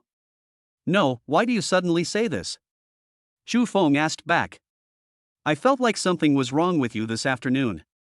Everyone else was having a great time, but you were the only one who seemed unhappy. Did something happen? Is Meng Ruyun's problem very difficult? Xu Feng, we have been friends for so many years. You are willing to work with me, which means you believe in my ability. You can't do everything by yourself, so let us share the burden for you, right? Lu Xian was indeed his childhood friend. He could tell at a glance that something was wrong with him. However, Xu Feng's real reason was not here, and he couldn't explain it either. You're overthinking it. I'm not in a bad mood because of this matter. You can rest assured. Lu Xian narrowed his eyes, as if he could see through Xu Feng. If it's not for work, then it's for women? How come you have someone you like? At this moment, Xu Feng just felt that Lu Xian talked too much. Roll. When Lu Xian saw that he had guessed Xu Feng's thoughts, he immediately laughed out loud, his laughter full of insolence. Okay, I'm going to get out of here. I won't bother you from picking up girls anymore, ha ha. Xu Feng quickly packed up his things and drove to the parking lot of Qin's pharmaceutical company. Xu Feng saw that only a few lights were still on in the dark office building. Boom boom boom. Kiran, it's me. Shin Ran was sitting in a wheelchair and it was difficult for him to get up and open the door. Come in, I'm having trouble moving. Chu Feng pushed the door open and saw a desk piled with documents. You're really busy today. Is there anything I can do for you? No, I'm not helping. These days every quarter are just as busy, but I was thinking. Shin Ran was about to say something when he stopped. Shin Ran's original words were to ask Chu Feng if he could pick her up these few days. But his current identity was very embarrassing. After all, he had no relationship with Chu Feng. What if Chu Feng refused? Shin Ran started to feel a little flustered when she thought of this. She was afraid that she was being too sentimental. What if Chu Feng was just feeling guilty because of her injury? But I mistakenly thought it was love. What's wrong, Karen? What do you want to say? If you need any help from me, just tell me directly. Don't be polite with me. Shin Ran couldn't say the words when they came to her lips. She couldn't express her desire for Chu Feng to accompany her. Chu Feng, I am having difficulty moving right now, so I was wondering if you could help me. Help me. Take care of Qin Shirhan and Qin Xiaoyu. Just when the final push was about to come, Shin Ran changed the subject to her two children. Shin Ran himself regretted this request after he said it, and even Chu Feng was surprised. He thought he could get closer to Shin Ran, but who knew that he would end up getting closer to Shin Ran's two children? This. Of course. Chu Feng was also very concerned about his reputation. He had already made a promise, so how could he go back on it? Shin Ran felt mixed emotions when he heard Chu Feng agreed. Okay, that's settled. I'll finish the work soon. Wait for me. Shin Ran was leaning on a crutch, preparing to go to a distant place to get some documents, but he lost his balance and his injured right foot stepped on the ground. When he exerted force, he was struck by a sharp pain. Ah! Careful! Chu Feng rushed forward with great vigor and hugged Shin Ran's waist to prevent her from falling. The documents on the desk were scattered all over the floor in the accident. Shin Ran was leaning against Chu Feng's chest at the moment, and he could not tell whether the sound of his heartbeat was Chu Feng's or his own. The two of them came to their senses and quickly let go of each other. Shin Ran sat back in his wheelchair and said awkwardly, Chu Feng, please take me home first. I will do the work tomorrow. Chu Feng looked at the mess in the office. What about your office? The assistant will help sort it out tomorrow. Let's go back first. Shin Ran urged to leave here quickly. Chu Feng had no choice but to follow Shin Ran's arrangements. I need to go to the bathroom. Shin Ran came to the barrier-free toilet in the office area. I forced myself to not have any strange thoughts despite my blushing face and beating heart. Even when Shin Ran said she wanted to go home quickly, it was because she could no longer be alone in a room with Chu Feng. At this time, Shin Ran could only hurry home and let his two children at home make him face reality. Chu Feng was sitting on the sofa in the office area, and all he could think about was Shin Ran. What kind of feelings does Shin Ran have for me? Why do I feel that sometimes we are very close, but sometimes I feel that the other person is deliberately distancing himself from me?